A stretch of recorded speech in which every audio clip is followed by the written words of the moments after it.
Some of these athletes have spent their lifetime for this, and you wouldn't want to just to go up and smoke.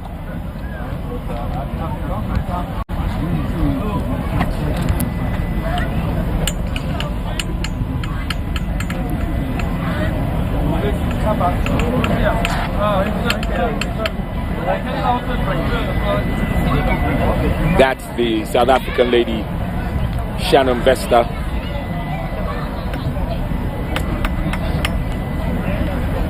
And obviously having a conference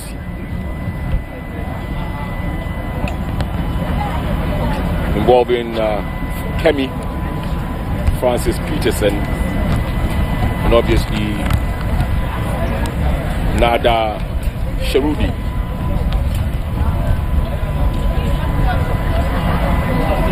Let's wait and see, folks, what the final outcome will be. And then after that, we will have the high jump. Probably explaining a few technical issues to the athletes.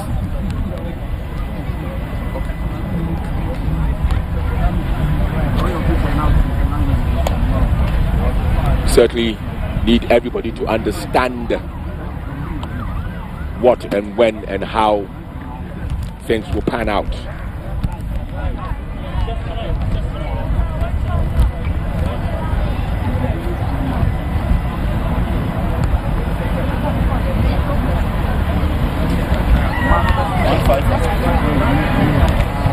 So, ladies and gentlemen, we are still waiting.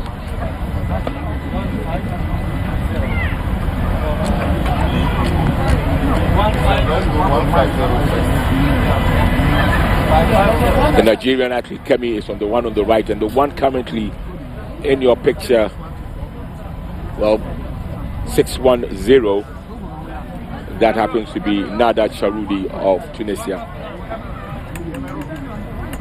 And then that's the Odio Ahunawanu from Benin. And then this is the Cameroonian Keneku Adele.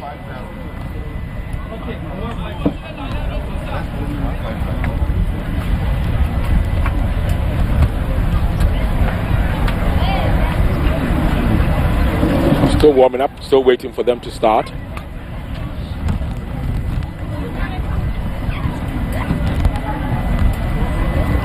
Remember, this is the last event for the morning session, the women's heptathlon high jump.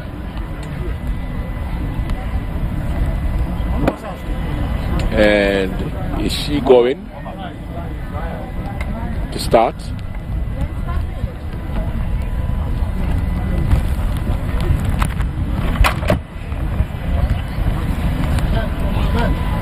She's just testing herself. One wonders what height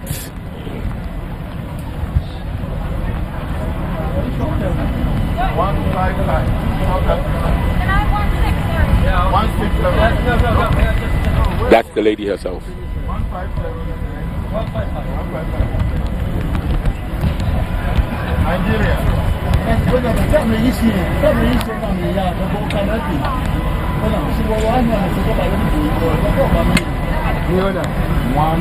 Odio, I was highly impressed with her explosion between the fourth and the fifth hurdle in the first event for the heptathlon this morning. Oh, well, not too long ago actually. So tall, slim lady. And this is the Nigerian Kemi. You're still going through the motion. Still going through the motions, Kemi. It's not the actual jump itself. Testing themselves. Being sure, making every sinew, every part of the body is responding to what is required. Because this is a cutthroat event. One mistake and you lose so many points. And note that somebody can fail to win any of the 7 individual events but can still win the gold medal because of the consistency. So it's all about times, heights, and lengths that gives you the points that you need to go up a notch or two.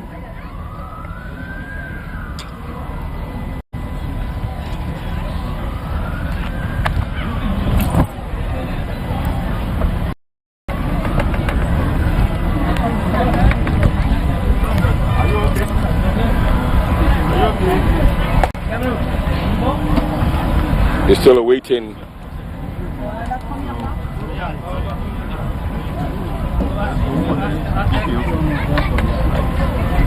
one or two of the officials to be finally satisfied with what they have, and then after that we will start. So folks, just bear with us for a moment as we go through the motions. The Benin lady, the one who won, that's Odile, the one who won the 100 meters hurdles about 40 minutes ago.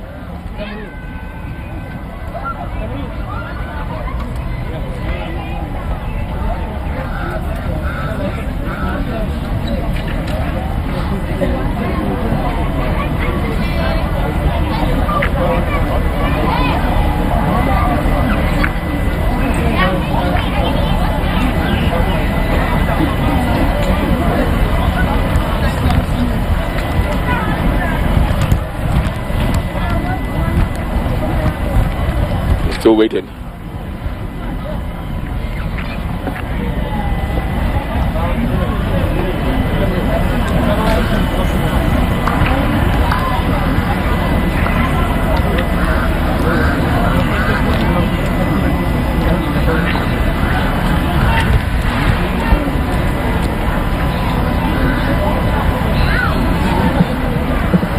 And interesting, the latest developing news as far as the Olympic Games is concerned. Remember, the Olympic takes place July ending into August, and there's already a row between the IOC, the International Olympic Committee, and the Russian and Belarusian federations, or the Russian Federation and Belarus. Remember of this findings by WADA of the systematic doping that has been taking place in Russia, and the IOC put some restrictions on these athletes so that they couldn't run under their flag. They had to run under the neutral flag, but unfortunately the Russian authorities have now said that they are going to organize the Friendship Games right after the Olympic Games, and the IOC has not been totally amused, and so has decided that they'll probably come along and take certain decisions which do not seem to favor Russian athletes. And guess what? The Russians have responded that whether the IOC likes or not, they'll do their games anyway. But it will be interesting to see the countries, because Russia is expecting at least members of the BRICS. The BRICS is Brazil, Russia, India, China, and South Africa to take part. It will be interesting to see whether they will, and whether they will be the top athletes, because right after the Olympics, all the top athletes will be focused on the Grand Prix, Diamond League, Golden League, whatever term you want to call it, because that's where they make their monies as professional athletes. And so we are now ready.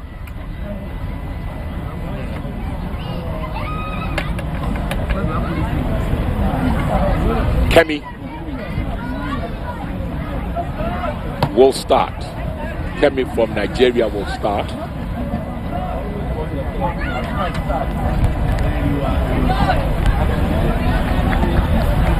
Ready?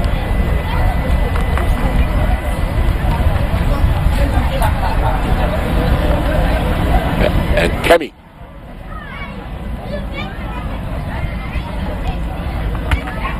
And she goes over it. The white flag goes up. So her first jump at 1.46 gives her 577 points. 1.46, 577 points.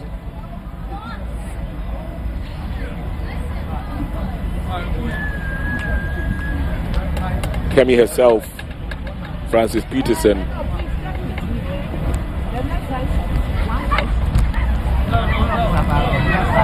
And we now await who will be coming next. It was interesting yesterday that they allowed for the decathlon, certain athletes did not take certain jumps because they felt it was way below them. And at the end of the day, it was the South African who won, and he was one of the guys who avoided the lower heights. And when he came and took his pole vault, he just cleared his height, one after the other. But now, we are waiting to see, can't see the screen very well. But this is a Kemi, height of 1.46 meters. And as a result of that, she got 577 points.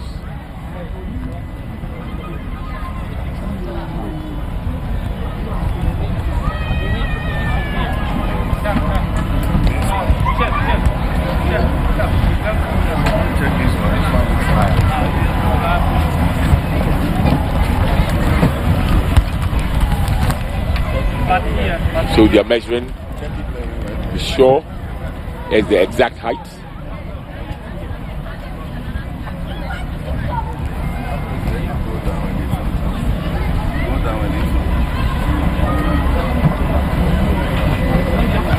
With that 577 points, Kemi has moved or has got a total now of 1487 points.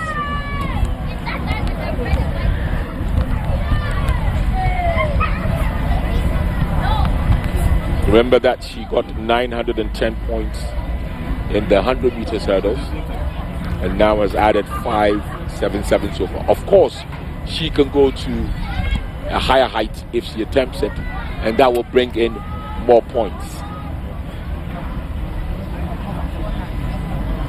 So it's Kemi once again. This time 1.49 meters.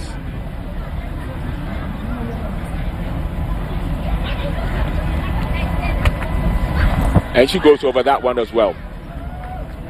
So she will increase her points total. Les 13e Jeux africains Accra 2023. L'athlète dans sa numéro 499. Kemi Frances Peterson.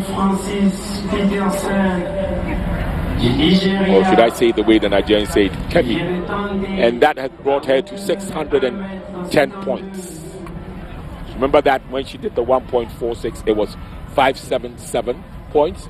Now she's brought it to 610 and given her a total of 1,520 points. This, remember, is the women's heptathlon high jump. Now she's going to go up to 1.52 meters.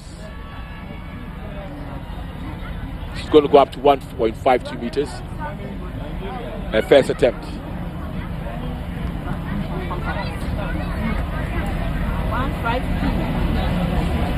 1.52 meters.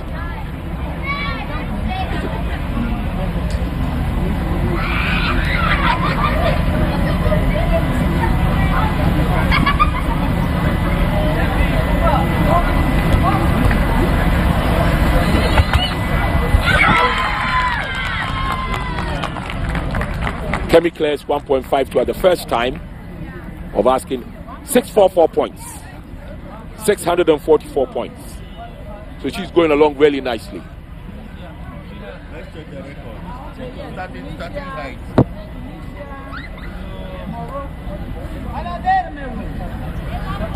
Okay. So right now it is Cameroon. Just number 1 And the Cameroonian Tenuku Mafogang will now make her first attempt at the height of 1.52 meters. Remember, she skipped 1.46 and skipped 1.49. So here she goes. Du Cameroun, en train de préparer, passer la hauteur de 1,52 m. And so she gets 644 points. She cleared 1.52 at the first time of asking.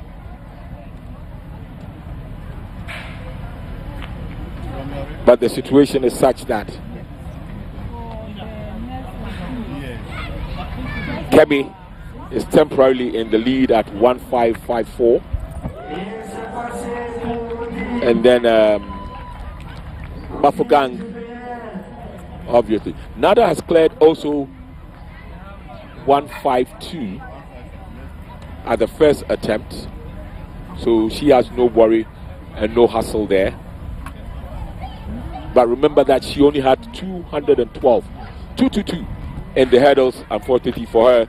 So that's brought her tally to only 856. Still behind Shannon Vesta of South Africa, who hasn't even jumped yet.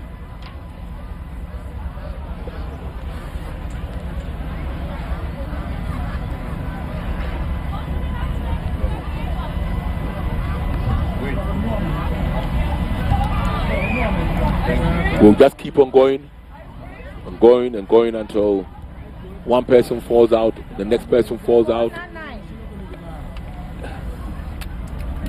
It looks like it's Kemi who is going to make her fourth attempt, this time at 1.55. Not fourth attempt, but her fourth jump at 1.55 meters. And she clears it.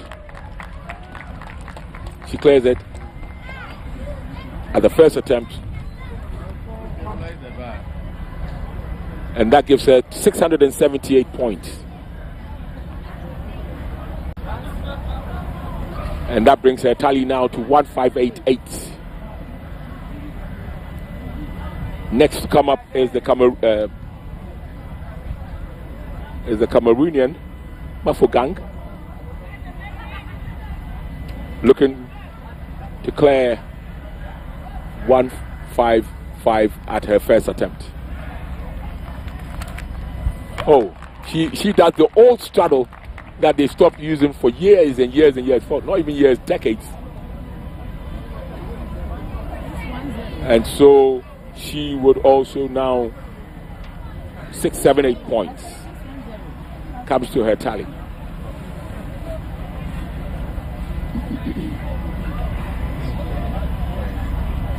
And Nada herself is now coming for her first attempt at 1.55.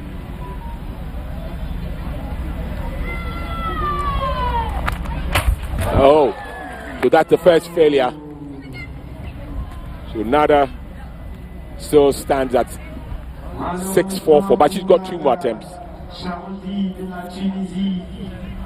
We haven't seen Odilio Ahunawanu of Benin and Shannon Vesta from South Africa yet in this high jump.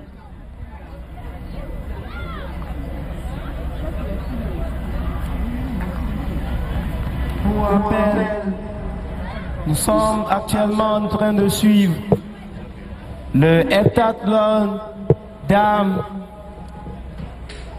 des sauts en longueur.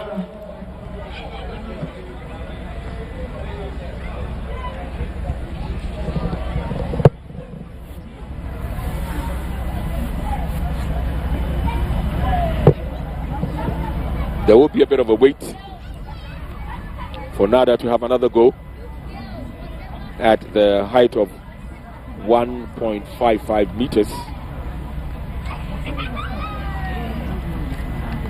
She's going right now.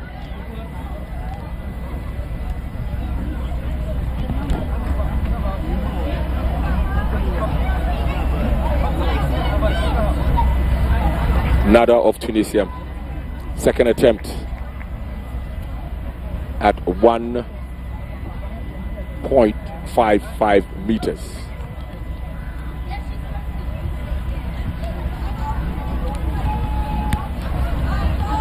Here she goes. And she's finally cleared it. She's cleared it at the second attempt.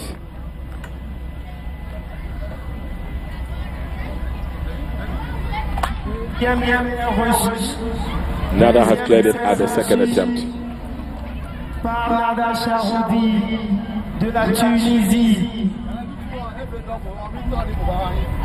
And so it will go up to 1.58 meters. So Nada adds 6, 7, 8 points to her tally. But it's Kemi Francis Peterson, who now make her first attempt at 1.58 meters.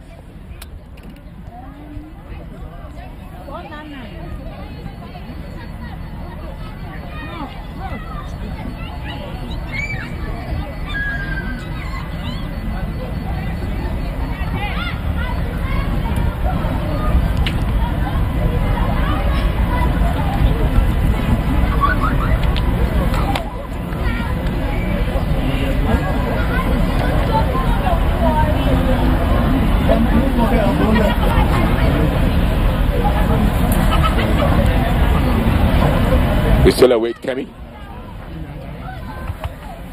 And Kemi clears it at the first attempt. Kemi clears it at the first attempt. 712 points. That brings her tally to 1622. Kemi Francis Peterson du Nigeria qui vient de passer. All these athletes hoping to make the Olympic qualifying time.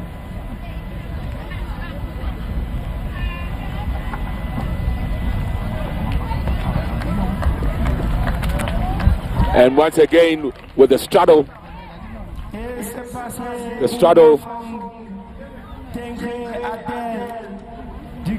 Odile. La hauteur de 1,58 m réussie par le Cameroun. And yet again, it's now Nada who will be going for 1.58. And so far, Odile and Shannon, Odile Ahunawanu and Shannon Vesta have still not taken or made any attempt at jumping any height so far.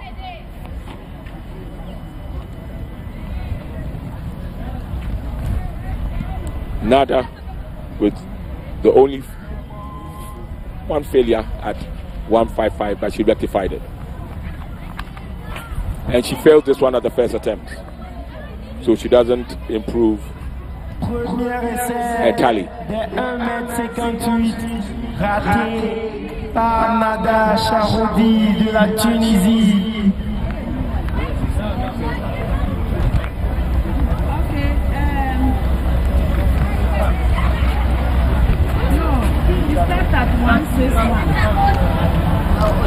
Well, I think Odile is now making her first attempt at 1.58.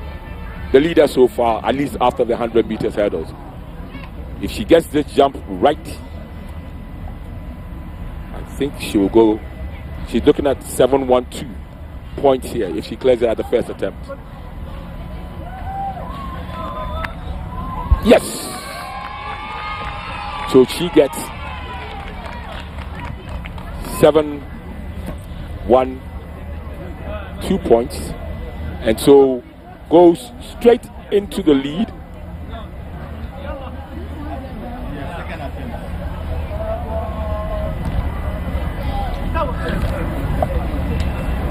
.1665. Odile now goes into the lead.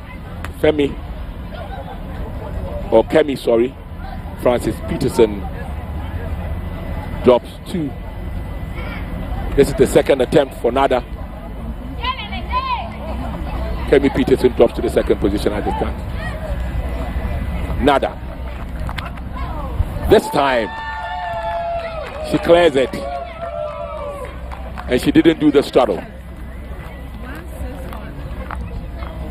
So that should give her. And now the height will go up to 1.61 meters. Still, we have yet to see Shannon Vesta. She has attempted no jump whatsoever. Francis Peterson Kemi du Nigeria qui va maintenant tenter de 1.61 meters. Francis Peterson is now going to make an attempt.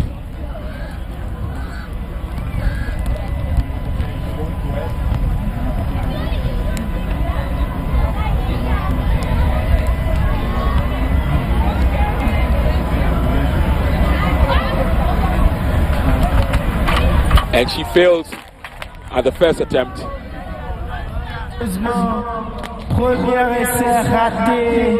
So no point there. On souhaite à tous au Nigeria une très bonne chance pour les deux derniers essais. Here comes the Mafogang of Cameroon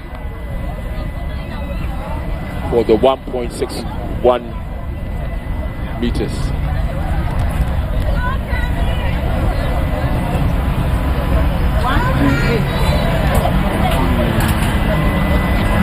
She's wearing the bib 128. Oh, when she does the straddle, she doesn't waste time at all. Adèle qui passe la hauteur de 1m61. Bravo.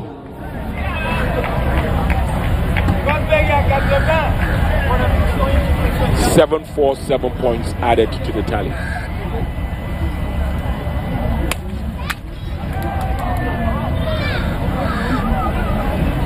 Nada. 1.61 meters.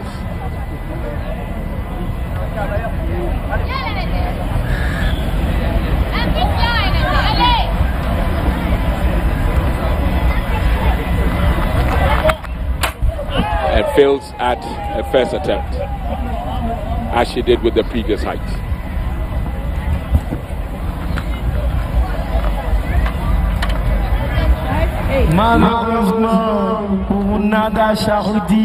Now comes in the South African Shannon Vesta. Her first attempt at 1.61 meters, and also incidentally her first jump. She's opted out from the previous jumps. She's currently on 897 points. So she needs to clear this at the first time of asking.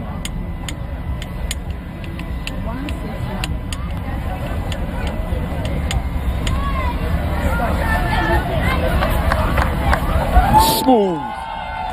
That's what they say. Smooth operator. Straight over. 161. She's cleared. That's 747 points. La hauteur de 1m61. 747 points. So she now catapults herself to the second position.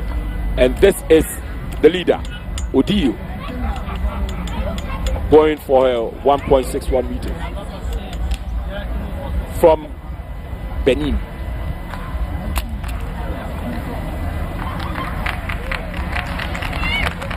Well, she clears it by a country mile.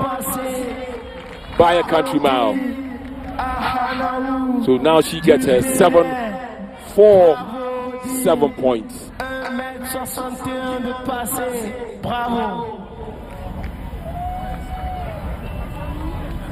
747 points. That gives her exactly 1,700 points, and she's back in the lead. She's 56 points ahead of Shannon Vesta. Now, Kemi Francis Peterson will make her second attempt at the 1.61 meter mark.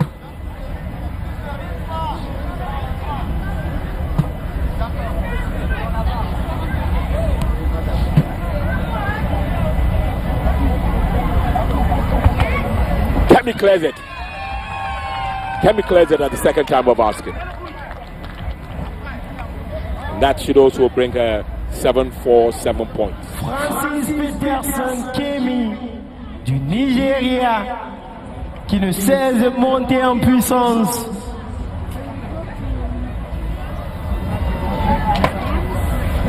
So at 161, having cleared it now. Now Nada is going for her second attempt at 1.61.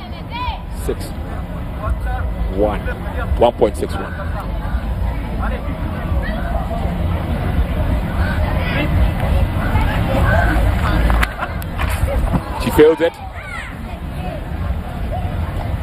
And as a result of all these, Odile is in the lead with 1,700 points. Kemi Francis Peterson is second with 1,657, and Shannon Vesta is third with 1,644.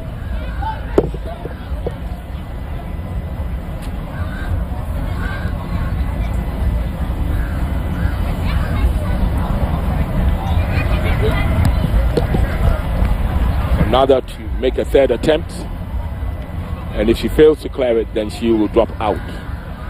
And the height will go, the bar will go higher for the other 4 athletes.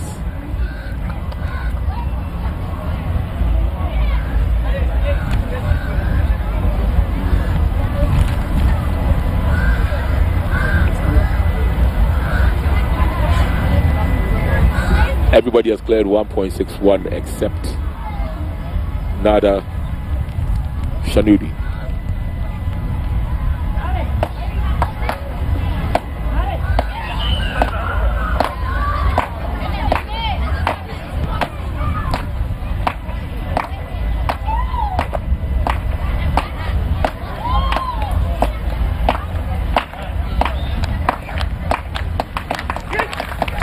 She clears it. She clears it. So she gets the 747 points.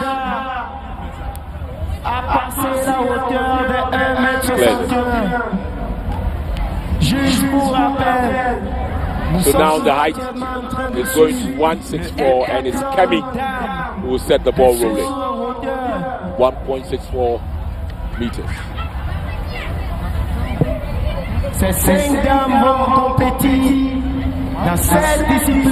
And the question is asked, how high can these ladies go?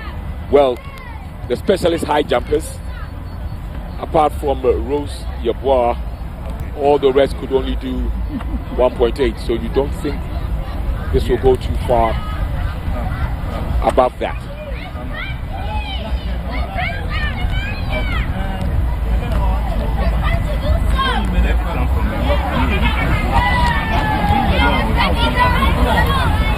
So all athletes still involved. At the stance now is Kemi for 1.64. Ahunawanu Odile, 1,700 points. Kemi Francis Peterson, 1,657 points. Shannon Vesta, South Africa, 1,644 points. Mafokan of Cameroon, 1,530 points. And Nada Sharud of Tunisia, 959 points. Est-ce qu'elle va passer cette hauteur? 1,64 m. On ne tardera pas à le découvrir.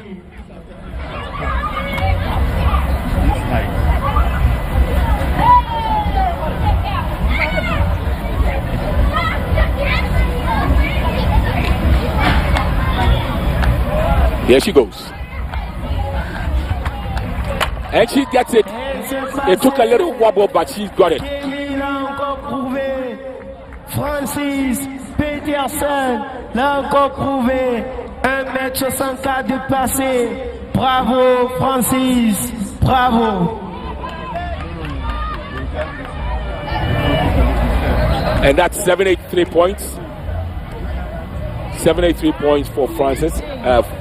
For Kemi. so the next one, Mafogang. Oh, she failed it at the first attempt. Malheureusement, Adèle n'a pas pu passer son premier essai. Bonne chance pour le deuxième essai. Remember that Mafogang Teneku is on 1,530 points. She's currently in the 4th position.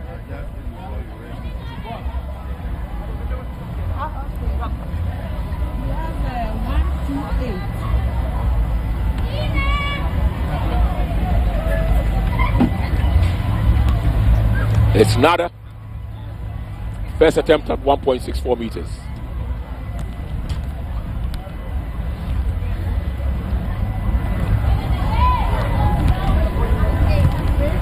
Let's see.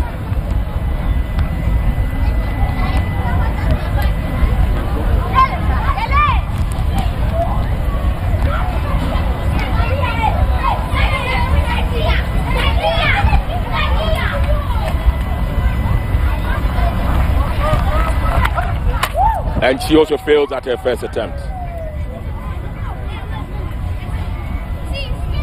Nada Charoudi de la Tunisie, nouveau hauteur, 1m64, premier essai raté. It's not been easy at all for these athletes. The humidity is absolutely stifling. It may be cloudy, but the humidity is of another level. So the next one will be the leader, Odile of Benin. And she clears it with a canter.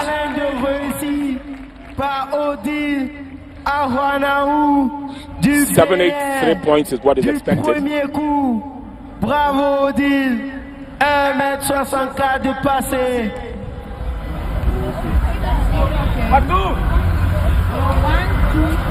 And she's the only one who is over 1,700 points. All the rest are behind her in a wake.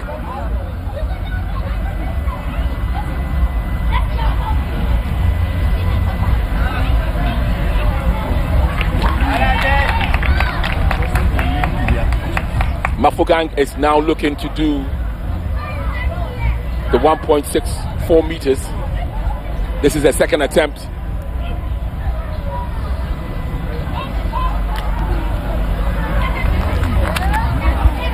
And she clears it with that famous straddle of hers. She clears it at the first attempt. Mafogang. And now Nada with her second attempt. 783 points goes to all of those who clear the 1.64 meters. But Shannon Vesta has still not jumped. She's only taken one jump and already she's cleared it. She's in a class of her own.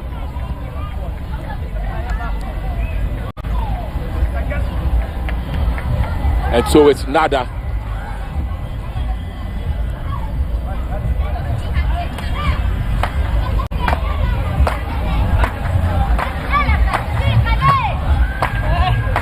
This is Nada.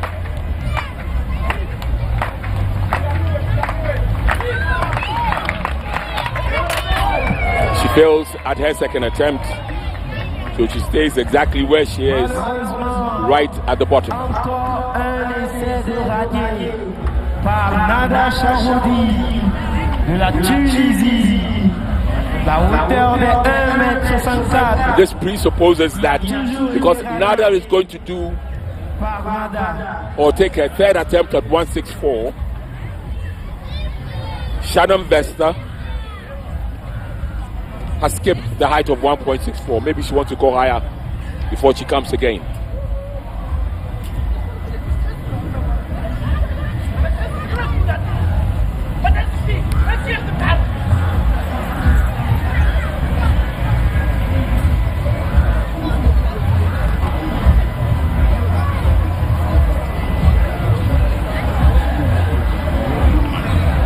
We await. Nada must have the required 2 minutes rest before she goes to take another one.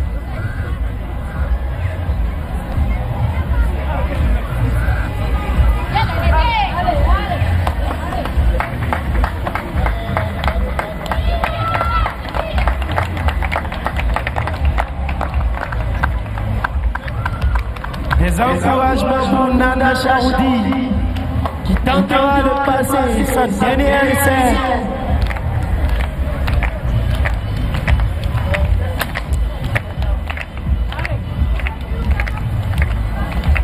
So Nada makes one more attempt. Her third attempt at this height. It's Nada.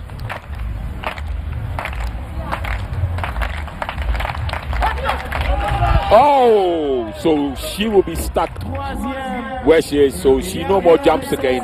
Nada cannot jump again.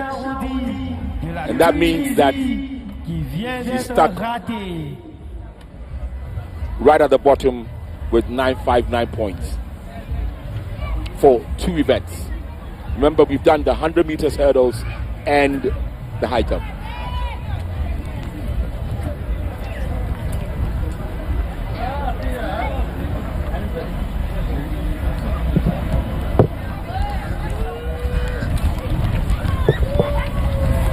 And so it's Kemi now, as the bar is raised to 1.67 meters, who will go first.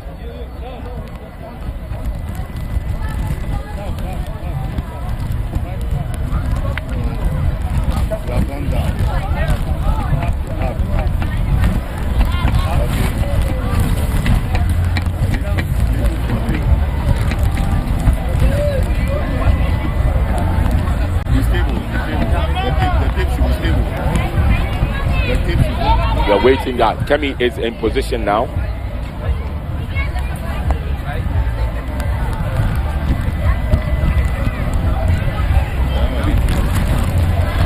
Kemi ready to go. 1.67 meters.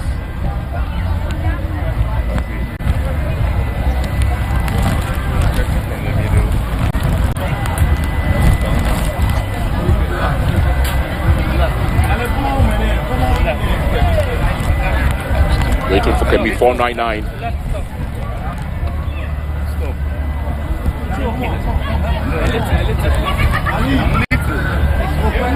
Currently ranked second.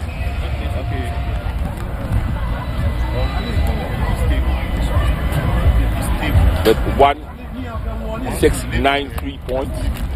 Nouveau challenge pour nos chers athlètes qui tenteront de passer la longueur, la 43 hauteur points behind the leader, Odile Ahonawanu of Benin. Le record mondial de l'heptathlon d'âme est toujours tenu par Joyner Kese Jackie les États-Unis. Le record des Jeux est tenu par Simpson Margaret du Ghana. Est-ce que nous aurons des athlètes qui prendront de nouveaux records ici aux Jeux africains Accra 2023? Nous ne tarderons de les avoir.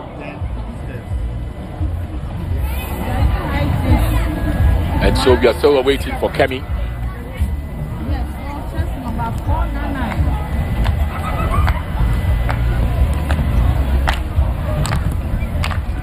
And here comes Kemi. First attempt wasn't good. But she's got 2 more. Par la Nigérienne, She's got 2 more Kemi attempts. Francis Peterson. Elle n'a pas pu passer le premier essai des 1,67 m.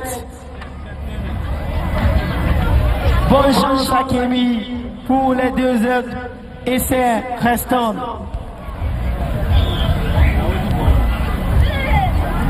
128.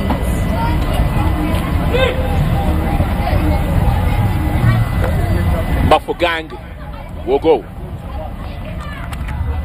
And she straddles just over it.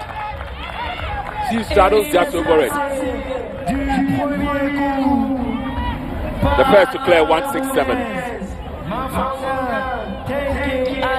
She brushed it, but they didn't.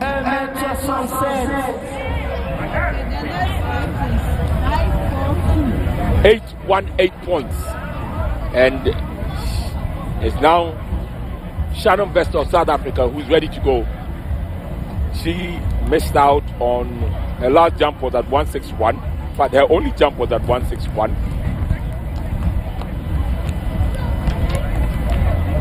And she's looking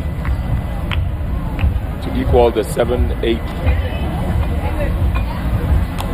or the 818 that Bafoganka just achieved.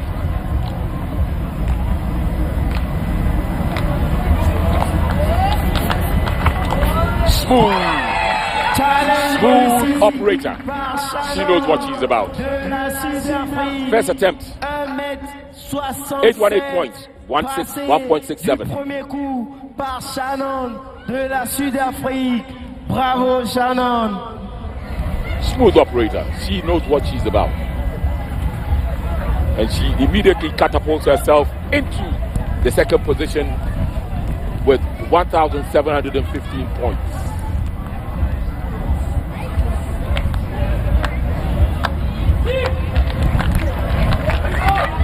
Odile to class. Odile, the Beninois. The Beninois. The Beninois. She is going and she's gone. Du premier coup, la hauteur de 1,67 m. Bravo, bravo à toutes. Ahunda Wanu. 818 points. And she stretches her lead now. She's on 1771. She's 56 points clear of Shannon.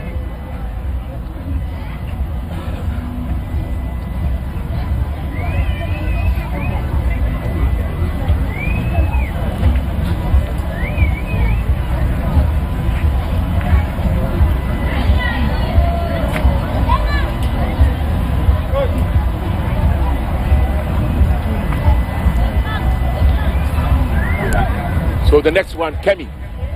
Second attempt at 1.6.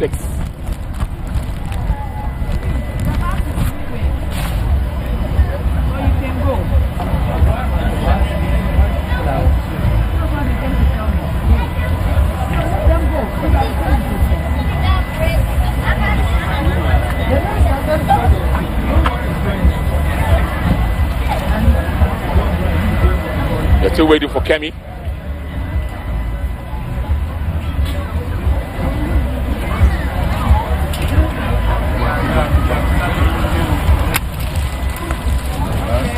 Kemi, second attempt at 167, looking to get 818 points. Kemi fails at her second attempt. Encore raté par Francis Peterson Kemi du Nigeria. And so Kemi will make one more attempt. Maybe this time around she'll get it.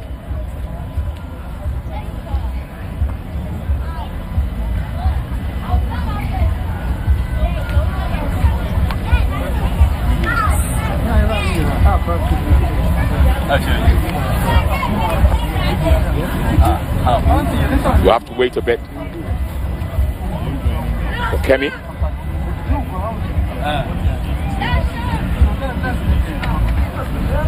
Francis Peterson Kemi du Nigeria. Needs to get a bit of rest before encore un essai she jumps again. à faire pour espérer passer cette hauteur de 1,67 m. Bonne chance à Kemi.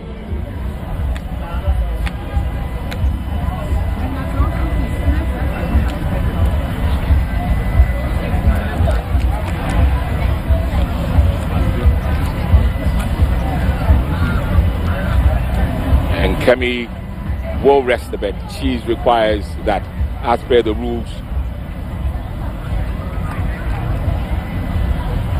Remember that this is the women's high jump in the heptathlon event. So we need to get it Kemi needs to get it right.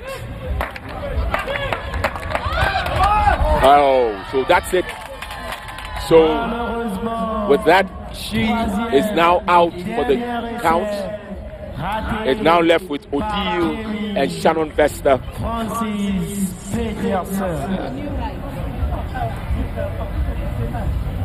And so the new height is 1.70. Mafogang will go first from Cameroon. Vous êtes en direct sur le campus, le terrain du campus de l'Université du Ghana. À suivre les épreuves athlétiques comptant pour le 13e Jeux africains Accra 2023. As it stands right now, avec le heptathlon dames des sauts en hauteur. Kemi and Nada won't jump again. It's now left with Mafogang of Cameroon. She's going next. Then also Shannon Vesta from South Africa and Odile Ahunawanu. And that is Shannon Vesta standing. So too is Mafogang. It's making it very, very interesting. 1-2-8.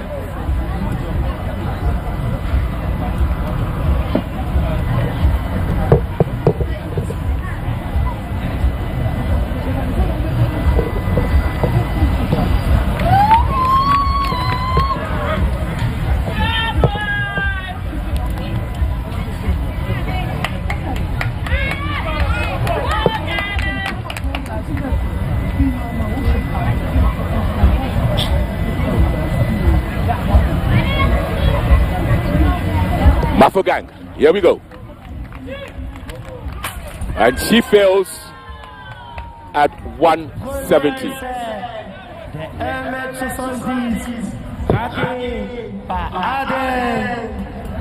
Du Cameroun.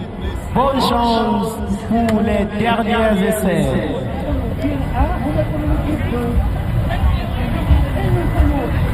Okay.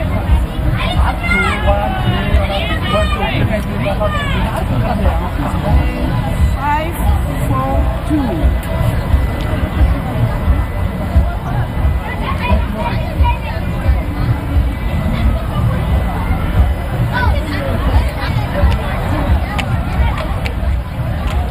Shannon Vesta next to go.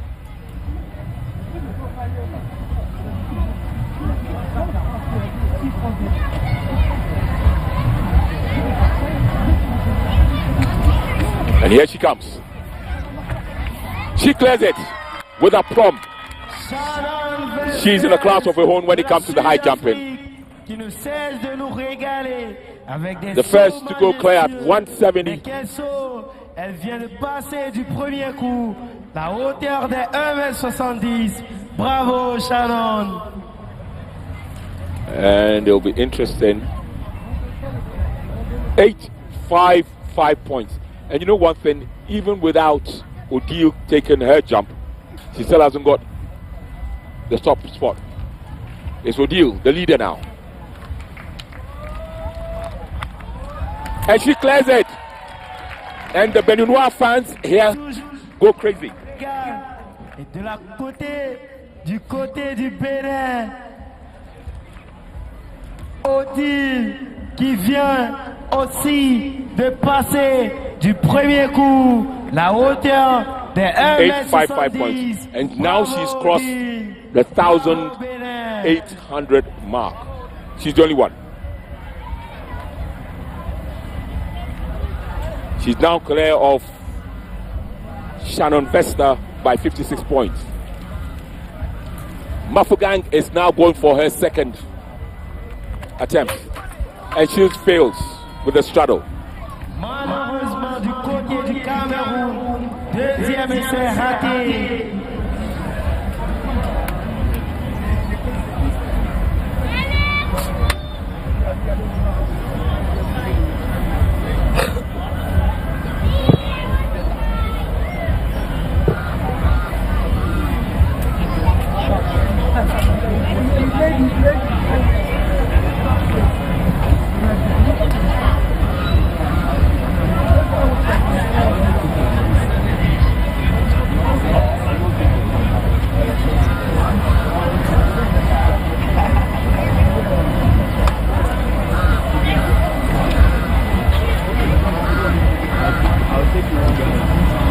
Mafogan has got one last attempt. After that, it's only left with 2 more athletes, which are the top 2 incidentally. Mafogang will have her 3rd attempt. Kemi Francis Peterson did not go beyond 1.64, and Nadia Charudi from Tunisia did not go beyond 1.61 meters. Those who've done 1.7, well, they are in 1st and 2nd, aren't they? Odile and Shannon.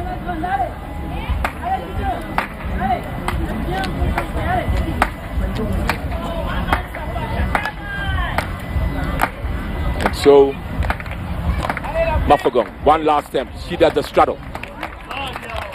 And she fails, so she's out. So now it's a straight shootout fight between Odile Ahunawanu of Benin and Shannon Vesta of South Africa. And remember, it's only for the high jump. After this, we will go for a break, and then we will start the afternoon session at 4 o'clock.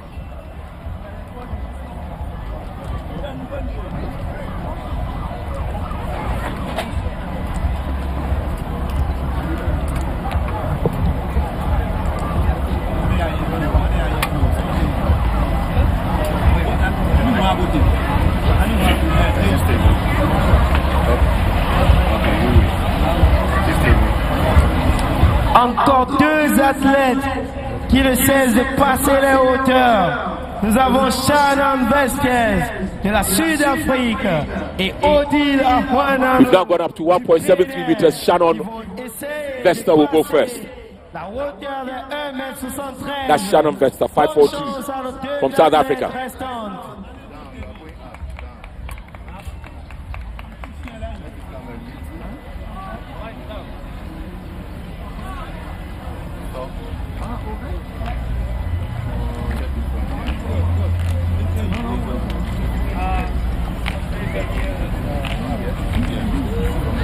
She's the smooth operator. That's the way I call her. Just get the business done. No fuss.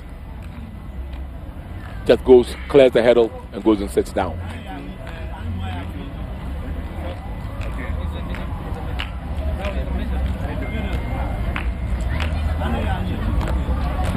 We're still waiting.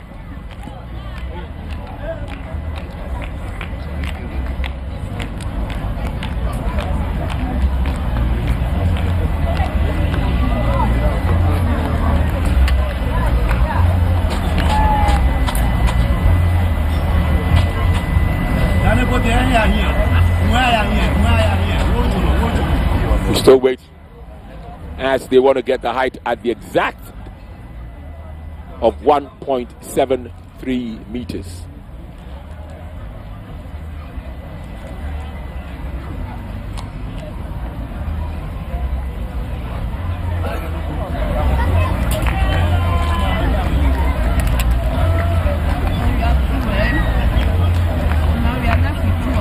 It's all accepted now, and so we await the goddess of the heptathlon high jump, Shannon Vesta, to take her first attempt at 1.73 meters. Everybody's happy. The tag has been removed. The clock has started the countdown.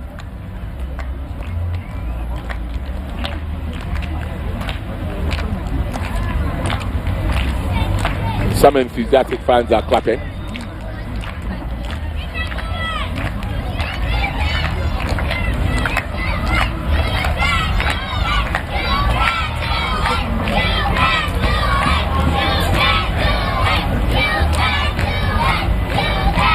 The smooth operator, she takes off.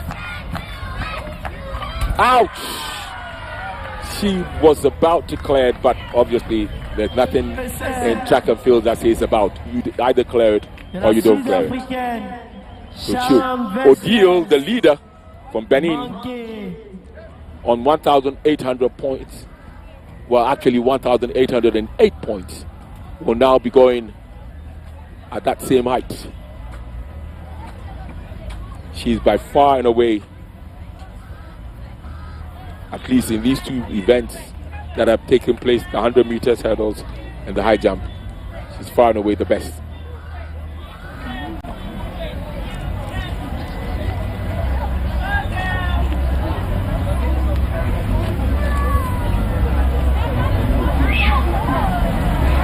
And now here comes Odile. Here comes Odile.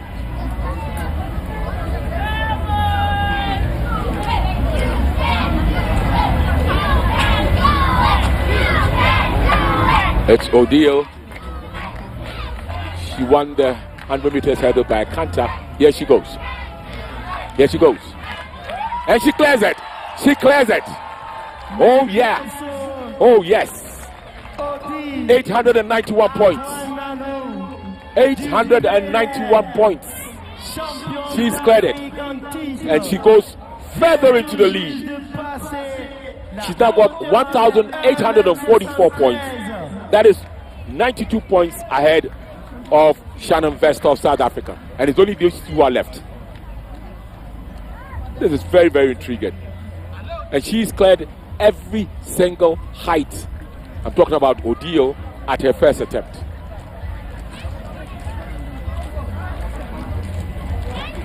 So, Shannon Vesta, the smooth operator, should be coming very soon.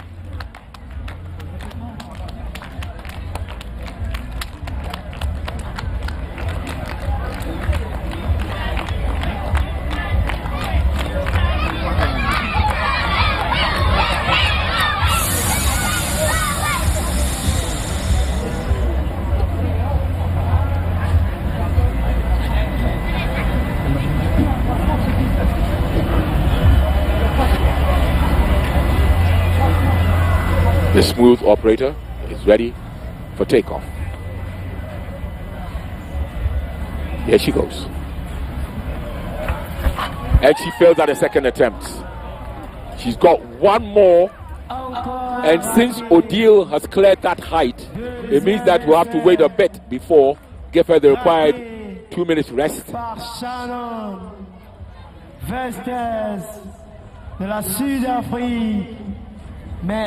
Before she makes her next attempt. À prouver si elle peut réellement passer cette hauteur de 1,73 m. Nous souhaitons à Shannon la bonne chance. So let's see now.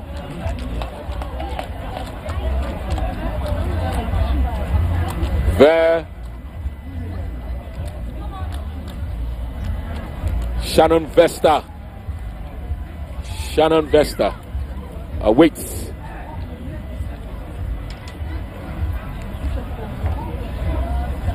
A third attempt. Can she clear it? If she fails, she's out.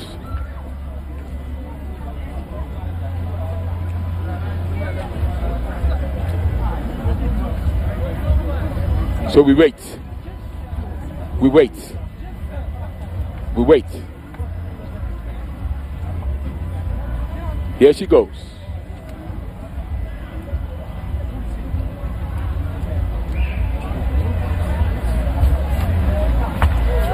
And she clears it out. She brought it down.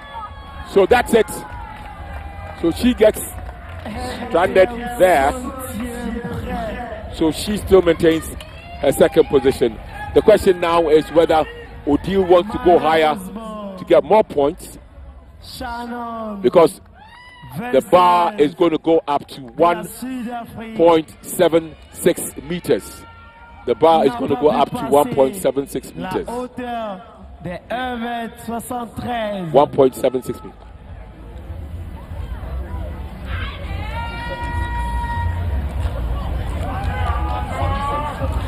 And it's Odile.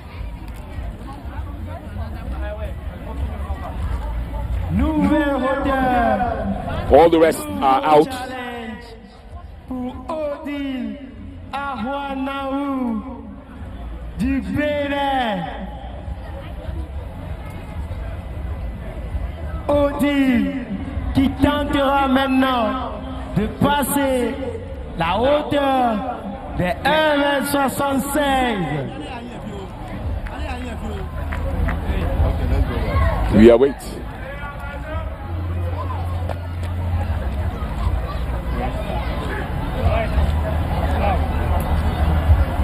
She's taking her time, and rightly so. So clearly she won the 100 meters hurdles, and then she also won the high jump, even though she's taking a second, a higher jump because she needs more points to increase the gap between her and the second place athlete, Shannon Vesta.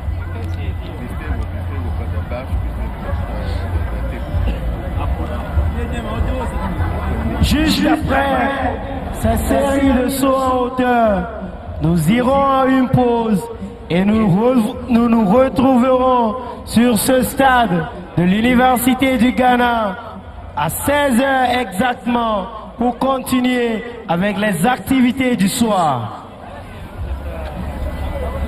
And do they have the height? Yep. So we are almost ready to go. Down. Okay. Check the middle again.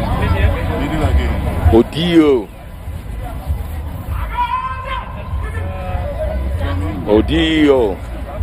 Ahunawanu. The only one who cleared 1.73. Shannon Vesta failed at that height, but she did it 1.7. And Kemi Francis Peters cleared 1.64. Mafuang cleared 1.67. And Nada Sarudi, who is firmly at the bottom, the only one not to cross the 1,000-point mark, did that at 1.61. So now Odile from Cameroon,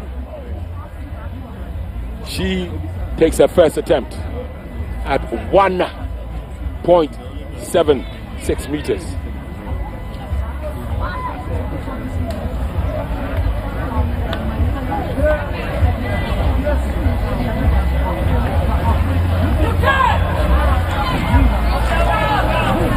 Is she ready?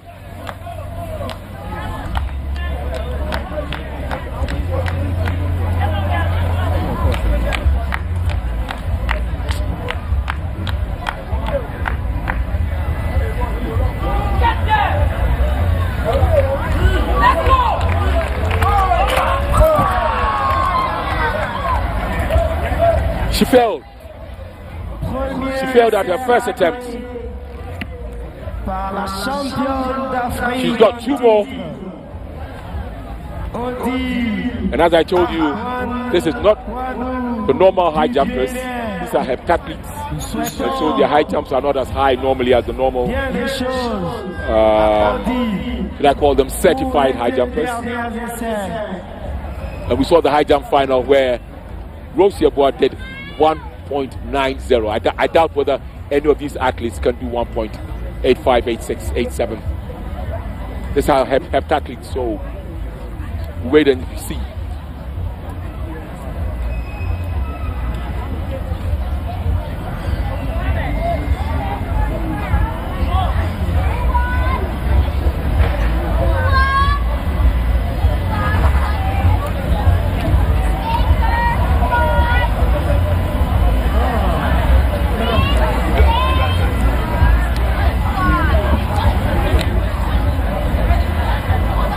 You might give her some time to get her breath back before she goes again.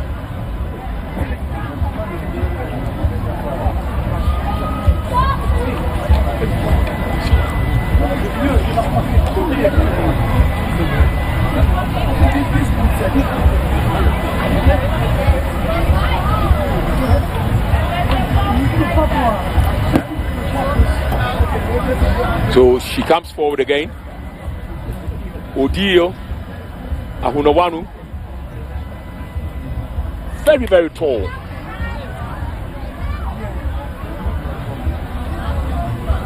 Clearly over 1.80 meters in terms of height.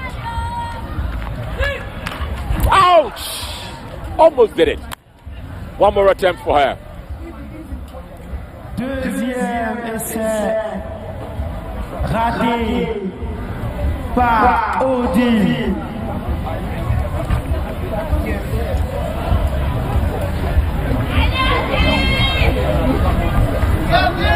And so we wait Encore un essai restant. for her. She must need the 2. 1m76. Minute rest. Est-ce que dit We ask. passer cette hauteur? It'll be interesting to see if any of these decathletes and heptathletes are good in the individual event, because I can remember back Jackie Joyner Kersey. She was a world-class long jumper, even won Olympic medals, gold medals, as well as silver medal in she won the silver medal in 87. She won the gold in the heptathlon, obviously, and the long jump. And she was a brilliant. For a while, she was holding the American record for the women's 100 meters hurdles. She was strong in those 2 disciplines. So she made whatever points, whatever distance, whatever height she did, she cleared the rest of the field. And that's why since 1988, a world record has not come anywhere near being broken. Odile's last attempt. And she clears it! She clears it! And now that means more points, and she increased the gap. The question now is, will she go further to increase the gap on her rivals? 9 to 8 points. That has brought her to 1,881 points. She's more than 129 points ahead of her nearest rival, Shannon Vesta. Now they've increased the height to 1.79. That is entering high jump standards here, and it's going to be as difficult as it comes. But hey, who knows? There can be a touch of inspiration, divine Holy Spirit coming upon her, and who knows how far she can jump or how high she can jump.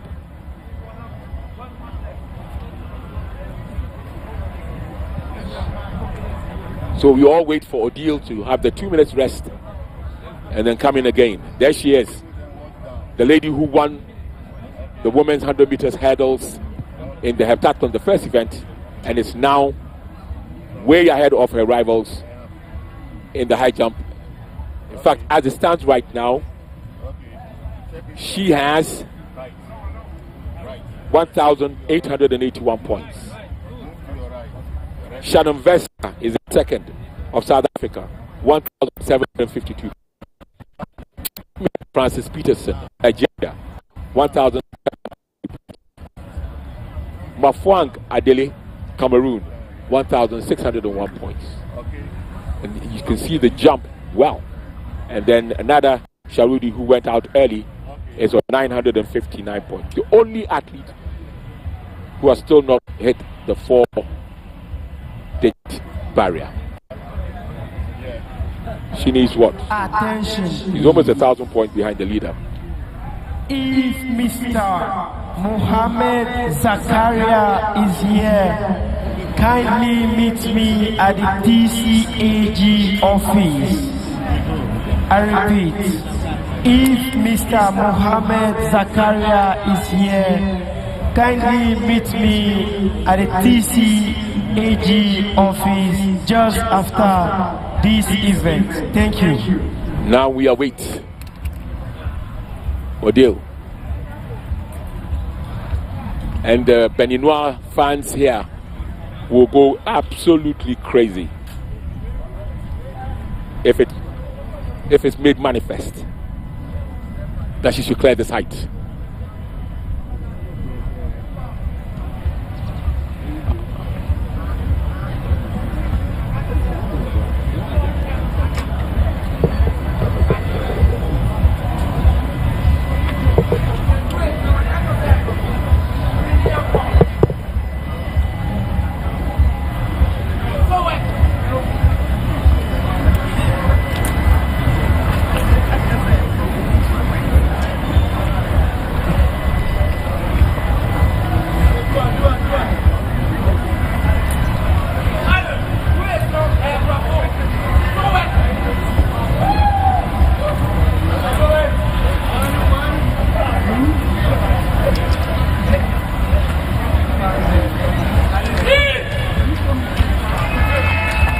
Here comes Odile. First attempt, she fails.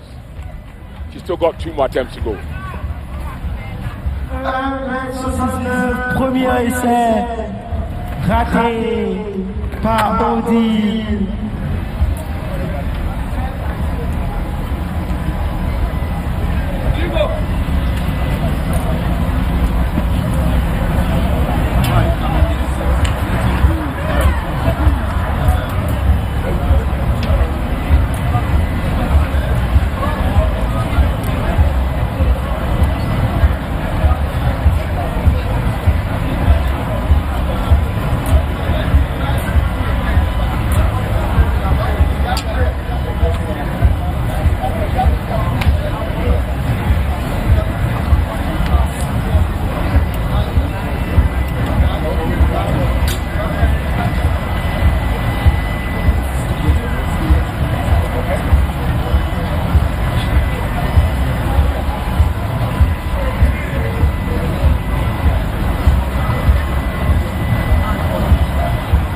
And so now Odile, second attempt, 1.79 meters. Remember,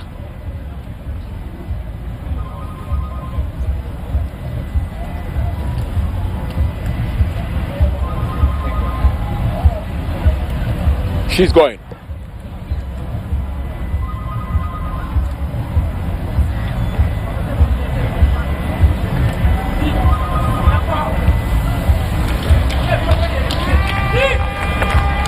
She clears it. She clears it. Whoa! Odile Ahunawanu. She clears it. 966 points. At a second attempt. 966 points. La championne d'Afrique en titre de heptathlon dames. She is now on 1,919 points. She's now on 1,919 points. The bar is going to go to 1.82 meters. And this is now getting to the level of the high jumpers in the real race.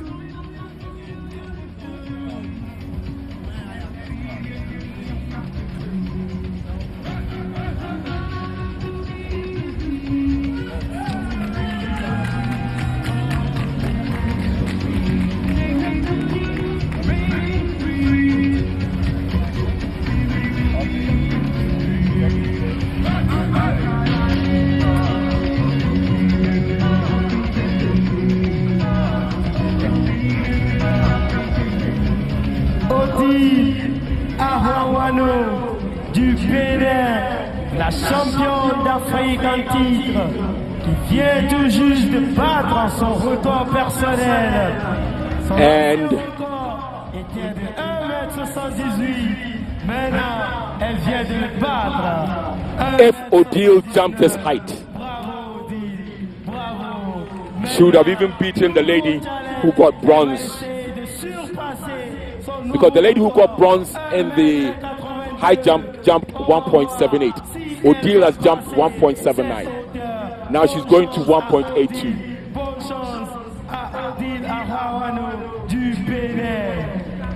And Congratulations once again to Odile for breaking her own record as the standing African champion of the women's heptathlon. She's going to have the opportunity to prove another new record of 1 meter into 1.82 meters high. And let's see if she can super fast. If she jumps this height, folks, if she jumps this height, not only will she smash the African Games record for the heptathlon high jump, but it would mean that, well, she already has, because if she doesn't even jump it, her 1.79 that she just cleared means that she would have had the bronze medal if she had gone into the regular high jump. Maybe she needs to think about doing the 2. There she goes. Fantastic.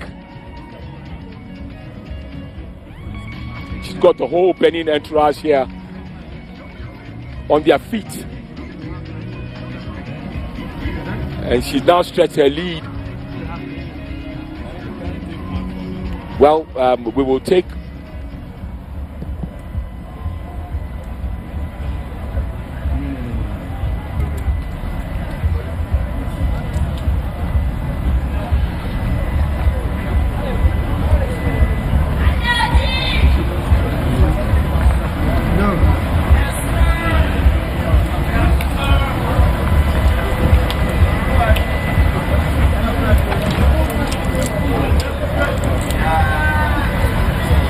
Odile.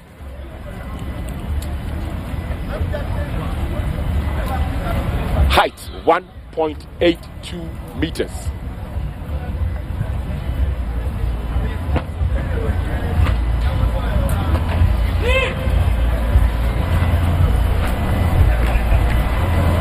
Here she goes.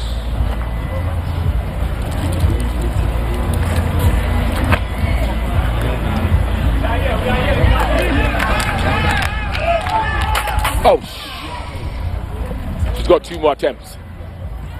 Premier essai de 1m82 manqué par Odile. Néanmoins, nous souhaitons à Odile bonne chance pour les 2 derniers essais. And that's the very first try for 1.8 meters, and Odile couldn't make it this time. Every child is so unique. You like no other. Outstanding in every way. It's me like no other. So anytime you walk and play, you like no other. You are special like Indomie. It's me like no other. Did you know that every child on the planet has their own unique fingerprint like no other?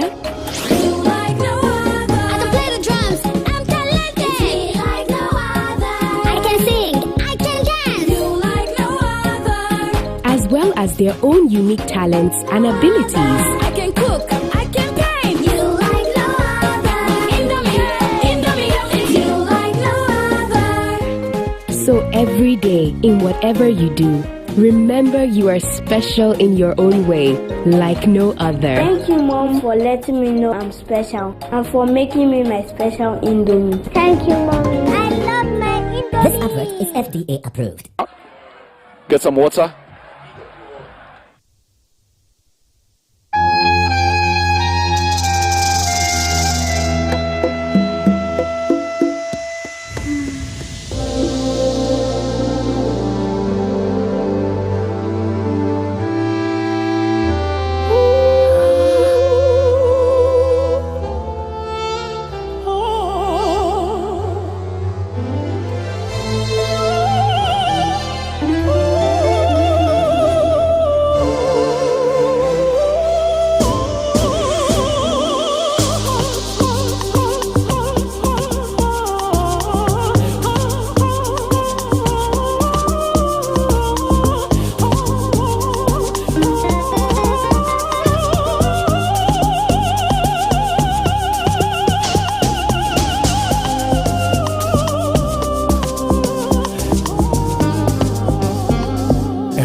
Performance takes effort.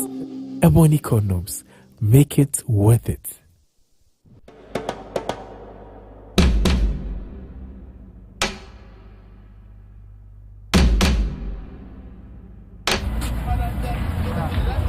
That is for the morning session of athletics.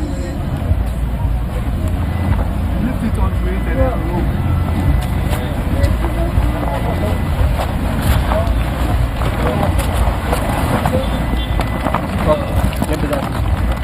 Nous venons juste de...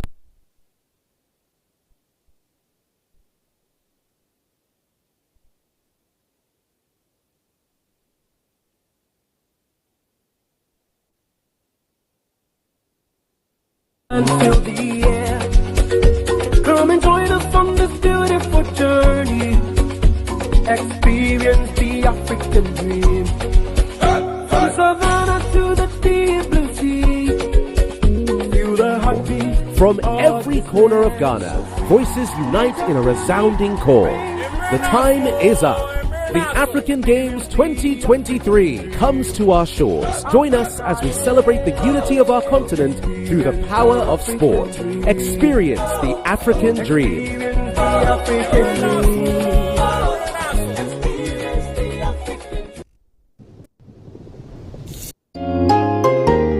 Every child is so unique. You like no other. Outstanding in every way. It's me like no other. So anytime you walk and play, you like no other. You are special like Indomie. It's me like no other. Did you know that every child on the planet has their own unique fingerprint like no other?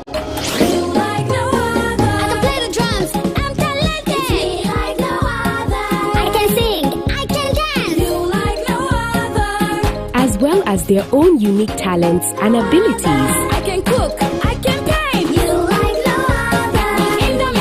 Indomie, it's you like no other. So every day, in whatever you do, remember you are special in your own way, like no other. Thank you, Mom, for letting me know I'm special and for making me my special Indomie. Thank you, Mommy. I love my Indomie. This advert is FDA approved.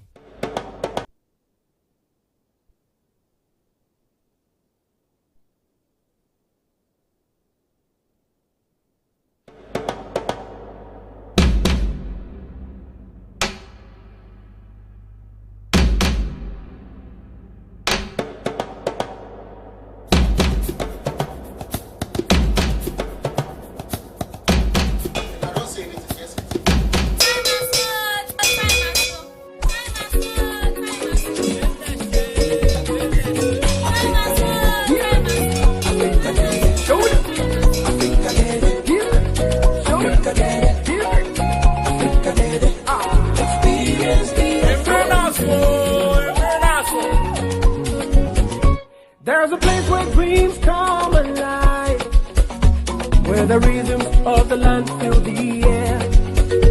Come and join us on this beautiful journey. Experience the African dream. From Savannah to the deep blue sea. Feel the heartbeat. From every corner of Ghana, voices unite in a resounding call. The time is up. The African Games 2023 comes to our shores. Join us as we celebrate the unity of our continent through the power of sport. Experience the African dream.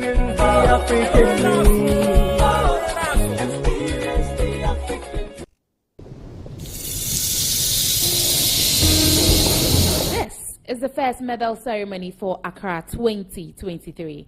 16-year-old Egyptian table tennis sensation Hannah Guda bagged the first gold medal when she overthrew 2019 African Games table tennis women's single champion Dina Masharif. In this battle among the Egyptian queens, Guda won 4-2. Edem Ofiong of Nigeria and Algeria's Lucy Mubarak settled for bronze. Kadri was overpowered by Egypt's Omar Assar, while Ibrahima Diaw of Senegal and Egypt's Mohamed Belal won bronze. The Egyptians were once again ready for the battle against Nigerians in the team's events finals as they won gold in both the men's and women's events. As a result, Algeria and Tunisia had to settle for bronze in the men's event as Tunisia and South Africa walked away with bronze in the women's event. One medal ceremony down, more to go.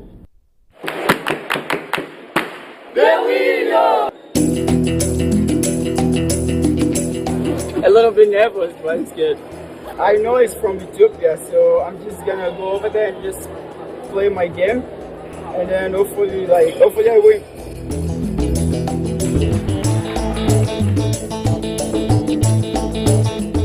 In a riveting showdown at the African Games, Ethiopian tennis athlete Selassie Getachew showed off against Ghanaian competitor Isaac Nolte in a match that captured the attention of fans and spectators alike.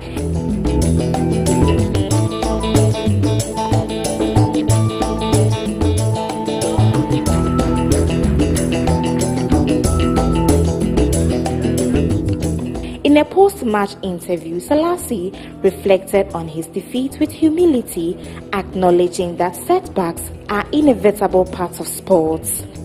Well, I lost, but the game was really nice. And then today I was injured. I have a little pain here, but I have to play because I was working for this tournament for the last 6 months. So I lost, I feel it, but next time. Despite the disappointment of the loss, he expressed a positive outlook and a strong determination to bounce back stronger in his upcoming matches. In tennis, everybody loses. Even the world ranked world #1 tennis player loses. So whenever you lose, you have to accept it. Whenever you win, you have to be happy. So I think it's not only for tennis, for all sports. If you lose, you have to work again and again to win. On the other side of the net, Isaac Nolte, the Ghanaian tennis athlete, expressed joy and satisfaction after securing a victory over his Ethiopian opponent in the African Games. I really enjoyed the way I played today. I thought I was gonna be a little bit nervous a little bit, but since I started really well, which I thought was pretty good for me. I was doing really well. I was doing everything the way I wanted to. So, and the fans, especially the fans, the home crowd, which was pretty amazing. Yeah, so I think they helped me a lot to come through one match every day at a time. So we think it's gonna carry us moving forward. The story of Selassie and Isaac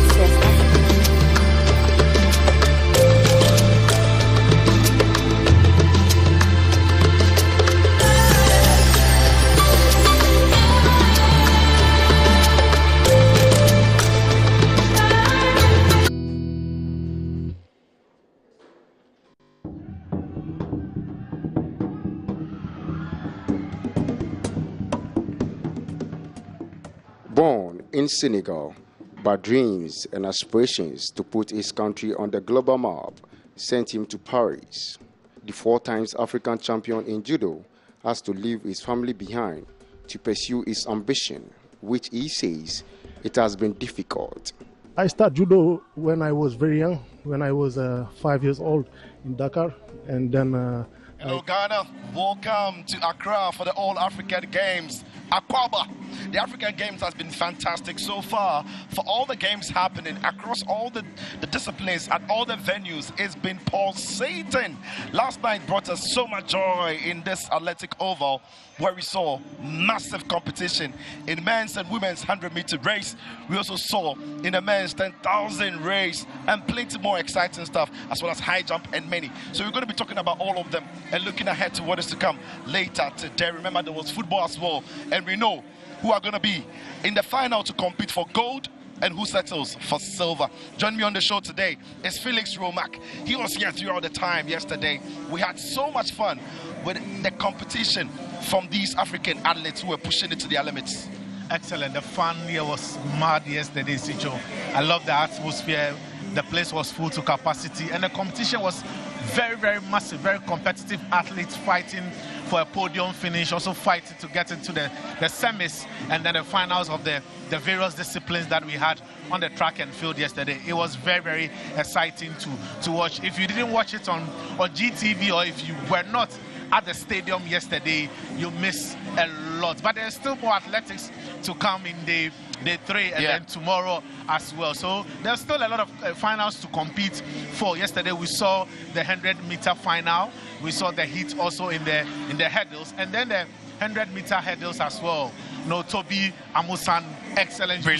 You could see the reason why she is the current world record holder. A bit of disappointment for Ghanaians because Azamati, who was a fan favorite, who was a student of the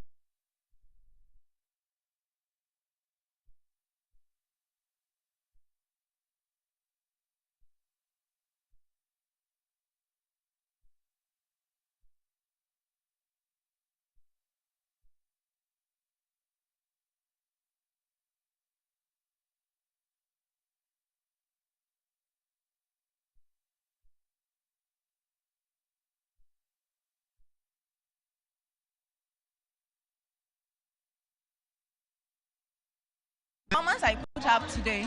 Actually, I went into the game with a sound mind. I didn't went into the game because of somebody. I went once, and I wanted the goal, and I knew I was going for it, and I did it.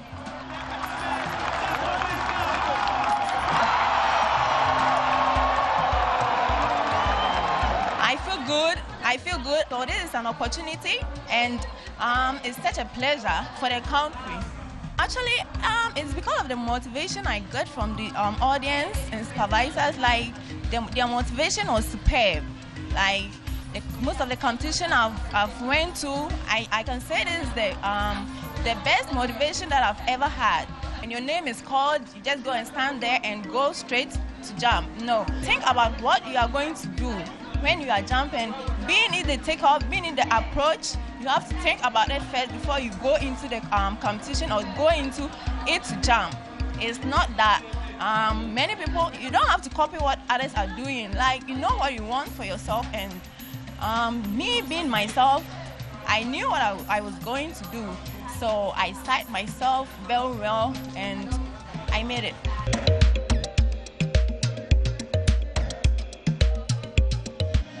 So that is Rosia Bois Sumenin winning gold in the high jump. She was one of those who got the crowd roaring throughout the time. It wasn't only about Ghanaians, but everybody who was here, all of Africa, the Nigerians, people from Benin, Egypt, everybody was applauding her for her efforts. Well, am I right to say rose to the occasion?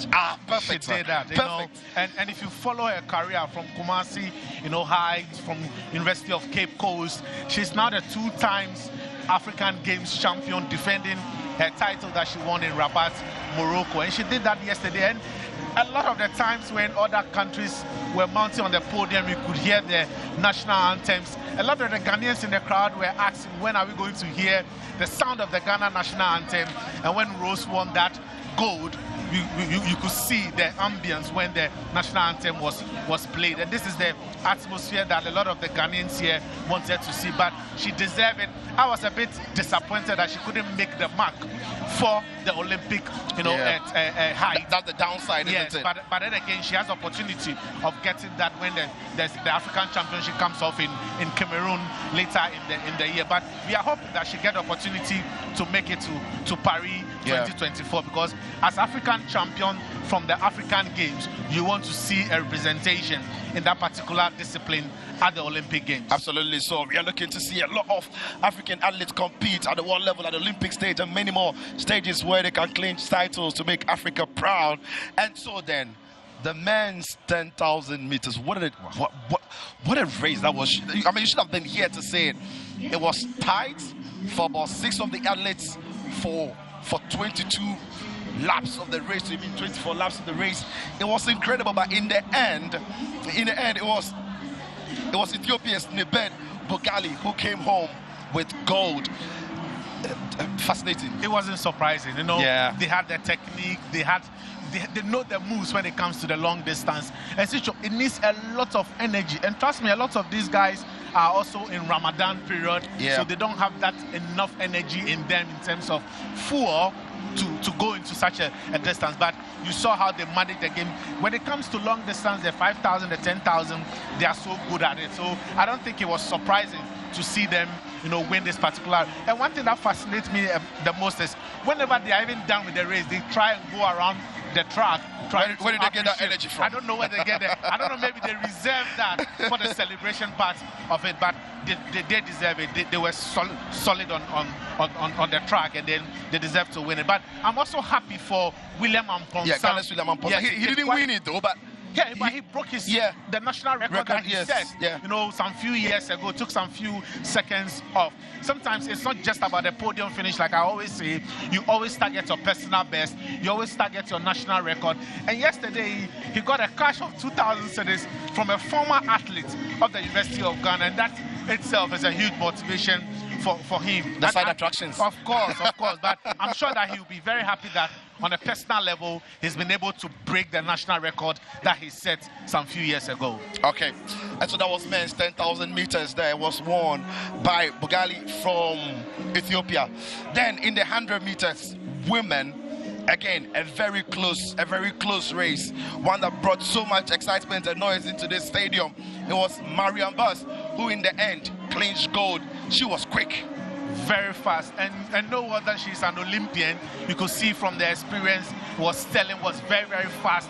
Needed to finish out because there were a lot of athletes chasing her, but kudos to the Gambian. She did quite well, started it, was off the tracks as early as possible, and that was a powerful finish to that short distance. Yeah. And she deserved it. And no wonder she is an Olympian. Absolutely. So I like the fact that it wasn't the most comfortable race for her. It was still close.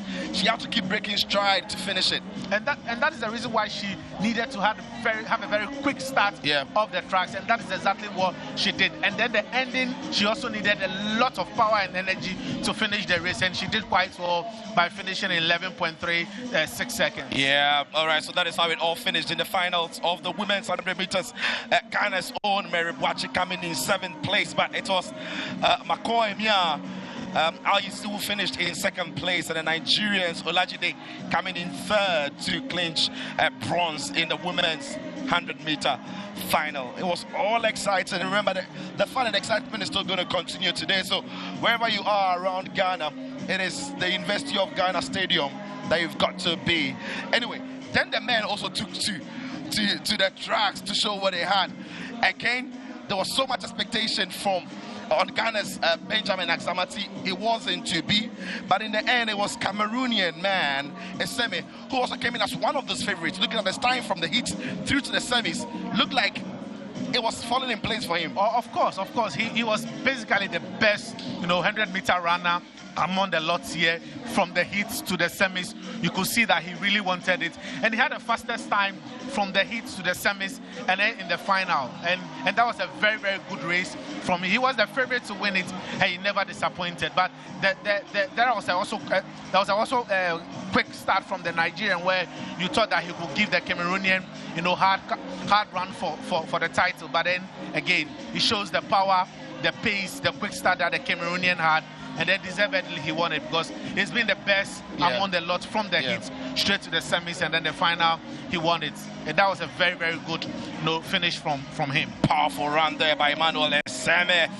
Alogboy did the 10.14, coming in 2nd place. Nigeria clinching silver, and of course it's Namibia's Gilbert Yangwa. Yanuka, who finished in 3rd place, of course, then. But Benjamin Aksamati needs talking about, because he came into the competition as one of the favorites in front of his home crowd, but he just failed to deliver the moments that the crowd was urging for throughout the time. Well, it's just sometimes when you have to perform in front of your home fans, in front of a place that you've had your educational career, where you started training as an could also see from the hits and the semi that he wasn't in the right frame of mind. I don't know if it has to do with injury or psychologically, but then again, I'm sure we saw that in the 4x4 100 hurdles, where he had to regain his energy and his psyche to go and help Ghana finish that race. But I wasn't convinced right from the hit to the semi-final with the push that I saw from Aksamati. But then again, he said he knows he has disappointed Ghanaians, but there's still a lot of running to be done. He's still in the finals with Team Ghana in the 4x100 finals, which would come up, I'm sure, by tomorrow. So all I'm saying, I'm still wishing him the best, and he will learn from mistakes like this. But kudos to the Cameroonians. He won, he deserved it. He was the better among the lot. No, but if Ghana is going to do well in the 4x100, then I mean, there are concerns about. You said there were concerns about his fitness level, or perhaps it's the psychological effects on him. If Ghana is going to go on and do well in the 4x100, then he's going to step up. But even before we talk about that, this is the women 4x100 meters relay. It was the heat. We saw Ghana also then charging to win in their hit and qualifying into the final. So excited the way it all went. That was a very, very good finish from the Ghanaians. You know, was a very, very exciting. The only issue I had was that the baton change. They really need to work on that. Should they, win the gold? But the powerful finish from Haliti, they're making sure that Ghana crossed the line. You could see the distance between him and herself and then the Nigerian in second place. But that was a very, very powerful finish. And I'm sure that even with a 44.324 that they did, they might want to improve on that when they get into the final. But that was a very, very powerful finish from the Ghanaians. Yeah, look at the concentration on Hall Haliti's face as she bears down the line to cross the line to take Ghana into the final. That was just the qualifiers into the final, but it gives a sense of what to expect from Team Ghana as we see the countries that qualify from that Liberia, Nigeria, Ghana, South Africa, Ethiopia, and Namibia all progressing into the. Like I was saying, that was just the qualifiers into the final, but that gives a sense of what to expect come the final. Of course, and if you are not among the best time finishers in the qualifiers, you have to look at what Nigeria and Liberia did in the qualifiers and try to improve on that, because Ghana's time was the third best in qualifier. It means that for them to get gold, they need to improve on their time, and I'm sure that is one thing that they want to do. And then for the Liberians, they also look around and say Ghana and Nigeria came close, but we also need to improve to make sure that we pick up the gold medal or finish on the podium. Who's your favorite to win women's 4x100 relay? Well, I've seen the Liberians. I think that is still our favorite, but in relays, a lot of things can happen.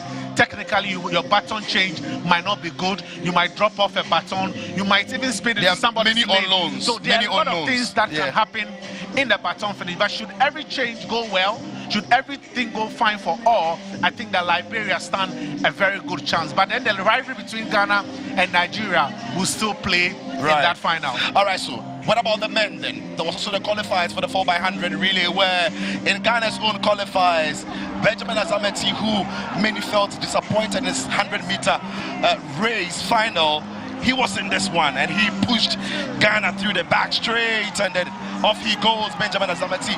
In the end, Ghana came home topping or winning in their qualifiers to go into the final.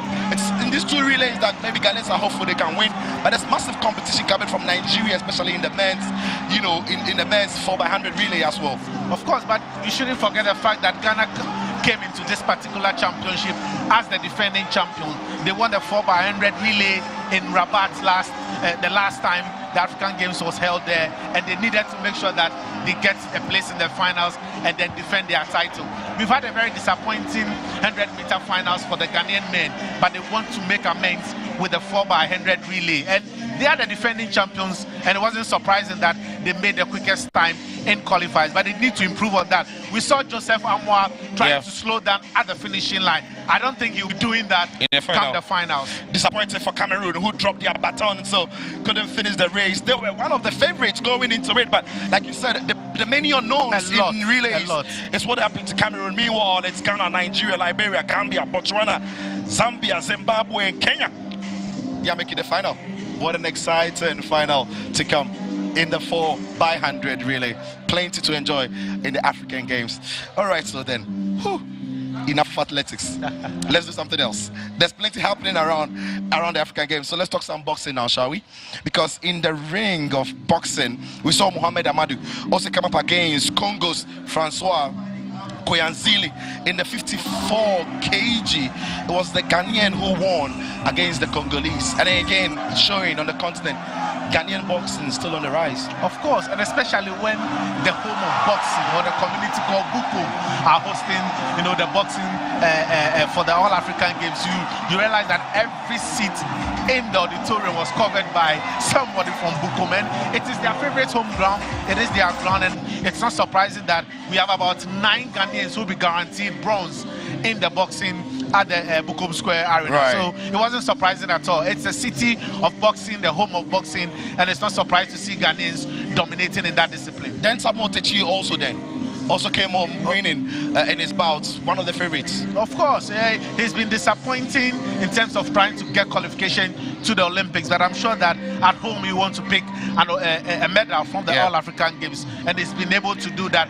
Into the semi-final, he's guaranteed a bronze, but he can go further and change the color of the medal to maybe silver or gold, but I'm hoping that he pick up the gold medal. All right, so then, and then Masamba John Paul of South Africa also going through from his quarterfinal in the 63.5 kg. It was immense in his bout. There was a knockout for him. South Africans or Southern Africans will be happy because that was a very good bout for him against the Burkinabe. Of course, if you look at the continent, South Africans are doing quite well when it comes to, you know, boxing, and it wasn't surprising that Masamba won that particular quarterfinal for South Africa. It is a discipline that you don't expect them to pick a lot of medals, but whoever they get to represent always try to go into the medal zone, and it's not surprising that, you know, he's qualified to the semi-finals. Masamba of South Africa progressing into the semi-final, into the medal places. So we see how far they can go. Can he make the final, though?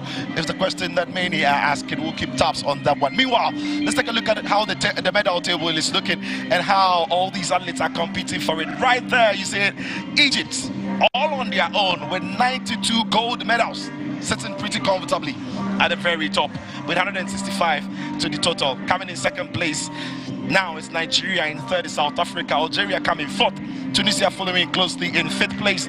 But it's Ghana who have climbed into the top 10 and have since remained there with 10 gold medals in sixth. Mauritius in seventh, Eritrea have come in sixth place, Morocco in ninth, Ethiopia jumping into 10th. All right, so that is how the medal table is looking like now. It doesn't look like there's anybody catching Egypt. Okay, so there was also rugby, which was very exciting because in yesterday's men's rugby, there was a pulsating rugby game between Kenya and Zimbabwe. In the end, Zimbabwe won by 27-22. So close, so close. Very, very close, very, very close. And I think it's one of the disciplines that has been very, very competitive. You know, the normal suspects who you always think will be favorites when it comes to rugby, they've advanced. But this was a game that I wasn't expecting it to be that huge like the other results. Kenya and Zimbabwe, it is one of the games that they normally are good at, especially the Southern Africans. So it wasn't surprising. Kenya, you look at Kenya, Zimbabwe, aside cricket, they do well also in rugby. So it was not surprising to see how close the score was in this particular game. Well, so then Kenya there losing to Zimbabwe, but the rugby didn't leave the women out. They are very much part of it, and that's the beauty of the African Games, where all disciplines, men are competing, women are competing, and it was Ghana who saw off Nigeria 12-5 in women's rugby. Exciting news because the African president of rugby is Ghanaian, and he was very enthusiastic about bringing, you know, having the rugby as part of the African Games, and it's been brilliant to see how it's been competed for. I think that kudos to Herbert Mensah. He's done quite well for Rugby Africa and also for Ghana as well. You could see how competitive rugby has been on the continent for some time now, and you can see it at the games this year. And I love the fact that even minnows that have not even tried rugby before have decided that it is a field they want to give it a try. Yeah. So I'm not sure that the results will be of importance to them. The participation and exposure will be very, very good to them. They want to build on that. Come next 4 years in the All-African Games, they will be very, very prepared to go to Egypt and make a mark. But I'm not surprised that Egypt, Kenya, Zimbabwe, and even Ghana are getting far with rugby. And that's something that we really want to see. Then there was football. Now we know who are going to go into the final and compete for gold and one settling for silver. There's also, we know, the fixture that is going to set up for the bronze game. So we saw Uganda take on Congo, but this game was breathtaking because of the comeback. So it was Congo who took a 2-goal lead. By halftime, they are taking a 2-goal lead. At full time, it was Uganda who had progressed into the final by winning by 4 goals to 2. What a story for Uganda from start to this point. Of course, it's been very, very impressive. If you look at the Ugandans, they've been quite well. They find themselves in the group with Nigeria and Senegal, but they managed to top that group. That tells you how good, they've been, getting wins over those two West African giants and coming into the semis. They were favorites. They were 2-0 down with 31 minutes to go, and they never gave up, coming back to win 3-2 in this particular game. And I'm sure the Ghanaians would be very wary of that and make sure that they go all out, not underrating the young cranes of Uganda. They play some very, very good football, and you can see, and they never give up. They never give up. At this particular point, you know very well that they will go in for the winner, because with almost 80 minutes to play, they were in to win this game. But Congo will be very disappointed that they couldn't hold the 2-goal advantage they had. You have a 2-goal lead with 31 minutes to go. It will be very, very disappointing. But Chicho, we've seen, even at the African Cup of Nations, where teams have 2-goal lead with minutes to go, they just give up. So it is football. That is looks very familiar. Right into the hearts of Ghanaians. you just have to drop that dagger into the hearts of Ghanaians. No, but that's the power of football. You don't stop playing when the whistle hasn't gone for the end of the game. And Uganda over there gave us the reason why you shouldn't give up in football games. And it's going to be a very entertaining final when they come up against the Black Meteors of Ghana. And Ghana also then took on Senegal in the second semi-final. Ghana won by a goal to 0 to book a place in the final. So it is 2 finals in the 2 football disciplines. We see Ghana in the final for women's football, Ghana in the final for men's football. And it was yesterday in Accra where the young boys of Ghana qualified, beating Senegal by a goal to 0 into the final. It's a huge one for Ghana. Huge. I 2 really potential gold medals staring at them. Of course. I really enjoyed the game yesterday against Senegal. It was a bit West African, very physical, but you look at the quality of play that was exhibited by the 2 teams. Very, very impressive. Senegal, you know what they are doing with youth football. They are conquering Africa and the world when it comes to under 17 and under 20 level. Ghana playing some quite delightful football as well. That was a very good goal from the Samatex young star Michael Efson to give Ghana an opportunity to fight for gold or silver in the final. It is going to be a very entertaining final against a good football team like Uganda. We've seen how good the Ugandans have been in this competition. I don't think Ghana will go in there and underrate them. Uganda have already beaten Senegal in this competition, and Ghana will know very well that it's going to be a very tough game when they come up in the final against Uganda. It's all set. It's all set. Ghana taking on Uganda in the final of the African Games. Remember that game is at Accra Sports Stadium. What a game that would be. It's a chance to win gold for the country of Ghana or for the country of Uganda. Where is it going to be? The games will tell. Anyway, let's take a look at how the day is going to be unfolding. What does the program of the day look like? Just so you know where to be. Today comes up. So we've got the football that perhaps you didn't see between Uganda and Congo. We're going to show you how good Uganda were right after the show. So stay on and enjoy. Then at 1400 GMT across Africa, boxing comes your way. We are back here at the University of Ghana Stadium for the track and field event. There's plenty today, so don't stay home if you're in Accra. Get around the stadium and enjoy. There's also basketball 3x3 to enjoy. Then we'll come back here at 19:30 GMT to give you a wrap of everything that you perhaps might have missed right on this show with me, Philip Sichope. We go back and enjoy some basketball on 3x3. Felix, plenty to come today. A lot. There is athletics here, there's basketball. Where are you going to be? I would want to go and watch the basketball, and then I come back in the afternoon for the athletics. All right. So that is what it's going to be. I'm going to go around and enjoy as many games as I can enjoy. It is the African Games. Experience the African dream. Thank you very much, Felix, for your time today. Lovely show with you. And for all of you watching across Africa, enjoy the African Games. Have fun with it. And let's Africa unite. Experience the dream.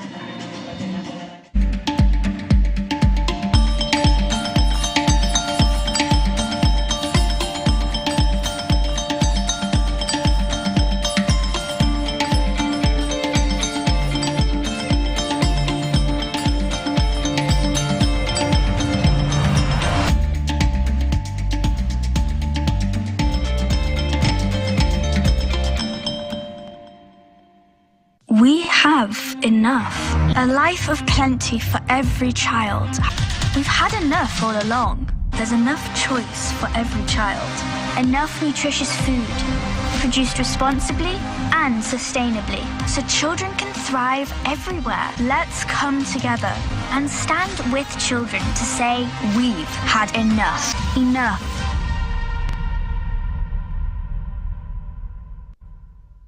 Coca-Cola Zero Sugar. With a new and improved taste. It's delicious and refreshing. Coca-Cola Zero Sugar. You need to try it first. This advert is FDA approved.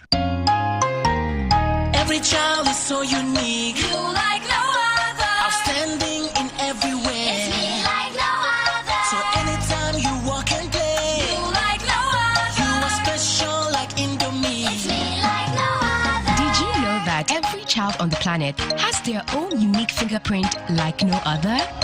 You like no other. I'm talented. Me like no other. I can sing. I can dance. You like no other. As well as their own unique talents and abilities. I can cook.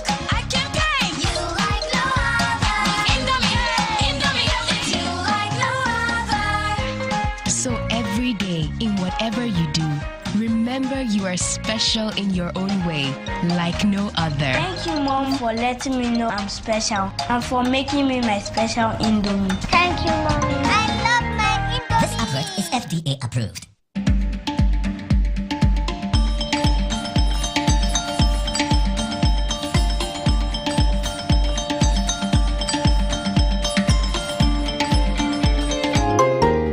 Every child is so unique. You like no other. Outstanding in every way. It's me like no other. So anytime you walk and play. You like no other. You are special like Indomie. It's me like no other. Did you know that every child on the planet has their own unique fingerprint like no other? You like no other. I can play the drums. I'm talented. It's me like no other. I can sing. I can dance. You like no other. As well as their own unique talents and abilities. I can cook. I can paint. You like no other. Indomie.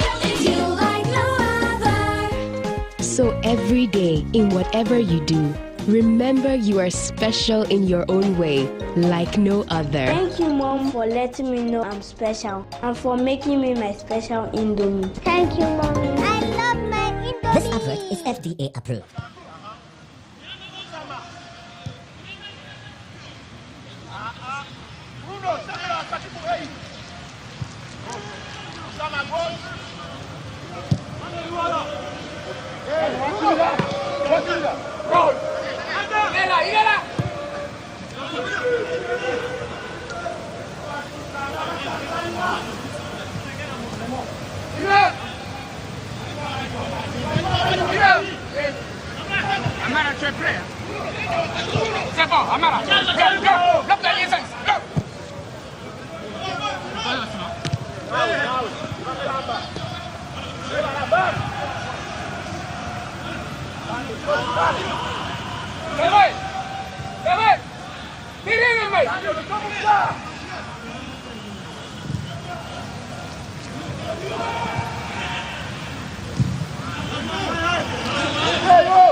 For the referee from Libya, Abdul Razak Ahmed, is assisted there by Bazioria Wilfred from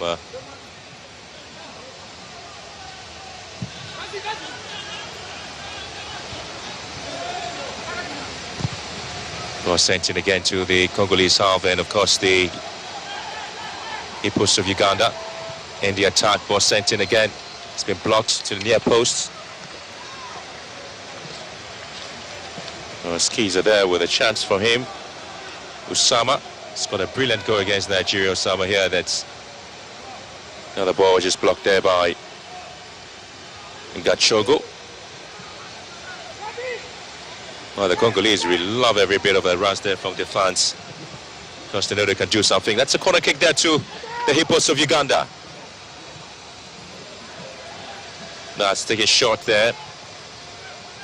Again, it's been pushed away. Oriwatsu was actually had the last touch on the ball there. It gets flooded there for the fans for their stellar performance. I still love to see the team pick up an impressive play here against the Hippos of Uganda.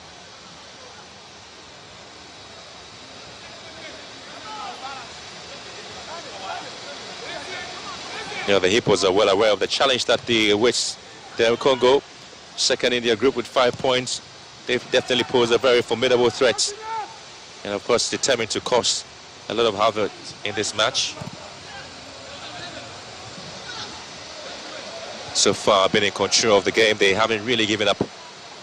Still trying to push the ball forward. Of course, problems there for the Ugandans. Referee spotting a bit of a very cynical tackle there, so calls for an infringement against the Hippos, and there's a foul there from Torach. The captain for the side plays this club football for SC Vipers. So far had 162 minutes played. Torach, 2 games. He's making his 3rd appearance for the side. Free kick to Congo. It's going to be a left-footed one, swung it into the half of Congo. Keeper comes up. Shimlam Kamia deals with it. Possession back to the Congolese. They've so far been dominating play. Not really giving the Hippos of Uganda any chance at all. Kamia with that fist.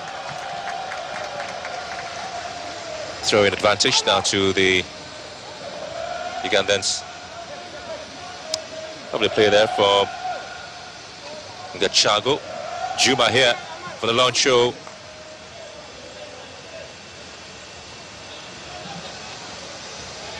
Always looking for the balls into the half of the Congolese. Referee spotting a little bit of a push there against Bruno Buyanga. Very sizable crowd here watching this game for this first semi-final match in the men's football edition. I was seeing the display there from the Ghanaians, the Black Princesses, having qualified to the finals after a 3-1 win against Senegal at the Cape Coast Stadium. Now the men's are having their take today, and the very first match is between Congo and Uganda. Just after this match, the home team, the Ghanaians, will come up against Senegal. Another very interesting, exciting match awaiting us here at the Accra Sports Stadium.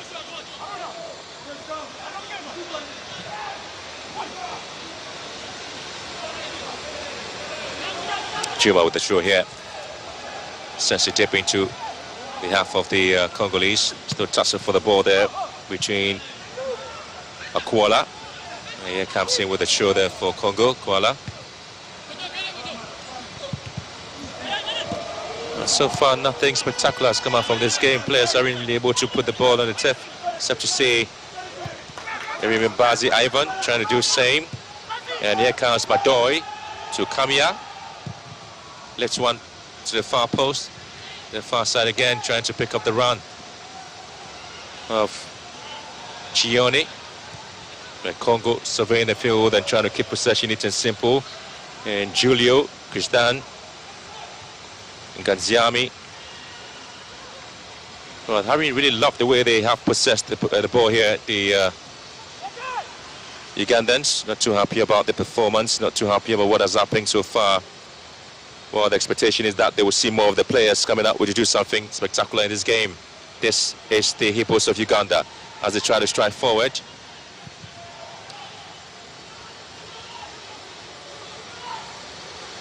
Good display there from Nganjami as the Congolese race further on the right-hand side, and that's a very cynical tackle there. Madoy Shibilaki gets the first yellow card. His name is taken there by the Libyan official, the very first player to be booked there. Ronald Madoy, the player who plays his club football in Greece.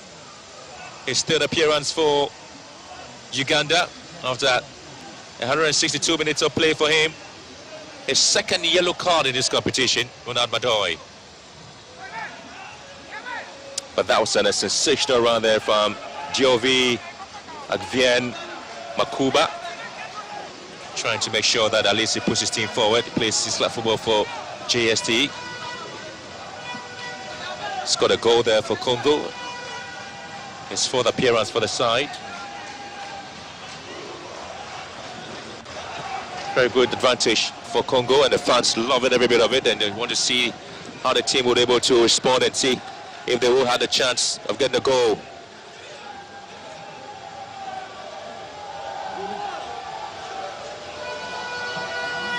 Congo indicated early on.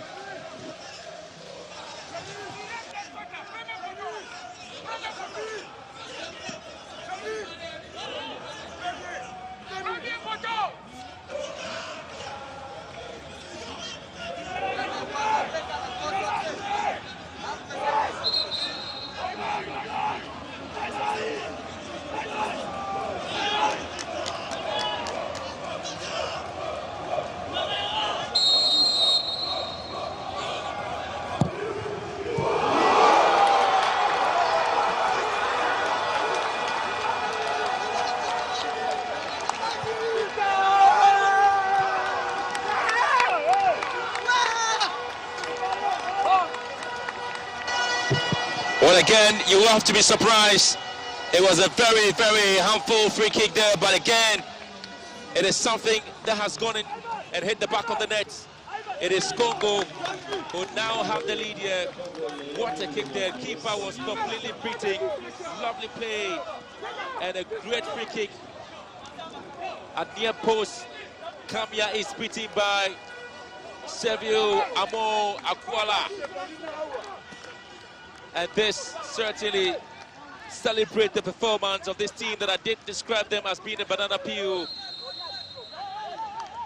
His second appearance for Congo, just 90 minutes he's so far played, and his very first goal for Congo in this competition. And this is going to be the response there from Oriwa. What a goal. What a set piece there from Congo. Servio Akwala plays his club football for JST in Congo, and he is giving them the lead here at the Accra Sports Stadium.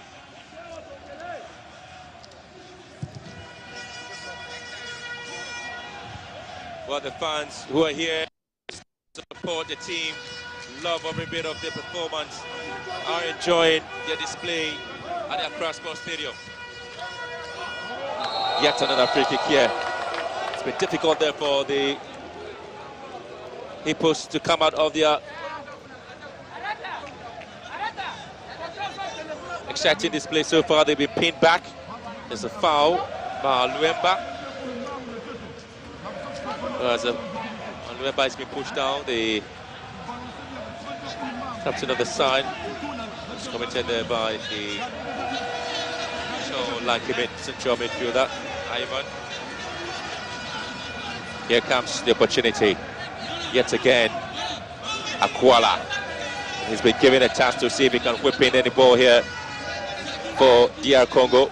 Well, Congo, I should say, Congo Brazzaville, not DR Congo. Akwala again! And Kamia comes out with a brilliant save. This man is becoming a keepy in terms of his display. Creepy crawler, I should say, there for Congo. Akwala, it was right, and he needed to make a save and redeem himself after conceding that one there from the same man, Akwala.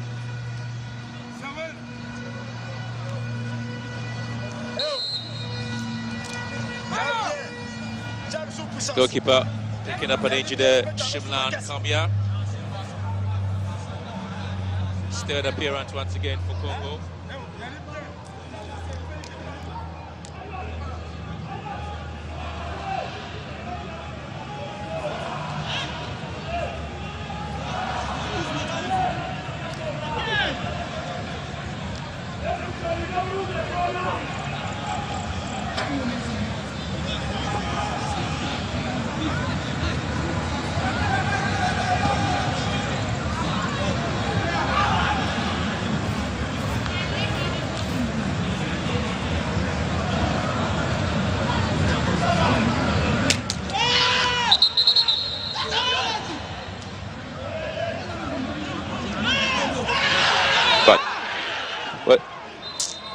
There seems to be a very big problem there with the goalkeeper. He needs a serious medical attention. This is not turning out to be something good at all. This is not turning out to be something good.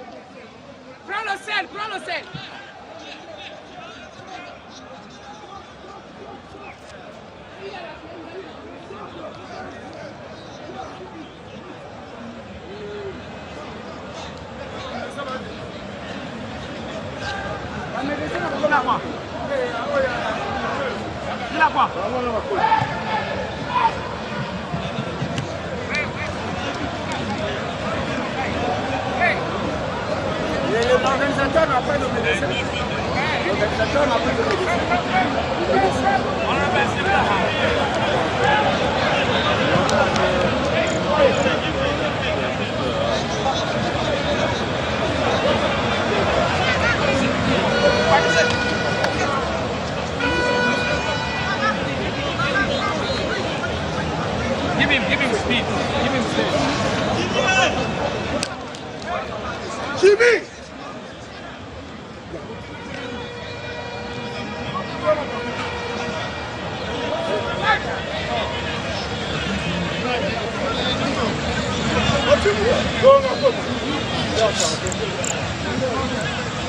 Well, there seemed to be a very big issue there with the keeper. He appears to be okay now. There's a little bit of concussion there for Shimlan Kamya, but at the moment the medics have been able to stabilize him, so it makes that there's definitely going to be a change there by the Congolese side, with the expectation that they have also in a team a very able goalkeeper, Abu Magada, and of course a reward Humphrey.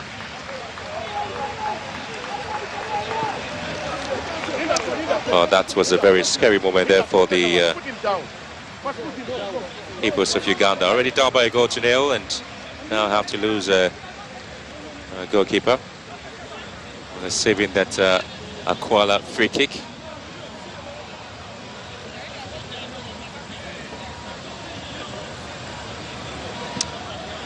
So this is the situation here at the Accra Sports Stadium. The team with the unblemished record there, the Hippos of Uganda, now they have been pinned back by the Congolese, certainly giving them a lot of thinking to do, and they have to find a way to also deal with the loss of their goalkeeper, who has been substituted and heading straight to the ambulance to be taken out for proper assessment. And so the Libyan official will ensure that he's pretty much okay to continue with this game. This is a competition that has seen the Hippos of Uganda made some exciting football, but again, the most difficult aspect of that is that this Congolese team came up with something that had perhaps paced them a little bit, and so that's the confirmation of substitution up to Magada. Played the first match in this game here against Nigeria, plays club football for Gaddafi FC. His second play or second appearance there for Uganda in this competition, with 90 minutes so far played after the very first game.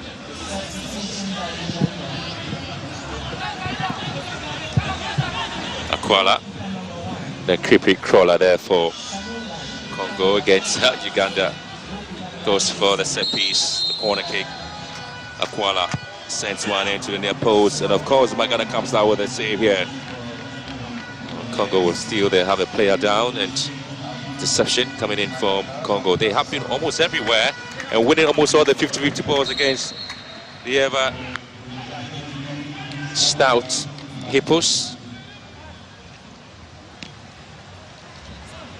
Look how they corner kick again, and that's the goalkeeper's punch. Well, I felt that he was pushed back there by Ivan. Madoy on a yellow card so far. Dorach. Ivan just pushing to see if he can receive a pass there. This is Madoy. Juma is waiting. Madoy hits one. He's been cut out beautifully. They've been playing a very compact game there, the Congolese, not only giving the Ugandans any breathing space at all. Ivan losing possession. Picks it up again for Uganda, sends it back to Magada. Madoy being invited here by Magada. Taraj opening up to get a space for a return pass.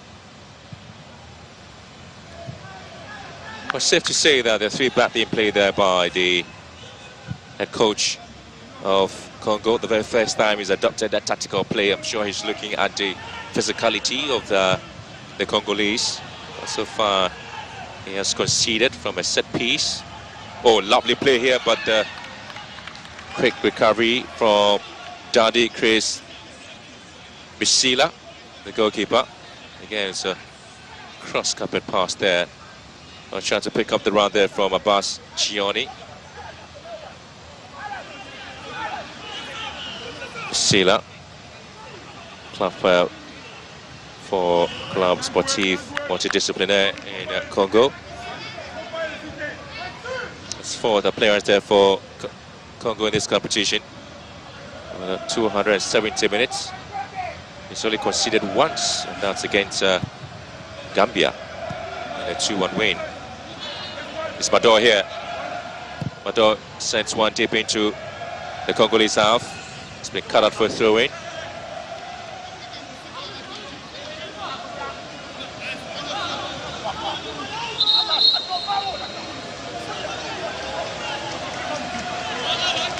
Oh, the final place at stake. All 4 teams are set to leave everything on the field as they vie for glory in this prestigious competition. Congo do also have a player riding in pain and also needing attention, and that's Sarah Samba.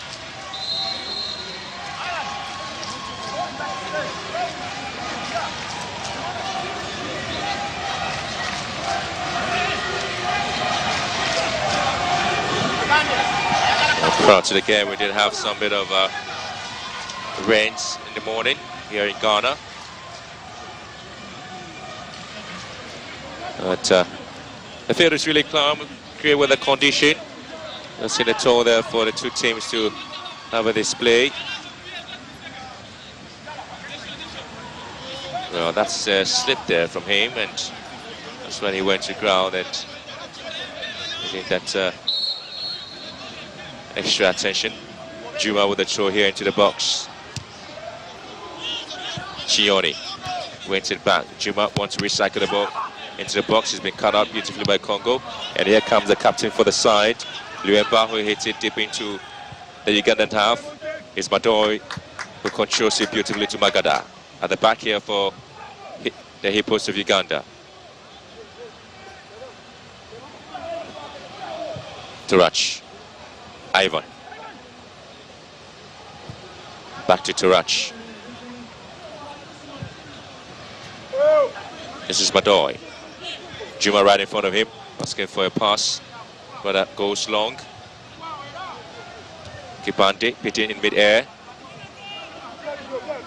Oriworth. Well, they played it from the back there. The Hippos of Uganda really struggling to put the ball in the central areas. Ivan again recycles the ball, losing concentration. It's been taken away from him. Madoy gets it back again. Magada calms things down. Here comes Juma. That's going to be a foul there, Kuala. And clipping the heels there of Juma.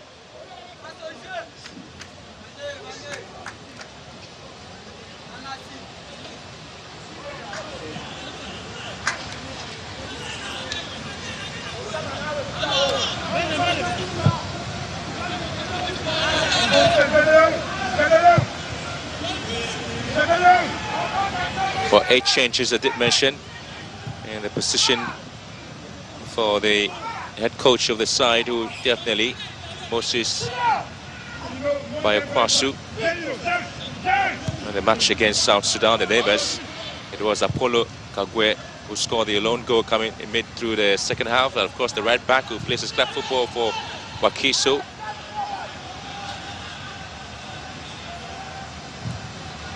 He scored that goal in 74 minutes after Alan Oriwat's initial attempt had been blocked. Kagwe was one of the several changes coach Bayakasu made from the team.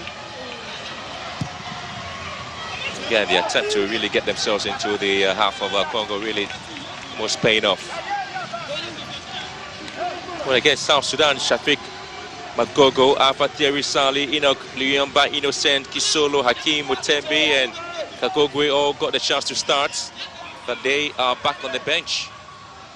Throw in here, Kipande's header, and he tried to hit it there.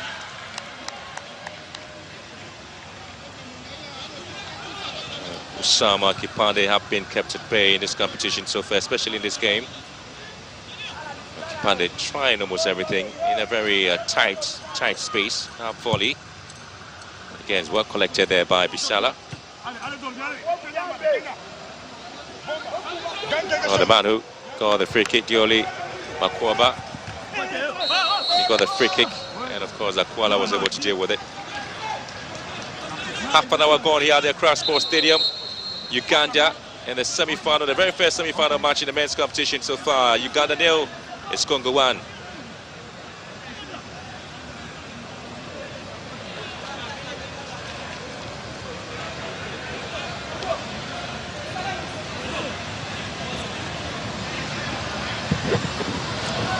We are the water break at the Accra Sports Stadium. So this is how the situation has really been for the Congolese side. They have been very calm. They've taken the game very tactically straight into the hippos of Uganda, and they are reaping the benefits of their calmness and their disposition in this competition. Now they lead by a goal to 0, and so they want to continue with this.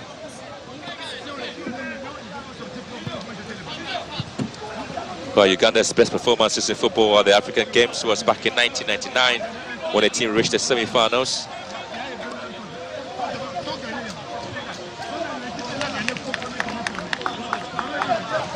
Well, there's a lot of talking in this Ugandan side. The coach is trying to ensure that he gets the best from the team.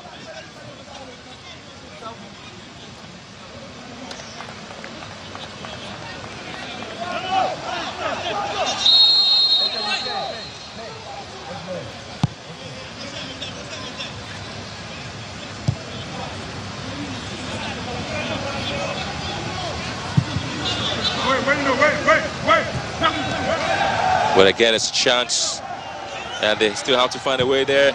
As a strike has been picked up by the goalkeeper.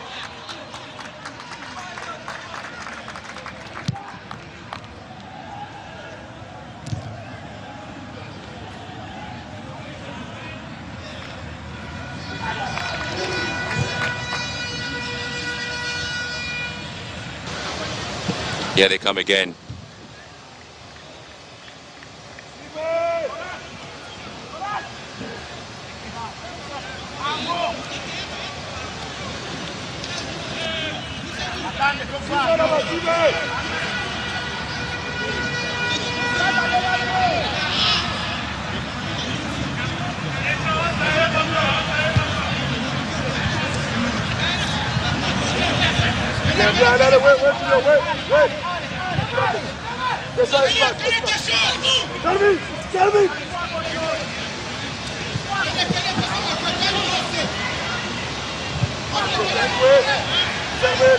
Juma comes back into the defensive line.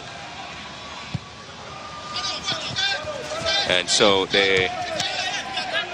just good play there. Kipande is being fouled. The referee says he wants to continue with the play there.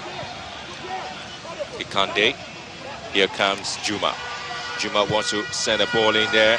Bisala comes and defends beautifully there for Congo. They haven't been overawed by the attempts there by the side to ensure that they're able to get a win.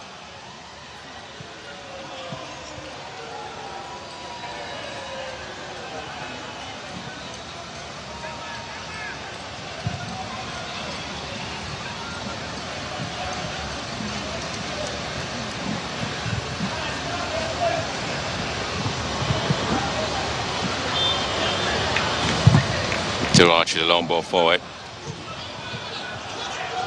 And Congo again struggling to find a way out. Juma. Turns beautifully, Juma. And here comes Storach.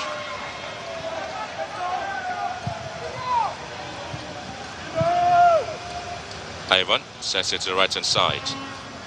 Again, Congo would have to lose possession.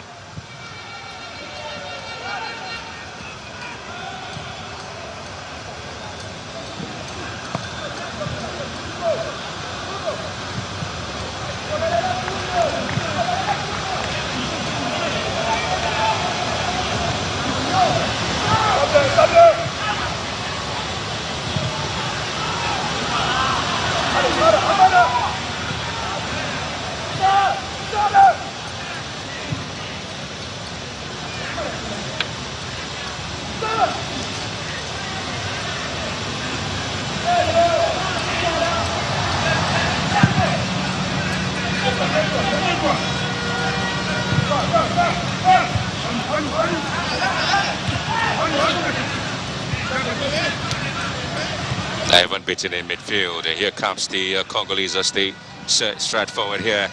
Referee sees that to be a dig or tackle, and again he gets it, the free kick.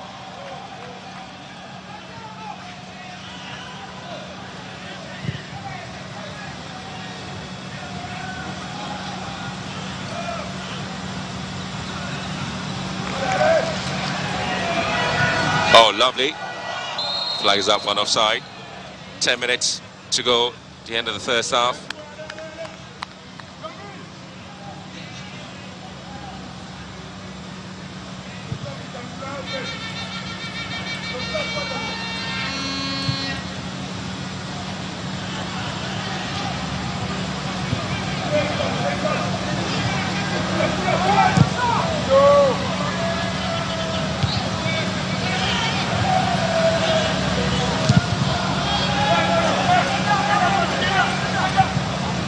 And again, has to go back to Magada to pick it up.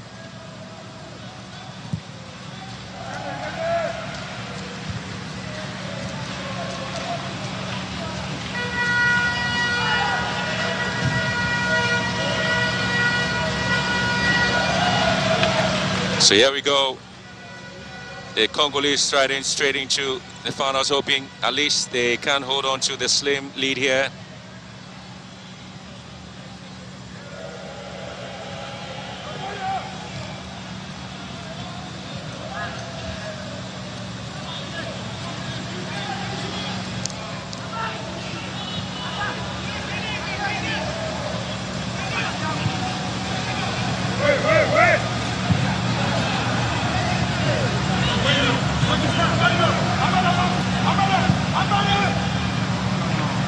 Well, the Hippos haven't really come out of their blocks so far. It's been pretty much difficult for them. Not the best of displays we've seen there from the Hippos of Uganda. They have always been having a very possessive football there, and now they haven't had the opportunity of coming out to play the sort of football that the fans expect to see from them. They continue to play from the back. It has been a very much difficult moment there from the Ugandan side. Again, difficult moment in controlling and weaving pretty patterns together, but Juma picks this one up here, striding forward, and it finds space. Here comes Kikande, trying to protect the ball, but Akwala, the goal scorer, shields him from taking advantage of that. and comes off the body of Usama. One of the few players in the side who's been kept at bay by the Congolese side. Here comes Shuma.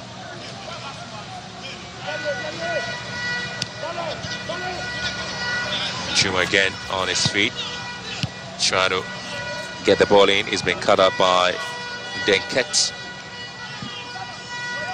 The man who currently has the goal and who is putting smiles on the faces of the Congolese side. Really excited about it. Juma, he always goes for the long throw into the box there. And Ivan said that goes nowhere.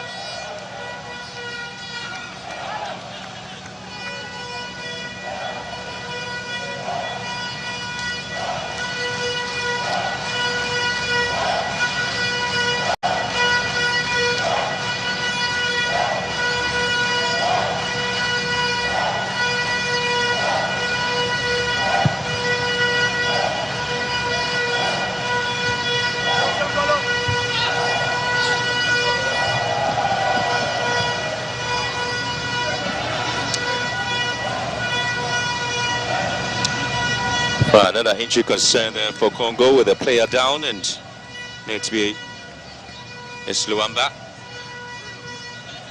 That's a concern at the moment, Luamba.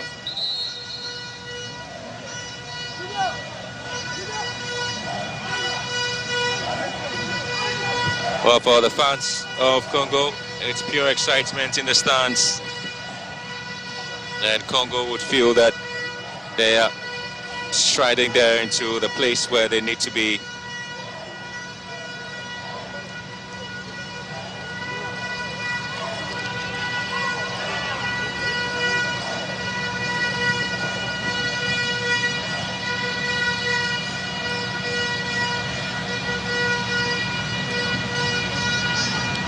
So this is where the talking point will be about this performance and how the two teams have played so far in this competition. It's been Congo who just hanging on to the slim lead they have against the Hippos of Uganda. Ball sent in again, it's been cleared away. He comes back into Ivan, struggling to keep his balance. Almost getting through to the first 45 minutes. Here comes Juma.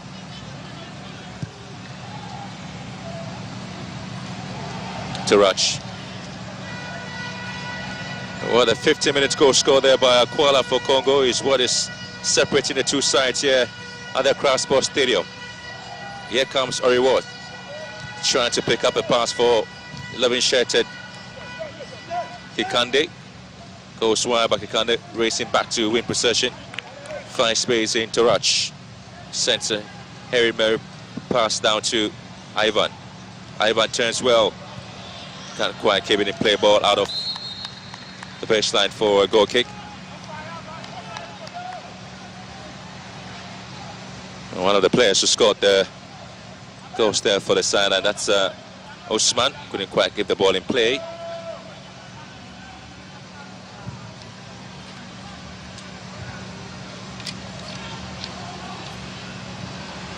Osman, Arafat and Ivan. Hirim Bazi is scored against Nigeria. Alan Oriworth the penalty against Senegal. And Apollo Kakagwe scored against South Sudan. They have scored Uganda's 4 goals at the tournament so far. There's a decision against the striker for the Hippos of Uganda, Bunyanga.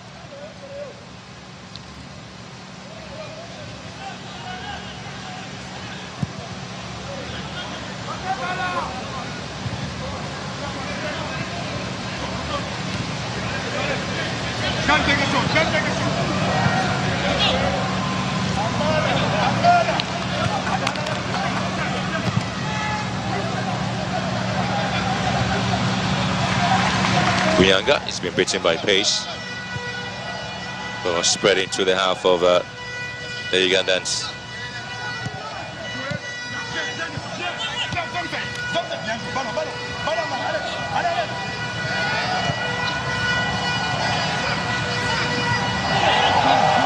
Well, just to get the attention of the referee, but he would have none of that. Mosavu. But the main attempts there will come from Congo. And that's the man who has worked very hard to give them a set piece that led to a goal. Makuaba.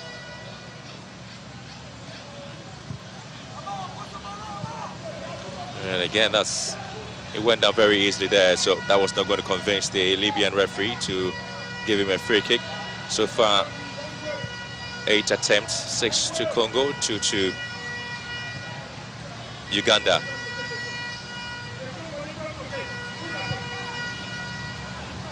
Madoi. Oh, the player, Mukambo, who just went to ground and was hoping the Libyan official would come to his rescue. Mukambo scored 1 goal there for Congo and playing his 4th game there for the side. And there they go again, Musavu. Oh, lovely play here from Dekan Musavu, who plays his club football for Interclub. His 4th game for Congo in a nice shirt. Well, Dekan Musavu plays for AC Leopards.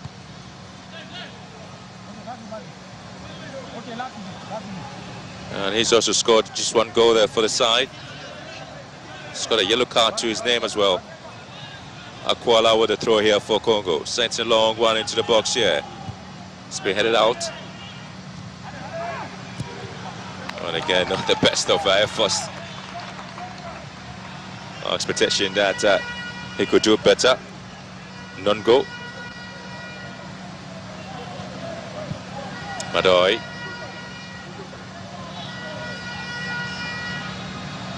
We're doing 5 minutes of extra time in the first half, or so far it's been the Congolese who have displayed some huge prowess and secured a goal to their name, and that is what they're keeping in this particular encounter.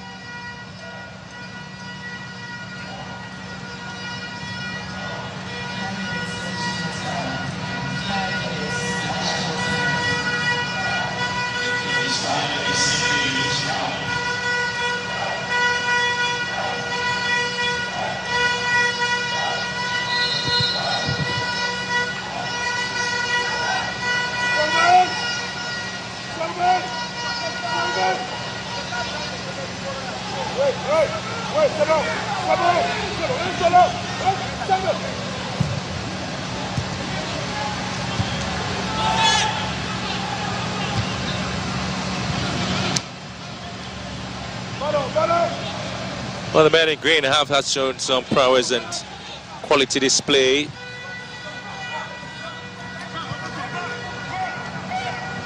Savu, and he gets a free kick. It's going to be a bookable offense. Yeah, it is. And it is Ibrahim Chuma, the CD Leganés player who plays in Spain. His first yellow card of the tournament. Ibrahim Chuma, product of the under-17 competition in Uganda. He's got 224 minutes prior to this game to his name, and he's got his name taken as well. So 2 yellow cards so far to Uganda in this match. While they're down by a goal to nil, the first yellow card came and was a set piece that led to the goal.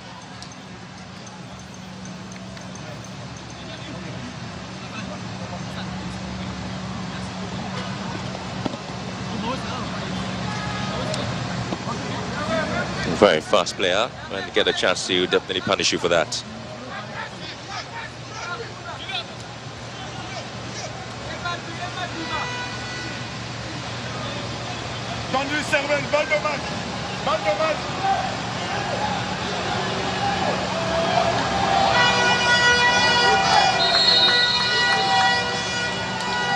Akwala sends it to the post. Agadalis! Well, nearly got the second. He is a set piece expert there. Akwala Magdon Kunto was just late in tapping in for the second. Magada just dropping the ball sheepishly. Nearly gave the opportunity for the Congolese to get a second. And Musavu here. And this time he's been stopped in his tracks. Osama Arafat racing back. But again, you have to talk about the quality of this delivery there from Akwala.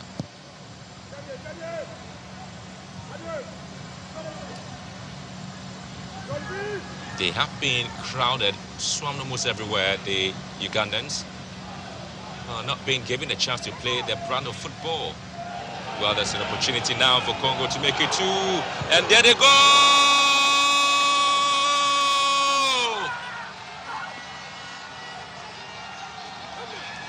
Well, the manager spoke about Magnon Konto, the interclub player, his first goal in the competition in his 4th game for Congo. Konto makes it 2-0 before they have time.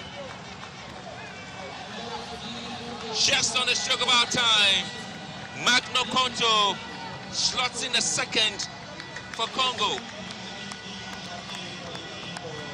It was a very painful slip there from Adore, and palm, that's it for Magno Konto. First goal was considered by Shamlan Kamya, who's been taken off. Second is being considered there by his replacement, Abu Magada. 2 goalkeepers, 2 goals, and I simply can afford to smile here.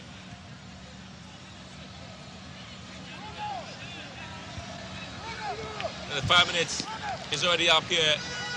Oh, the game plan in the competition has paid off. Congo.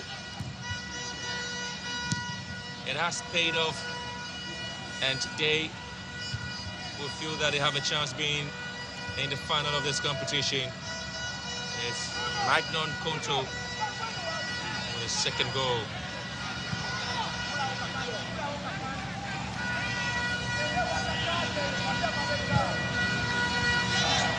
Good pass on the far side, well whipped in, and this time it is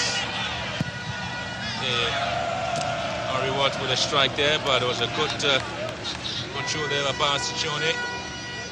Man who's in the UK.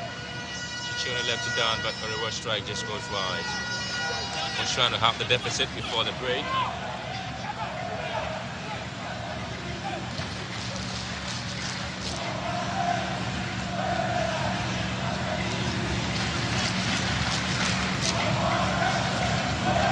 Well, so the first 45 minutes certainly has been the half for Congo. I have said and continue to say that they certainly were going to be a banana peel to the stout and mighty Hippos of Uganda. Indeed, they have, and the display has paid off. They've kept their own. Akwala, 15 minutes with a goal there, just on the stroke of half-time. Magno Koto makes it 2-0. At half-time, it is Uganda 0, Congo 2.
And so there's been only one change made so far with Ivan Irimbazi out, and on comes Hakeem Mutebi. Well, the player who's just been introduced into the game, Hakeem Mutebi, plays his club football for SC Villa. His fourth game for the team, and of course there's a lovely chase for the ball here by Kiza Usama, and he's able to get a corner kick for the side. Senegal have really come in and start taking earnest there from where the two teams left off for set into the 12-yard area. And again, it's Congo trying to ding this one in, but the goalkeeper comes up to make a save.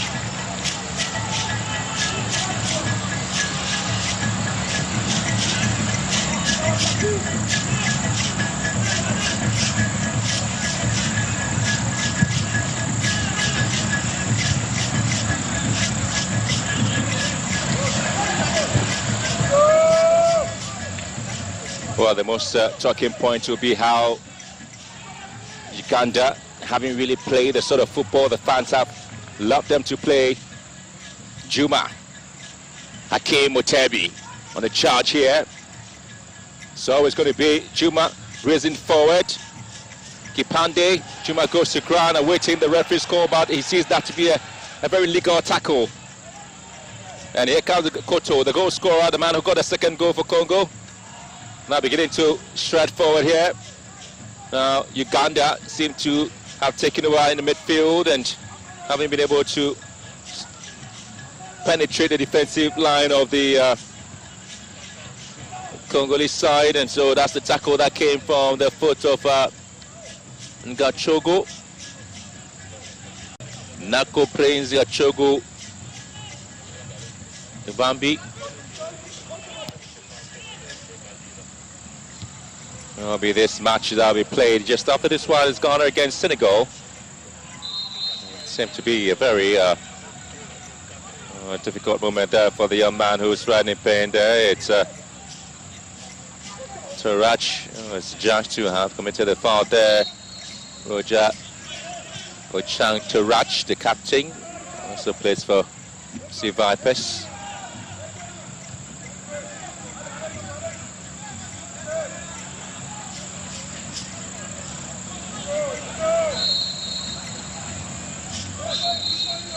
They talk about the strength of this Hippos of Uganda.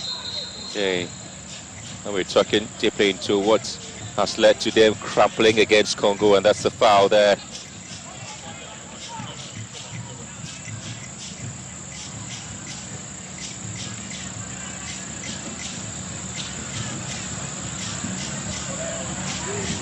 Kipande. And again, it's the best of control there from Kiza. Kipande very busy in the second half. And 10-shirted Kiza Arafat. Ismail again, there's a try here. And chance across the face of goal, not the best of connection, but a good opportunity for reward. And hits wide. Well, that's very close that they've come. A reward tried from a long range to the first side, didn't work out. Quality strike. Keeper just unable to save for the first time, but the rebound there from a reward. How about this first strike? Basila struggling to keep it out. And again, a reward doing his best to salvage the situation there for Uganda. At least was trying to have the deficit. Possession back to Congo. Now they seem to have taken over and weaving some good passes together. Referee looking at the rugby style of play here, trying to control the first there, but he calls it in favor of Congo, and that's the tackle.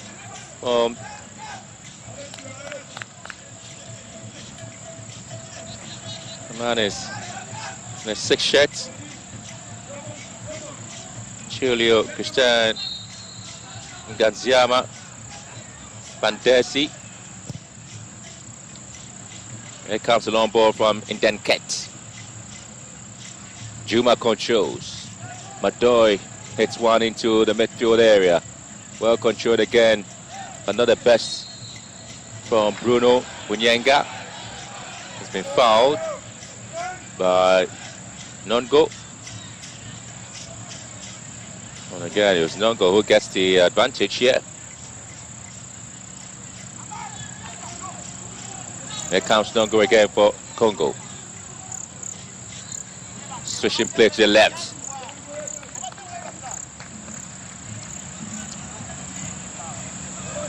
Well, there's the most difficult games, I should say, the Hippos of Uganda have faced so far in this tournament. They did face similar against Nigeria, but they were able to dispatch them with a 2-1 win.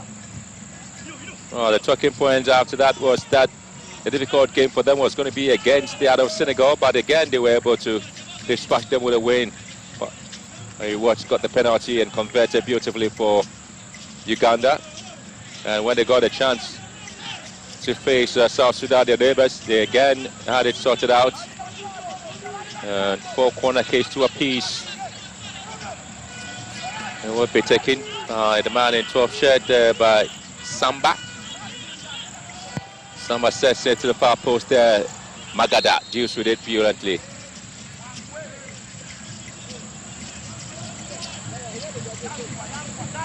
The ball here from Samba, who also plays for Interclub Football Club. His 4th game there for the side.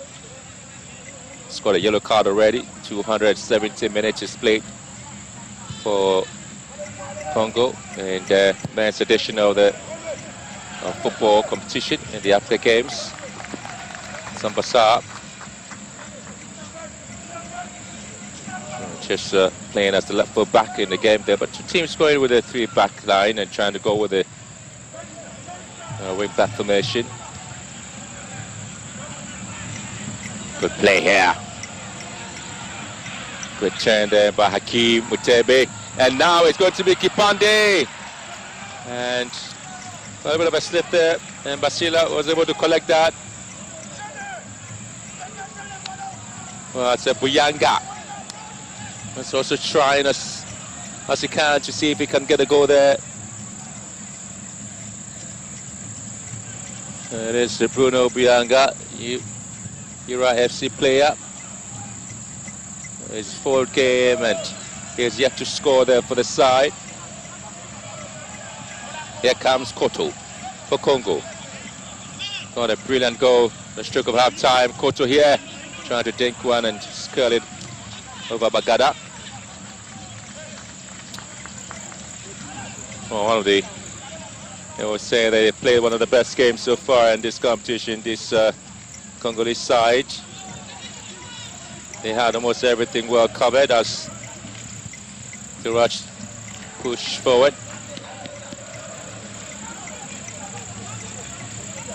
And Lukwago, who's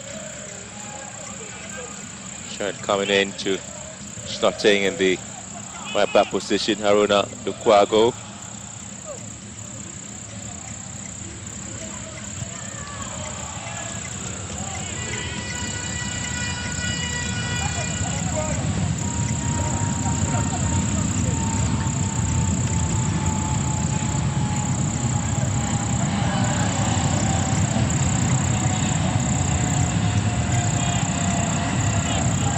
Well, the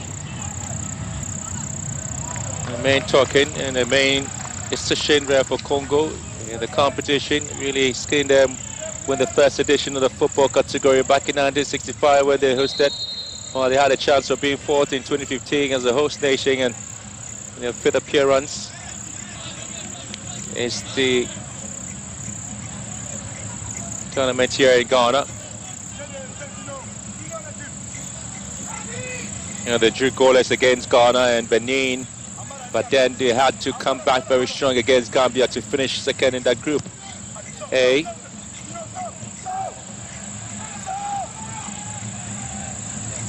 So they simply are one of the sides that have really had a very exciting record there in the competition so far. There'll be those who will be expecting to see lovely performances there from these two teams. I tell you what, the Congolese have had more exciting displays there in this game, especially how they set the team up playing against the Hippos of Congo.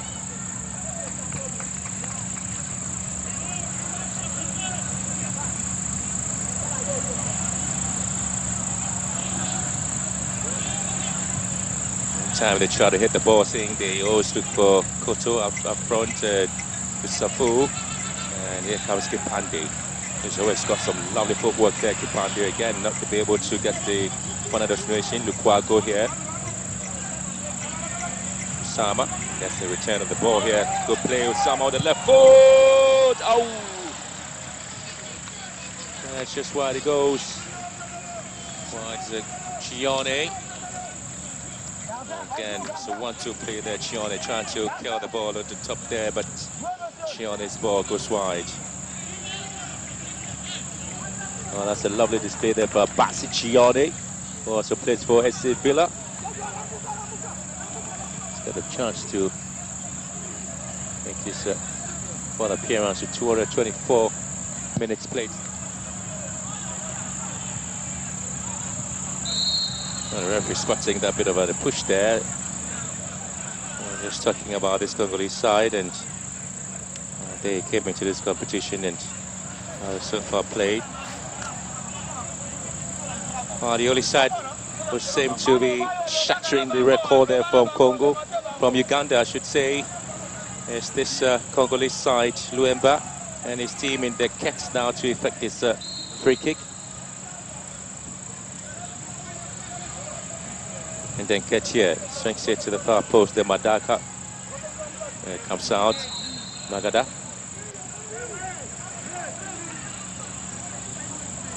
Yeah, nobody there to pick this ball there from, and then Ket.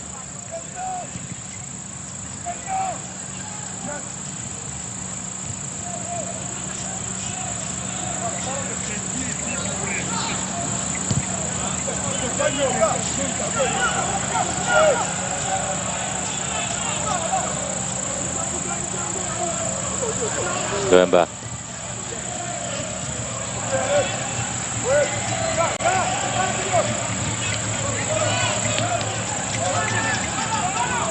Kipande, oh, lovely play here. And too early. Just found a way to get the ball straight to his man that was just racing down, and that was Chione.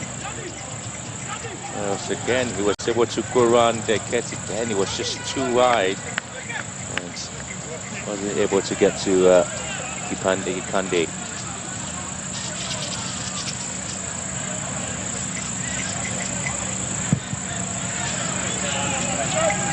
Well, Group B actually belonged to Uganda with 9 points, and that's they were able to get themselves out of that group with a 100% record. They beat Nigeria to indicate a 2-1. Iza Osama and Ivan Bazi.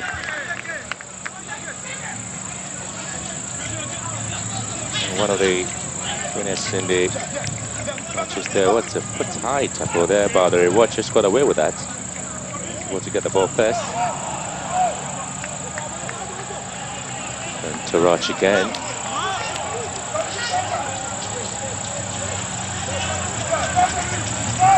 Juma.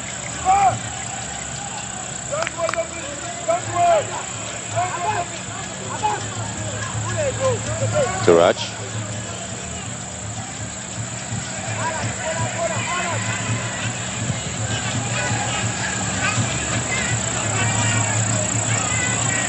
Hakim Mutebi. Hakim squares one here. Buyanga, and this time they can have opportunity, and they have done it.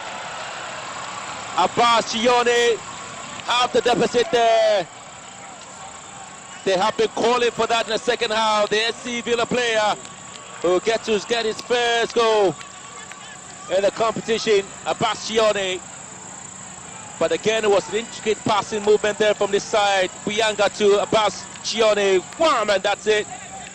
Just going past goalkeeper Basila on his left foot. He's stretched, trying to see if he can stop the ball there. Again, there was so much power in there. And Abbas Chione It's game on here at the Accra Sports Stadium.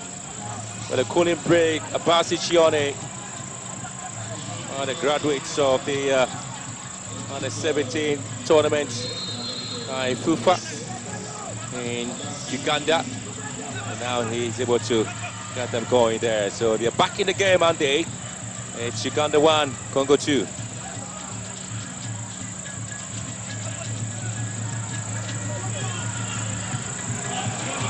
Congo again trying to move forward.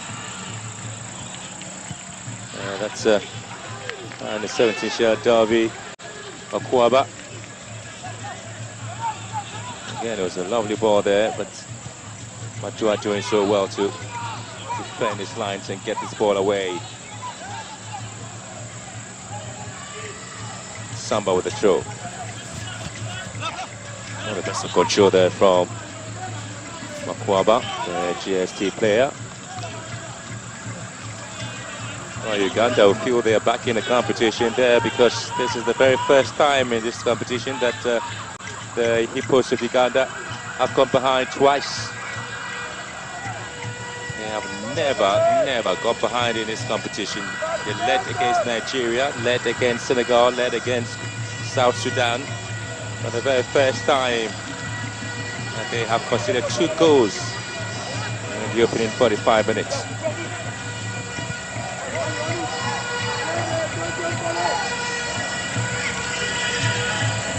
Very well here.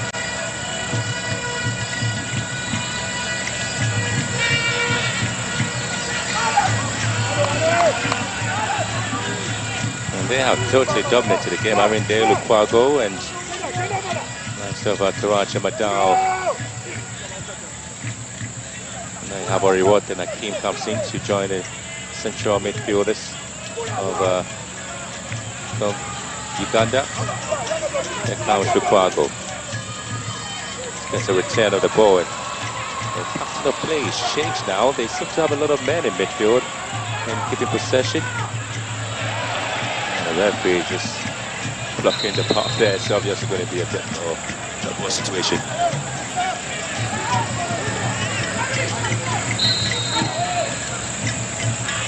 And the ball sent in again. It's been well delivered into the box.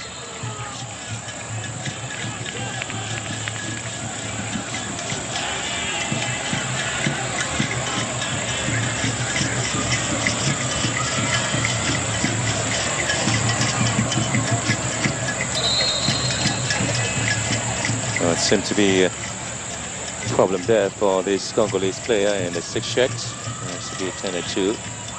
That's Badassi. And then Ziami.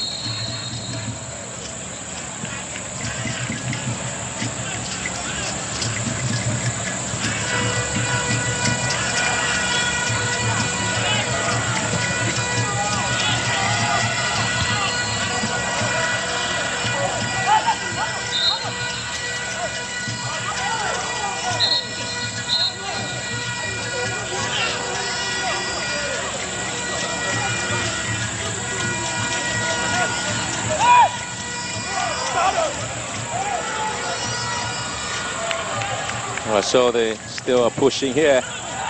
Well, that's going to be a foul. That's obviously going to be a bookable offense in the foul here on Kiza Usma. Kiza Usama. It's a yellow card to Ndenket. 5 shots, Jack Ndenket. Uwamba. He also plays for Toho Club. His 4th game. 2nd yellow card. And then catching the tournament after 270 minutes to the yellow card here. 2 yellow cards for him. He do qualify. I think he might be looking forward to having a chance to play in the final as well.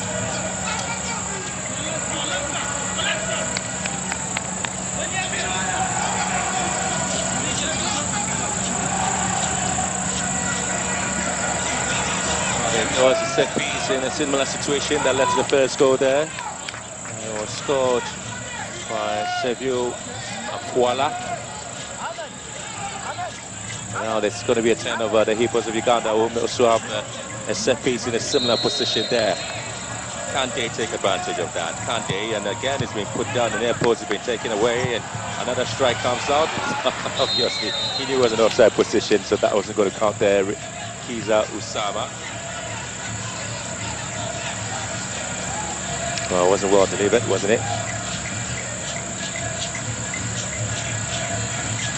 Yeah, Madoy simply had to just push himself out. And Kiza Usama.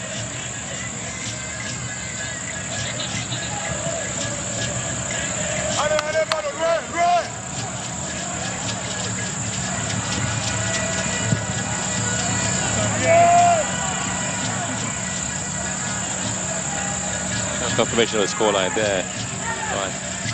It's the very first time that the Hippos of Uganda have had to concede 2 goals in the opening 45 minutes, and having to come back from behind. And that's the string some beautiful passes to show forward. And also looking to see if they can get the second goal early.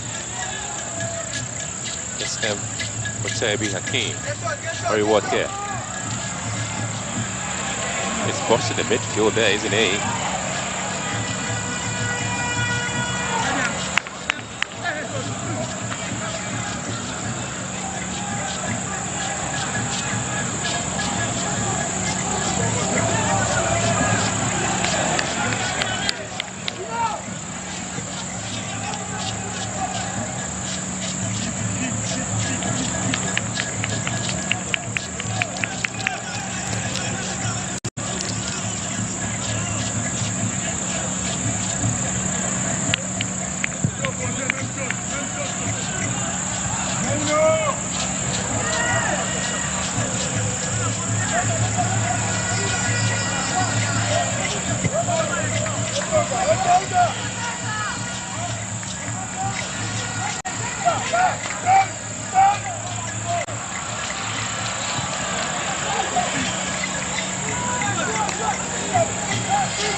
Oh, they're still trying to push home and forward the Hippos of Uganda.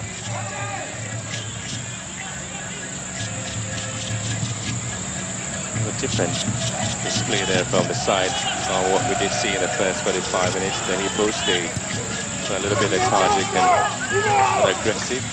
They're not bossing things in midfield. Hakim Mutebi here, spreading play to left-hand side. Ekan Juma. Buyanga here for the Hippos of Uganda. Buyanga. He's got pace, he's got power. Buyanga still keeping possession. Buyanga. And then trying to get the sympathy of the referee there, but the Libyan official will have none of that. Now will take his time to effect the goal kick here. Buyanga. He had a Kuala to contend with, and want to have the better of him there.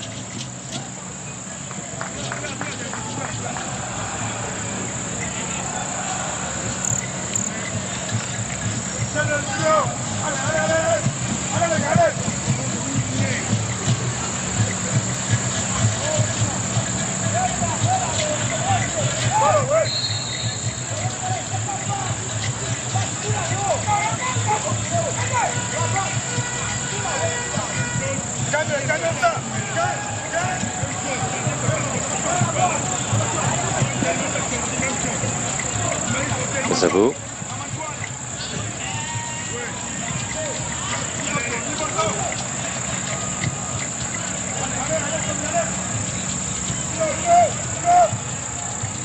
Oh, we're seeing the Congo Sidos leaving Mukwaba up front as the Lone Ranger. And you have to see a lot of runs there from Kato. And of course, there will be an opportunity now. And this is the second goal. The man has certainly scored. Buyanga has made it 2-2. What a game we have here at the Accra Sports Stadium. This is indeed a semi-final match there between Uganda and Congo. Bruno Buyanga, his very first goal in the tournament, has certainly come against Congo. But give credit there to Abasi Chione cutting the ball back, and Bruno missing no chance at all to make it 2-2. Indeed, we have a game. We do have a game here. They have gone into a certain mood here, the Hippos. Twice they went behind, twice they've come back. And the scoreline is certainly reflecting the performance in the second half. Uganda 2, Congo 2. And 20 or 19 more minutes for us to see what happens there. One of them have to be in the finals there. Because awaiting us is another tantalizing encounter between Ghana and Senegal.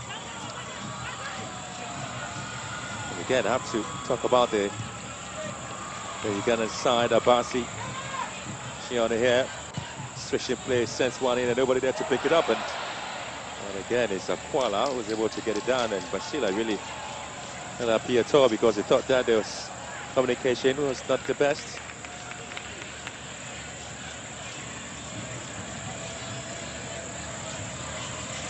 Tell you what, the introduction of Akeem with Tebi changed the complexion and of course the tactical play from this Hippos of Uganda. They really controlled and dominated the midfield. I'm just surprised they've been able to get the 2 goals back. Well, the Congolese seem to have lost a bit of momentum.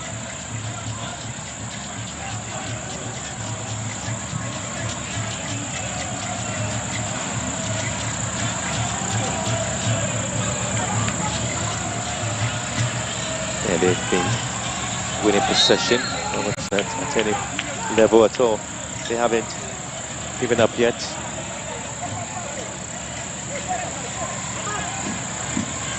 Well, they've talked about the standout performance from the giant Hippos here. Well, they have played very good football and continue to control and keep things going the way they want it. Kande. Now it is the Hippos.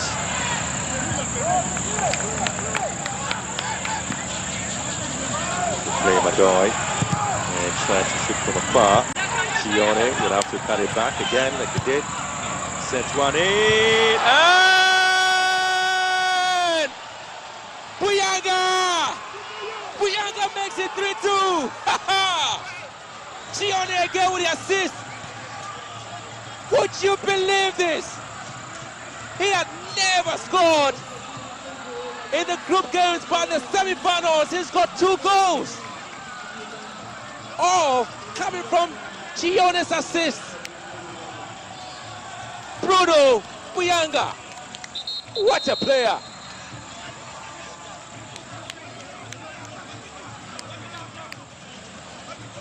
They have come from behind to lead for the very first time in this tournament.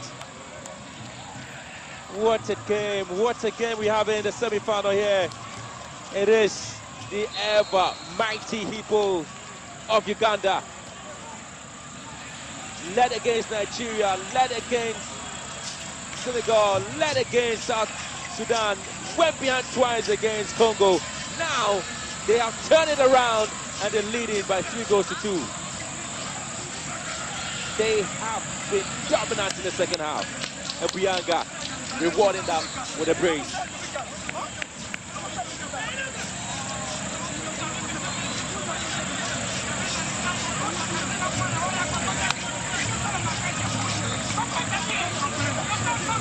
It's not been worked by a country to the players at half time.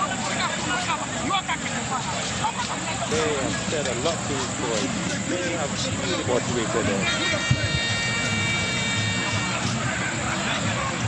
Surprised they have responded equally well. Quality display there from Uganda. Quality display.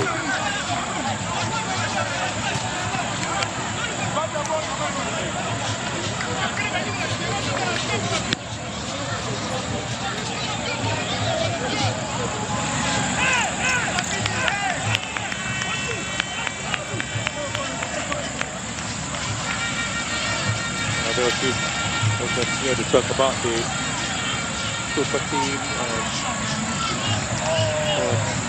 the president. This is Magogo has been doing in Uganda. And a very impressive performance of this team in every competition, especially when it comes to the African Games. 1999 when they team reached the semi-final of the country, just a 4 months. Tell you what, the head coach, Kwasi, he did better perform reaching the semi-finals on other days than the finals.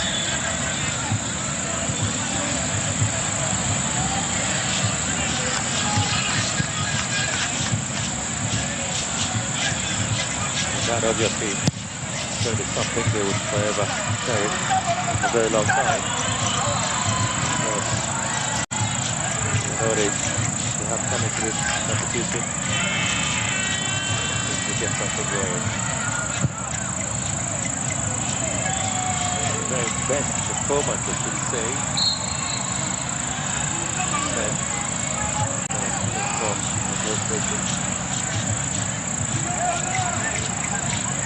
Congo, 2015 for the Congolese side. Uganda, they continue to look back into 1919 and what they were able to do, but Kwasi has changed that narrative. It's motivational touch to the players. Isn't that awesome? Very much awesome this game. Just game over.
Of this semi-final match, it is the Congolese.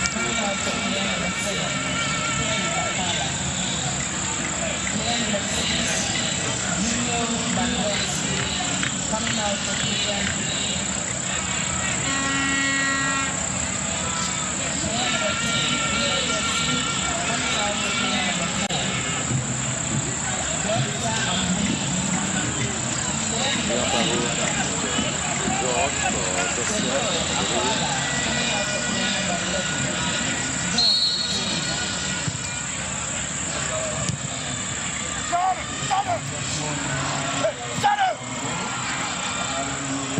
Here tries it for far.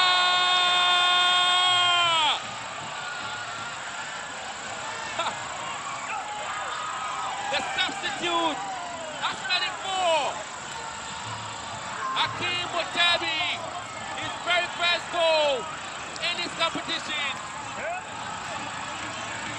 Their singular player, out of nothing, out of nowhere, he gets the 4th goal.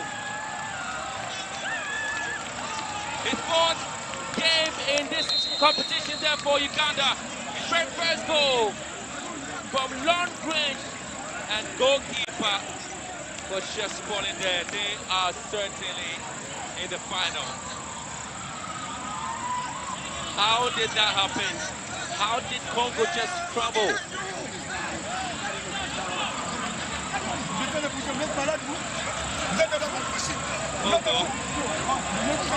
Congo seem to be out of steam in the second half. They have been out of steam. They have been really threatening Uganda.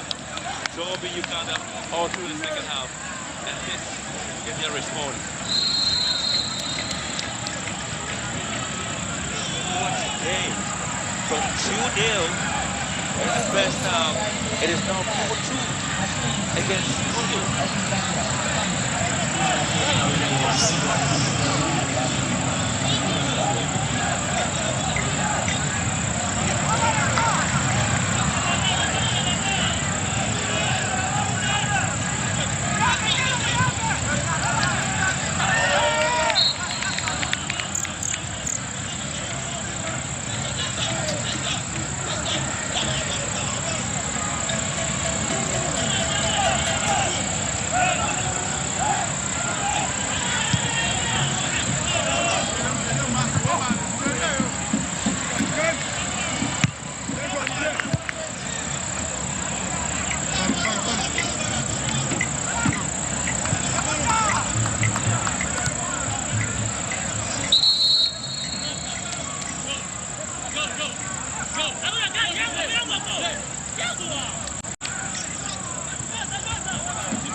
Salut!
avance. Attention, avance. Avance.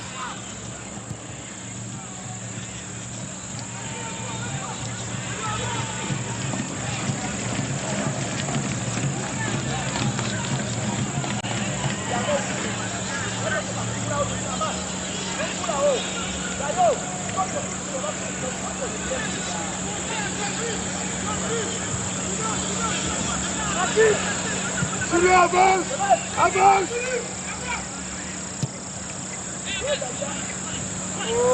Mete le ballon. Donne le ballon.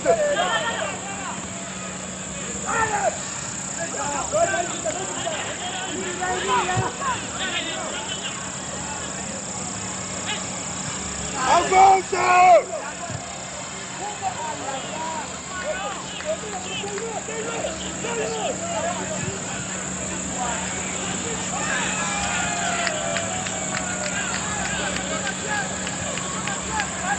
Attention, avance. Avance. Mais ça va.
We have enough. A life of plenty for every child. We've had enough all along. There's enough choice for every child. Enough nutritious food, produced responsibly and sustainably, so children can thrive everywhere. Let's come together and stand with children to say we've had enough. Enough.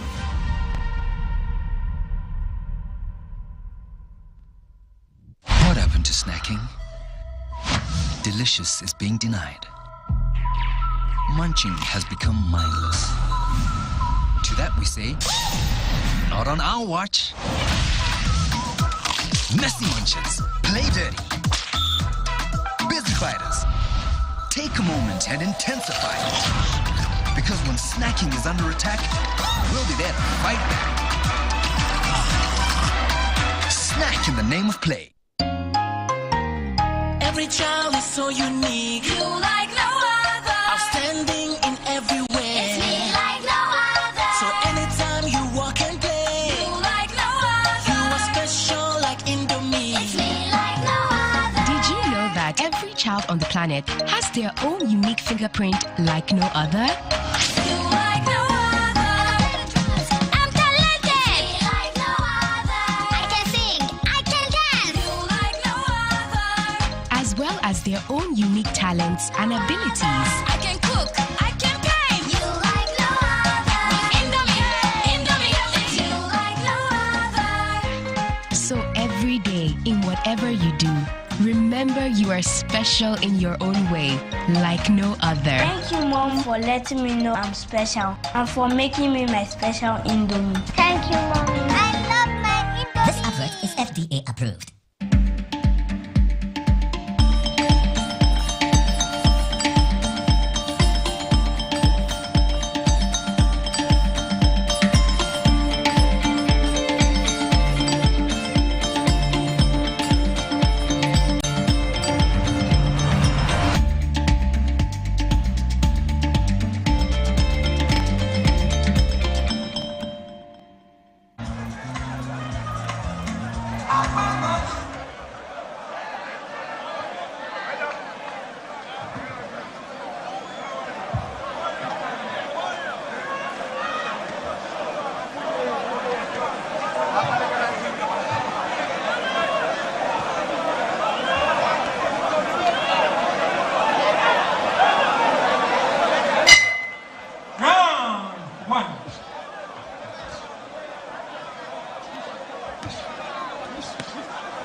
seconds out.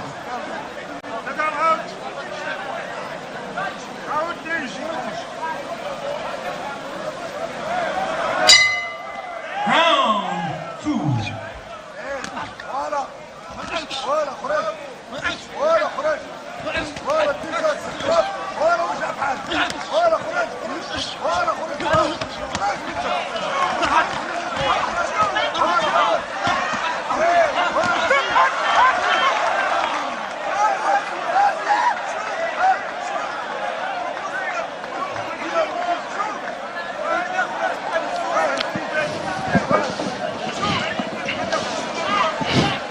Quarterfinals 2. That was a very good point from the Moroccan. A nice defense.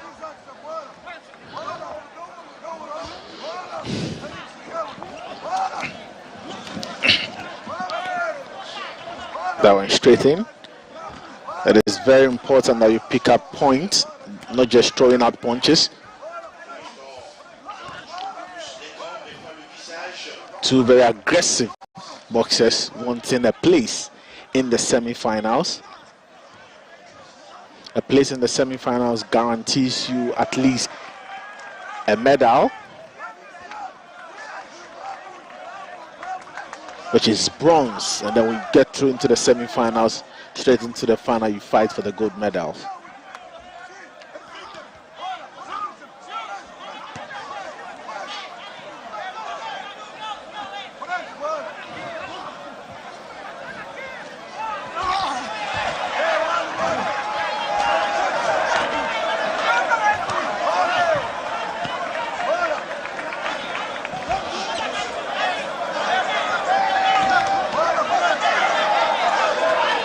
That was a good one from Moata.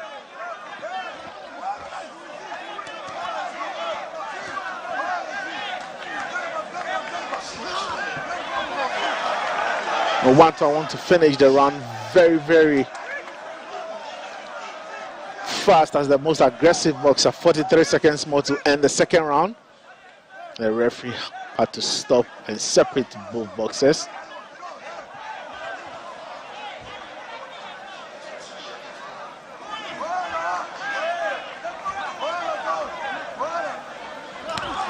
That's a very good one.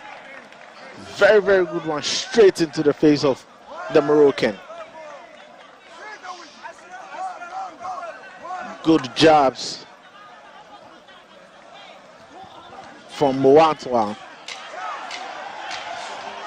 Finishing the fight as the aggressive one, trying to pick up the available points.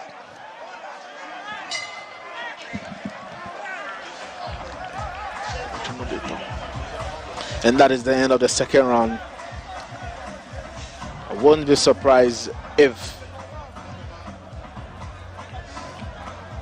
the point goes to the blue corner.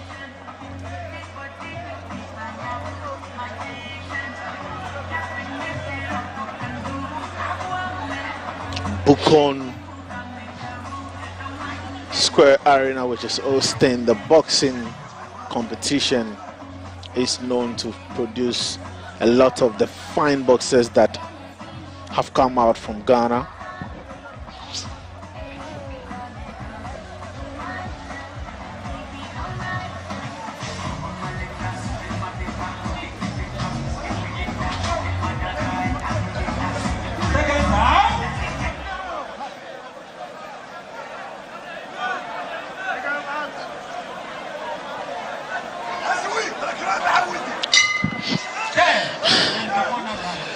Fights resume for the third round.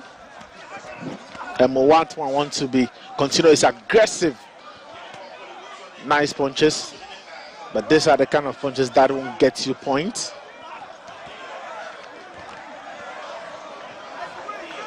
He's been consistent with how aggressive he's been throughout the first two rounds. And if you are joining us, is that a knockout? It is. Oh, it is not.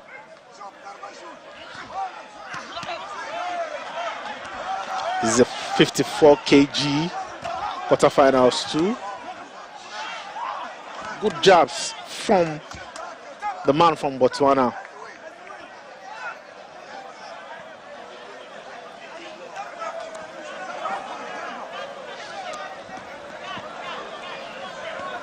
He's been on the attack since the start of the fight.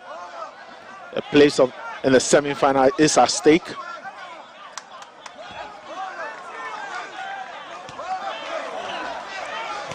That was a very good punch.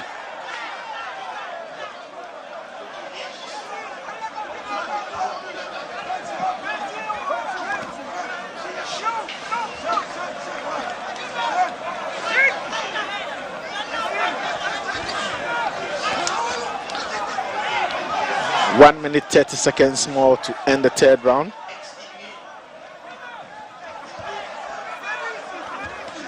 A lot of energy has been exhausted by the two boxers. But Mowatwan finishing the fight very, very well, throwing a lot of jabs.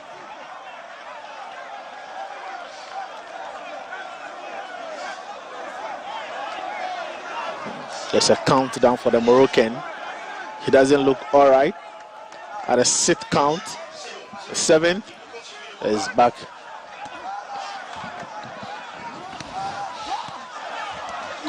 Good jabs from Mowatwan.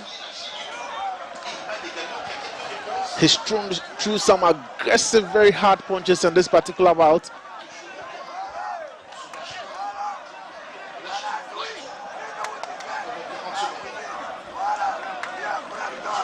"30 seconds more to end the third round. This is the time to conserve some energy if you have the lead, but neither of these boxers know who is leading. But if you look at the first 2 rounds, it's been a very good day for the chap from Botswana.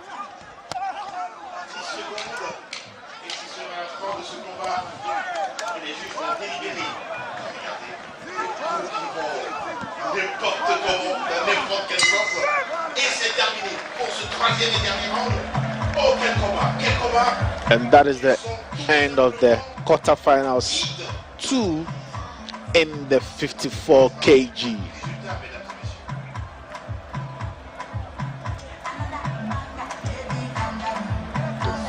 Very, very good fights from both boxers. And I'll wait for the judges to declare who has won the quarterfinal 2 of the 54 kg boxing from the Bukom Square Arena.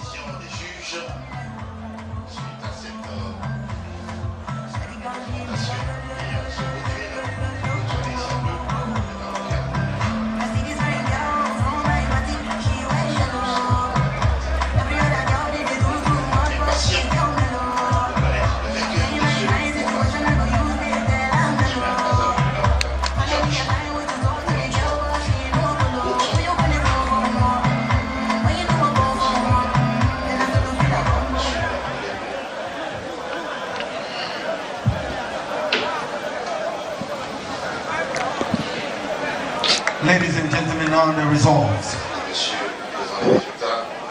By bout review, 4-3. Red, And Azui from Morocco has been declared the winner of the bout, second quarterfinals in the 54 kg.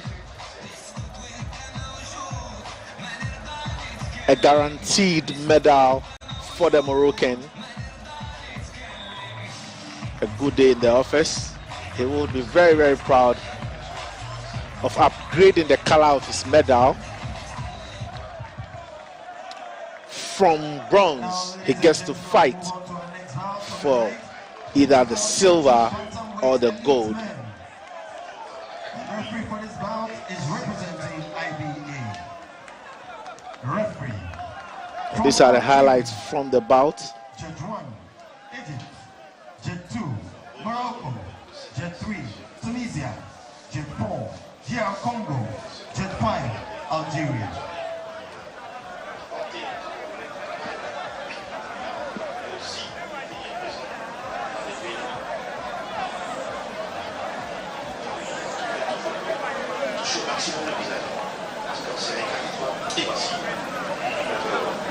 Now, please, let's welcome the boxer fighting out of the ring. Well, we're going to see a lot more live action from the Bukum Boxing Arena as our coverage of the 13th African Games. This is boxing coming your way from the BBA or the Bukum Boxing Arena here in Accra. Earlier on, we just saw a bout involving two boxers in the men's 54 kg, Imara Zawi from Morocco and Mwatla George from Botswana. We're going to see the next bout also in the 54 kg division. We will see Selululu Matthew and Mwale Mwengo from Zambia. And that's also going to be in the 54 kg. The winners of the 4 54 kg bouts would advance to the semi-final stage of the competition. And of course, when you do get there, a medal is guaranteed. At least a minimum of a bronze medal. The coach of the boxer from Lesotho offering 1 or 2 final words before the bout that starts. This will see Mwengo Mwale from Zambia fighting against Matialira Zakaria Selululu, who would wait for the confirmation of the start by the Egyptian boxing ref. Fighting from the red corner is the boxer from Lesotho, and then fighting from the blue corner is the boxer from Zambia. Awaiting the signal of the bout from the match official as he calls the two boxers. Final words. The rules being explained to the two boxers. Get back to your corner. So we're only going to be having 3 rounds of 3 minutes each. The winners get to qualify for the next stage of the competition. You have only 9 minutes to prove yourself in this bout. There's a sport that is very familiar with the fans who come here on a regular basis to come cheer their fellow friends who are in the sport.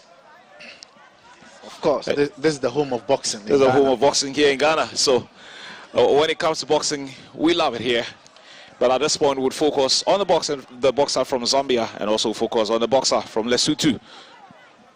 Mwale Mwengo from Zambia fighting in the blue corner. Selululu from Lesotho fighting in the red corner. Both boxers looking to pick up some points early in this first round. It's 3 minutes for every round.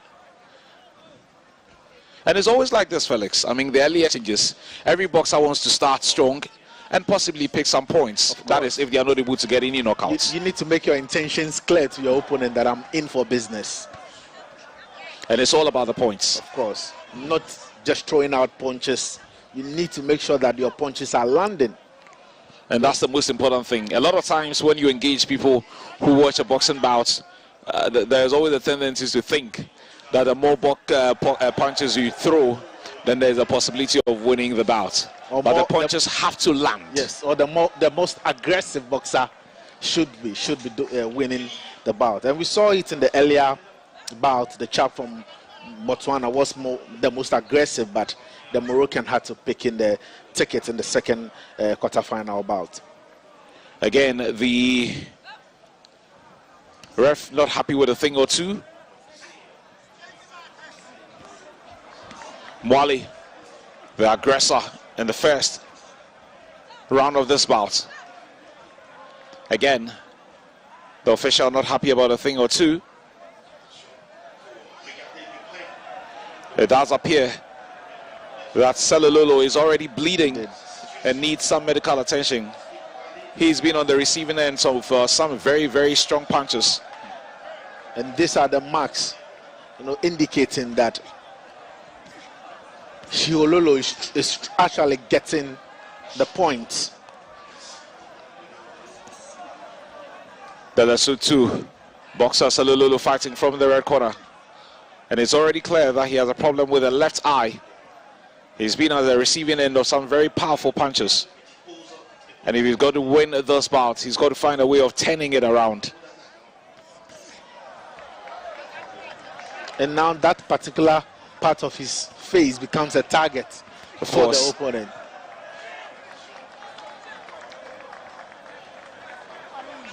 Again, I honestly have doubt if this fight will travel the distance. Well, it's all about what these two boxers will do in the ring. It does appear that Selololo is struggling, and yes, you can already see a swelling left eye. He's been at the receiving end of some very, very strong punches, Felix. He's managed to survive, the first round. Would he be able to survive all 3 rounds? Yes, he has 6 minutes more to prove that.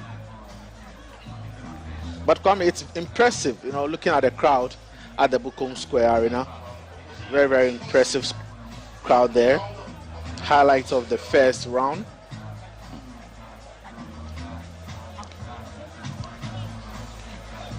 Wale surely would be happy with the way he boxed in the first round of the 3rd quarterfinals in the 54 kg.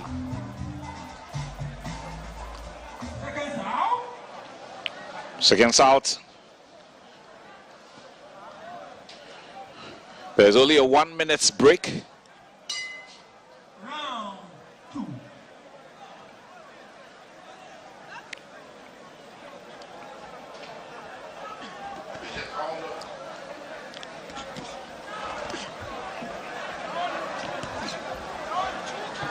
Quick fire start to the second round from both boxers.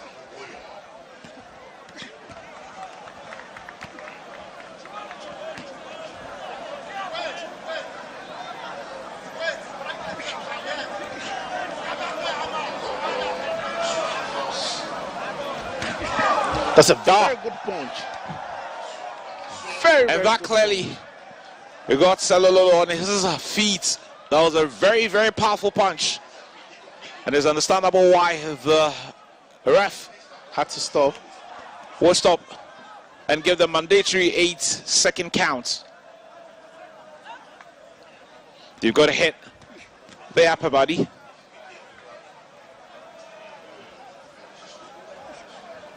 And not the lower body. I'm sure that's what the ref is signaling to the boxer from Lesotho. This is round number 2 of the final quarter-final bout between Selololo of Lesotho and Mwengo Mwale from Zambia. Oh, that's a good strike. I've been impressed with the Zimbabwean, as the Zambian, I must say. He's not just throwing out the punches. No. Making sure that if the punch is not landing, he's not throwing them. Another excellent one. Interesting. From Selololo. He's been at the bad end of some very good, punches and jabs from Mwale.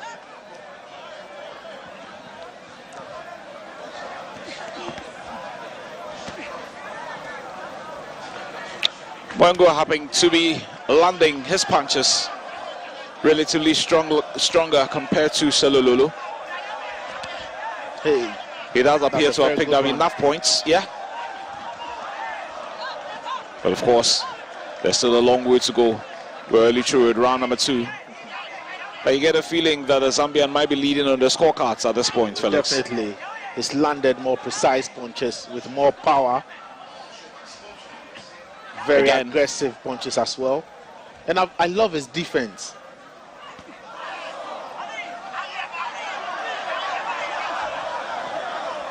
Some wild swinging from both boxers.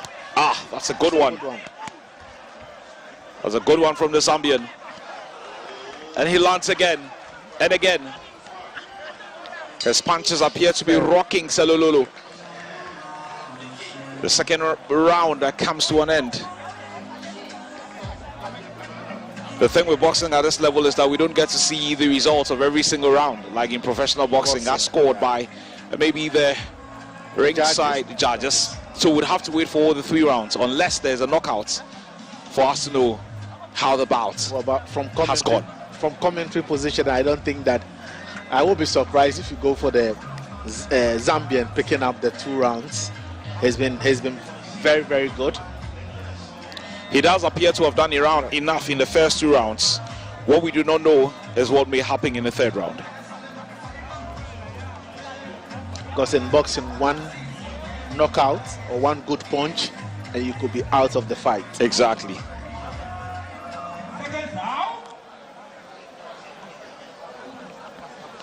There's only 1 minute in between the bouts.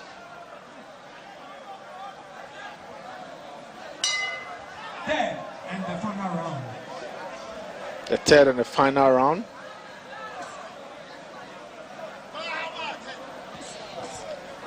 Salololo will have to go for the kill in this round. If you will, that's a good one. That's a good one to the head. The punches are coming in thick and fast now. He knows he's trailing on the scorecards.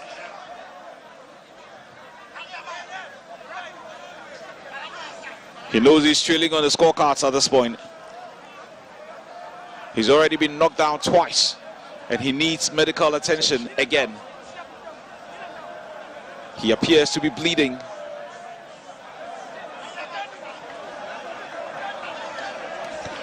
And the Catsman would have to assess whether he's okay to continue with the fight. He's been assessed and he's good to go. We're in the final round of this 54 kg bout between Mwengo Mwale of Zambia and Salololo from Lesotho. Some very good punches coming in from the Zambian, fighting from the blue corner. Salololo fighting from the red corner. That's a good one. Mwengo happy to jab and pick as many points on the scorecards. It does appear that his opponent is going for the knockout at this point, knowing very well he's trailing on the scorecards, possibly. That is the only thing that can guarantee him a ticket to the semis. That was a very good one. Good one from Suhololo. For Salololo to pick up the points, he has to land in the legal target area above the waist, the front side of the body, with the knuckle part of the closed boxing glove, no slaps, with the weight of the shoulder or hip behind the punch, and land without being blocked or guarded by the defense of his opponents. And he also has to be very mindful of his cut, not to expose that part of the body to Nwale. Gone are those days where you could wear, you know, the headgear and manage to, if you like, taking as many punches to the head. These days, the understanding is that that was even problematic in itself. Was that a good one from Salololo? 30 seconds more to finish the 3rd round.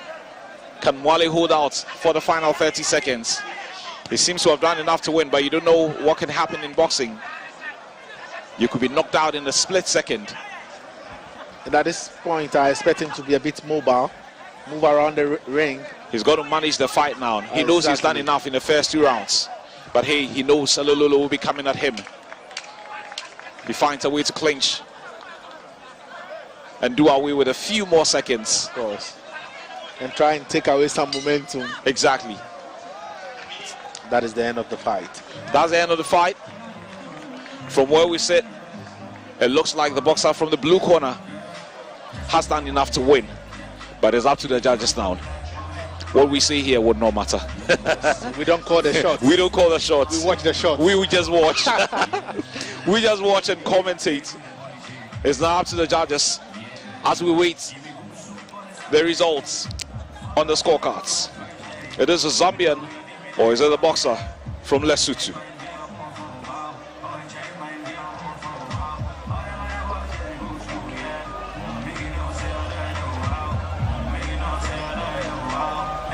We should get a confirmation of who has won this very shortly. Is it the boxer from the red corner or the boxer from the blue corner?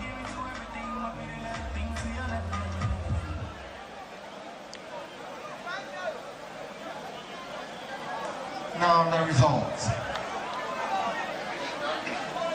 of this bout is by 5-0. Unanimous decision. Blue. Yes. From Zambia. In Wengo, in Wale, this bout was not near anything called close. No.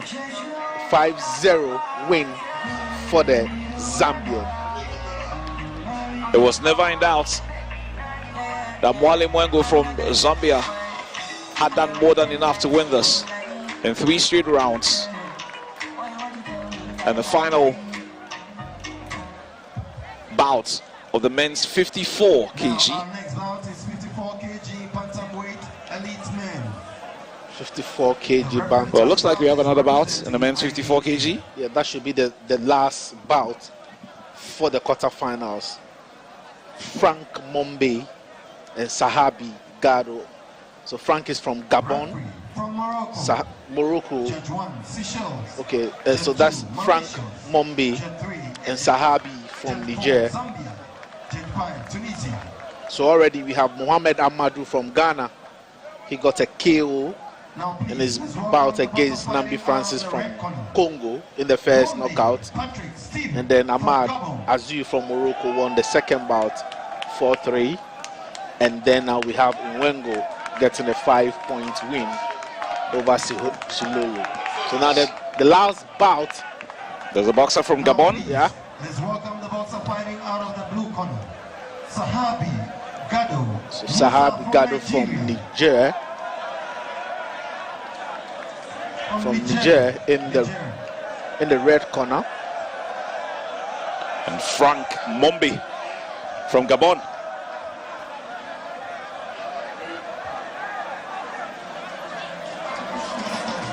Very confident from the Nigerian. Frank Mombe in the round of 16 managed to beat David Mervin of Seychelles 5-0 to qualify for this stage of the competition. And he will be hoping to at least make it to the medal zone for this one. Sahabi Gado representing Niger, coming up against Frank Mombe from Gabon. The refs taking the boxers through the final set of rules, I guess, before the start of this bout. And for those of you who may be looking out for how these bouts are scored, it's a lot different with professional boxing.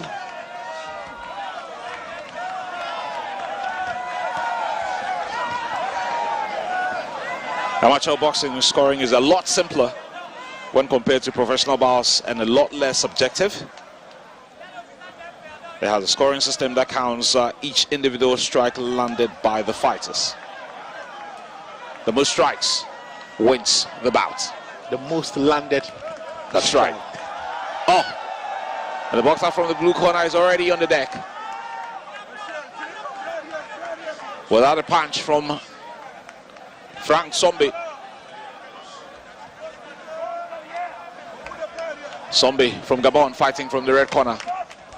Musa Sahab from Niger fighting from the blue corner. There's a final quarterfinal bout in the men's 54 kg. Sombe on the attack. You've got to be very skilled with your defense at this level, because every punch landed, especially if it's at the right position, can cost you points. So your defense has to be high up there. Try as much as possible not to expose your face. Exactly.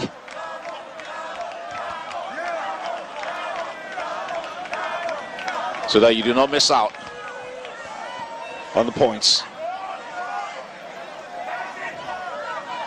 Frank Sombe clinging onto his opponent, probably to take a breather, is allowed. When the going gets tough for you. You sometimes need to manage the bout. When there's so much energy being exhausted, you need to manage. And then also when your opponent becomes very, very aggressive or gets in command or in control of the bout, you try as much as possible to distort his rhythm by trying to take off some time. There's a good one coming from Sombi. Well, I'm not too sure what exactly he's complaining about. That was a good right hand. A good punch there. Oh, that's going through the ropes. Of course, the ropes cannot save you in this situation. Sombi appears to be landing the right punches in this bout. The Gabonese. You've got to make sure you land the right punches if you want to win.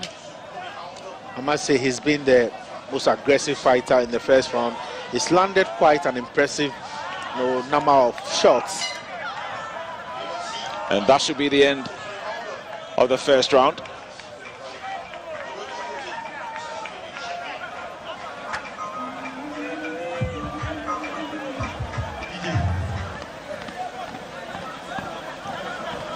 If you are the owner for or the driver for the shuttle bus AG2023, we're going to see highlights of what. Oh, and that's why at that point,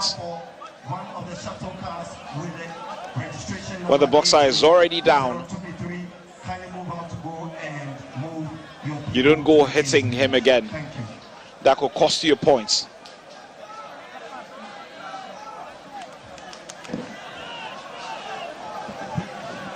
We're looking forward to the second round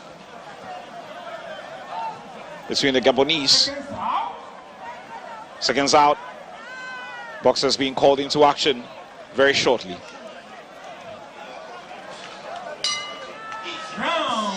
Is the Nigerian Musa Sahabi Gadu versus Frank Mombe from Gabon.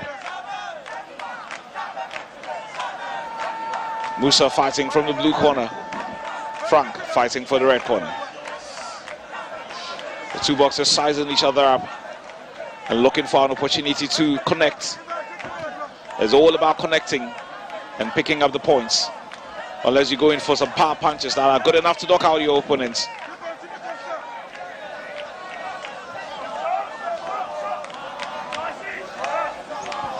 Frank trying to be a bit clever there, looking for his opportunities. And once he misses out on that punch, he clinches on to his opponent. The ref calling on the Nigerian boxer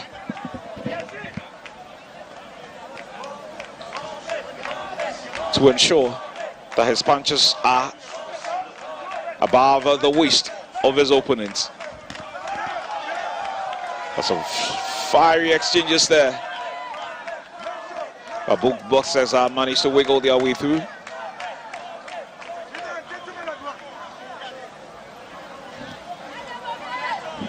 We've already done a minute and a half of the second round. This is a bit close to call compared to what we did see in the earlier bouts. But it does appear that Frank Sombi may be landing just about enough punches. But even after this round, we would still have one final round to go. That's another good punch.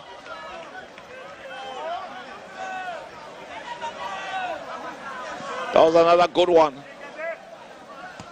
from Frank. But I'm impressed with how Musa have defense. I've been impressed with his defense. I mean, these guys know they only have 9 minutes in total to make a difference and qualify. That's a wild swing. I don't know. That was a wild swing. But he just got a very clean punch over there. And again, another very wild swing. I'm not too sure why Frank is swinging wildly like this. You've got to get it right. You've got to find a way of getting it right. And of course, you've got to use your knuckles. The rules are the rules.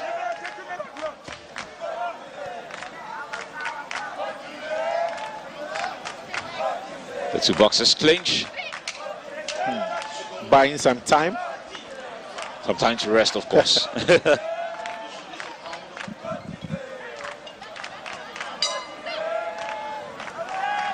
The round comes to an end. Second round. We'll look forward to the third round.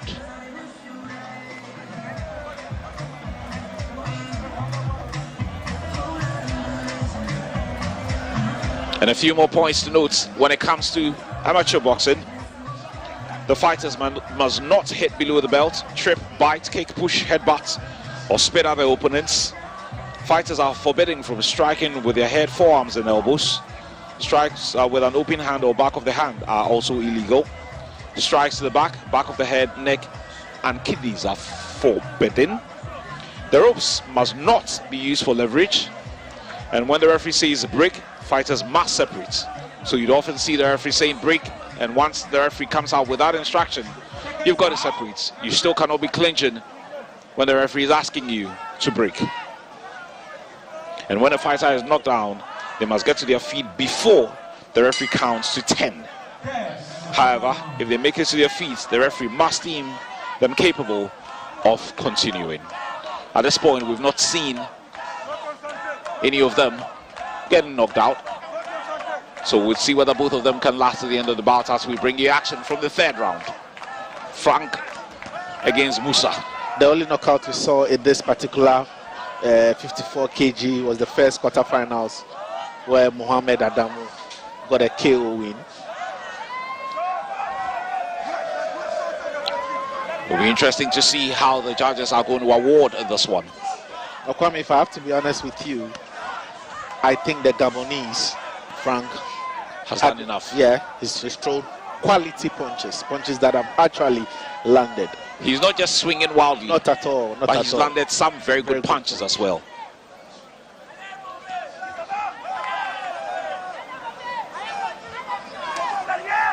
Musa looking for. That's a very clean one from Frank. 7 and 8. Whether he's good to continue. That was charged the knockout. A knockdown, sorry.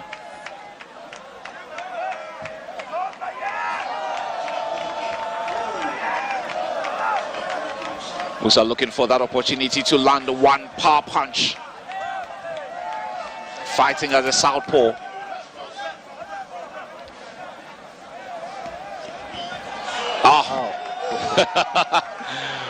Frank edging on.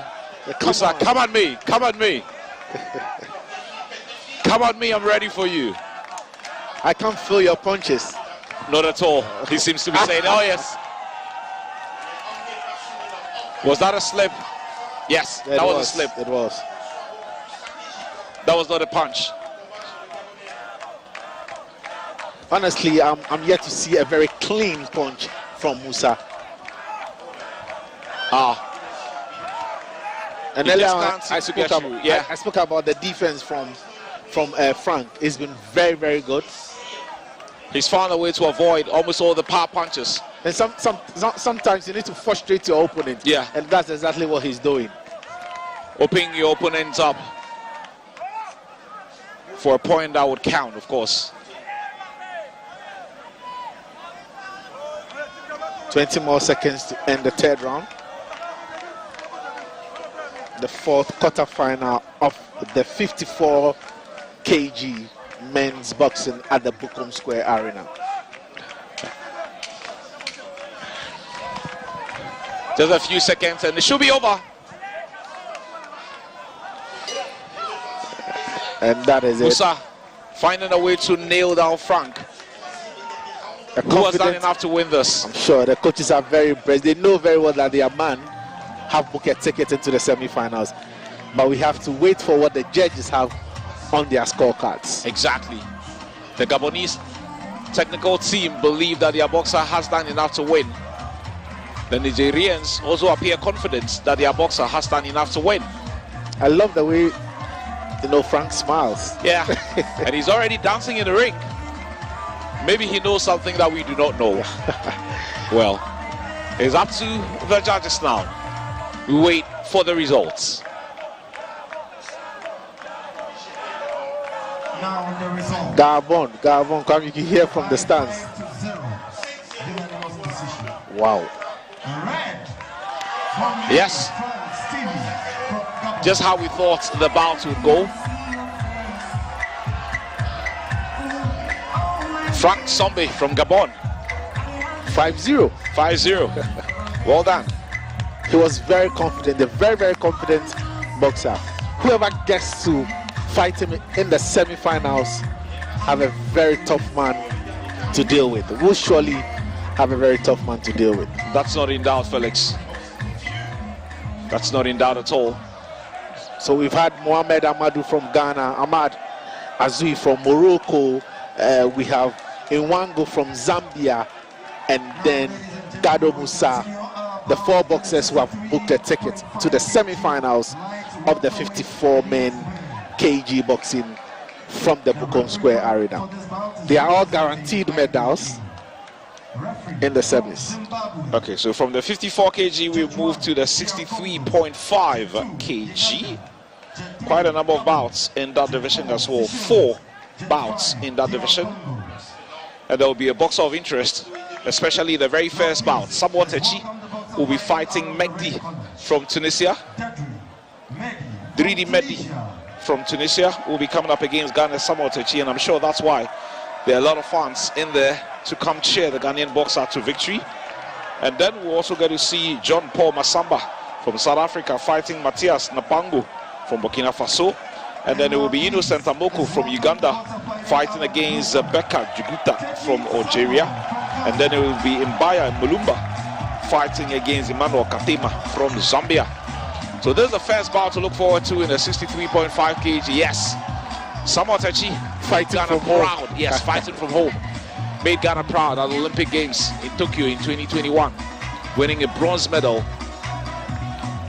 And that's Coach Osari ensuring that his boxer is in the best state to go and win this. I just want to have a feel of what is running through his mind. But sometimes when you are fighting at home, just some few meters away from your house, there's a lot of pressure on you. The adrenaline, I can guarantee you, must be very, very high by this point. And I can tell you for a fact that Dridi is in a lion's den. Well, at this point, it's very easy to say that. Will Techi make the thousands of fans who have made it to the Bukom Boxing Arena proud and qualify to the next stage of the competition? Remember, he's just flying back in from Italy, right, where he competed in the tournament that was going to put him in the position to qualify to fight in Paris. But he didn't get a ticket. Exactly. He has another opportunity in Thailand in the course of the some few months' time to see if he can book a ticket. And thus will be a dress rehearsal, if you like. This tournament would be a dress rehearsal for him. He would love to at least make it to the medal zone. Samuel Techi fighting from the blue corner.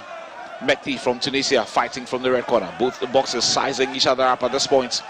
Techi looking for an opportunity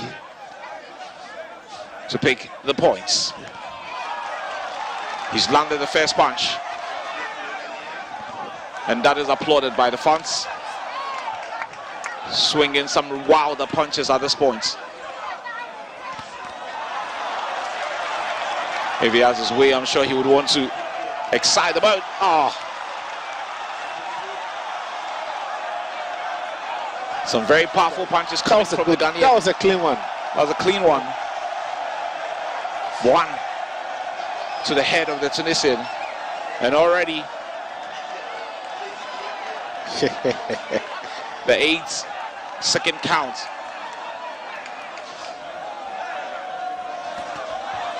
Another strong right hand from Samuel Techi.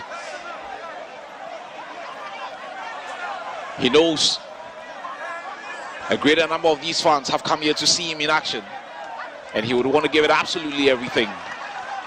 That was a very wild one from the Ghanaian. Was that a slip? Yes.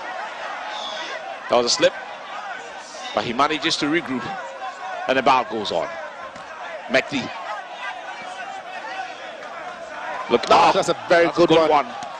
Another good one. Mehdi just walked into the punch by the Ghanaian.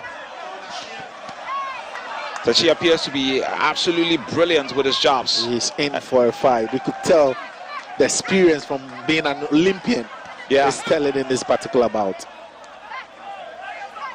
Is that going to be counting against the Ghanaian? He hit the back of the head of the Tunisian. And in professional boxing, a point would have been deducted in that situation. The ref only cautioning the Ghanaian boxer and literally telling him, maybe, just maybe, when you do that a second time, we will deduct some points. We're still in the first round and it's been all action packed. Another god punch from Samuel Techi. Yes, another one again.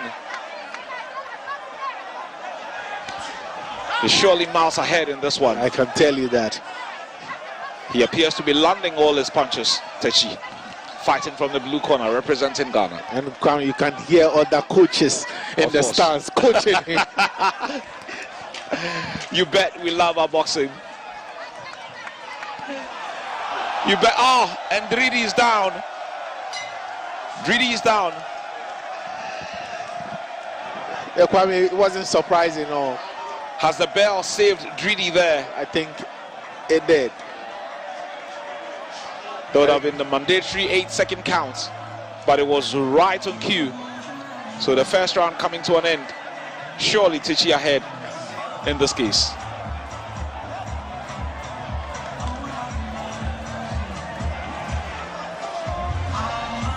Coach Asari passing on some instructions to his ward. We get to see a recap of what transpired in the first round. Some strong exchanges from both boxers there. And that was the first punch to the head. And this is crucial. Those punches will be scored. And of course, the boxer who is that aggressive gets to win some points on the scorecards. Round number 2 of the first bout in the quarterfinal of the men's 63.5 kg division.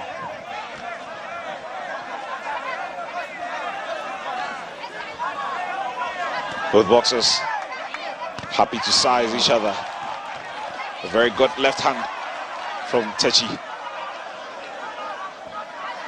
The Tunisian does not seem to be overawed by the level of support for the Ghanaian. He's giving it absolutely everything. What has the referee called for? It does appear his gum is out. Yeah. Yeah. That gum did come out of his mouth. Dridi Mekdi.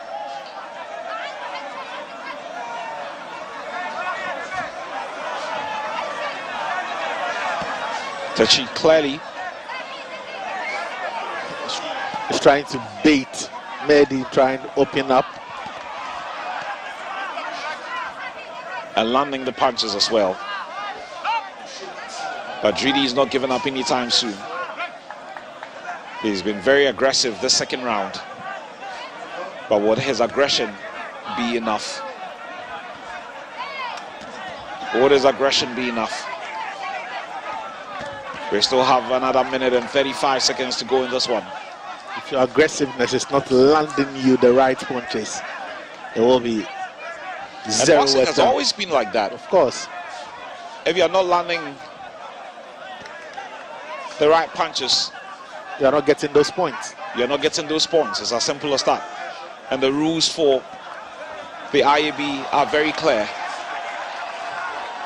You need to hit specific parts of the body to be awarded the points. Excellent. Oh, Techi is having a great time in the ring. His experience is beginning to tell now. He's landing punch after punch after punch. And the supporters in the stands are loving it. Is he going for the kill? He does appear to be going in for the kill, Samuel Techi. And again, the Tunisian would complain about hitting the back of his head. That would have come with a strong warning if it was professional boxing. And yet another punch from Techi. Mahadi Dridi looks a bit tired. At this point, he will welcome the sound of the bell. He's been at the receiving end of some very powerful punches. And the punches are coming in thick and fast. He needs the bell, Kwame. He needs the bell. What a flurry of punches. What a flurry of punches. Yes. The ref asking them to break. Yes, the bell goes. And Techi will be applauded back into his corner. Techi will be applauded. Walking into his corner.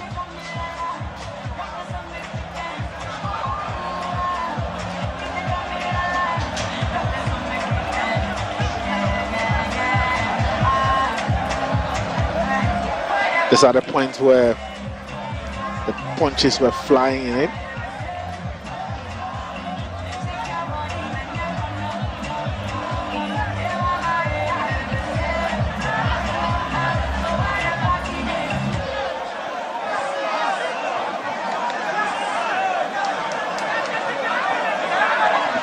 Remember, it's only 3 rounds, and we've already done 2 rounds, and every round is 3 minutes.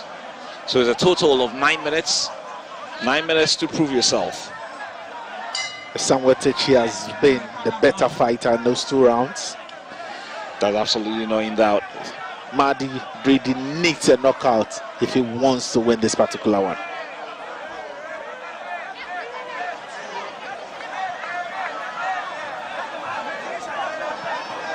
We're in the third and the final round.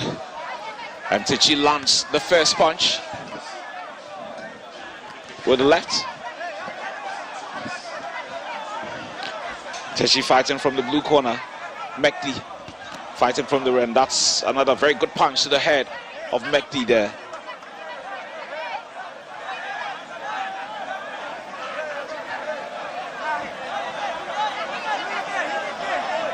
Samuel Techi, after his triumph at the Olympic, decided to go pro. It didn't quite work for him. In some few bouts, he decided to return. Probably was not ready at the time. Of course. Maybe, just maybe. He wasn't ready at the time. He's made a return to the amateur ranks. And trying to book a ticket to the Olympic in Paris. Having won a bronze medal at the Olympics in Tokyo 3 years ago, he will be looking to find his way to France and possibly win a medal yet again. But it would all depend on his exploits in the ring. He was in Italy not too long ago to find a way to Paris. That did not work out. He's got a final opportunity somewhere later this year in Thailand. If he's able to make it there, then of course he will be on a plane to Paris. But for now, he has to deal with the threat of Mehdi Dridi, the Tunisian, in the quarterfinal division.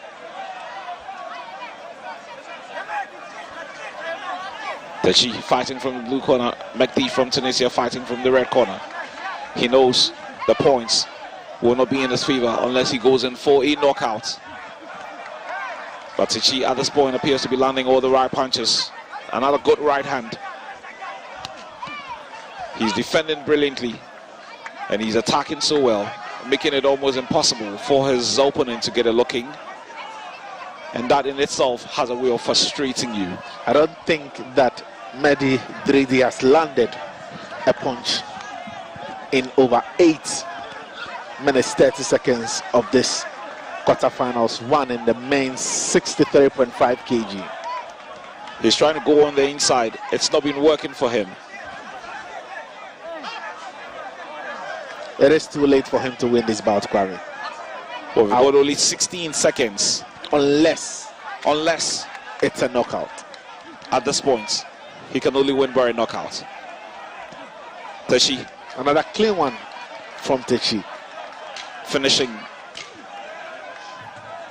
with a flurry of punches. But this would not help the Tunisian. Plunging at this point would not help. A smiling Techi knows that he's won it. Yeah. Yes. Techi, from the rules, should be the winner. But of course, we will await official confirmation from the judges. We should be getting the results from the judges' scorecards very, very shortly.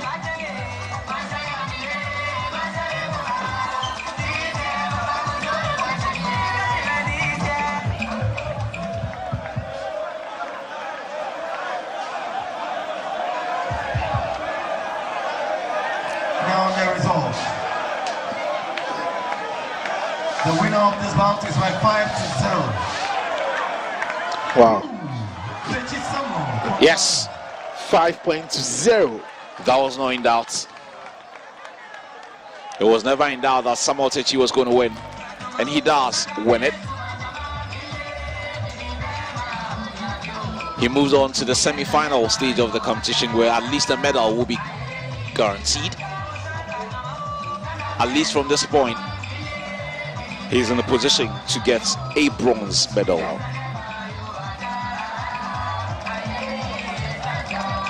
But we're looking forward to a lot more bouts in the 63.5 kg.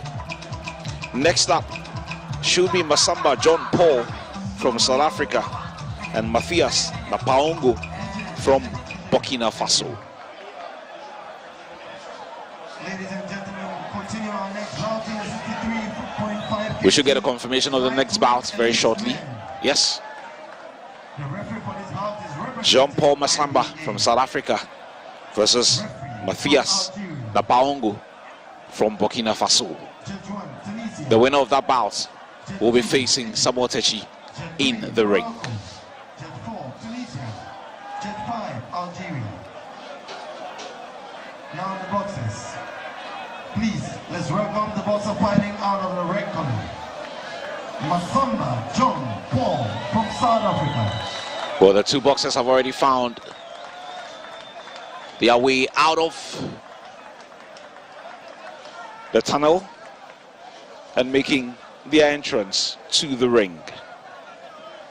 Masamba. The boxer representing South Africa, Masamba John Paul, being ushered into the ring. And he's going to be up against Matthias Napaongo. Napaongo, 31 years old, and then Paul, 24-year-old.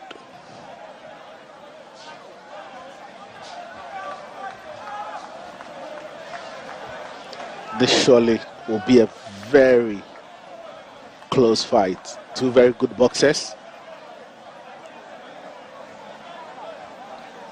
In the previous round, Masamba edging out Ondo Ayang from Equatorial Guinea, with Matthias Napaongo also defeating Elias Bonzo from Malawi. Who gets to win this one? Would it be the South African or would it be the Burkinabe? The rules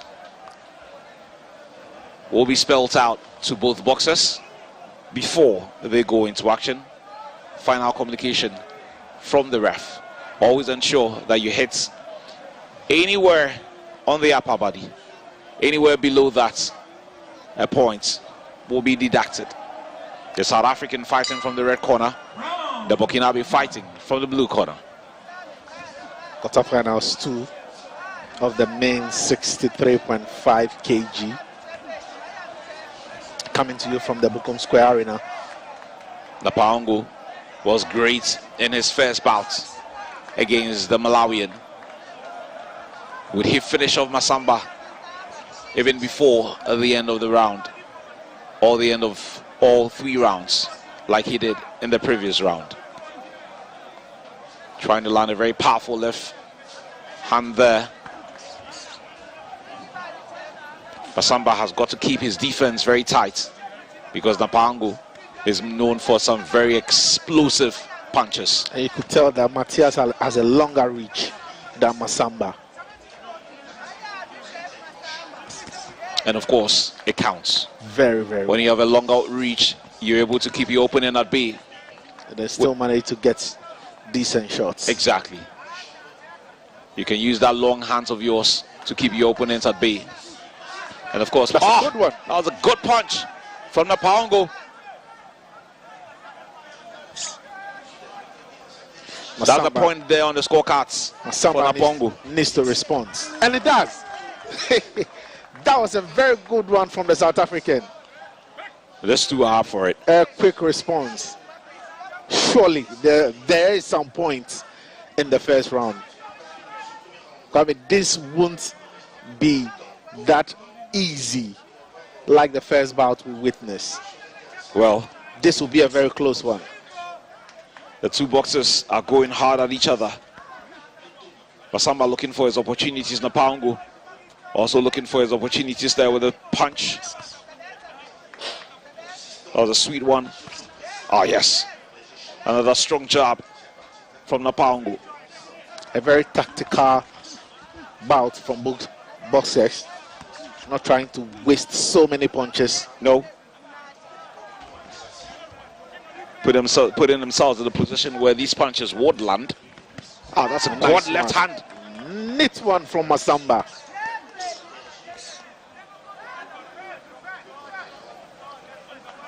There's been a strong start to this bout by both boxers. It does appear they want to finish this early. Another combination from Masamba. The referee will surely not call this a knockout. Just take it easy. Take it easy. He seems to be communicating to the Burkinabe. Always hit the upper body, Masamba. That must be the communication from the match official. You've got to hit above the waistline and not below the waistline. End of the first round. Jean-Paul Masamba from South Africa. A very close first round. Very close indeed. But I want to call it for Masamba. Well, so he landed some 2 clean shots. Matthias also had 1 very clean shot. Let's see what the judges would score at the end of the bout. This was the first one from Matthias. And then we saw that quick response from Masamba. There. This one. There. Those 2 clean points. 2 clean punches from Masamba. Well, at this point, is not wrestling. This is not wrestling. So it was never going to count. This is not wrestling. Seconds out. The two boxers being called into action. Masamba fighting from the red corner. Napaungu fighting from the blue corner. Round number 2. Masamba landing the first jab of the round. But Napaungu coming into his own with a response. With a flurry of punches. Normally boxers with shorter reach have very powerful punches. That's a very good one from Masamba. They say all the power is in the fist. And that's true.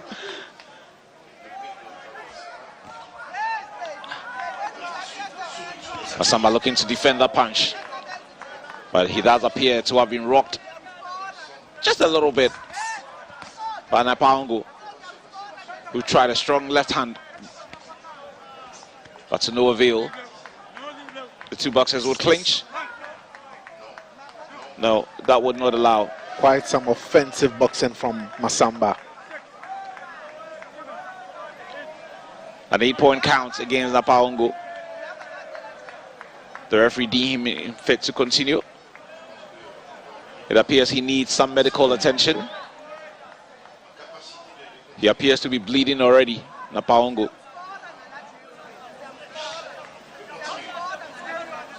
Those are the effects of very powerful punches. Yeah.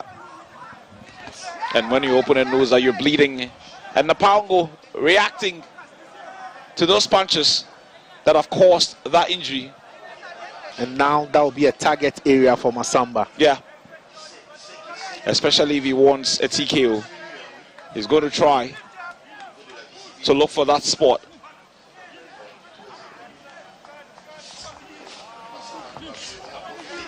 He's always trying to get out of the way of a punch. Napaungu should be careful. He may just walk into a punch from Masamba.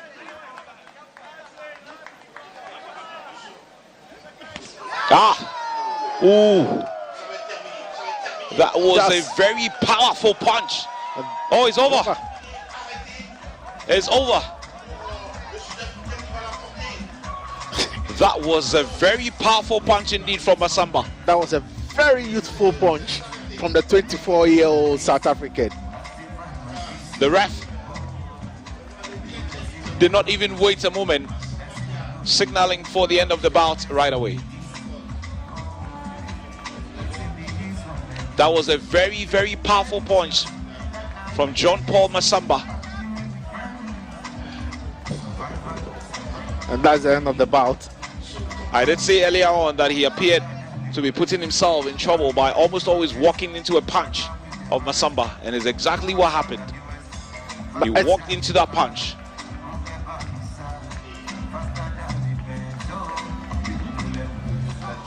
Oh, Napango will be disappointed with us. Now the results. TKO. The winner of this bout is by referee stop contest. Knockout. Red. And the red corner, Masamba. John Paul Masamba, the 24-year-old South African, winning the second quarterfinals in the men's 63.5 kg by a KO. It was a very, very powerful punch. And Napango there, as we get to see the highlights of that bout. It had been pretty cagey before that powerful knockout punch came in from John Paul Masamba, the South African. Absolutely nothing. That was the punch, yeah. That clearly rocked the Burkinabe. We're looking forward to the third bout already. That should see Amoko Innocent against Ait Bika Juguta. Yes. Amoko Innocent will be fighting Ait Bika Juguta. And already we have the first pairing for the semi-final. Yes. Samuel Techi and John Paul Masamba. Two very youthful boxers. What a semi-final it will be. That should be some bout. But they both want to upgrade their medal from the bronze to a gold.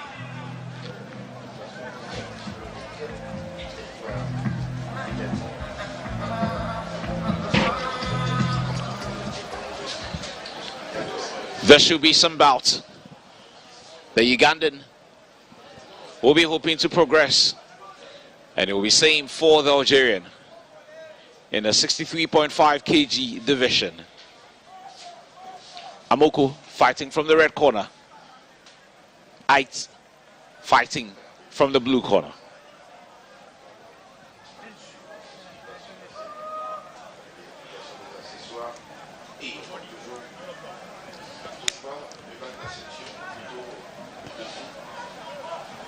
Touch.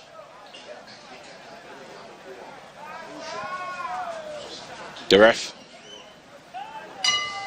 Action. Round number one. Round number one of three. And Amoko already taking the bout to the Algerian. Oh! That would probably have been the fastest knockout maybe in the entire boxing competition. And that should get him a point. A very quick start from Amoko.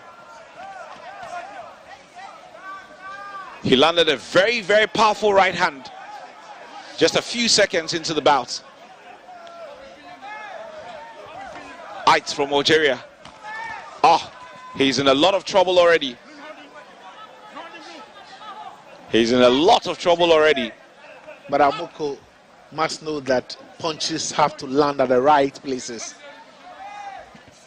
for you to get the deserved points. At this point, he's clearly the aggressor. But being the aggressor is not enough. It doesn't come with points if the punches are not landing at the right place. Being the aggressor would only count if your opponent is not also landing. He's going all out. I'm not too sure whether that is the plan strategy or the strategy, if you want to say so. He's going absolutely all out. Amoko fighting from the red corner. He's taking the bout to the Algerian. Of course, Algerian, the taller boxer. So Amoko trying to fight from the inside. He has the height and the reach. And that is the reason why Amoko is not trying to give him some breathing space or distance. He's chasing him all over the ring. And get closer to him. But let's see if that will actually work for the Ugandan. He seems to be a man of a lot of energy. He must have really been conditioned for this. Let's see if he can keep the same momentum and consistency. Absolutely no way he's going to be fighting like this all 3 rounds. No chance. The energy will be exhausted. Unless this was the game plan, or the bout plan, or the strategy, whatever you want to call it.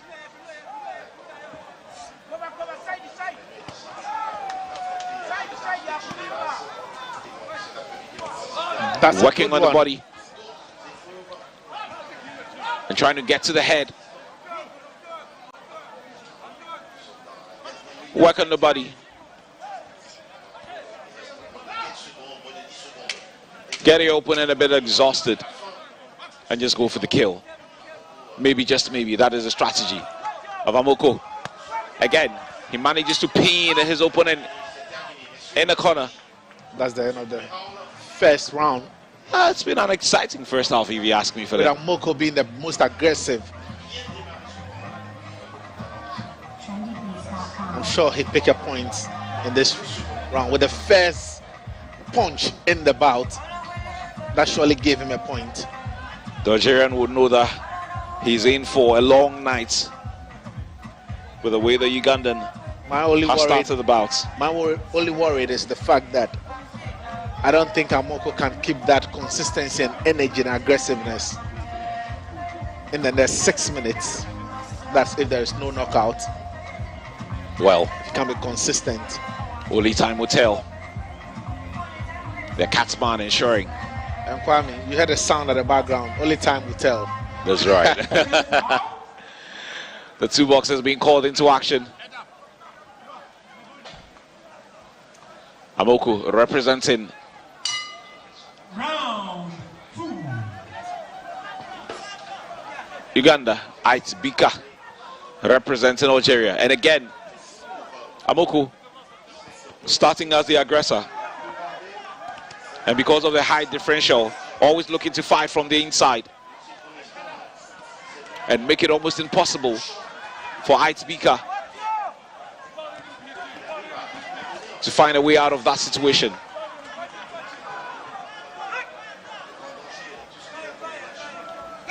The shorter boxer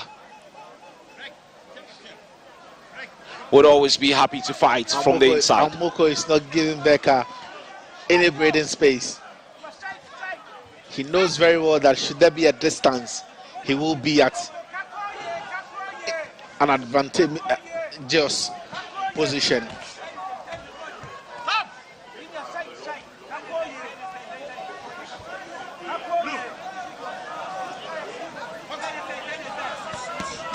Referee, that one counts. That was just a slip. That one counts. Yeah, that one counts. How our Itzbika would have hoped that that was a knockdown. But then again, the Ugandan is coming hard at the Algerian. He's giving him no breathing space whatsoever. And the Algerian has been cautioned against using the knuckle on the back of the head of his opponents. The punches are coming in. He needs to counter the aggressiveness from Amoko.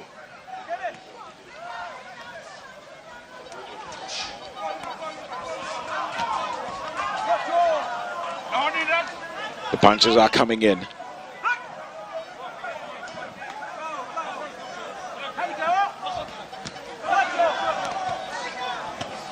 That was a wild swinging there from Amoko.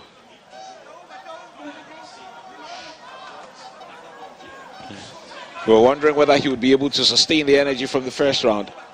But he's not letting down at all.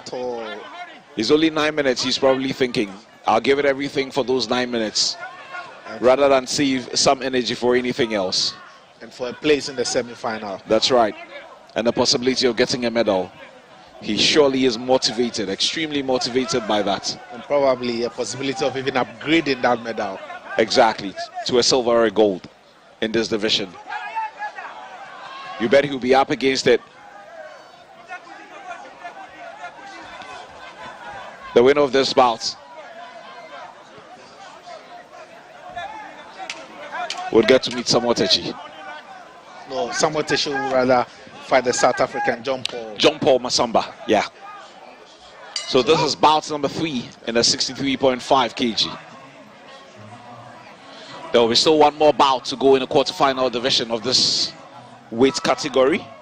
So Ketema and then Mbai will be the last bout in the quarterfinal. So the winner of this bout will fight the winner in the bout between Mbai and Katima. Festing Mulumba Ndai from DRC will be up against Emmanuel Katima of Zambia in the final quarterfinal bout in the men's 63.5 kg. We get to see a replay of some of the action from the second round. Amoku in red.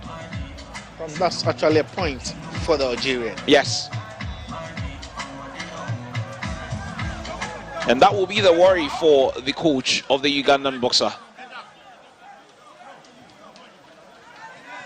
He seems to be fighting in a way that might just give the Algerian an opportunity to nick a point or two. Because when you go gang-ho like that, you're almost always likely to leave your face exposed, and that could be taken care of by your opponent. Amoku clearly appears to be going gang-ho.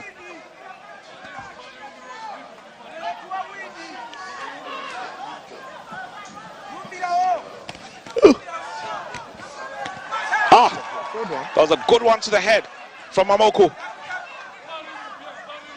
That was a good one to the head of Aitzbika from Amoku. That surely rocked the Algerian. That surely did rock the Algerian.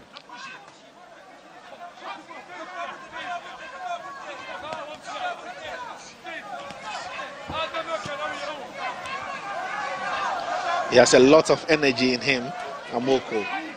The Moroccan will look to respond. Innocent Amoko. He looks babyish, but he's got a lot of power in those hands. That is not an innocent hand. He's got a lot of power in those hands.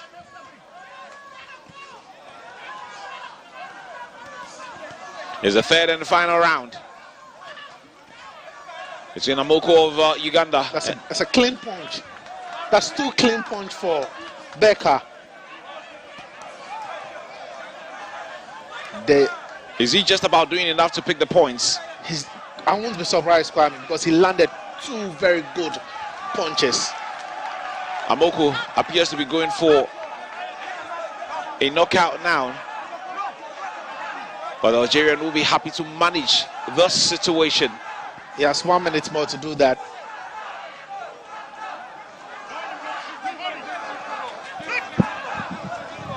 You could hear the spectators in the stands shouting Uganda, cheering on their boxer.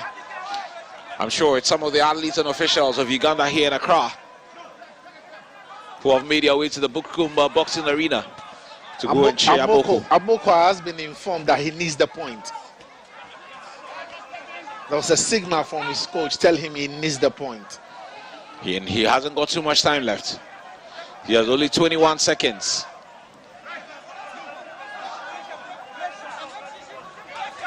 He doesn't have too much time if he's trailing on the scorecards.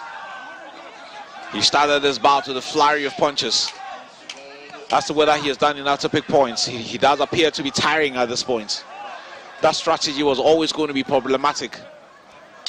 Yes, bouts is over. That is it.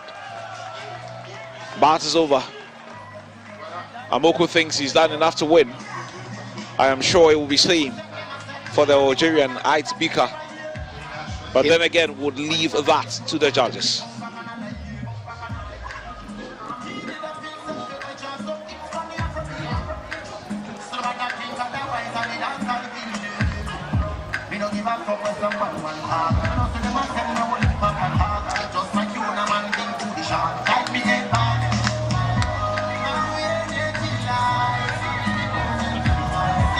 We await the official scorecards of the judges.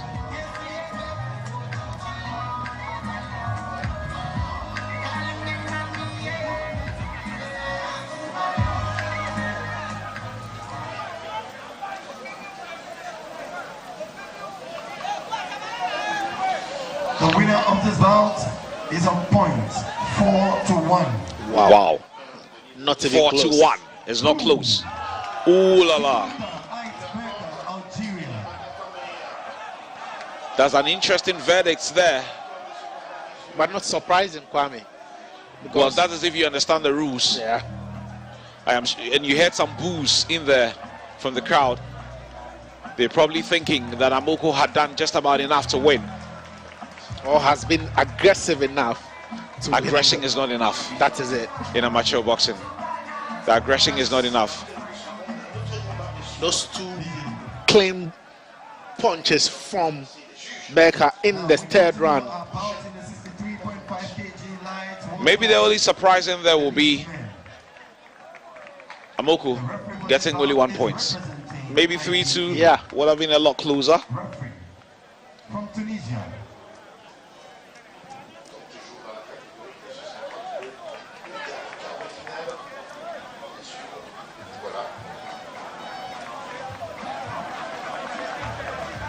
Mbaye Mulamba from Congo.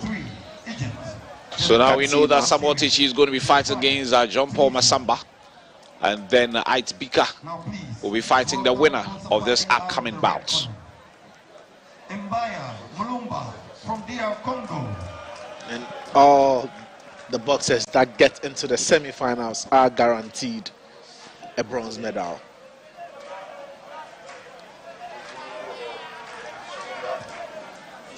Now please, let's welcome the boxer fighting out of the blue corner. Katima Emmanuel from Zambia.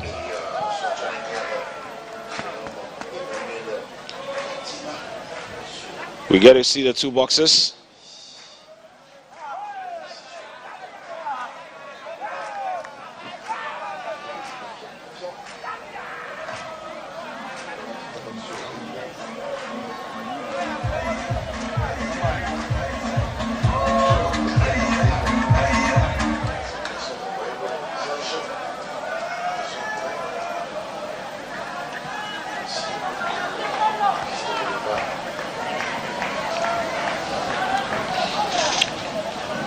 Well, the two boxers are in.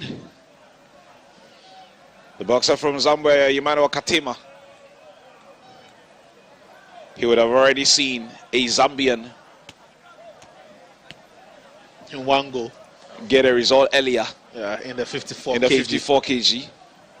And he would also want to make his nation proud in boxing. And guarantee them at least a bronze. At least a bronze. First thing in Mbaye Mulamba, representing DR Congo in the red corner.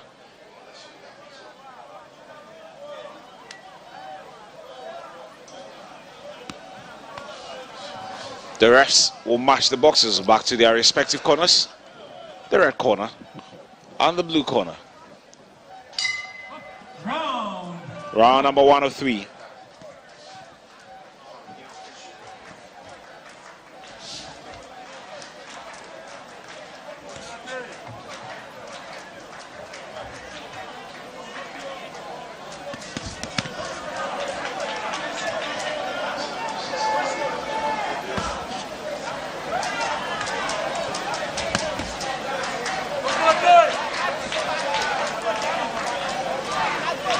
A good start from Kativa.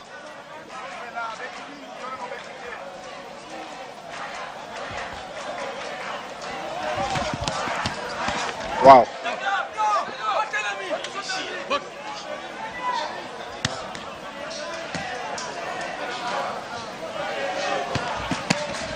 Katima making intentions known.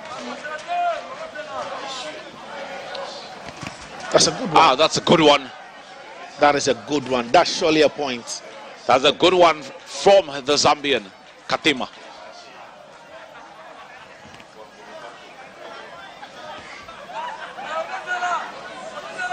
Katima looking to attack his opponent and picking up the points.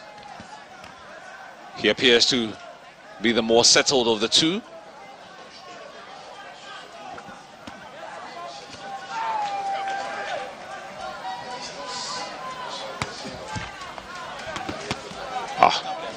Some exchanges there.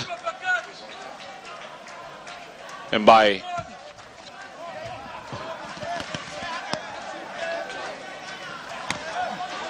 some very good exchanges at this point. Both boxers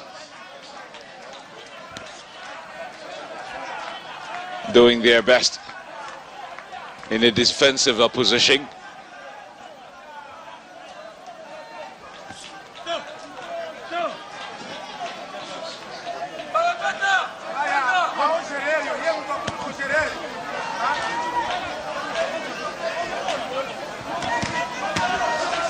That was a good one from Mbaya Mulumba, representing DRC in the red corner. Both boxers with what looks like a similar height and reach.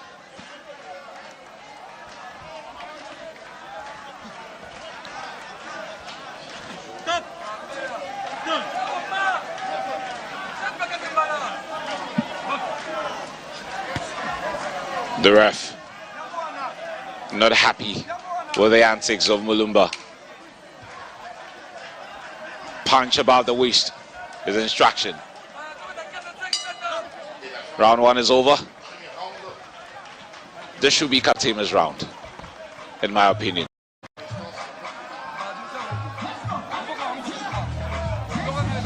The coach of the Air Congo is issuing out some instructions to his boxer. Has Katima done enough to win the first round? As we get to see highlights of what just transpired. Was that a slip? Yes, that was ruled as a slip and not a knockdown. A good defense from the Congolese.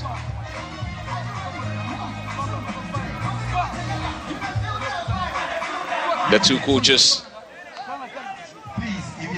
If you are the owner for this car with the registration number 11118. The two coaches are passing on advice or two to their boxes. Mbaya fighting from the red corner. Katima fighting from the blue corner. Round number two.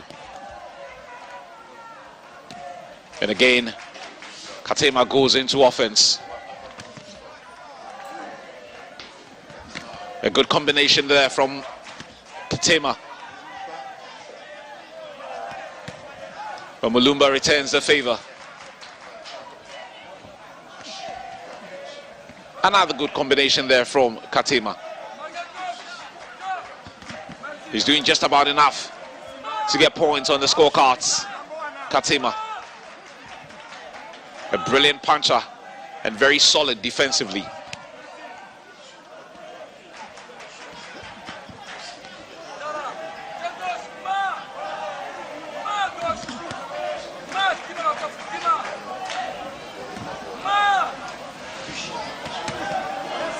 He's always going in for those combination punches, Katima.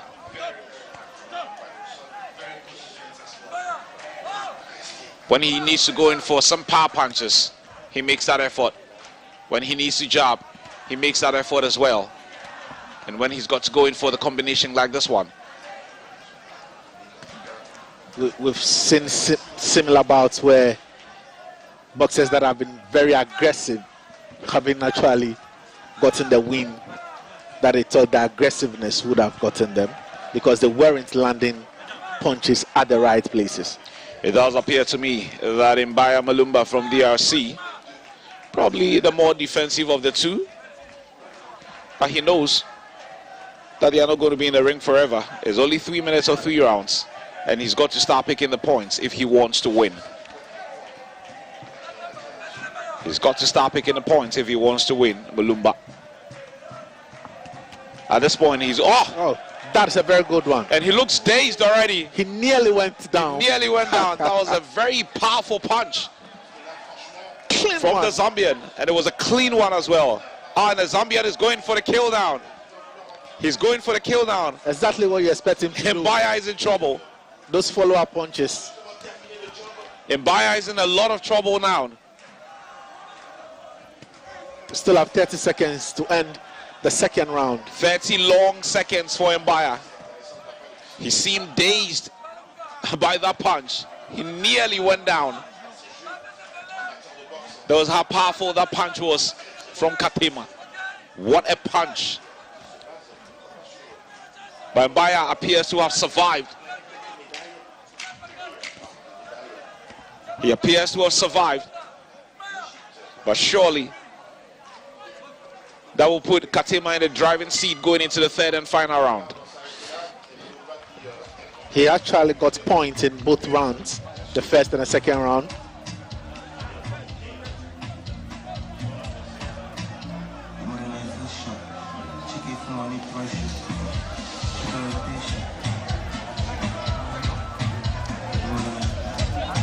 The Zambian coach seems to have noticed a thing or two that he wants to pass on to his boxer, as we get to see what transpired with that very powerful punch just at the end of the second round, as we look forward to the third and the final round.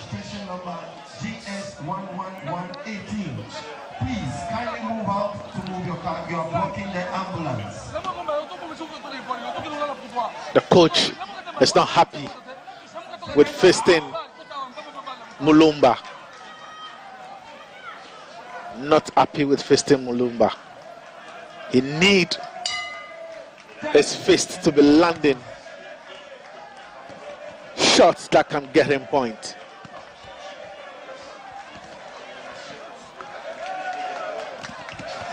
What an aggressive start. Wow. Both boxers on the ground. That surely won't count. Yeah.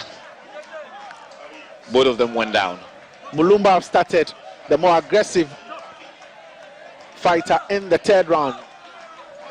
He knows it's trailing. Yeah, he knows it's trailing. I'm sure that would have been communicated to him. And that is the reason why yeah, his coach wasn't happy with him. He's got just a little over 2 minutes to make things happen. And he's on the attack. Mulumba. Will that be enough though? He's got to land the points. He's got to land the points.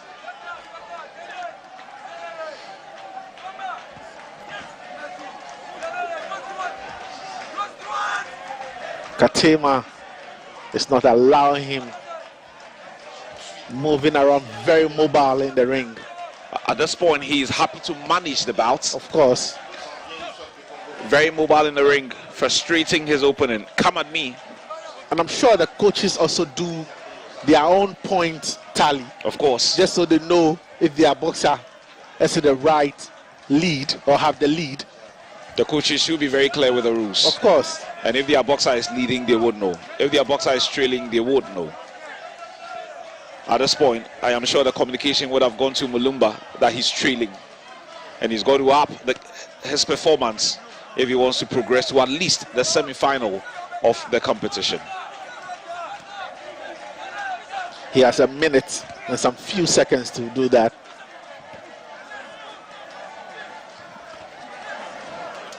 It will be a grandstand finish, I'm sure, from Mulumba. He is prepared to risk everything at this point. Another 8-point mandatory count against the Congolese. He's losing points, and it's not good for him on the scorecards. He's losing points, and it's not good for him on the scorecard. The clock too is running now. The clock is running. He's got only 30 seconds to turn this bout around. Only 30 seconds. Oh, that's a clean one from Katema. A very clean left hook. Another combination from Katema. It's 10 seconds away from a place in the semi-finals of the men's 63.5 kg if results on the scorecards of the judges go his way. And that is the end of the bout. The final bout in the men's 64.5 kg.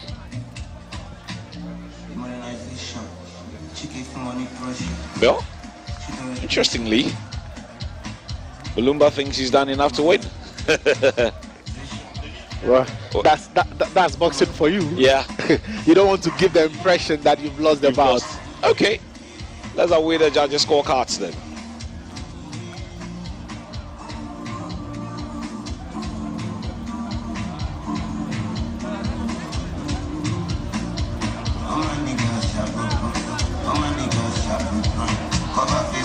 We should get a confirmation very shortly on who has won this. Now the results. The winner of this bout is by 5-0. Wow. Yes.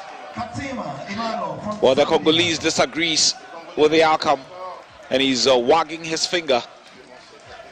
He clearly disagrees with the outcome. And he clearly needs a tape to watch the fight again. Yeah. He probably thinks it was a lot closer. But the Zambian has been charged the victor.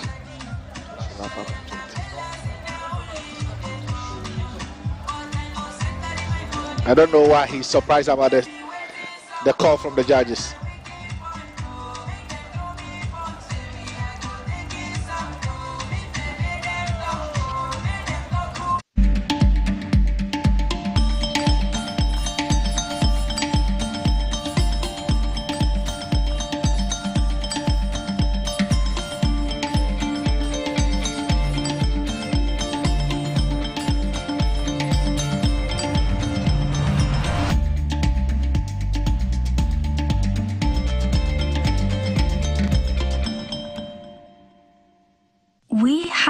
Enough. A life of plenty for every child.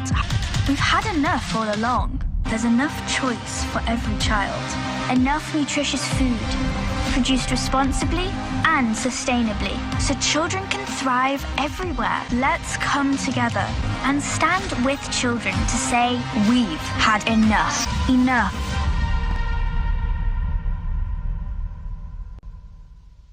Coca-Cola Zero Sugar.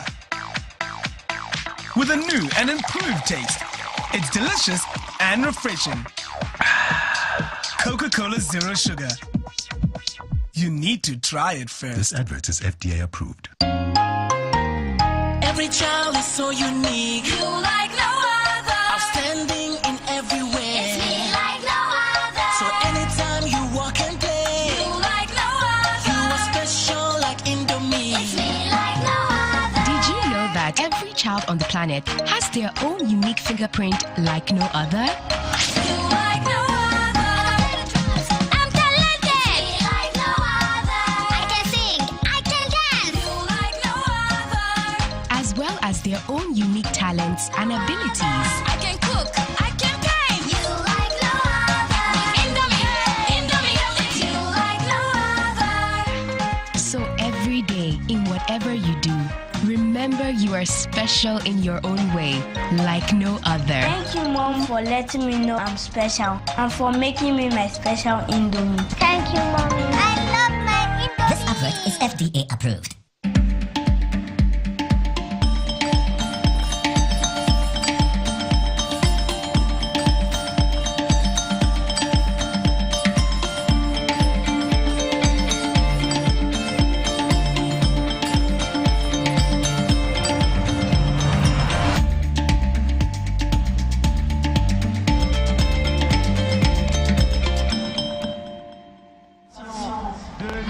médaille. Capirante Diaz, Thomas Mohoni, Muchoki Kennedy Kimeo et Mora Marie.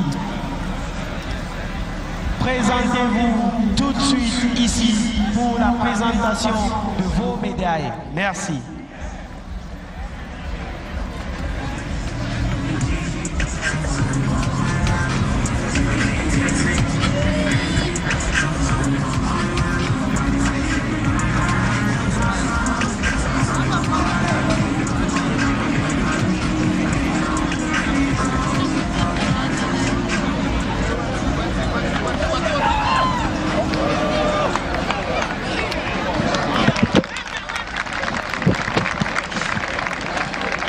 And we are back on the track and field event for the evening session of day 3, starting with the women's javelin throw.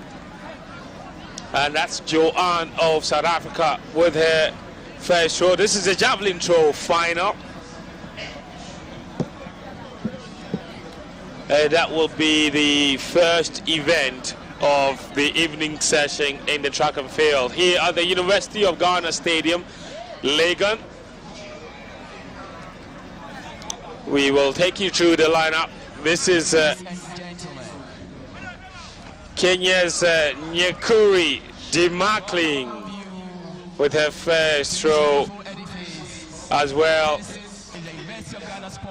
Joanne Van Dyke's first throw was illegal, so the first attempt was illegal. Remember, the javelin throw, each thrower will have as many as 6 attempts. There are 9 throwers in this particular contest. It's the final. Demakling Nyekuri's throw is also a no throw. There's 2 South Africans, apart from Joanne Van Dyke. There's also Van Schalkwyk, Jana Van Schalkwyk. Then there's Ethiopia's Tizazu Yushiwek Animao. Tanzania's Nkwaku Nkwanamina is also in the mix. Melka Dingati Adola. Nigeria's Baraka Victoria Efio. Uganda's Lalam Josephine Joyce. And Salma Rosaine of Mauritius. These are the javelin final throwers.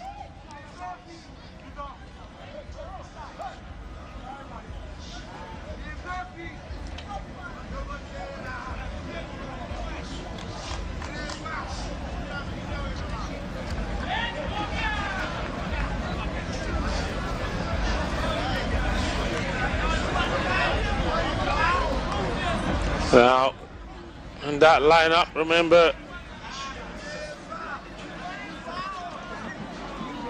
Joanne Van Dyke of South Africa won a silver medal.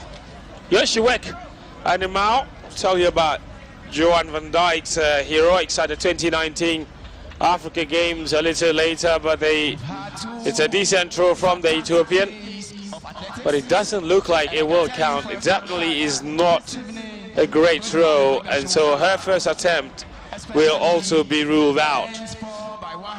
Jana Schalkwyk, Van Schalkwyk, on the other hand, got a legal throw, the first legal throw in 52.63. The other South African, so that automatically takes her into the first position. And for the 2019 African Games, the results, Kelechi Nwanaga of Nigeria won the title, 55.88.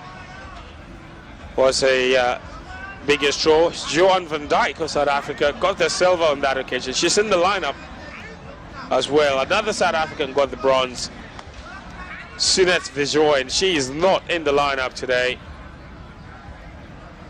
But the Ugandan lady, Josephine Lalam Joyce, who finished with a national record of 53.39, missed out on a medal at the 2019 edition, is in the lineup today. So she would be hoping to elevate that 4th place finish from 5 years ago in Rabat into a medal place, especially in the absence of 2 of the top 3 from the 2019 games. Dingati Ndola of Ethiopia with her first attempt.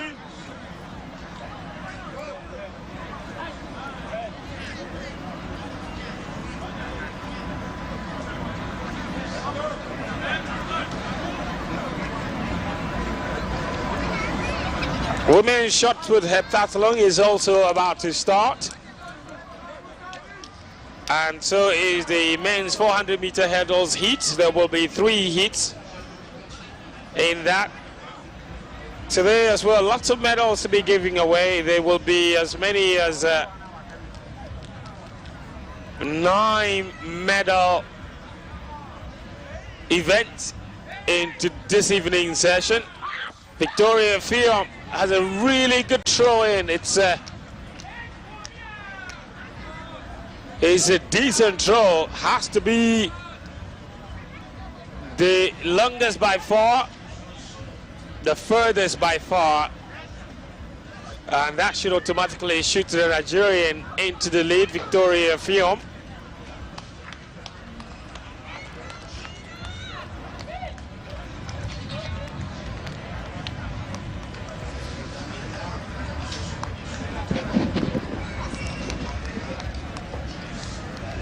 Now, Josephine Joyce is up next. As I indicated, Josephine Joyce finished 4th in the 2019 edition, so she will be fancying her chances in this particular event. Well, Victoria Fiam, 44.42, nowhere close to Jana Van Schalwick's throw, but this one from Josephine Joyce might.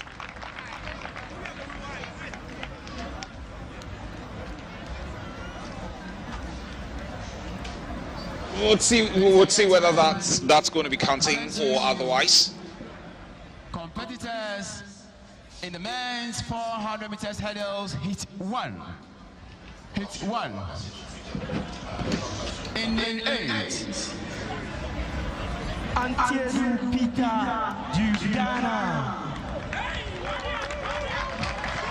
So 50.15 will take Josephine Joyce into 2nd place in the women's javelin throw. But it's only the first attempt, remember. Kwame, Josephine Joyce, one of the big contenders for a medal at these games, certainly finishing 4th but missing out narrowly the last time out. Yeah, obviously it didn't sit well with her, and she'll be making, she'll be looking to make a man. Selma with a no throw, doesn't look like a decent throw at all from Selma Rosun from Mauritius. Well, it's a Mauritius champion. And just like you did say, for the javelin, they're going to be having multiple attempts. So you could start poorly, and then maybe at some point, just one throw, just one very good one. One very good one. It's the best of 6. Yeah, it's the best of 6. One very good one might just do the trick for you. So even if you start and it doesn't work out,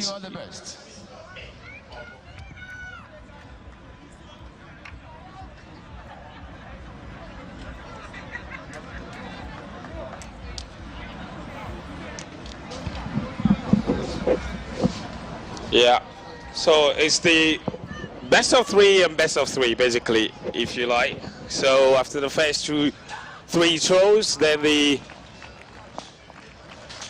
top throwers, we go into the contention for the medal places. So that's how it works. Not everybody throws all the way to the end, for sure. Looks like we're going to be having the men's 400 meters hurdles very shortly as well. Yeah, the heat of that about to begin very, very shortly.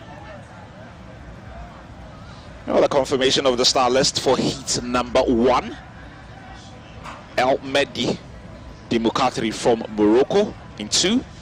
Nicholas Kesio from Kenya in 3. Ndelovu Busani from Zimbabwe in 4. Gofni Derese Tesfaye from Ethiopia in 5. Simaga Timothy from Mali in 6. In Tweng, Victor Bonye from Botswana in 7. And of course, our Ghanaian interest in this one, Peter Antiedu in 8. That's what it is. So we will get confirmation of the lanes and the lineup for the men's 400 meter hurdles for you. We call on competitors of the Kenyan mixed 4x400 meters relay to come down here for the medal presentation. The Kenyan team for the 4x400 meters mixed relay. We are needed here right now for the medal presentation. Thank you. Medal presentation of the mixed 4x400 meter relay about to take place as well. That was a very dramatic race last night. Yeah. With Nigeria pipping Botswana right at the line, and Kenya also pipping South Africa to the bronze medal place with about 10 meters to go. Mary Mora blazed through that last leg like the champion that she is. So anyway, back onto the track now in lane 2. Morocco's Almedi, Kezia Nicholas of Kenya in lane 3.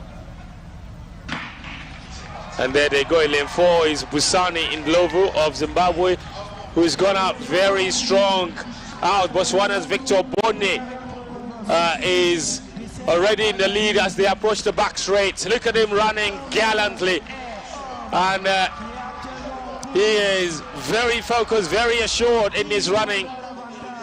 Peter Antiendu as we approach the bend of this heat 1 of the 400 meter hurdles. Peter Antiendu is running a very comfortable race, very assured race indeed. And he looks like the overwhelming leader. Look at him, very focused. He can see the finish line already. But look at Morocco's in lane 2, also coming strong. And the Botswana sprinter wins it by a country mile for sure, not even close. Victor Bonne crosses the line rather confidently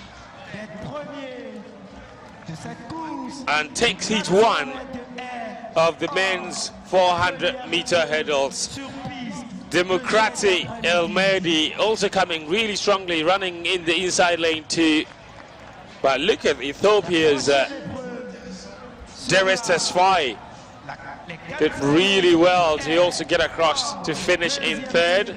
The first 2 in each heat will automatically qualify to the final, as well as the 2 fastest losers. But Peter Antiedu is the Ghanaian in lane number 8, not doing enough to qualify. So not just about winning. Yeah, the Ghanaian Peter Antiedu, not a great race for him. But Victor Bonne, he had an absolutely blistering run. That's it, 49.45 to finish first. Almedi finished 2nd as well, 50.98 to make it through.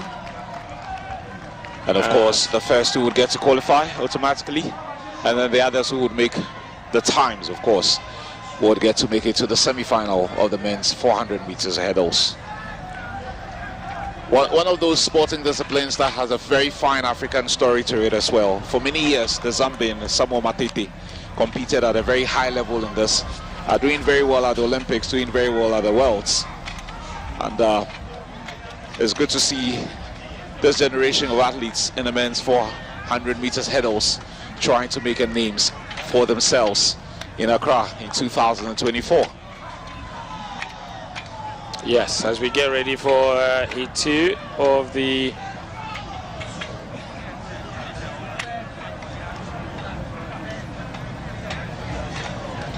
we look forward to the start of heat number 2. We'll get a confirmation of the star list very, very shortly for heat number 2.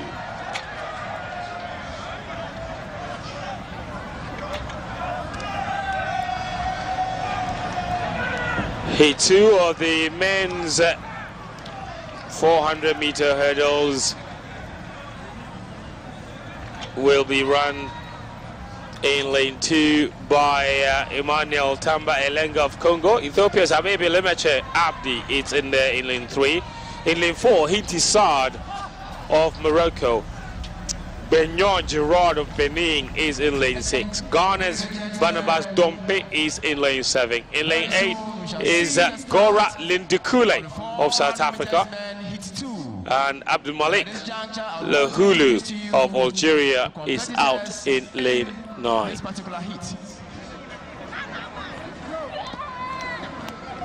Heat 2 of the men's 400-meter hurdles. The 400-meter hurdles African record, 47.10 seconds, is held by the aforementioned Matete. And Senegal's Diaba has the African Games record. In lane 2, we have Tamba Elganda Emmanuel du Congo. In lane 3, with athlete number 172, we have... Well, I do know that that record set by Samuel Matete is going to be around for a very long time. He competed at such a high level for many years, and it's understandable why all these years the athletes that have come through the last 25 years thereabouts have failed to even get close to that record set by Sam. Since 7th August 1991, the record has stood. You can do the maths. 33 years and counting. Meanwhile, the world record is held by the great Karsten Warholm of Norway. Yeah. 45.94, run that at the Olympic Stadium in Rio. In Tokyo, beg your pardon, in 2021. Yeah. The flying Viking. In fact, the top 3 finishers in that race all beat the previous world record. And that previous world record, of course, Karsten Warholm, Rai Benjamin, and that was also a race. Dos Santos. Yes, and that was a race that many years ago was also dominated by the Americans. There was this guy Kevin Young. There's Kevin Young, but even before he was Edwin Way Moses. before, yeah. Edwin Moses held 3 previous world records in that event. Incidentally, Moses was in Ghana a short while ago. Yeah, at the start of the African Games. But we're ready for Heat 2 of the men's 400-meter hurdles.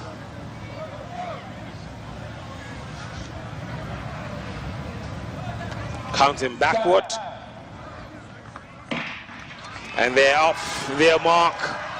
On their way is Tamba Elenga in lane 1, but look at the Algerian Abdul Malik Lahulu. He's gone out really strong on the outside lane in lane 9, being pursued closely by the South African Lindukule as well. But the Ghanaian is also coming really strongly and keeping up. But look at the Moroccan in the inside lane, Hinti Saad. He's gone out really strong as they approach the bend.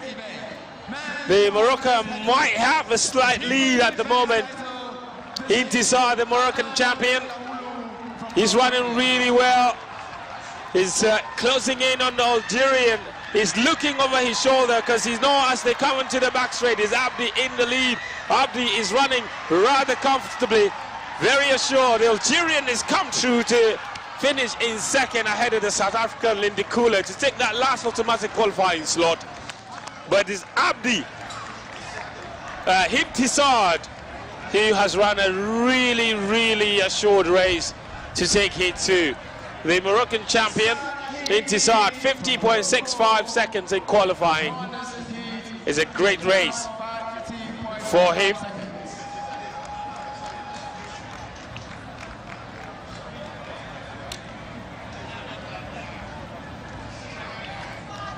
Well, you've got a feel for the Ethiopian in the race there, Abdi Abebe Lemecha, falling right at the final hurdle there. And obviously, he would not be in a position to progress. Hinti Abdi is a one-time Moroccan national champion. He's also 2 times Francophone Games champion, so certainly he knows what it's like to run at this stage. His personal best is 53.11 seconds in this event. And he's made the final of the... So that's the outcome of the race there. Yeah, so Just to go through the confirmation list for you, Hintisard 50.65 seconds in qualifying. Algerians Lahulu Abdumalik 50.71, just pipping Gora Lindikule to the second place and to automatically qualify to the final. The South African finished with 50.75 seconds, and that is faster than the third place finisher in Heat 1, which was 51.39, the Ethiopian. So as it stands, the South African Lindikule is making it through to the final as the fastest loser. And I'm sure he would have seen the time by now, and he would be delighted to have at least made it to the next round. So this is the third and final heat of the men's 400 meters hurdles. A confirmation of the star list very shortly. Usman Sidibe from Senegal in lane 2. Sawadogo Bienvenue in lane 3. Rotich Kipkorio from Kenya in lane 4. Another Botswanan in here, Tisang Keborena in 5. Johannes Getani from Ethiopia in 6. Nathaniel Sampson from Nigeria in 7. And Mukobe Weissman from Kenya in 8. Heat 3, the third and final heat of the men's 400 meter hurdles. That is Ethiopia's Johannes Getane, 19 years of age. Botswana's Kimorana Tisang is right next to him in lane 5. There's also Kenya's Kipkorir Rotich. Very soon I shall introduce to you competitors in the 400 meters men heat 3. Kipkorir Rotich is another one of those headless who also runs relay events. He's quite experienced, won in 1998.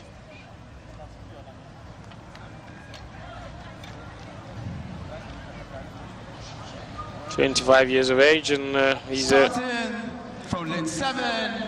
I introduce to you Samson Nathaniel du Nigeria.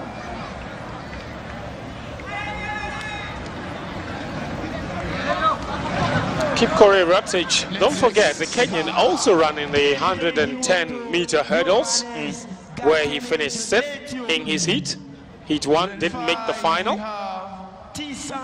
And it's not very often you get to see an athlete compete in the men's 110 and 400 meters hurdles. Absolutely. It's not very often you get to see that.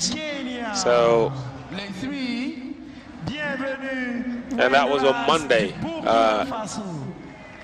And in lane 1, Usman Sidibe du Senegal. Thank you very much, athletes. We get a confirmation of that star list. Yeah, there are 2 Kenyans in this race, don't forget. The other one that in your short just gone by is Weissman Mukobe. Mukobe.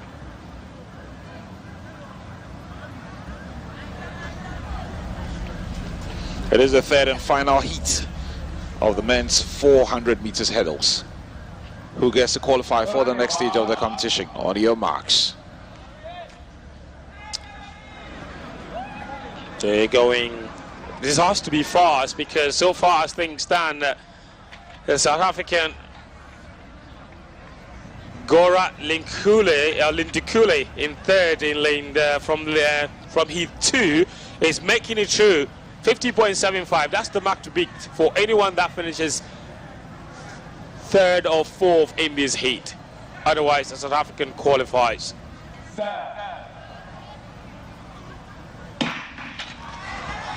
Off they go, and there's a strong leg being run by Kimorena Tisang of Botswana. He's gone out very strong, approaching the back straight, already closing in on the Nigerian Nathaniel Sampson. There's the Botswanan Kimorena Tisang, who's running well, but also on the outside lane, Weissman Mukobe is running very well as well indeed. the one-time African Championship bronze medalist, one of the favorites in this race. He also won a bronze at the Commonwealth Games, running on the outside lane. Westman Mukobe is strong indeed. Oh, a bit of trouble for Burkina Faso Sawadogo. He's tripped on the hurdle, but look at that. Westman Mukobe showing his mettle to beat Botswana's Kimoran Tisang at the finish line. I did indicate his great experience, Westman Mukobe, and all of that came to play as he snatched victory in this particular race. The Nigerian just fizzled out towards the end there as they approached the home straight. He was somehow in fifth position, and Sawadogo was running really well until he tripped. Looked like he was already tired, but at this point Mukobe had this race wrapped up. But look at the race for third between Juan Lasida and the Nigerian as well. 49.41 to qualify for Mukobe, 50.15 for Kimoran Tisang to take the second automatic qualifying slot. And Sidibe Usman of Senegal, 51.28, should be enough for him to join Gora Lindikule as the two fastest losers to join the other 6 automatic qualifiers. So we will get that confirmation soon, but the Senegalese and the South African would qualify alongside the rest. And there they are with a small Q next to their name. Sidibe Osman and Lindikule qualifying as the 2 fastest losers. Mukobe fastest in qualifying. Of course, he will fancy his chances. But Victor Bonye of Botswana as well. Kimoran Tisang, Botswana will have 2 athletes in the final. Morocco's Hintisar, Limbudule Abdul Malik will also be there of Algeria. Lahulu Abdul Malik will also be there. Goran Lindikule of South Africa will be there. Dimokrati El Mehdi of Morocco. Sidibe Osman of Senegal will complete the final of the men's 400-meter hurdles. Meanwhile, on the field, there's a games record already thrown by South Africa's Johan van Dijk. Johan van Dijk, 60.30 ahead. Second attempt, 60.30. Third attempt now means that she has beaten the previous games record held by Rup Singh of South Africa, 58.09 as well. But the new national record for Josephine Joyce as well, 57.01 meters. That is longer than she did to get that 4th place at the last games. That throw has taken her well next to Joanne in 2nd place. So massive, massive national record for Uganda's Josephine Joyce. And that is another wonderful throw from Salima Rosen. Salma Rosen, she is from So Josephine Joyce now from 4th in Rabat. She is now 2nd and well in the medal position. She has a bronze medal from the African Games from 2 games ago. She's African under-20 champion, the Ugandan, Josephine Joyce. She's also an African Commonwealth Games finalist. So, 23 years of age, the Ugandan, big potential in the javelin throw. So the top 3 in the javelin throw at the moment in terms of rank. In first position is Joanne van Dijk of South Africa, 60.30, a new games record in the women's javelin throw, followed by Josephine Joyce, 57.01, a huge national record throw for her to move into 2nd. And another South African currently occupies the 3rd place position, and that's Jana van Schalwijk. 52.63 is her longest throw thus far.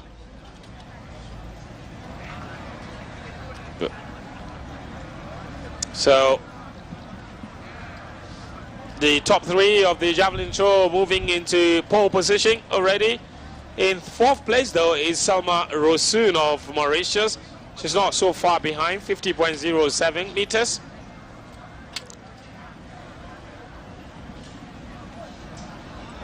As we get ready for the next event on the track, which will be the women's 400-meter final.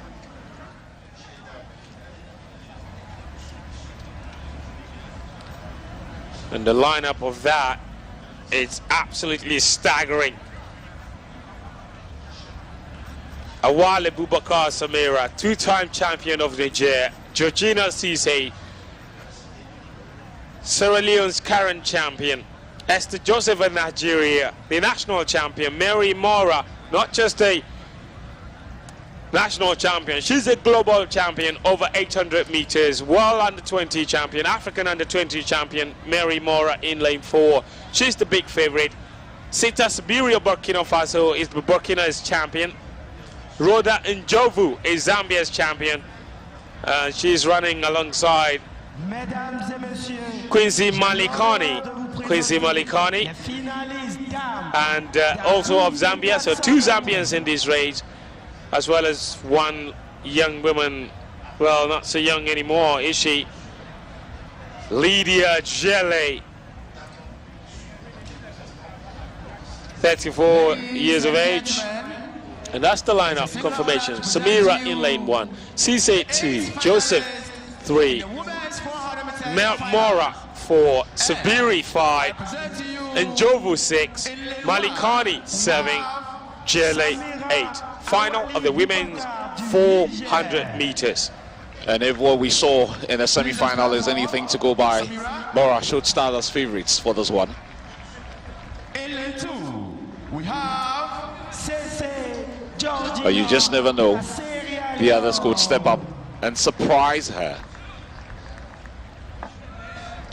Mary Mora anchored Kenya to a mixed 4x4 bronze medal last night, so she's already got one medal in the bag, but certainly not the one that she probably would have expected. That's Joseph of Nigeria.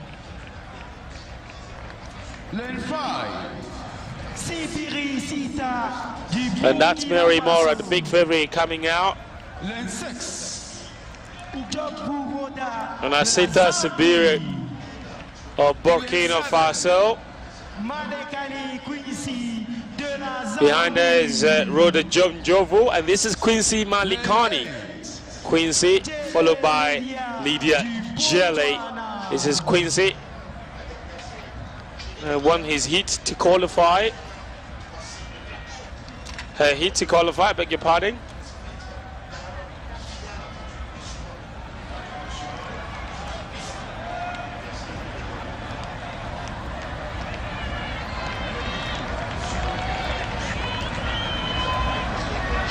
Well, a lot of credit to two of the athletes in this final, Georgina Cisse from Sierra Leone and Sita Biri from Burkina Faso. They are both only 20-year-olds. Absolutely. And Botswana won the gold medal in this event 5 years ago. Gelefele in Morocco, 51.30. Nigeria finished in the podium, so did Ghana. Favor Ofili of Nigeria got the bronze medal on that occasion. She's not here. Grace Aboah of Ghana got the bronze medal. She's not here either. So all the three medalists from 5 years ago in Rabat are not here in Accra. So there will be a new African Games champion to be crowned at the University of Ghana Stadium. And that should be more than enough motivation for the athletes who are here this evening, knowing that none of these ladies are around from 2019 in Rabat.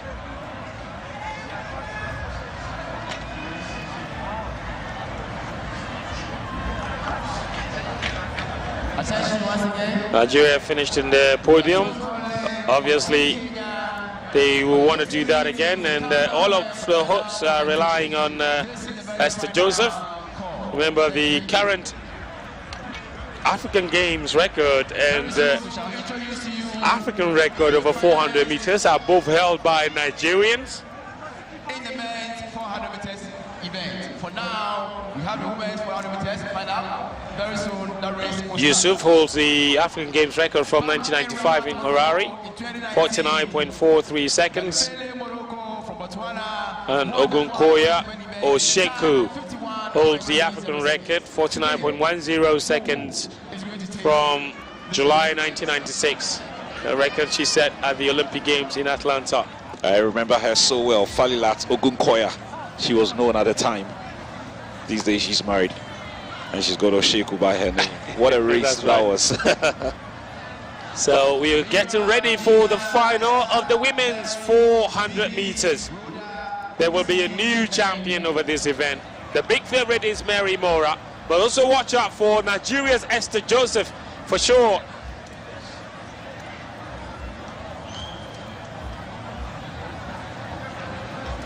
All on the back of what we did see in the 3 semi-final races in the last 24 hours. It's got to be this woman, Mary Mora. She's a 400 meter, was a 400 meter specialist. Started out as a 400 meter runner and then transitioned into 800 meters where she conquered the whole world, became a world champion and decided to run the 400 meters here. Esther Joseph, only 20 years of age, 51.74 meters in her semi-final, 51.81 in the heat, so she's progressing steadily. This is her first ever major championship.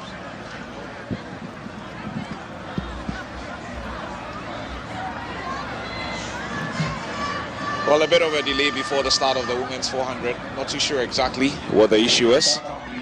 Yeah, and speaking of Esther Joseph, the 51.74 meters that she ran in the semi-final is her lifetime best.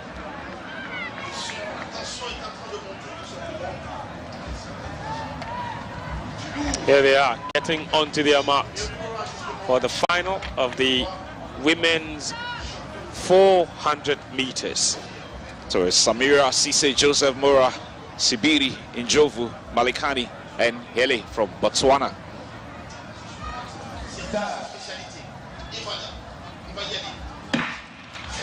And they're off their mark. Final of the women's 400 meters. There'll be a new champion. Look at that. That is Esther Joseph of Nigeria, who's gone out really strong right next to Mary Mora. She's already way on her way. But also Malikani of Zambia is running well out in lane 8 in bib number 642.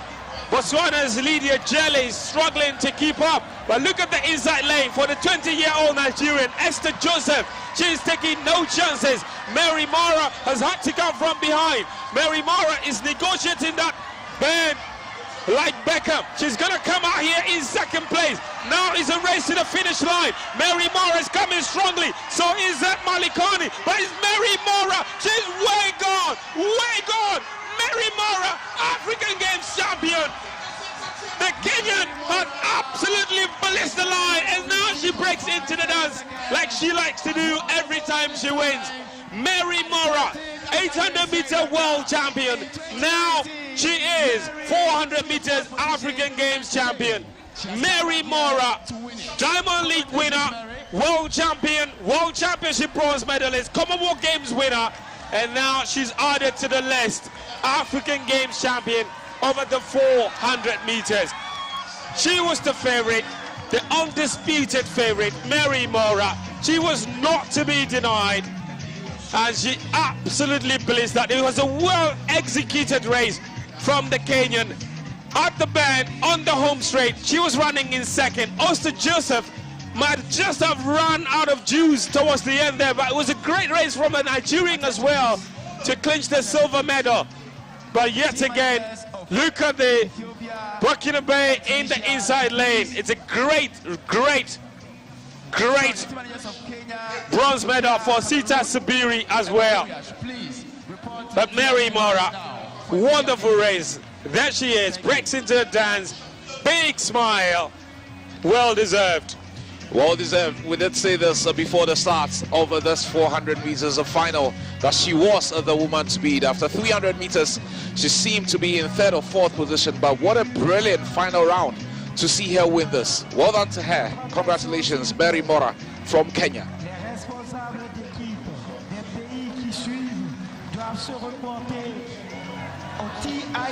And having won bronze in the women's 4x400 meters relay yesterday, she'll be happy to be going away with a bronze and a gold medal at this point.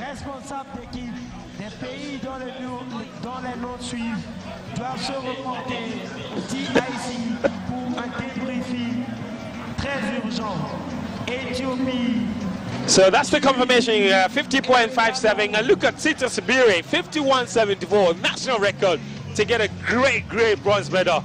But well done to the Nigerian as well. 51.61 is a lifetime best for her to get a silver medal. Wonderful race indeed, this 400-meter final. I'm sure Sita Sibiri will be very happy to go away with a bronze medal at this point. She's only 20 years old, competing at probably her biggest event so far, and she'll be very happy to go out with us. We get to see the results of the women's heptathlon shot put as well. A number of races are ongoing concurrently with others as well. A number of events to look forward to between now and 18:35 GMT. I'll be running you through that very shortly.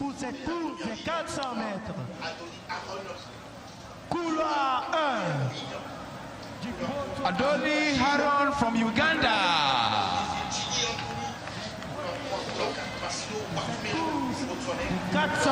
Well, we'll be looking forward to the men's 400 meters final very shortly as well. Mary Mora winning in the ladies division. We'll be seeing the men win very shortly.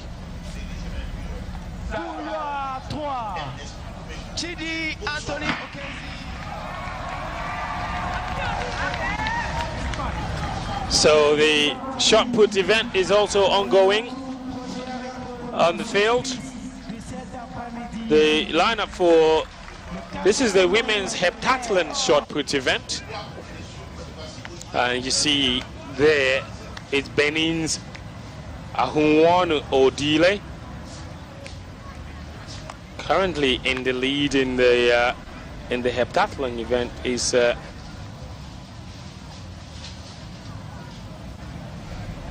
attention please. Odile. We call on competitors. It does appear there are only 5 of them. Odile from Benin with a throw of 13.61 as we get a confirmation of the start list of the men's 400 meters final as well. There it is. So Adoli Heron of Uganda, Afumba of Congo, Chidi Anthony of Nigeria is in the list as well. And you've got Butimelo Masilo of Botswana, Muzala Samukonga of Zambia, one of the favorites, Diouf Sheikh Tidiane of Senegal, and Wachuku of Nigeria. It's also in there, as well as Enes Kumevu of Botswana, another 19-year-old in this race.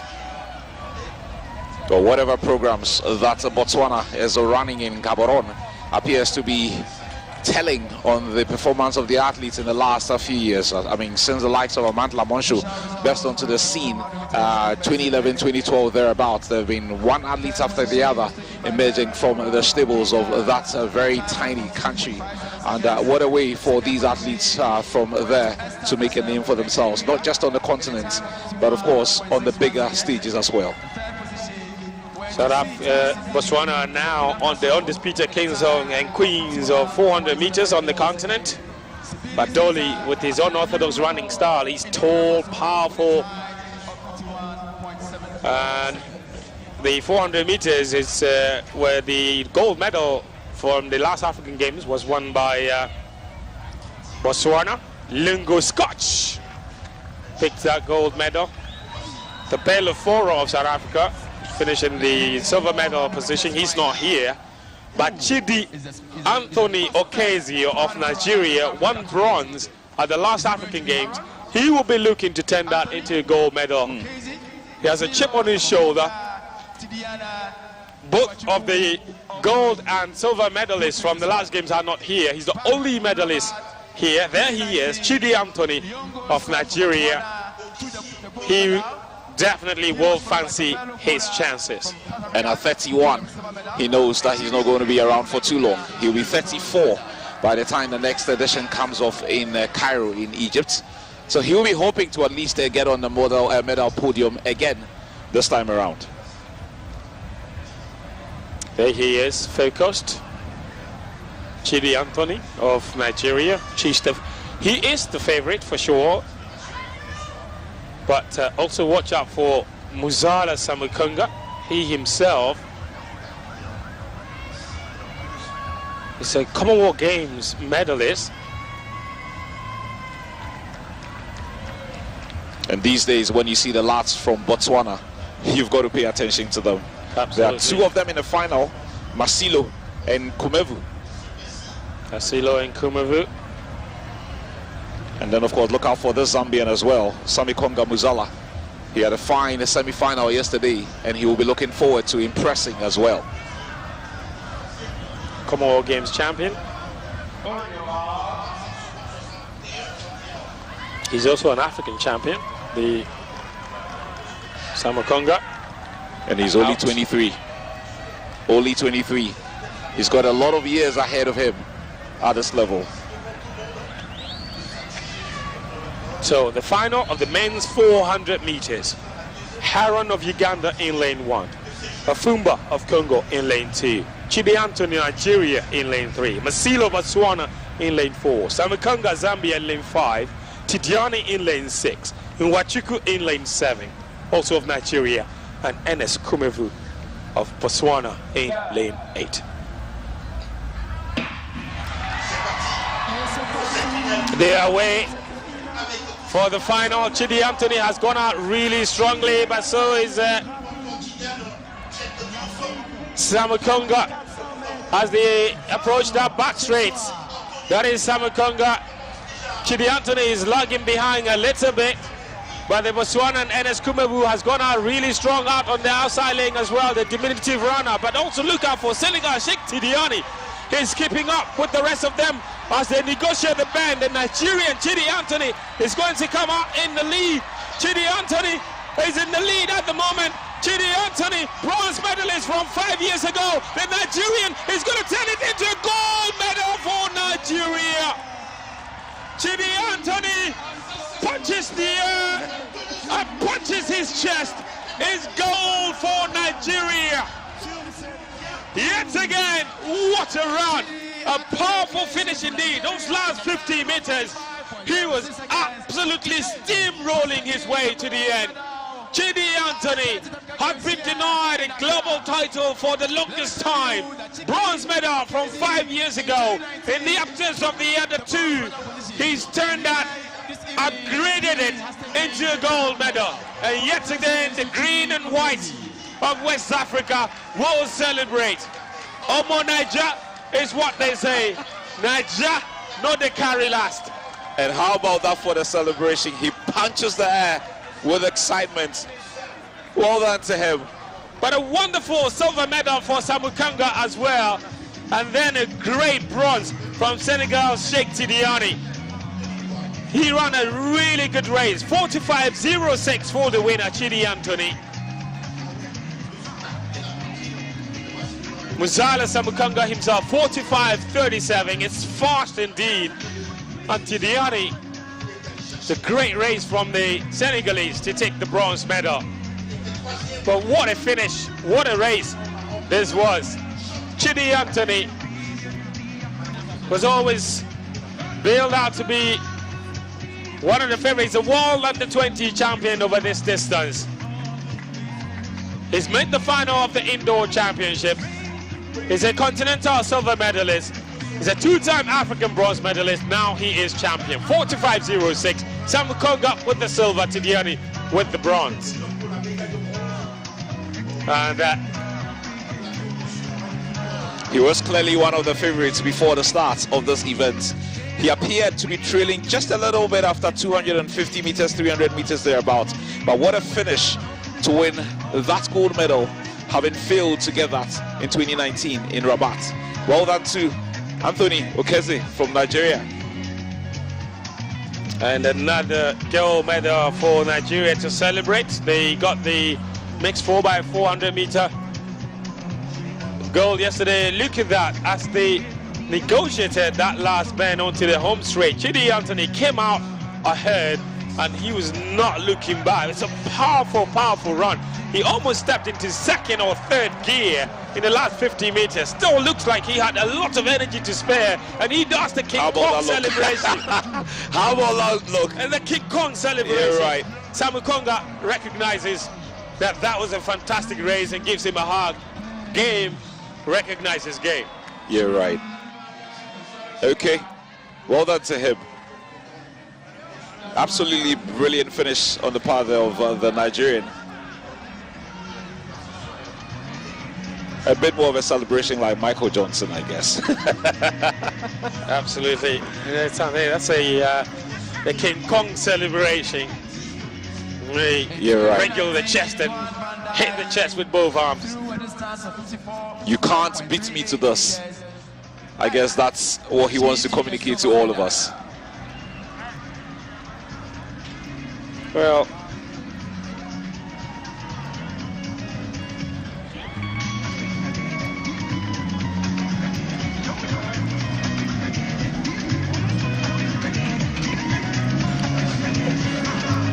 we're back on the field for the javelin throw. This is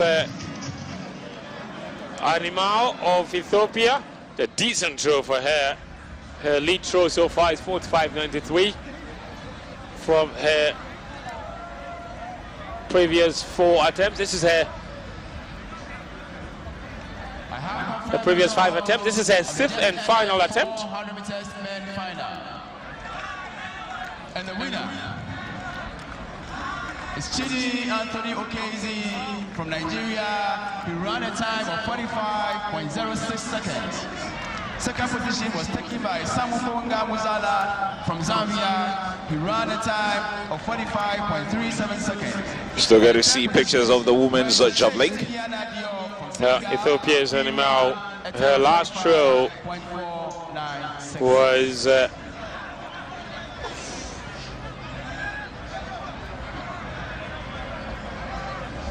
attempt number 5. But here's Kenya's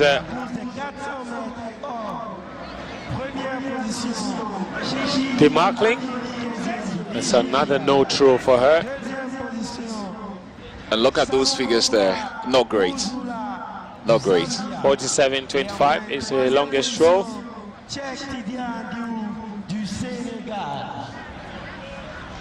But fair, I think it's also fair to give the Kenyans a lot of credits for what they've been doing with athletics in the last 5 to 7 years. I mean, it appeared all the focus on the athletes was the lads who did between 800 and 10,000 and possibly beyond that. But to think that, I mean, a Kenyan will be doing so great in the sprints these days, like Ferdinand Omanyala, and to see a Kenyan competing in the final of a women's javelin competition, it says a lot about they're looking beyond all of these athletes between 800 and 10,000. Almost always making them proud at international events like this. And certainly it's Julius Diego who set the pace for all of them, learned how to throw the javelin by himself on YouTube to become a world champion. So he definitely has been great motivation. Victoria Fium's safe throw, that is a no throw. She's currently in 5th position. In 1st position in the javelin throw is Johan van Dijk, 60.30. It's a games record. In 2nd position is Josephine Joyce of Uganda, 57.01 meters, her national record she threw in her 3rd attempt. And the 3rd and final medal place is occupied by another South African, Jana van Schalvik, 53.56. In her 5th attempt is taking her into 3rd. Here it's Adola. There's a good, decent throw from Adola.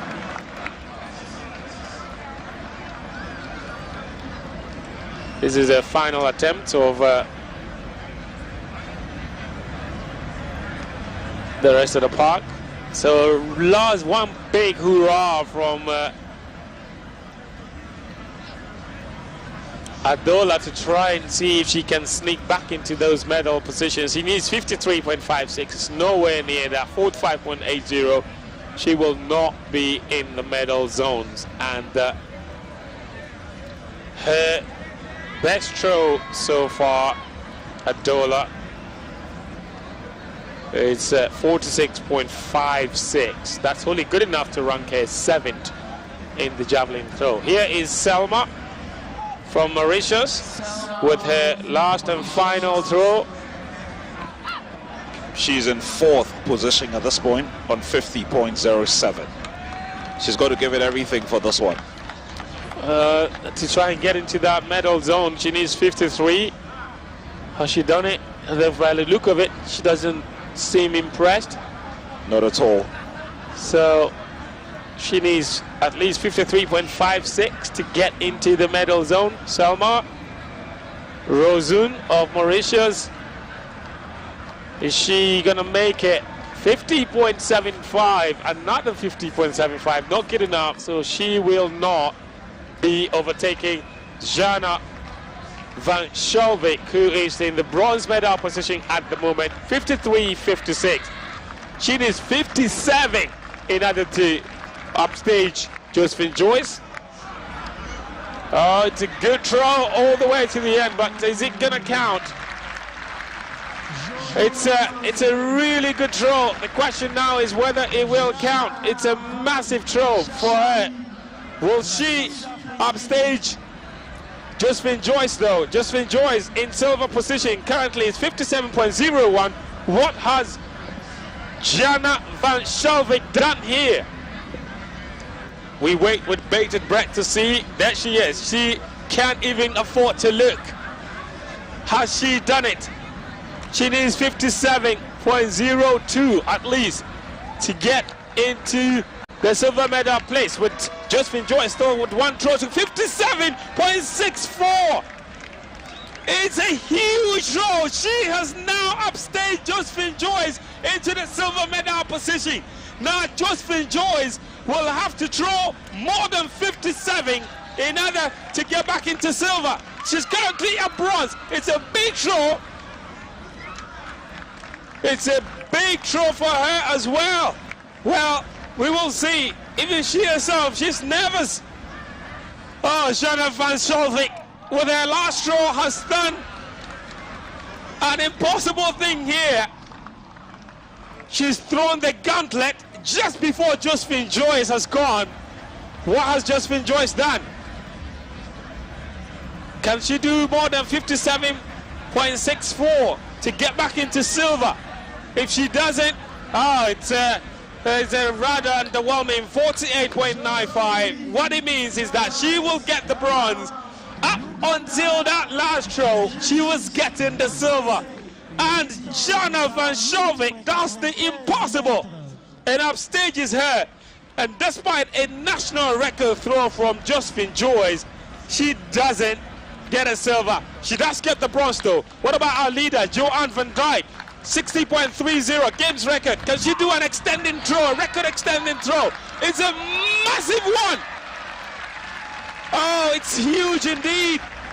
She's already done a games record of 60.30 meters. She's guaranteed gold medal, but is she gonna extend the record that she already set at these games? Oh, she's waiting for a confirmation as to whether she's been able to do more than 60.30, which in itself is a games record.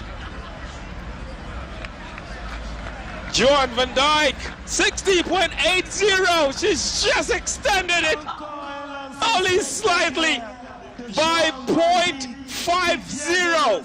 And that's a new games record in the women's javelin throw. Joanne van Dijk. So it's gold and silver for South Africa. Absolutely wonderful silver medal for the South African in that last throw from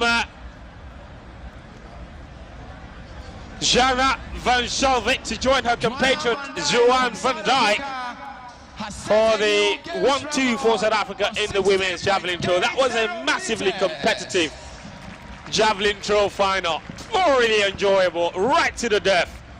So gold for South Africa, silver for South Africa, and bronze for Uganda. And that bronze medal for Josephine Joyce is a great one for her because she got 4th place at the last African Games. She's elevated that to a bronze medal. 0.80 meters.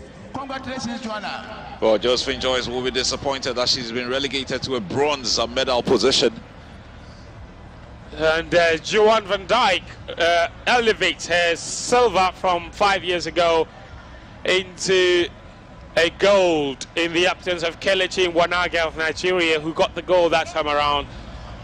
Yet again, in the women's javelin, South Africa finished with 2 women on the podium. Gold and silver for them. They will be celebrating winning another 2 more medals. That should take their medal tally to over 90 now. We are now ready for the men's, the women's 3,000 meter steeplechase. And that is where I say thank you very much, Kwame. So we do a little substitution here for Samuel Fifi Battels. He's joined me here in commentary position. The 3,000 meter steeplechase, yet another event that should set up drama plenty. Exactly, lots of drama, and we get a renewal of that rivalry between the Kenyans and the Ethiopians. Already Kenya's won 2 medals today and 1 silver. Ethiopia has 1 gold medal and 1 silver, and we fancy their chances of outmaneuvering the Kenyans in this. And just to run through again, there are 3 Ethiopians in this race. Sembo Almeyao Wewelteji. You have Peru Chemutai from Uganda. Tefera Lomi Moleta from Ethiopia. Dari Riab from Tunisia. Purity Kirui from Kenya. Gesese Ayana Fiahiwot from Ethiopia.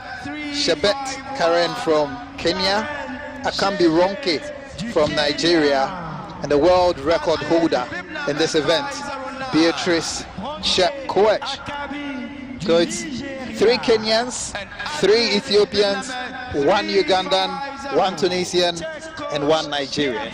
And Beatrice Chepkoech, remember her from the women's 5,000 meters? Yes, but now she's settled into an event that she's become very synonymous with because of the world record. Although I have to say that she's in the best part of 34 years now, and she's up against much younger events. The oldest athlete in this field is Beatrice Chepkoech, who is 33 years of age, and then Purity Kirui, also of Kenya, at the same age.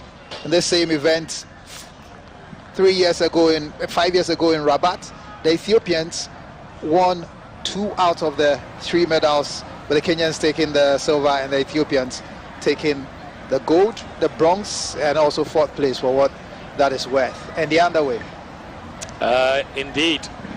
So the final of the women's 3,000 meter steeplechase. So this is where the steeplechase event is where they go over hurdles and into ponds and out. And as Sami said, it's always a tactical battle between the Kenyans and Ethiopians. And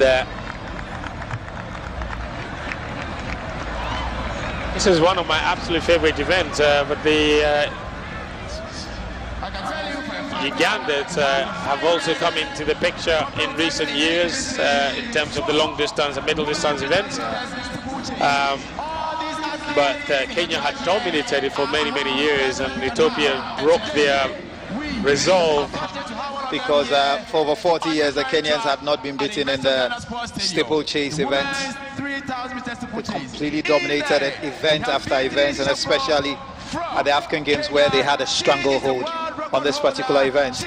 And as you mentioned, tactical events, you can see already that Beatrice Chepkoech is running from the front, sitting at the front with the rest of them. And at this stage, you can't read too much into it. The Ethiopians will start bunching up very quickly and communicating with each other. And we expect the Kenyans to do the same. But the Ethiopians have been more effective with their teamwork. We saw yesterday that in every single one of the races, they ended up taking gold. So the Kenyans, who've already won 2 gold medals today, the second of which was won by the incredible Mary Moraa, with her accelerating finish in the 400 meters, would be looking at getting one on the Ethiopians in the distance races. Absolutely. And as they round another bend, it's still Beatrice Chepkwech who is up front there, and sitting on her shoulder right there is Chemutai Peruth of Uganda, with the Ethiopian trio behind them, led by Sembo Al-Mayu, and then one other Kenyan a further step behind, Karen Chebet, as they go over the barrier and plunge into the pool. Well, the exciting thing about the pool is when you're running in under very hot conditions, it gives you relief. You actually need water to pour on yourself. It does. There's a pool right on the track to give you the relief you need. The Ugandan has moved into the outright first place, trying to control the race, and she keeps glancing back to see just how far her rivals are. Peruth Chemutai, as they go over the barriers again. And Ethiopians have now bunched up. We saw what happened in the 5,000 meters where Chebet was picked to a medal when she finished 4th. It was a similar strategy by the Ethiopians, who kicked when it mattered the most to leave the Kenyan trailing in their shadows, and she couldn't find the second wind to catch up with them. For now, it's Peruth Chemutai, Beatrice Chepkwech, and then Gasese Ayana, in that order, followed by Sembo Al-Mayu and Olomun Muleta. So it's Uganda, Kenya, and the 3 Ethiopians, and they are beginning to build a distance between them and the rest of the field. They are tearing away and breaking away from the rest. Will this breakaway be successful? Already you can see Karen Chebet, who is being dropped, trying very hard to catch up with the group of 5 that has taken the lead and is stretching away from the rest of the field. Absolutely, and I think the biggest race in this one would be the bigger pressure is definitely on Beatrice Chepkwech after the events of yesterday.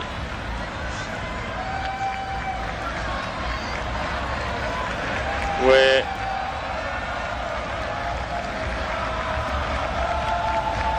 she was picked to the 5,000 meters bronze medal. She didn't get a medal at all. The Ethiopians did a 1, 2, 3 to deny her. So she's got a chip on her shoulder. But Peruth Chemutai herself is a no pushover. She's an Olympic champion, of course. And she's also a Commonwealth Games bronze medalist, World Under-20 silver medalist, Peruth Chemutai. So those 2 out on the front are the overwhelming favorites for this race, and they know they've raced against each other so many times. You can tell they're sizing each other up. And the duo of Peruth Chemutai and Beatrice Chepkwech have started putting a distance between themselves and the 3 Ethiopians who are trying desperately to catch up at this stage. 3 Ethiopians, Gese Ayana, Lomi Muleta, and Sembo Al-Mayu. Not too far off, unlike the rest of the field. Looks like we are looking at 2 races here. The race between the advanced party of 5 and the rest of the field, who will struggle to catch up. And it's Peruth Chemutai still controlling the race, still controlling the pace of it. And the experienced Beatrice Chepkwech is sticking with her and watching her every move as they move towards the business end of this race? Well, we're looking at the Olympic champion, an Olympic champion against a world champion. World record so holder, this is absolutely phenomenal, shaping up to be an incredible race to the finish line for these two. The 3,000 meter steeple chase between the Ugandan Olympic champion from Tokyo and the Kenyan world champion. And the break is definitely on because the two are increasing the distance between themselves and the Ethiopians. And already we've seen a couple of the Ethiopians gritting their teeth.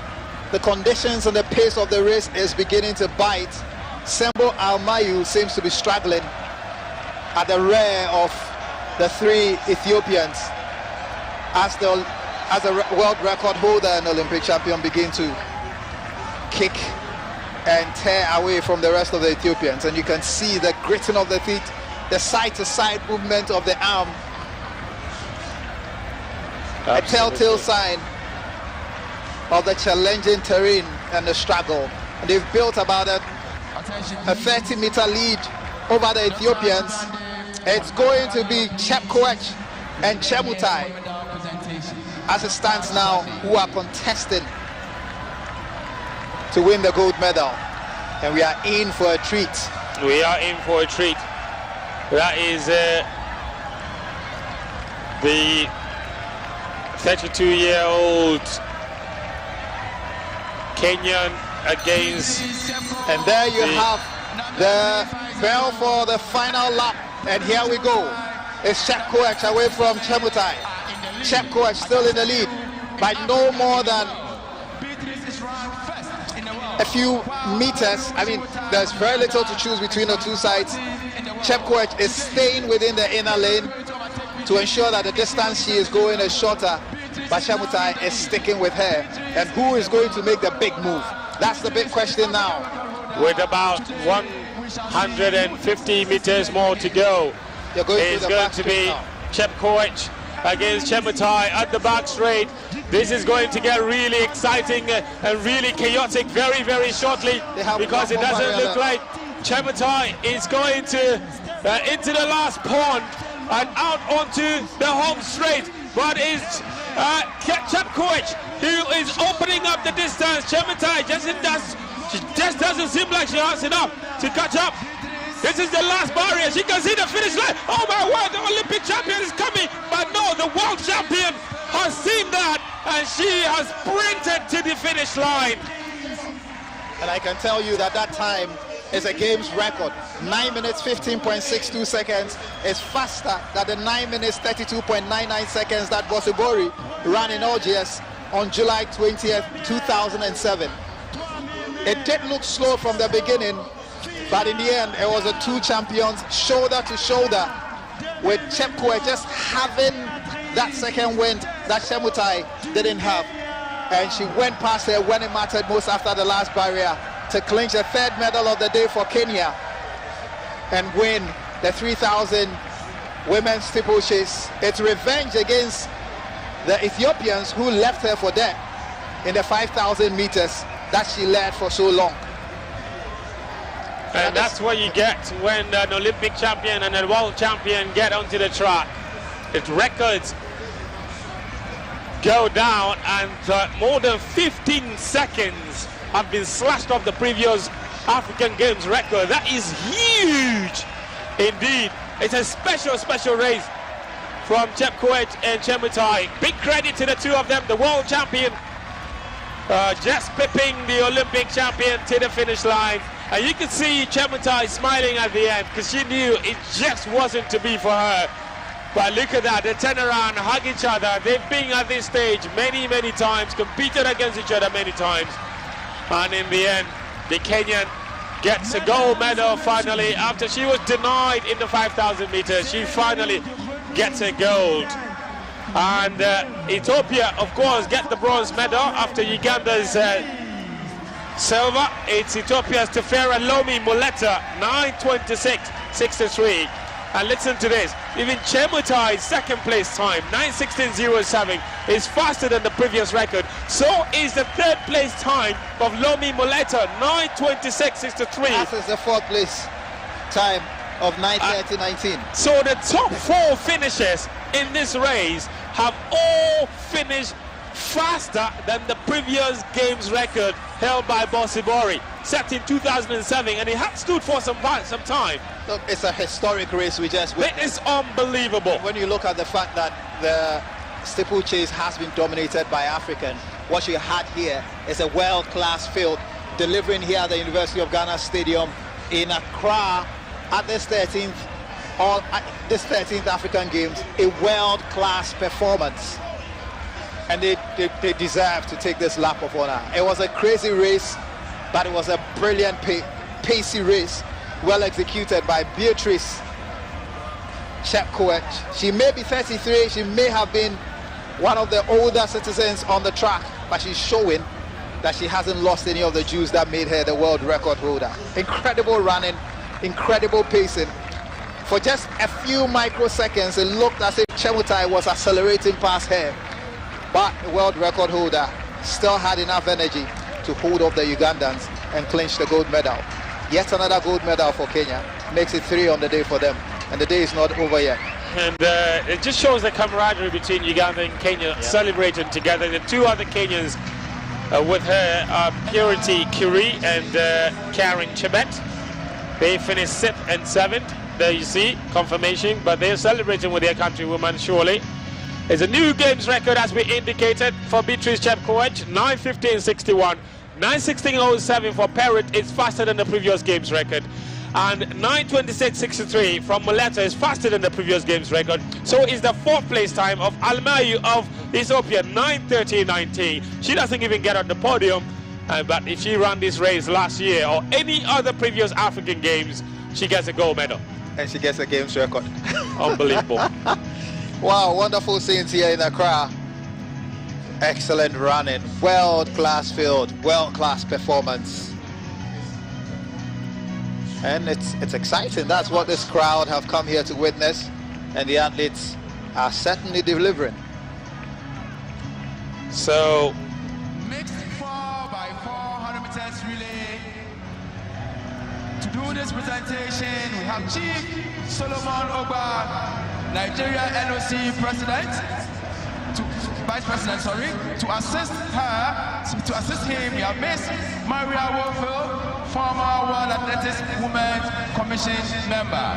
And now, the results. Mixed 4x400 meters relay. For the bronze medal and 3rd position, it goes to Kenya.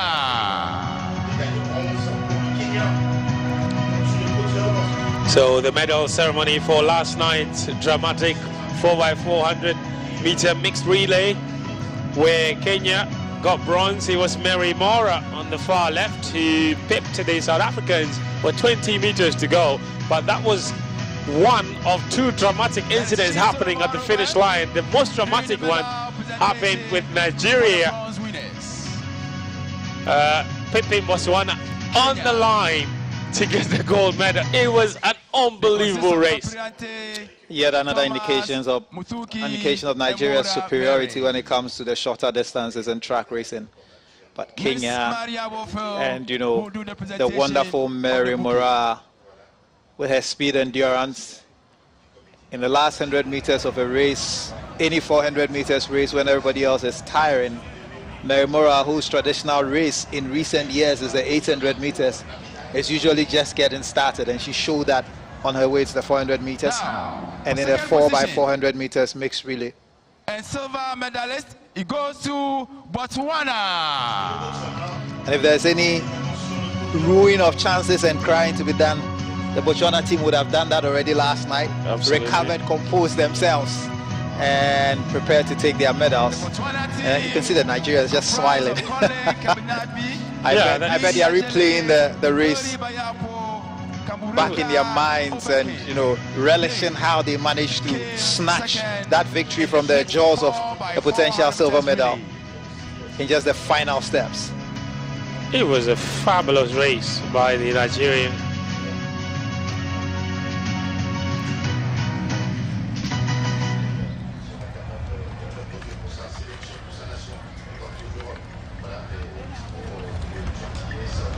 So Botswana, as you indicated, would have been rightly disappointed, but they probably would have finished crying by now if there was any kind of crying to do. But still finished with a silver medal. Obviously not the medal that they would have wanted. I present to you the winners, the gold medalist in the mixed 4x400 meters relay, Nigeria. So Nigeria, the gold medal winners in the mixed 4x400 meter relay. Of 3 minutes. They will lap up all the adulation for this achievement. And what I found interesting is none of the participation countries bothered to go out with a bold strategy of pairing a female runner against a male runner. No. I remember when this event was first introduced, there were all sorts of strategies and experimentation, but it's becoming quite obvious and it's settled now that it's going to be man versus man and woman versus woman. Absolutely. Except, of course, when you see Mary Moraa going after Dos Santos. Those were interesting times. Former World Athletics Women Commission member. Ladies and gentlemen, we will pause momentarily for the national anthem of Nigeria. Shall we all rise for the national anthem of Nigeria?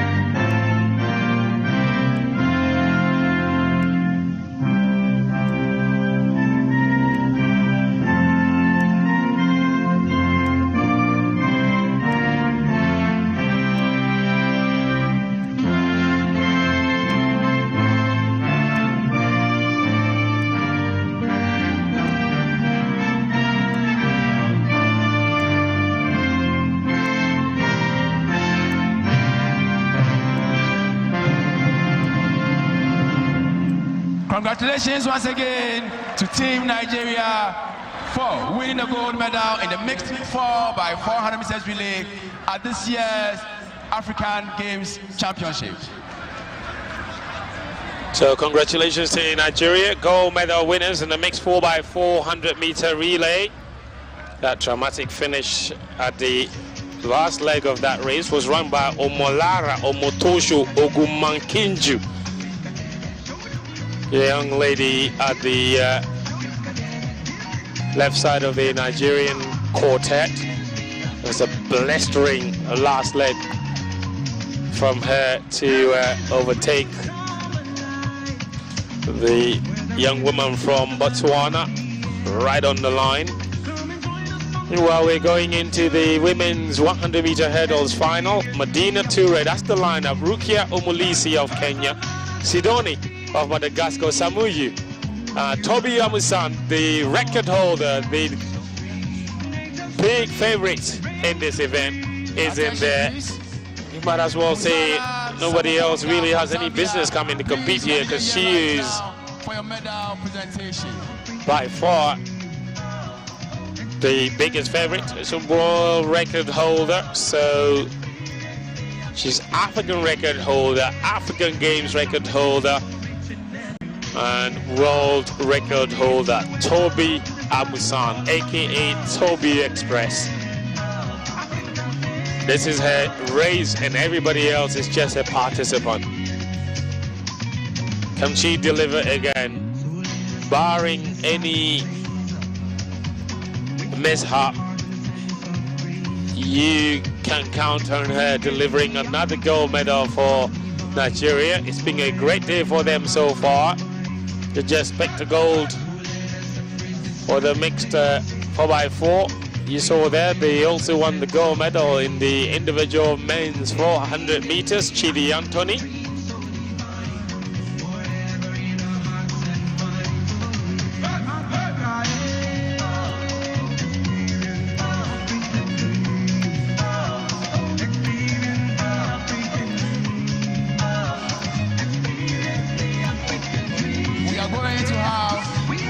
next medal presentation, and this is the women's javelin throw event.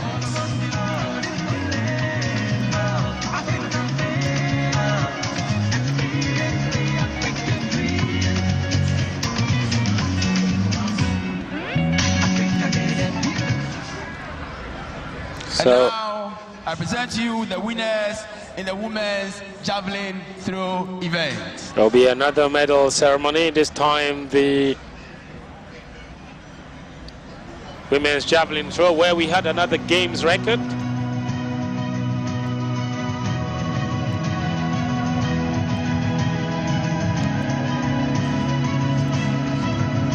Johan van Wyk.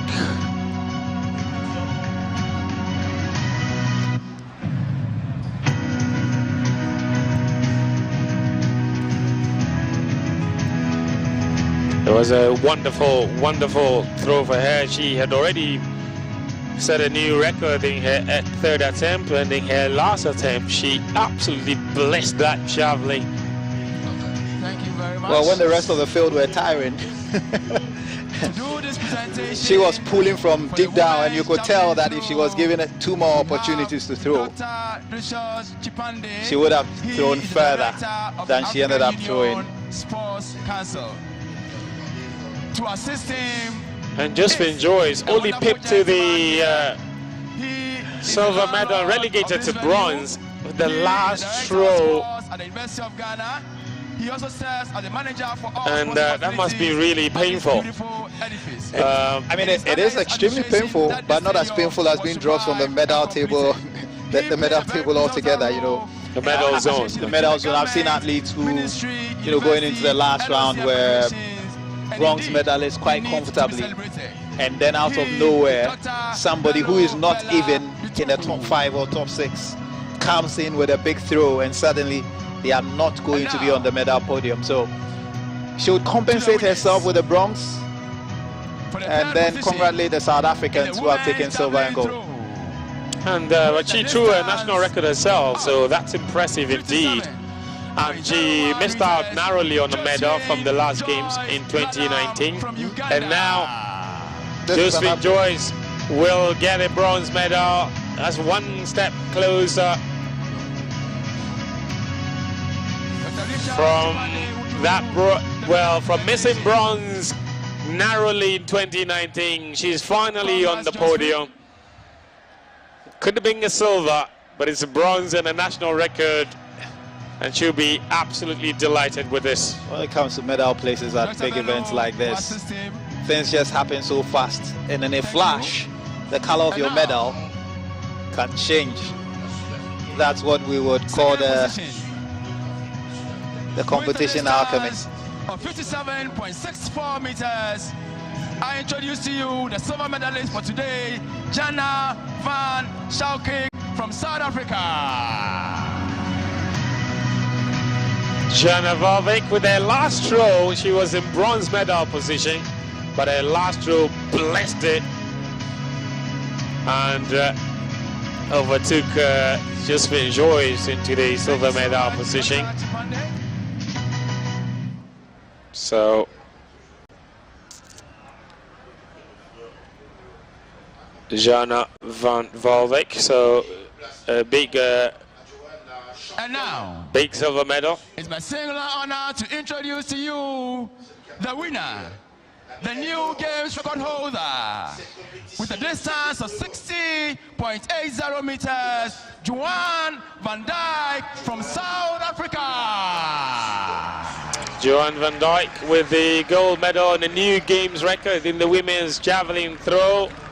Congratulations to her. She's elevated a silver medal she won in 2019 in Rabat into a gold medal. An impressive victory indeed for the South African.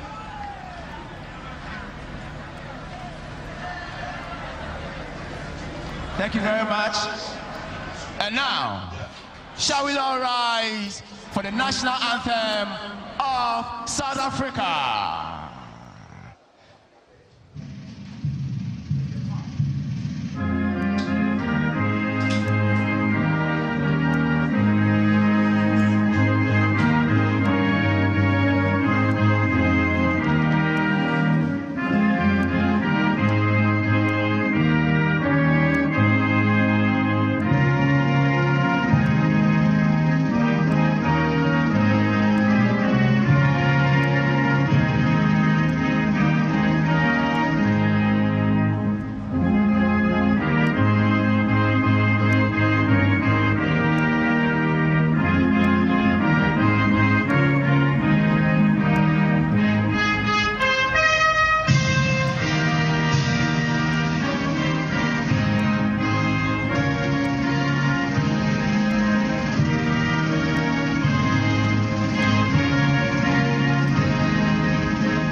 Congratulations to Johan van Dijk of South Africa. Games record, a new throw in the javelin. Women, 60.80 meters is a new record in the women's javelin throw to take the gold medal.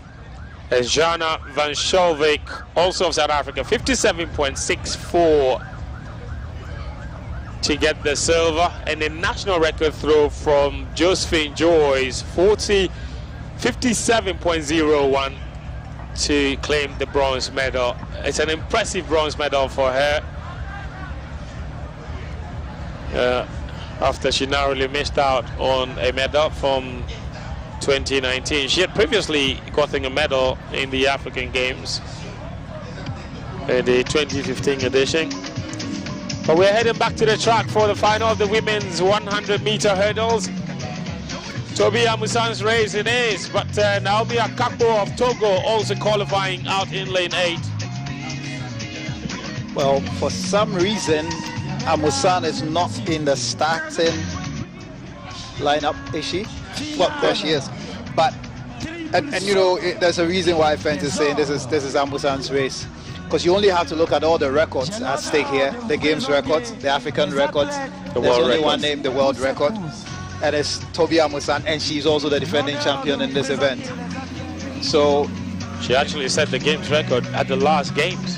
In Rabat, 12.68 in 2019. So at the risk of being too haughty, one may think that it's going to be 2 races. So that's James Joyce's bronze medal throw. Josephine Joyce, I beg your pardon.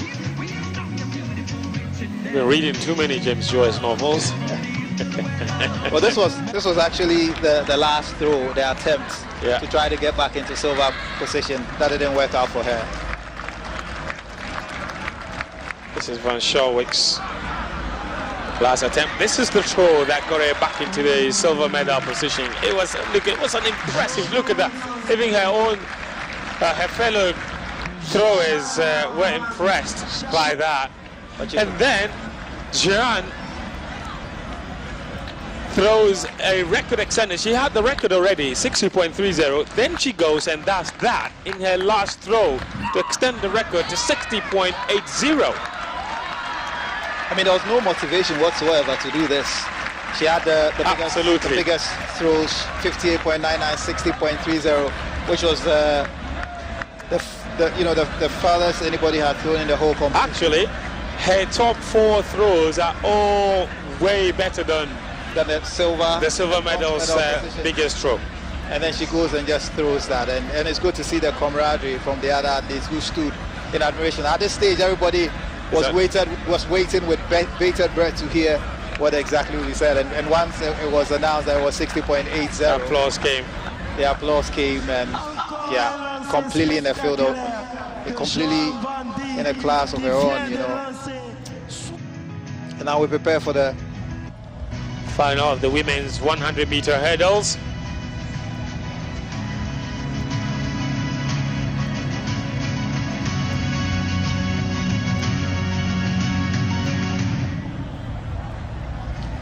Now an introduction of these warriors about to come out. And here they come out. Leading them out is Madina Toure of Burkina Faso, followed by Kenya's Omulisia Rukia. And then in white is Sidoni of Madagascar. That is Nigeria's Osamiyu, followed by Toby Amusan. You see her there. In yellow is Mozambique's Gwambe. And Zimbabwe's Kamangirira is also in there. And in the bright yellow, out in lane 9, 603 is Naomi Akako of Togo. She qualified as one of the fastest losers. From Nigeria, Amusan from Nigeria. Well, all eyes on athlete number 502. And again, I have to emphasize that I'm full of admiration for all these, Olympic champions, world record holders, and world champions who have made it to Accra to race for their countries. Ideally, it shouldn't be a difficult decision, but it is not always the easiest decision to make. Some would prefer to just focus on going to the Olympics and focus on the international circuit. Toby is here. Olua Toby Loba Amusan. That's right. I guess it was always going to be a mouthful for the international, the non-African commentators. Yeah. So Toby is just fine. And Fetch, what do you think is going through the minds of the competitors when you stand on the track with somebody who is so world-class, who is so quick, and who has all these records in her name, and who is defending her title? Well, it's always about running as fast as possible. What is the cliche in athletics? When you run next to faster athletes, you tend to run faster yourself. And a lot of these athletes would have been inspired by the heroics of Toby Amusan and what she's done in this event. There she is, and they would absolutely be honored to be running right next to her and see just how well they could do. Toby Amusan has been running consistently for a very long time. The first time I covered her was back in 2018 at the African Championships in Asaba in Nigeria, and even at the time she won the title, the African Championship title in the hurdles. So the African Seniors Championship. Absolutely. And now is the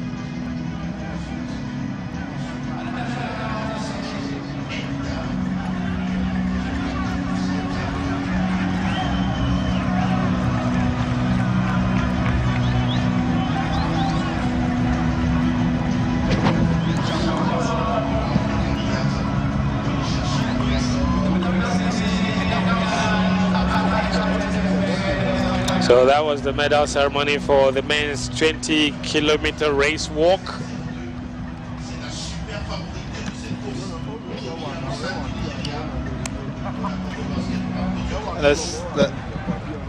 One of those strange occurrences is that Toby Amusan is running against a completely new field. None of the finalists he ran against in Rabat 2019 are in this field.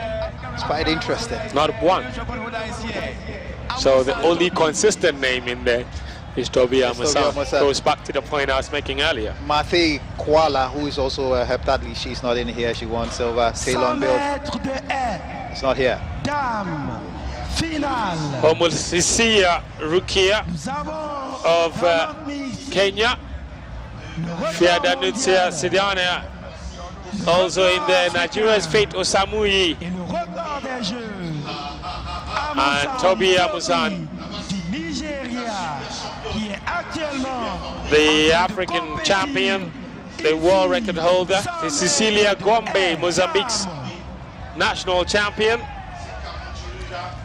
and Kamangirira of Zimbabwe, also the national champion of Zimbabwe, and Naomi Akako, also national champion of Togo.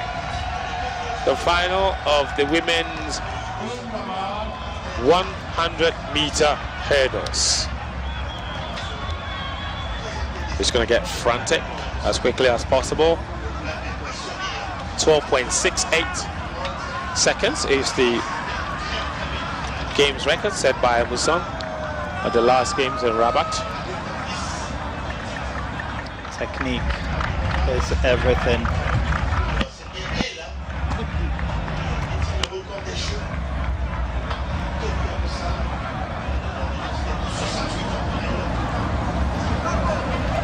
The final of the women's.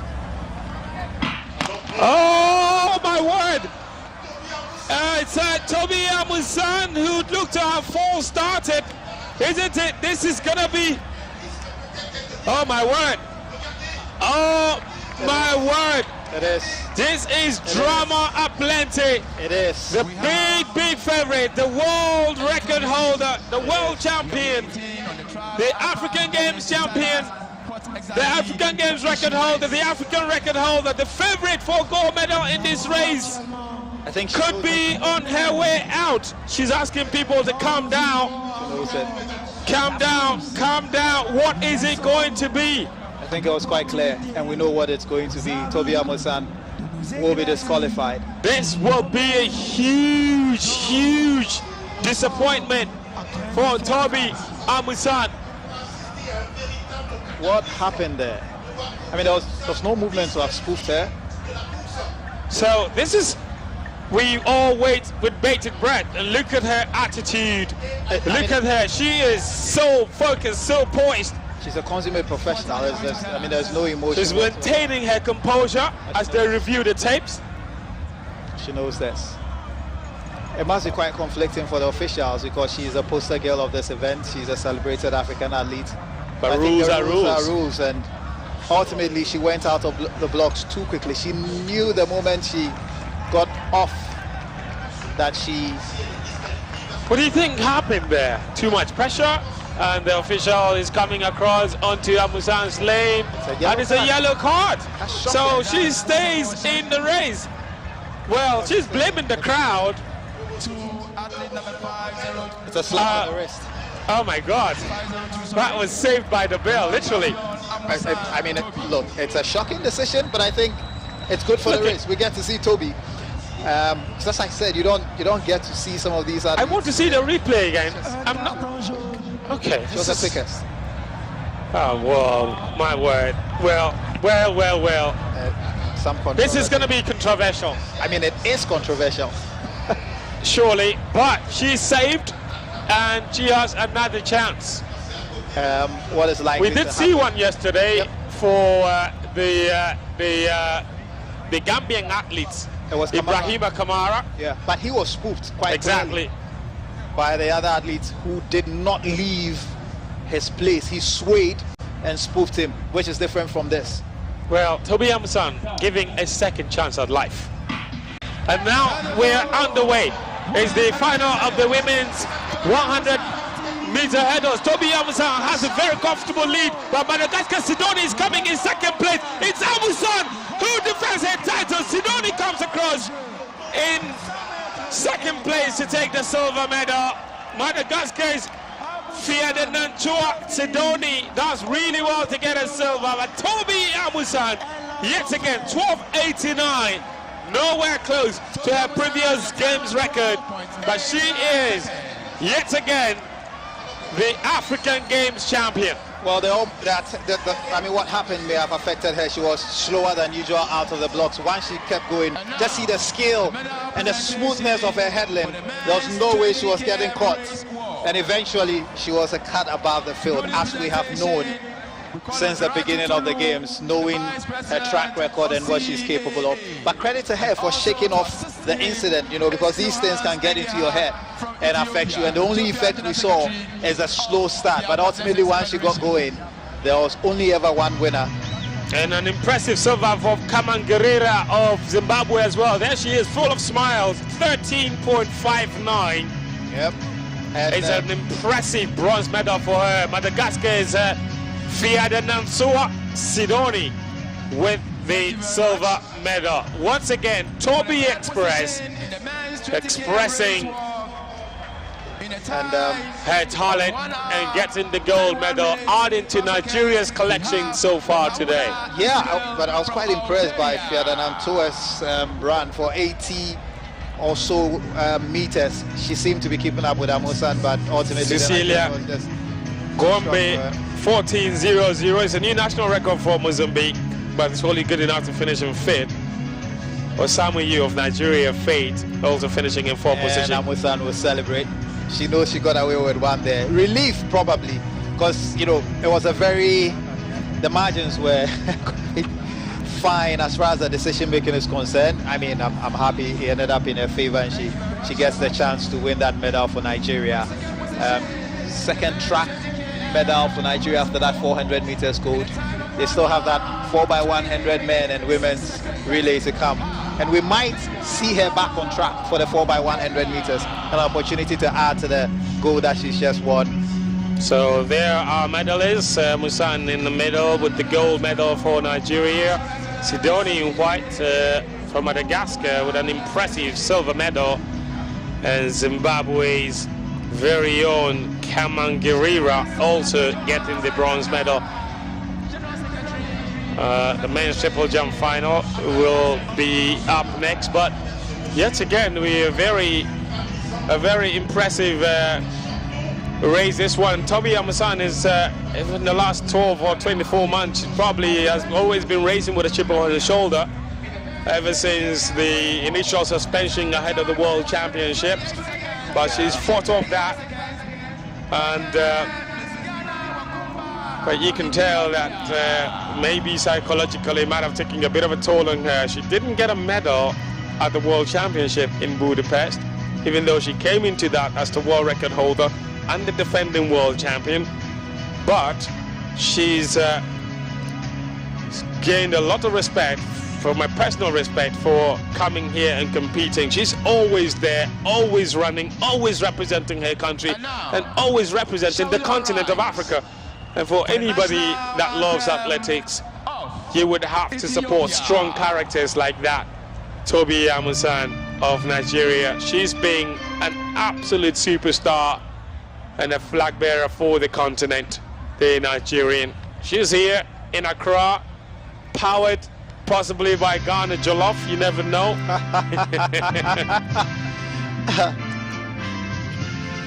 And now another medal ceremony. I think it's the medal ceremony for the women's 20-kilometer race walk.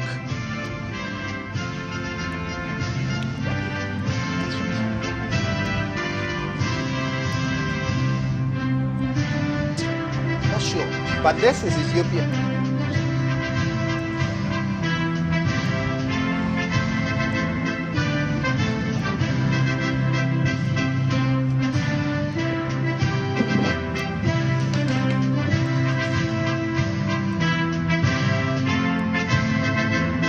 Can you?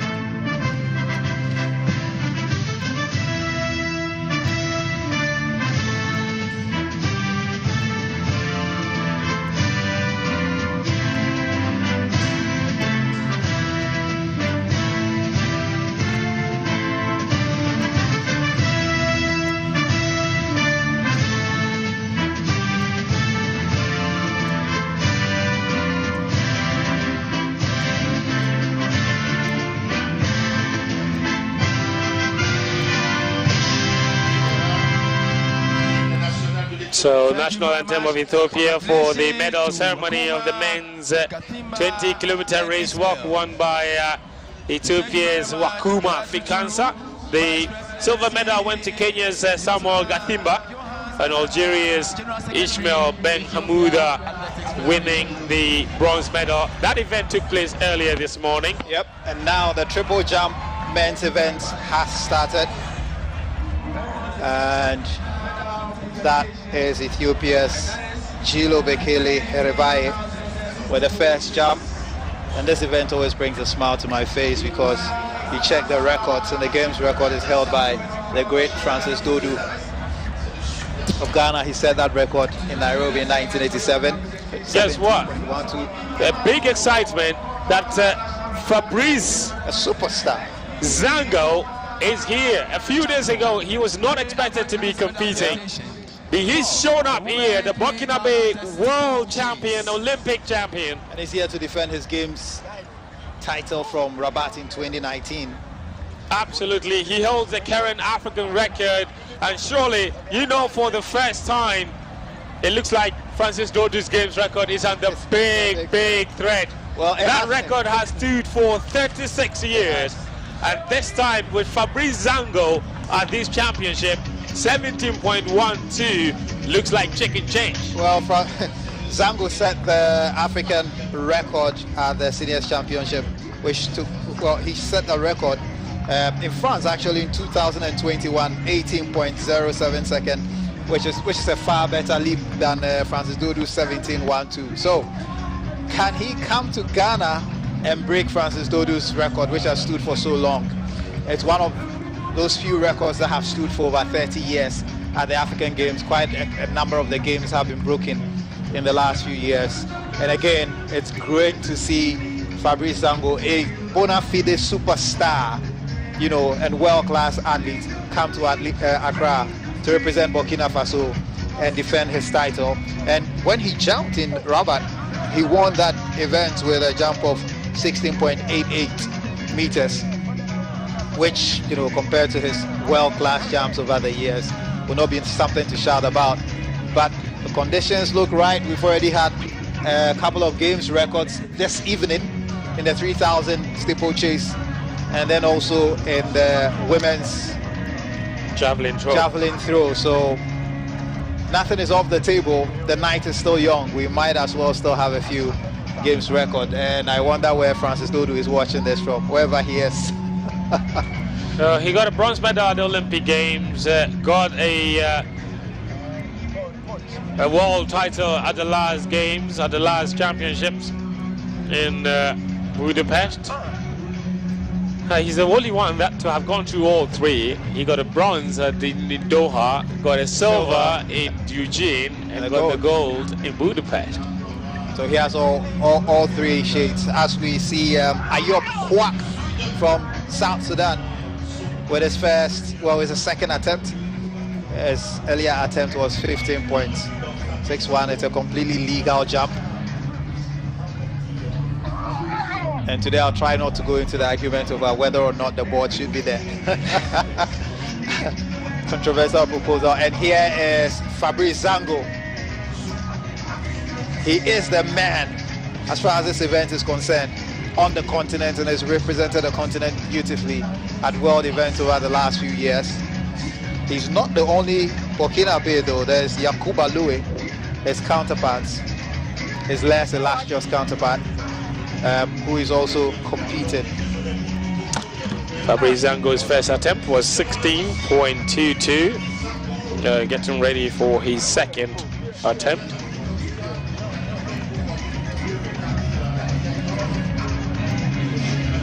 This is the world champion in triple jump. There was a lot of confusion and argument about whether or not the continent's biggest athletes will show up here.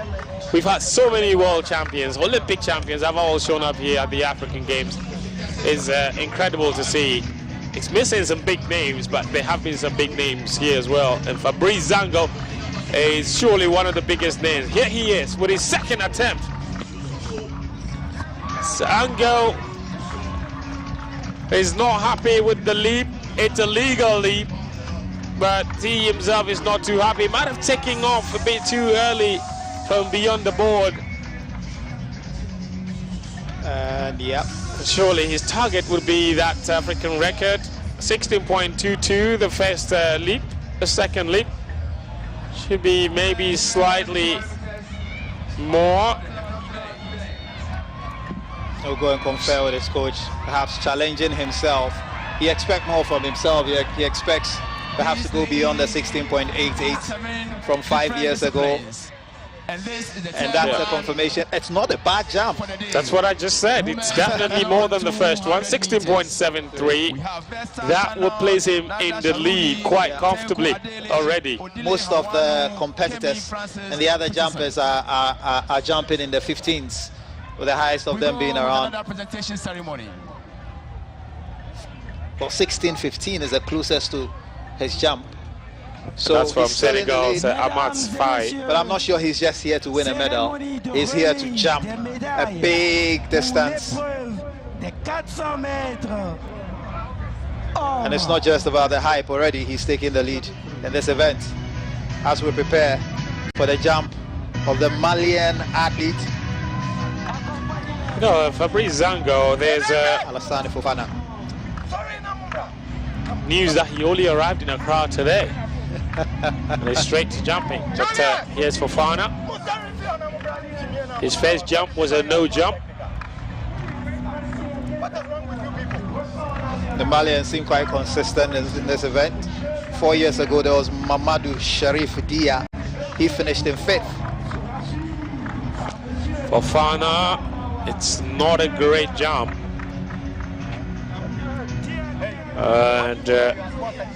But this time he at least had a legal jump. This time it's legal for the Malian.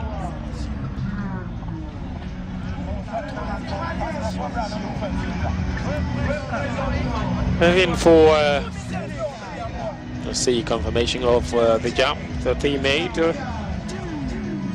where he places him in the stance. Remember that in the triple jump, each athlete or each jumper will have 6 attempts.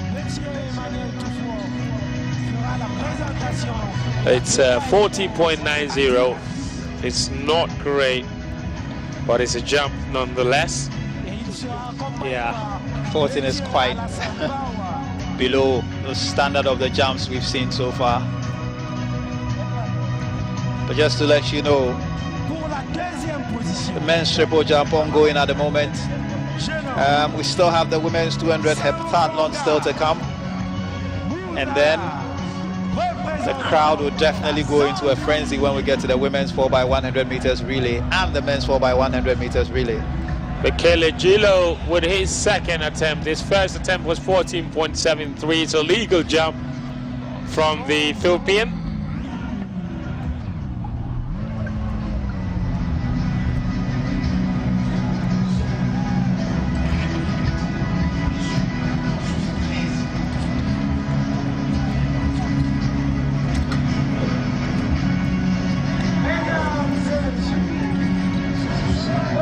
And on the right of your screen is the medal ceremony for the men's individual 400 meters, which was won by Chidi Anthony of Nigeria.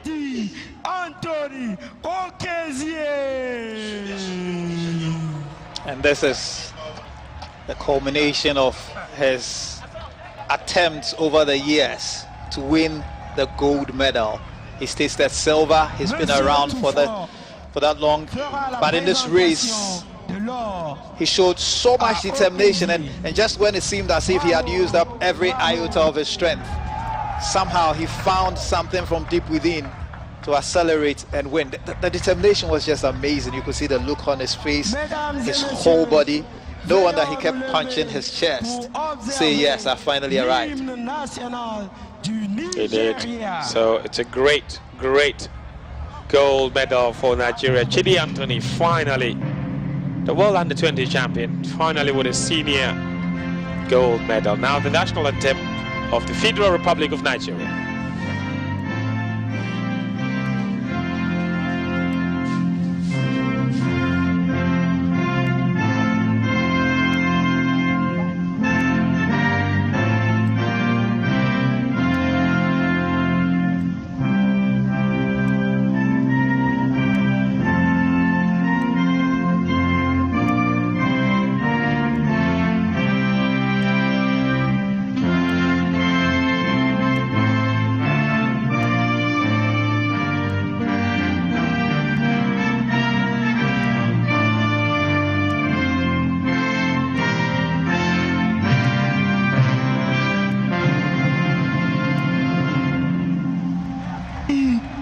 Merci à Monsieur Emmanuel Toufoua et Monsieur Alassane Bawa de nous avoir fait l'honneur de présenter les médailles à ces athlètes.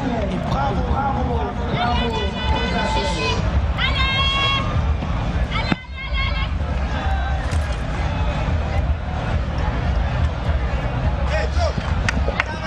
That's Go back to the triple jump. That's Komi Bernard Konu of Togo. Somehow he seems to have hesitated in the middle of his run. Yeah. It almost appeared as if he was going to abort the jump, and then he suddenly took up. We'll have official confirmation of his jump. Another big crowd here at the University of Ghana Stadium in Accra, Ghana. And the crowd is still building up. A lot of people are coming in to watch the 4x100 races later this evening, the women's and men's event.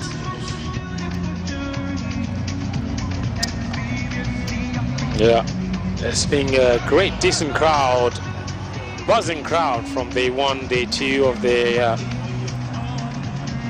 Now it's Kenya's Gilbert Kmoy, who is going for his second jump. His previous jump was 15.82 meters. Can he improve on that?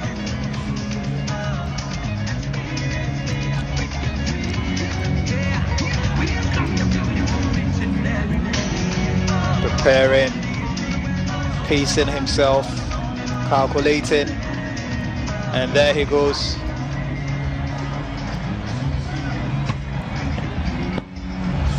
It's not a good one. It's a no jump. He basically opted against jumping and just hopped onto the sun. I think he probably knew that he stepped beyond the board. Yeah. And just sort of gave up in the end. He's also a 200-meter runner. Gilbert Kamoy.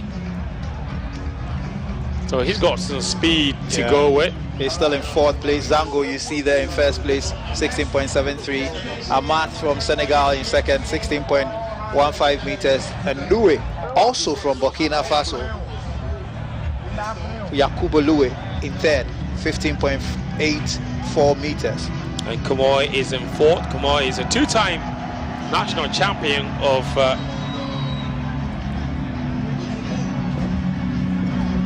Kenya. Here comes Kechamanan Ojulu of Ethiopia.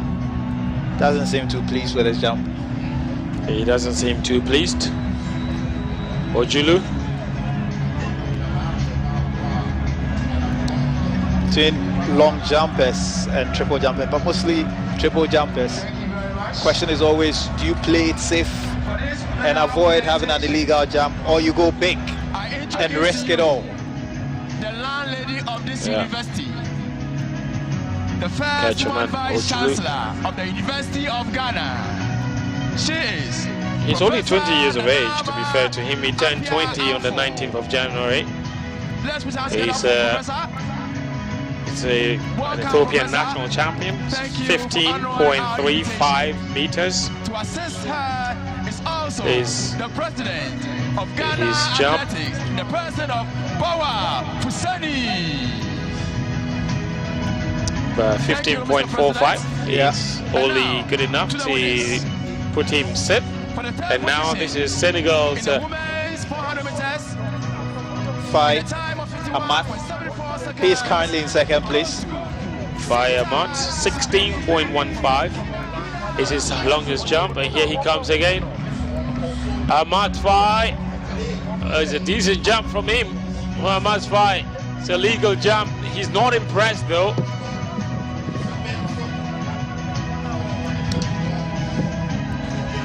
He took off from way outside the board, way beyond the board, and that's probably why he's not too impressed. And this is one of the reasons why I am pro takeoff zone. So you go big? Pro takeoff zone. So wherever you take off from, me, like, it's a rule change that I would definitely back. Because I feel like the momentum that it takes away from the... And I can understand why a lot of the older athletes would kick against it, because that means that their records would easily be swept apart. Because if you take off from any zone with the full momentum of the speed you come with, you make a massive jump, and they will measure it from where you took off. Yep. And then you know that the level of difficulty is increased by the positioning of the board. Yes. And so somewhere at the back of your mind, you are trying to determine where the board is vis-a-vis how you do your hop and step. And so it adds to the restriction. But once you're sure that it doesn't matter where you jump from, your measurement will be taken between where you jumped and where you landed. I mean, you go all out. And for them, it will, they feel that it will make it easier for and more athletes. exciting. Yeah, well, more exciting. This, like you said, but there are those that say it's a more technical sport, so you have to calculate. But the audience are not calculating all of that. They just want to see jumps go. They want to see someone jump over the sand. They don't care. The athletes, because I mean, very often in the triple jump, you miss your step. That means you can't jump, and we saw that a bit earlier when the jumper from, I believe it was Togo, who jumped and completely missed it. And it was a Kenyan jumper, Gilbert. Who missed a step and then missed a step, and that was it. I mean, once you miss it, there's no way you can recover. But you know, innovation comes, these arguments will go on and on and on. Anyway, we will get onto the track now for the final of the men's 800 meters. Tefera, Safe, Tumo, Usama, Ngeno, Sheminingwa, Alex Amankwa, and Tom Dradriga of Uganda. The final of the men's 800 meters. This is going to be some race indeed. It will be, but in the meantime, there's the national anthem of Kenya that's being played across the stadium. And we'll pause briefly for that.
Congratulations to Mary Mora, winner of the women's 400 meters.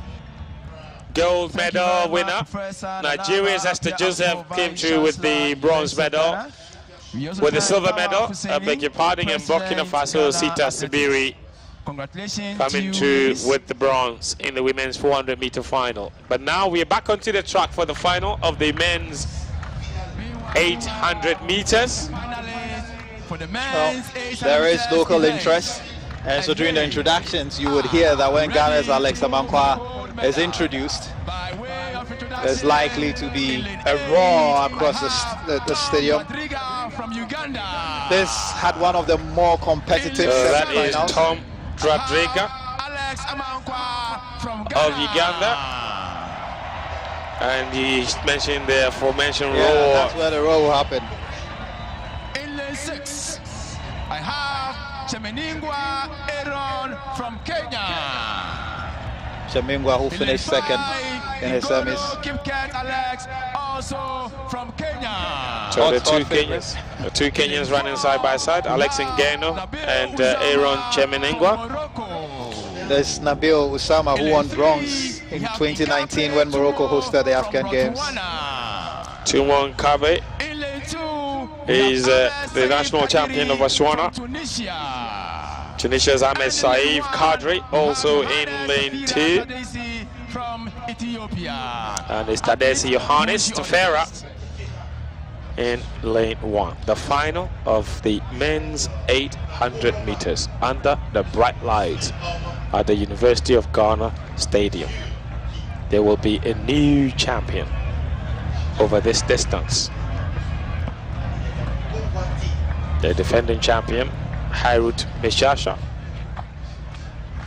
Beg your pardon, the defending champion for the men. This race was actually won by Abdel Salem Ayouni of Tunisia. It's not here. The national record is not here, but there is a Tunisian, Kadri Ahmed Saif, not expected to be in among the gold winners, but you can never tell in a final. And they're off the final of the men's 800 meters. This is going to get really frantic very, very shortly. This is a test of true endurance and speed. The 800 meters is what they call it, is the best test of both speed and endurance. It is the Botswanan Nkape Tumo who's taking an early lead, but look at the Ugandan as well. The Ugandan champion Tom Dradriga is coming on the inside. As they approach the bend in the first 300, coming onto the home straight of the first 400 meters is the Botswanan in the slight lead. The two Kenyans are also battling their way onto the front. The Ghanaian is in the middle, but look at Nabil Osama as they hear the bell. Nabil Osama is coming out really strongly as well. He's a bronze medalist from 4 or 5 years ago in Rabat. So he's not going to stand and watch the Moroccan, but it's still the Botswanan Nkape Tumo in the lead at the moment. Look at the Ugandan, he's keeping up as well. Dradriga Tom. They're increasing the ante here. Look at the two Kenyans, they're kicking really early. Chemeningwa alongside Kipingetich. Kipingetich is going really strong, but it's the Ugandan Dradriga Tom who is going really strongly on the inside lane. But yet again, Kipingetich is kicking really strongly. Kipingetich is above everyone, but his countryman is coming. Chemeningwa. Oh, what is it? Chemeningwa against Kipingetich.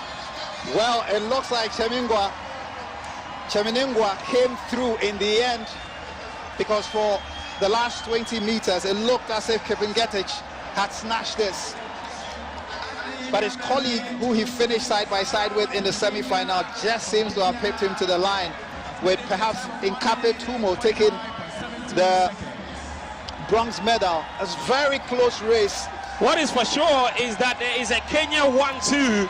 As to who is finished 1 and who finished 2, we don't know. Well, it's come out here. Chemeningwa has just pipped Kipingetich 1:45.72. Kipingetich 1:45.73.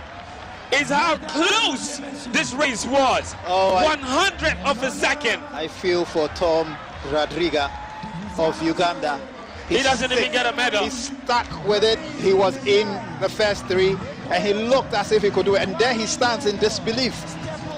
It's an unbelievable race. It looked like he was going to get at least a bronze medal, but he just ran out of gas, and Kipngetich took the race. And out of nowhere, Cheminingwa Aaron from Kenya on the outside powered past his colleague, and then he out-dipped him.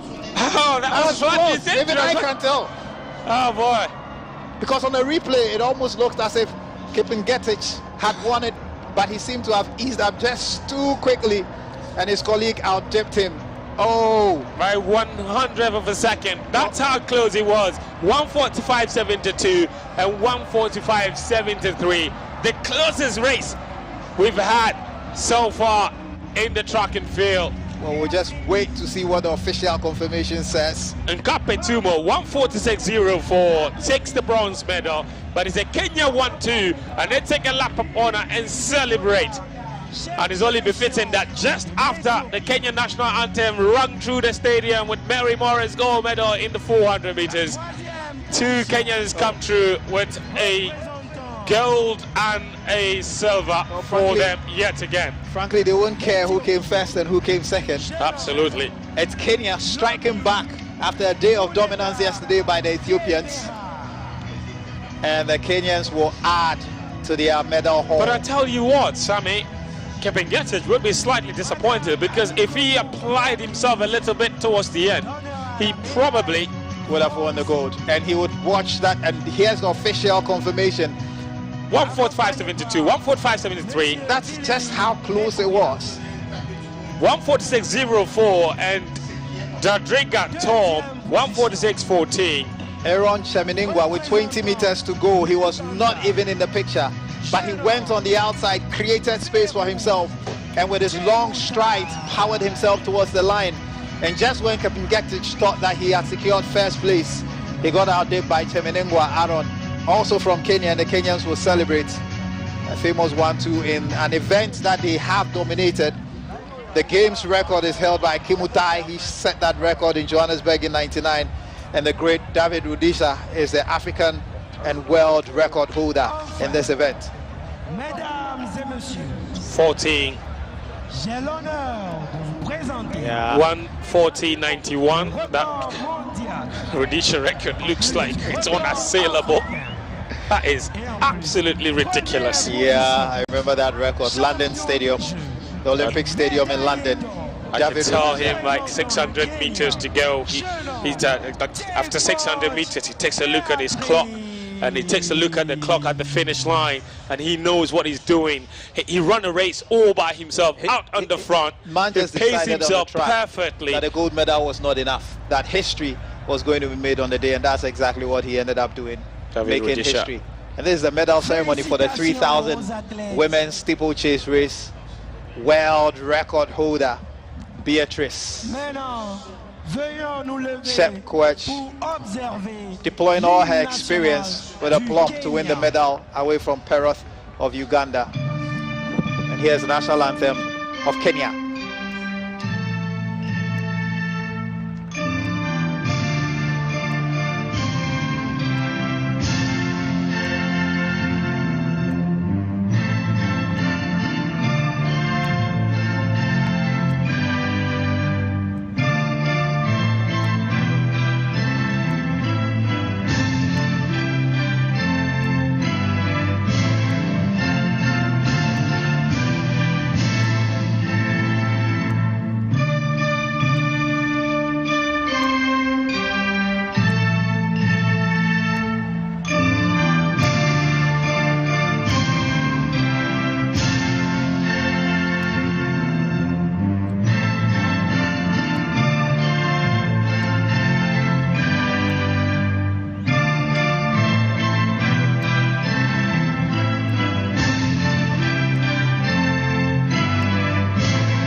That was the national anthem of Kenya.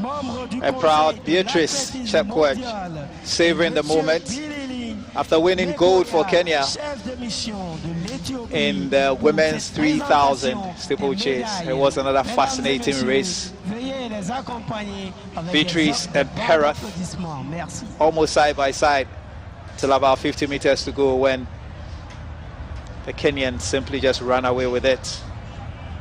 And although Perrath just momentarily threatened to upend that, it didn't work out. And Chepkwech, who's had to battle with some injuries in the last few years, and who told Kenyan journalists that she was coming here to gauge her levels after winning the Kenyan National Championships, which she did not expect to win because of the long layoff. She's come here, she's justified the winning of the trials, that it wasn't just a fluke. And she's come and been pushed all the way by a world champion, and she still held on to win the African Games. Meanwhile, the men's triple jump is ongoing. In there we have Omar Kajuli from Kenya, so from Ethiopia, Fai Ahmad from Senegal, Ayub Kau from Sudan. So we are preparing for 2 more medals to be awarded, and that'll be the 4x100 meters for men and for the women. Now, just to run you through what's happened so far in the medals that have been picked up. Early on in the day, the day started with the women's 200-kilometer race walk final. It was a straight event. It was won by Emily Ingi of Kenya, with Masiri Sintayeu Teshaga of Ethiopia winning silver, and Suad Azizi winning the bronze. And that's what the medal presentation that follows next will be about. We've already seen the presentation for the men's event. It was won by Fekansa Wakuma Mesgana of Ethiopia, followed by Samuel Gatimba of Kenya, with Ismail Ben Hamuda of Algeria taking the bronze. So the Kenyans reversed the position from the women's race. The Algerians won a second bronze on the day. And the women's javelin throw, Joanne van Dijk threw a record distance to win the gold, followed by her countrywoman Jana van Sharkwick, with Josephine Joyce Alam from Uganda finishing in third to win the bronze medal. In an exciting 400 meters final, Mary Mora overwhelmed Esther Joseph of Nigeria, who had led for long portions of the race, to win the gold medal. Esther Joseph had to settle for silver, with Sita Sibiri finishing in third. And here's the medal presentation for the women's 20-kilometer race walk final, which took place in the very early hours of this morning. Bronze medal won by Suad Azizi of Algeria.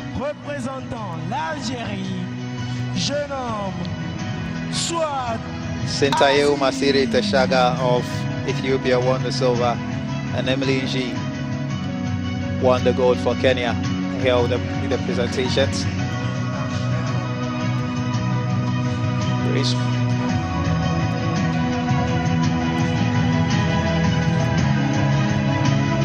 Stadium almost full. Crowds anticipating and expecting to be entertained tonight. And well, they've already had their fill for the day, because we've had one exciting race after the other, and the field events have been no different.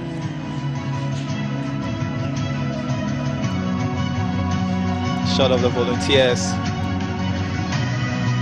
whose efforts have contributed to the success of this event. And I can tell you that the ladies have already started spilling onto the tracks for the next event after the medal ceremony.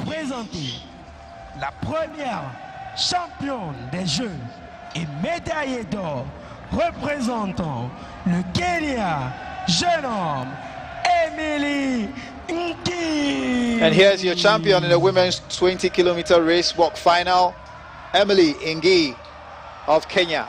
Bravo Emily et bravo à toutes ces athlètes.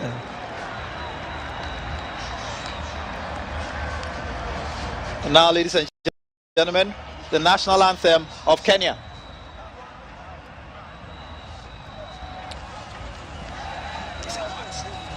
Mesdames et messieurs, veuillons nous lever pour observer l'hymne national du Kenya.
And the crowd goes wild with the Mexican wave inside the stadium. They're getting ready for an absolutely action-packed event.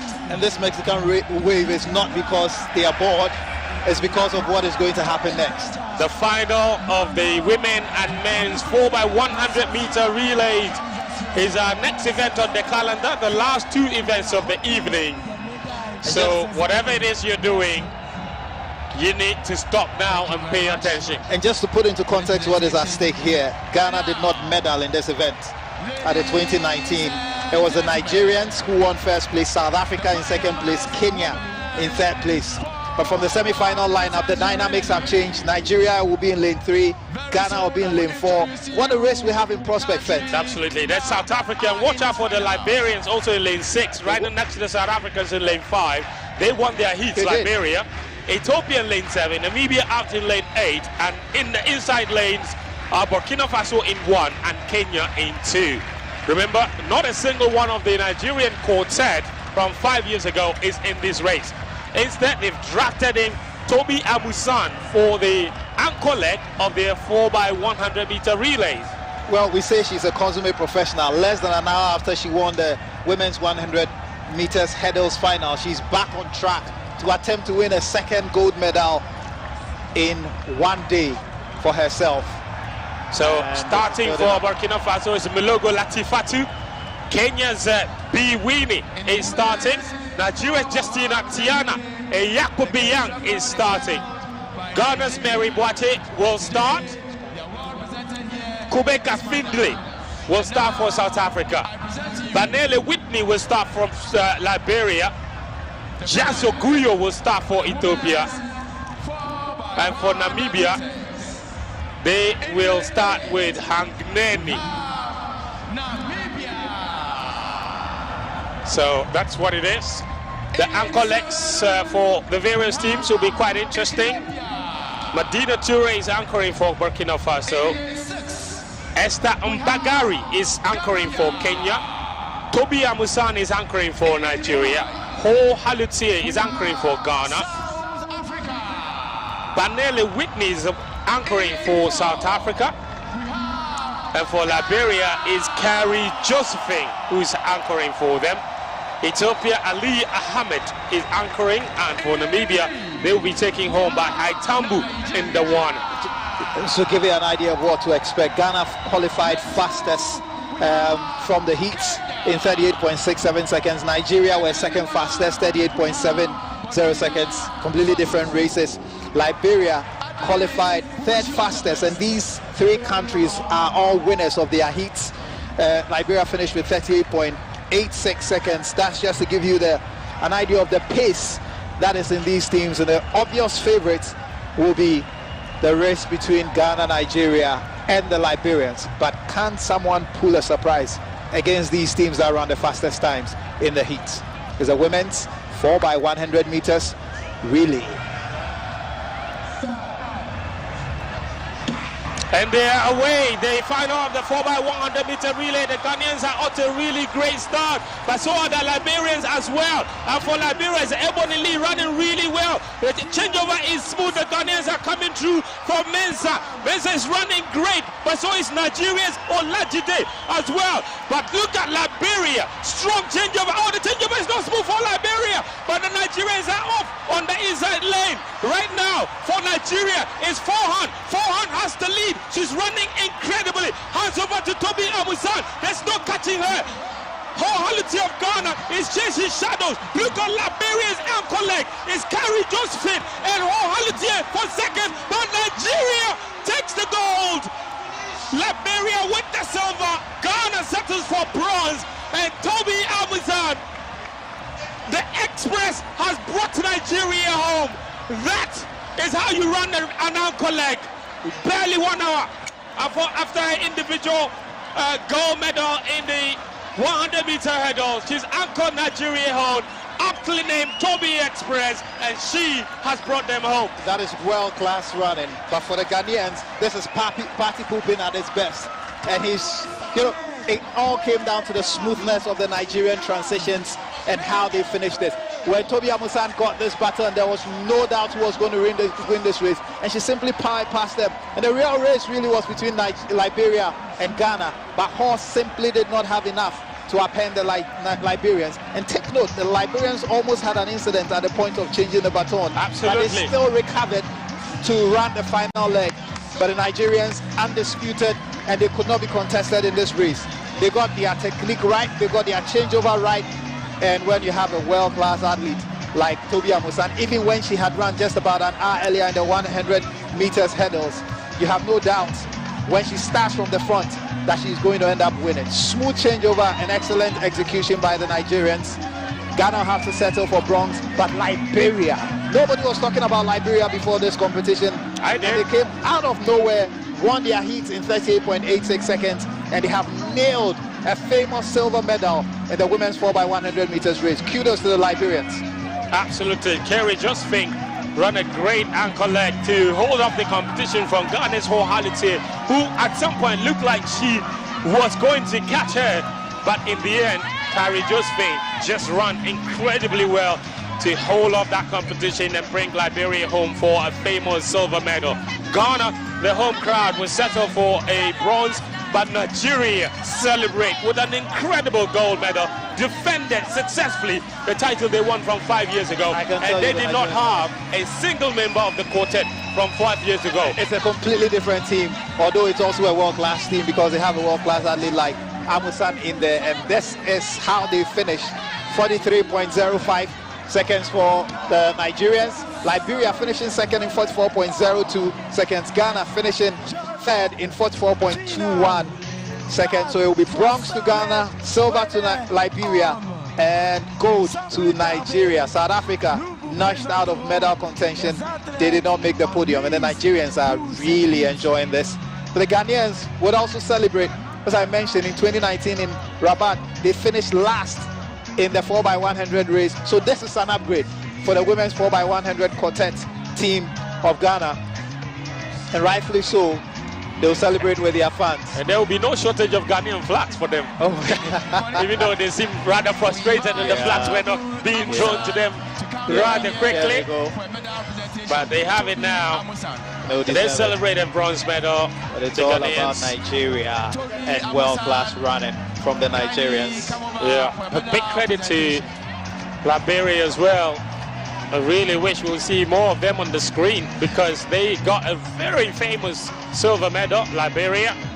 Great running from the quartet of Ebony Lee, Destiny Alexis, Maya Elise, as well as Carrie Josephine.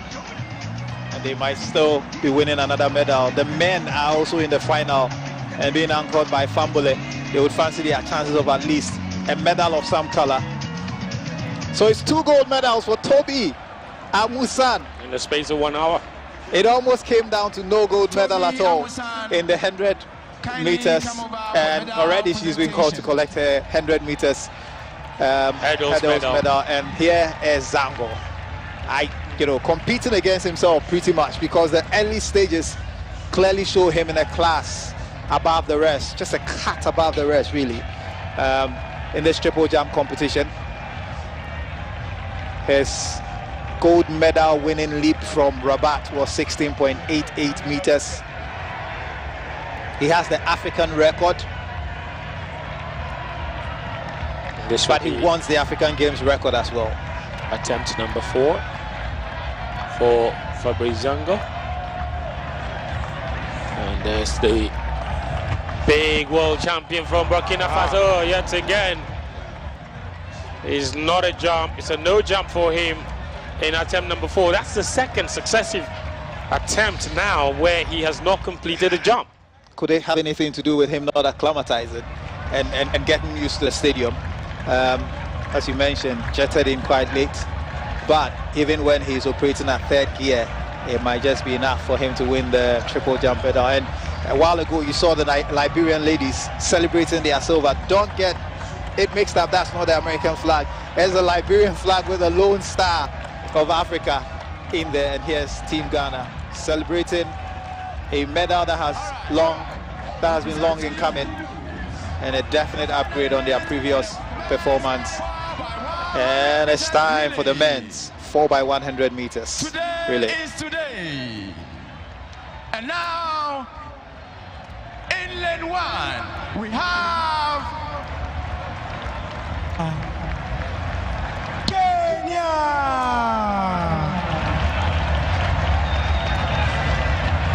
Ladies and gentlemen, that's the lineup for the men's 4x100 meter relay. Kenya, Zambia, Nigeria, Gambia, Liberia, Ghana, Botswana, and Zimbabwe.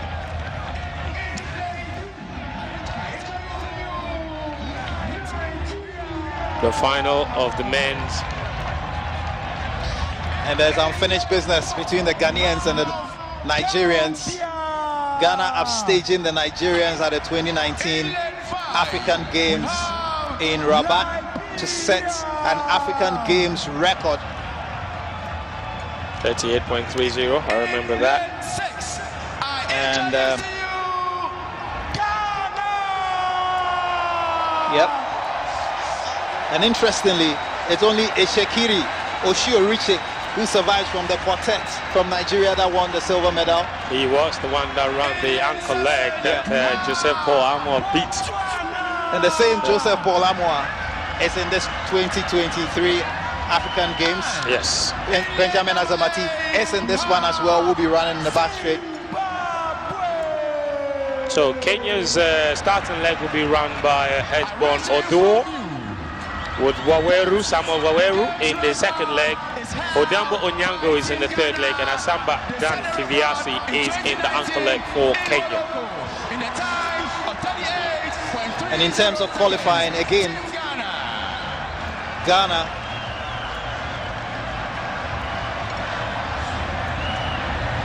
qualifying ahead of Nigeria. But in terms of fastest times in the heats. But it's not about what you do. That is Shaqiri. He will be anchoring Nigeria. Didn't run in the heats. They definitely conserved him for the final. It's not about what you've done before. Ghana may hold a games record, but the Nigerians mean business. And just to remind you again, the backstory to this unfinished business and unsettled issues between Ghana and Nigeria in 2003, when Nigeria hosted the All-African Games in Abuja, a crack team which was anchored by the current Nigeria coach, Deji Aliu, and which was expected to win the 4x100 medal, was upstaged by a Ghanaian team that was anchored by Leo Miles Mills. And Nigerians have never forgiven Ghana. They have waited for 20 years, actually 21 years to be precise. And here in Accra, the Nigerians will relish the chance to win the double here. Not just that, but to rain on Ghana's parade here. And exact a painful revenge. Absolutely, and they would really enjoy that. And I can't wait for the interviews at the mixed zones and in the press conferences. But there are other contenders. We saw the Nigerians running very strongly. We saw Botswana running very strongly. So this is by no means a Ghana versus Nigeria race. Zimbabwe will fancy having a look in. And again, look at that ankle leg for both Ghana and Nigeria. The ankle leg is absolutely packed because Liberia have got Joseph Fambule, Ghana have got Joseph Olamoa, and Nigeria have got the individual silver medalist Ishiriki Ushorishe. And then Gambia have got Ibrahima Kamara as well. So that is a phenomenal ankle leg awaiting everyone. Unfortunately, the Cameroonians will look on with regret. They missed this final by 300th of a second, pipped to a place in the final by Kenya, who finished in 39.93 seconds. So here we are. This is what the crowd came here for. This is the climax of the day's event. The men's 4x100.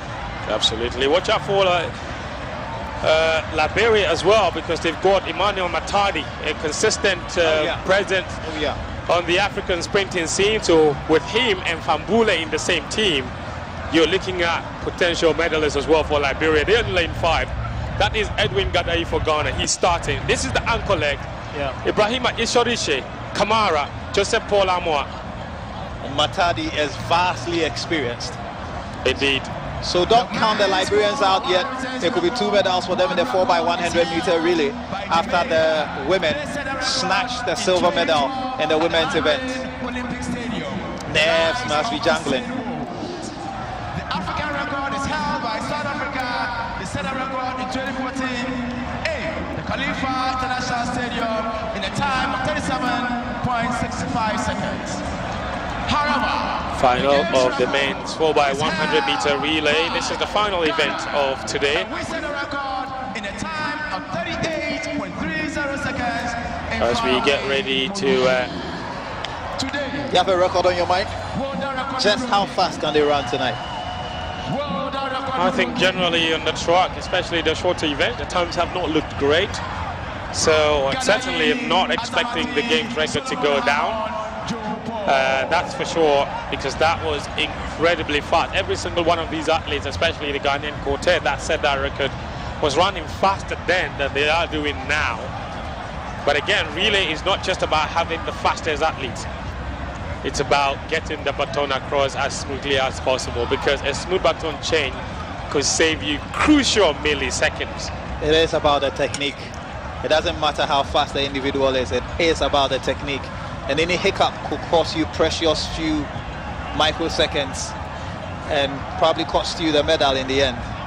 The bend is one of the trickier. Enjoying the antics. One of the trickier legs to run, but they're going on their marks now. And here they are, is the men's 4x100 meters. Kenya, Zambia, Nigeria, Gambia, Liberia, Ghana, and Botswana.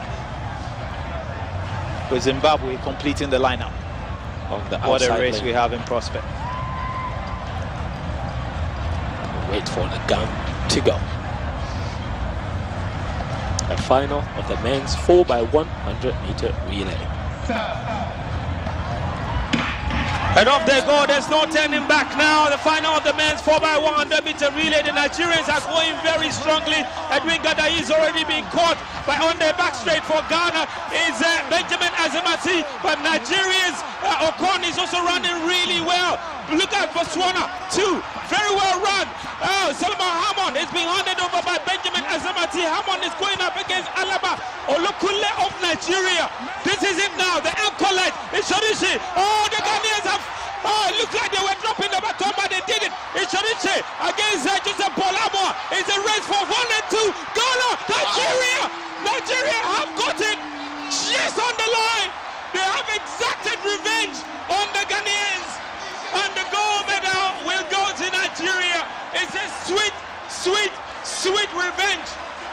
Nigeria on home soil. They have shocked the Ghanaians.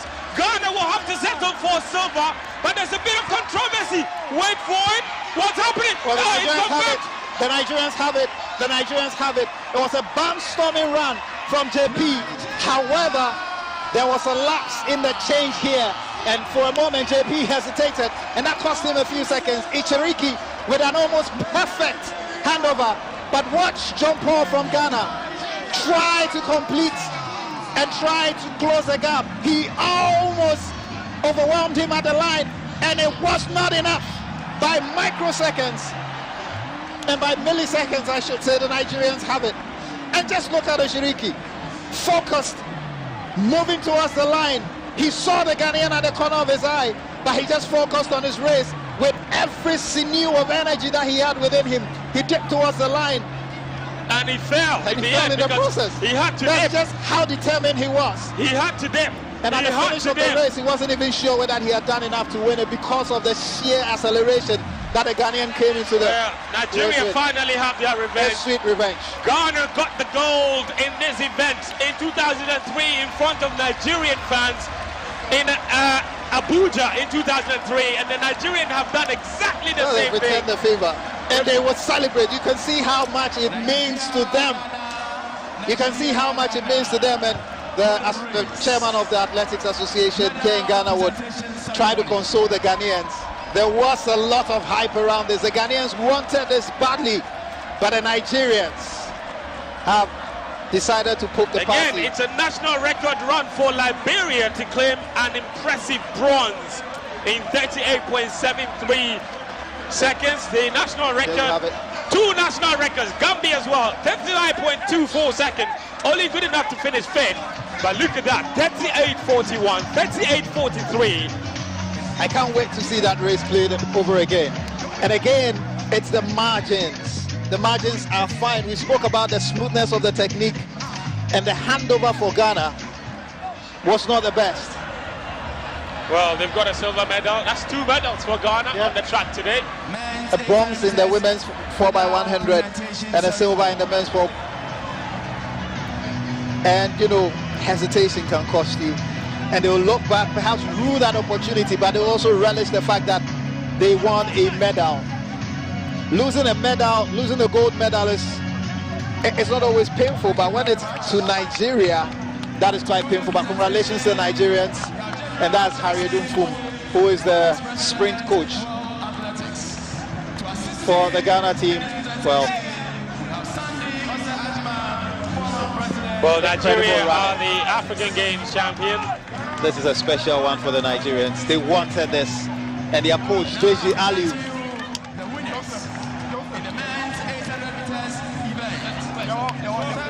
incredible sprinting. It's Richard, the individual silver medalist. He had to put every fiber of skin and muscle into that race. That video of him finishing that race is one for the highlight reels. Eyes bulging in his stride. You know, he was the same athlete Joseph Paul Amwa caught and beat in 2019. He ran the ankle leg at that time, so he knew the sort of challenge that awaited him. But here are your medalists for the men's 4x1. Nigeria gold, Ghana silver, Liberia an impressive bronze.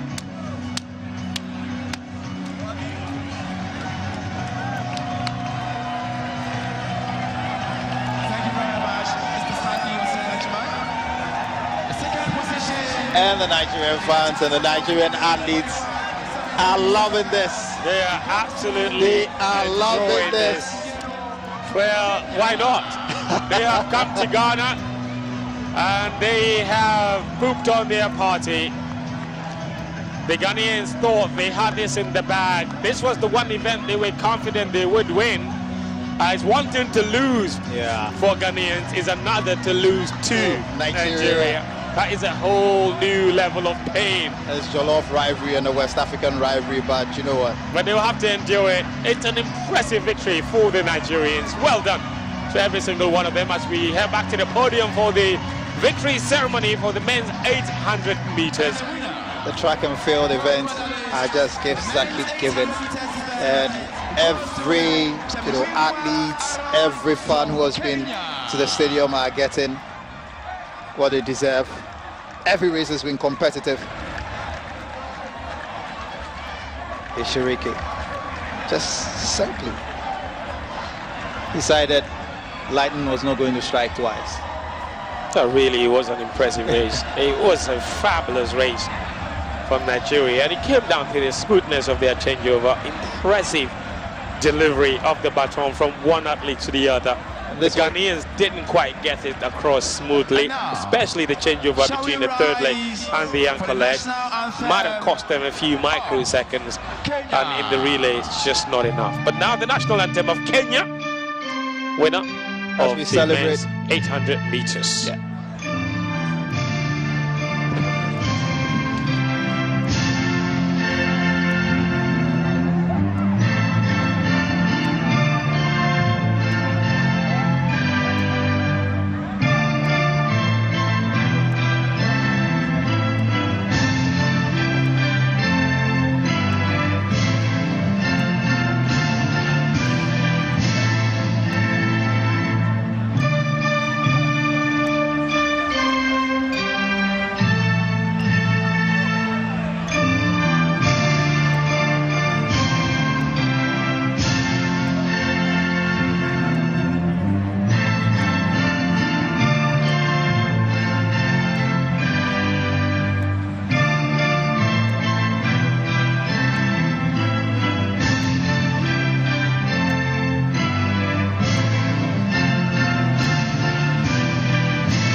Thank you.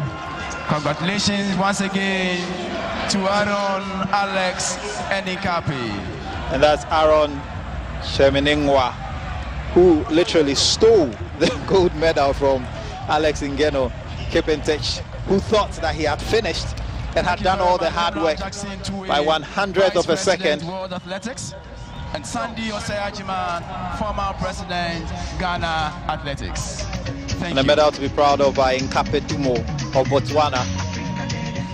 And the Nigerians, you can see confidence, lapping it up, rubbing it in as well, and celebrating. But you know, there's no ill will. The Ghanaian fans are applauding the Nigerians for what was truly an exciting race. Truly an exciting race. There's nothing to be ashamed of by the Ghanaian team, and certainly Liberia having the revelation of the evening. Silver medal in the women's 4x100 meters, and the proud bronze in the men's 4x100 meters, anchored home by Fambule. The Nigerians can celebrate this all night long. It's been 21 years in the making. Revenge, sweet revenge, they have it. But they've also reclaimed the title as Africa's fastest nation, at least by virtue of the 4x100. I'm sure, I wonder what would have happened if the Cameroonians were in that race. But you take your chances as they come. We are seeing the conclusion of the men's triple jump final as well.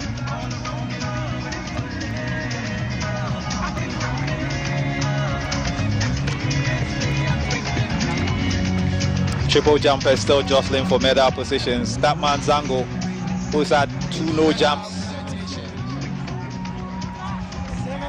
we'll be hoping to wrap it up in style. And his colleague Loe, also from Burkina Faso, will be hoping to make it 2 out of 3 triple medals in this competition for the Burkinabe.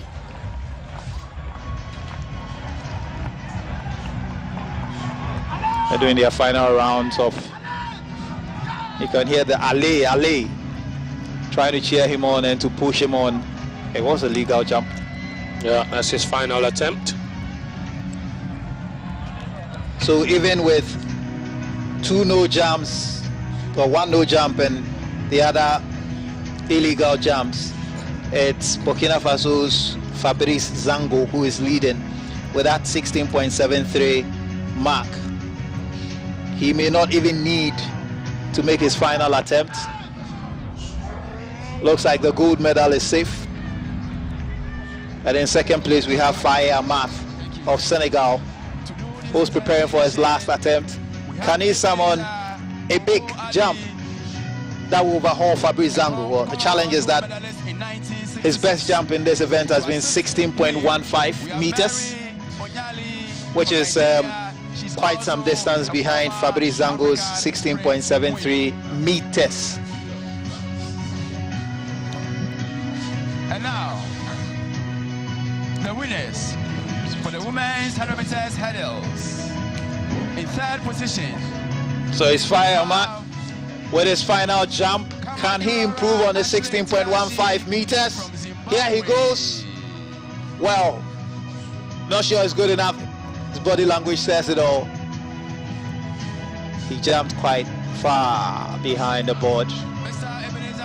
But he will be excited still because he's in the silver medal position.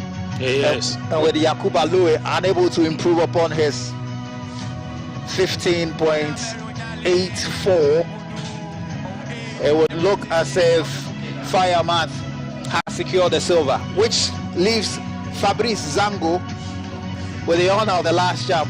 He doesn't need it to win the gold, but this is a competitive professional and he would have improvement in his sights. Remember, he jumped 16.88 in Rabat to win the gold medal that he successfully defended in this edition of the African Games. But can he improve that mark or perhaps even threaten the game's record with his final jump? What do you think he's thinking? That's the question. And I'm sure it's on his mind as well. So Fabrice Zango with the last hoorah to see if he can get the game's record. Here's the world champion, Fabrice Zango. 1 step, 2 step, it's a good jump. It's a good jump. Yeah. You applauded, but what is it? At least we can tell that it's not the world record. It's not the game's record. Well, we'll see. He's the gold medal winner for Burkina Faso. Defended his title successfully. At the moment, though, we wait to see whether he can get the game's record or even do better than a 16.73 that he jumped earlier with his second attempt to get into an unassailable lead. Fabrice Zango, and they're handing out flags. Zango takes his Burkinabe flag because he knows he's the gold medal winner. 16.97, that's an improvement. Now that's the winning jump. But Francis Dodu of Ghana's games record from 1987 stands still, and it will go into amazing 40 years by the time the next games come around. 17.12. Safe for another 3 years. Now the national anthem of Nigeria for the winner of the women's 100 meters 100 meter hurdles.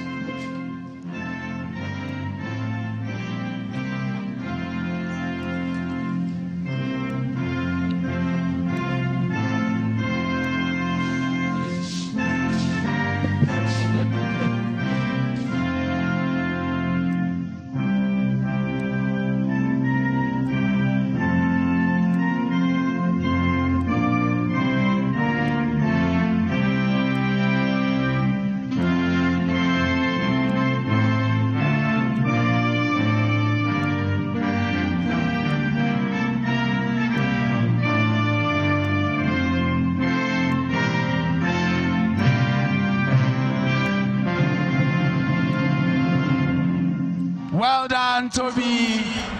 Nigeria is proud of you. Africa is proud of you. And that's Toby Amusan, winner of the women's 100 meters hurdles. She will be back for another medal. And I guess the talking points will start after this event. Should she or should she not have been disqualified. Well, the officials thought that was a yellow card offense, and she shook off whatever must have spoofed her, and she ran to the gold medal. And that's a confirmation of the final outcome of the men's triple jump. 16.97 for Fabrice Zango. Faye Amate gets the silver. 16.24. It's an impressive one for him. Burkina Faso double medals in the triple jump. Fabrice obviously inspiring a lot more younger athletes. Now 15.86 for Yakuba Lue. There he is to get the bronze medal. So this chap called Fabrice Zango, just seeing no rest, comes and then he just wins the gold. And 16.97 is an improvement on the 16.88 with which he won this event in Rabat. But as Fent mentioned, it doesn't in any way threaten the game's record of 17.12. But we know he can jump further because his African record stands at 18.07 meters. African sprint queen.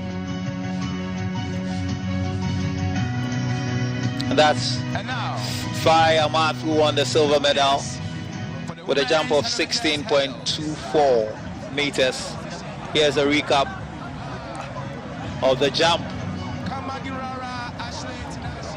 that won him the silver medal for Senegal. But all hail King Fabrice Zango, celebrated, decorated, and we are glad he could make it to Accra for this event. He had already secured gold by the time he took his final leap. His earlier leap at the second attempt of 16.73 was a cut above the rest. He still went in with his final attempt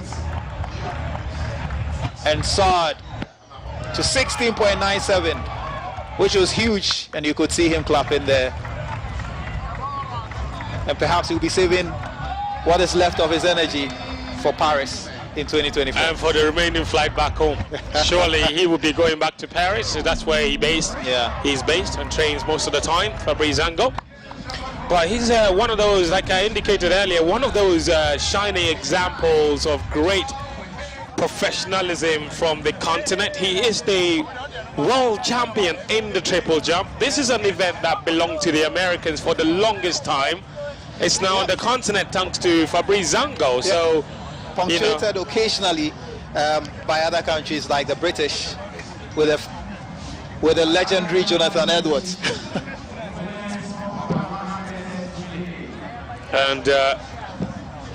And then of course we know that the Cubans have been excellent at this, and in the women's event lately, Venezuela. Yeah, but don't forget the exploits of Christian Taylor, obviously. Yeah, of the United States of America. Beautiful crowd, enjoying themselves. Is that Yilima Rojas Ghana version?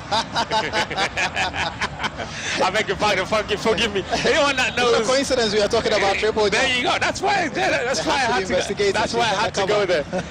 She looks like Yilima Rojas Ghana version. Charismatic Rojas, who would speak to herself and speak to the board and speak to the sun. And here comes the medal ceremony. Proud medal for Liberia, silver in the women's 4x100 meters. Nobody was talking about the Liberians when it came to reckoning who might be a threat to the Nigerians or the Ghanaians. So the Liberians have won 2 medals in the same day, silver in the women's 4x100 meters. Ghana settling for bronze, and this Nigerian team, anchored by Tobia Musan, who will receive her second gold medal of day 3 of the athletics. Smooth baton changing, poise, acceleration, focus, and professionalism. There was no doubt Nigerians were in a league of their own and running their own race in this competition. It was incredible. Racing from Nigeria, way ahead of everyone else, a full 1 second between themselves and the second place Liberia team. A seasoned journalist. And now, the winners. In the third position, in the men's 4 by 100 meters relay, we have Team Ghana. Surely it's good to see Team Ghana back on the podium. They missed out. In fact, they finished last but one in the. I mean, they were extremely far from medaling. They were really poor from the last African Games in Rabat, and because they messed up a baton change. I remember that race very well. They drafted in a long jumper, Deborah Aqua, to run one of the legs, and it didn't quite work out for them, so they missed out on the medal. I think they must have even dropped the baton, I believe, was what happened. Or they messed up the changeover and finished last, I think.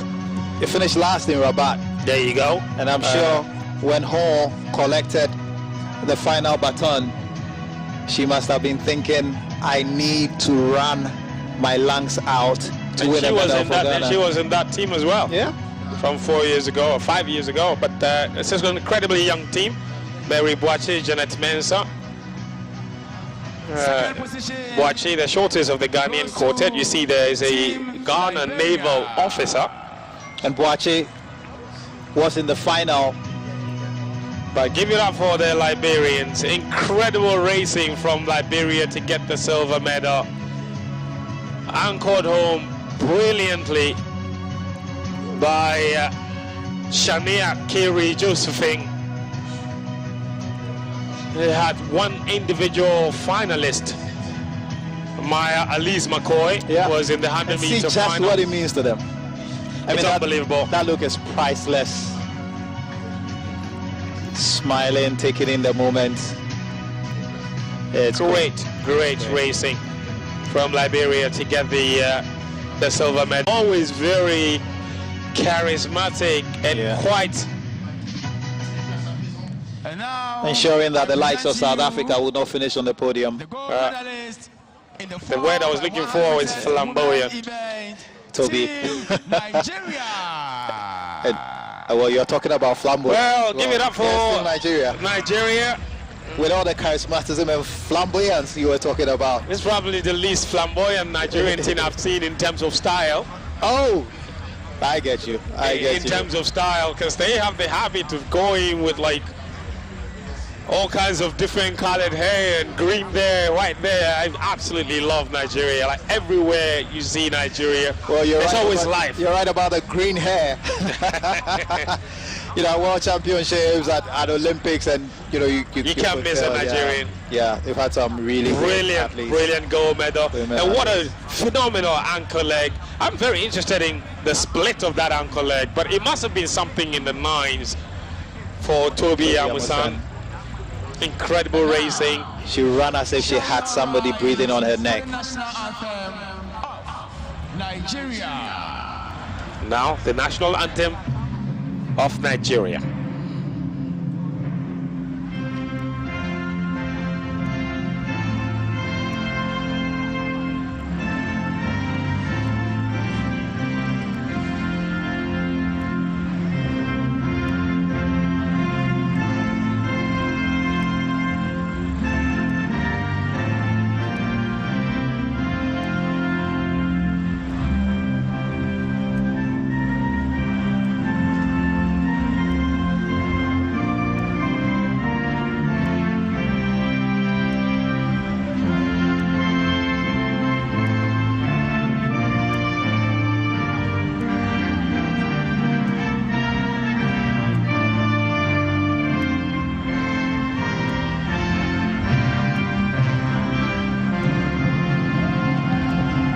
Thank you so very much.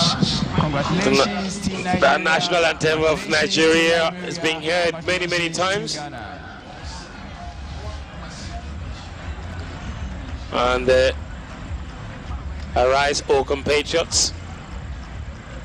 We have the president, the vice president of Ghana Athletics who did that presentation for us. Thank you, Mr. Baba. Toby Amusan cannot stop bouncing. She's super excited. It's a second gold medal for her today alone. Actually, in the space of 1 hour, she got an individual 100-meter hurdles title and then came back to help the team to a 4x1 gold as well. Yeah. Nigeria also won gold, remember, in 2019, so they just defended their title with 4 completely new athletes. Not a single one of those that ran in 2019 was here, but they still got the job done. This time, far easier than it was for them back in 2019. No, and it's one to strike fear in the hearts of the other African countries, but also create optimism for Africa going into the Olympic Games, because they have a lot of youth in the team. We saw that in the 100 meters. So, I mean, it's great for Africa, and it's great for Nigeria as well. Hopefully we should have a lot of strength in that when the African teams show up for the relay event at the Olympic Games. Nigerians will be back. They did a double in the 4x100 meters. The men must be grinning from ear to ear. They were made to work hard for that, and aided a bit by suspects changing of the baton by the Ghanaian team, but take nothing away from the Nigerians. They end this and they run an incredible final leg. So after day 3 of the athletics, it's Kenya with the most medals this evening, with 6 medals overall that they picked up today. And the last medal presentation. Now we will have the medal presentation for the men's 4x100 meter relays. That will be the final event of this evening. You know, and then we can call it a day and look forward to day 4 of the athletics. As far as the sprint medals are concerned, so far in the athletics alone, it's Nigeria who have picked up the most medals. They have 7 gold medals already. They have a gold medal in the women's triple jump, a gold medal in the 100 meter hurdles women, a gold medal in the 400 meters men, a gold medal also in the 4x100 meter women and men. So Nigeria have as many as 7 gold medals in the athletics alone.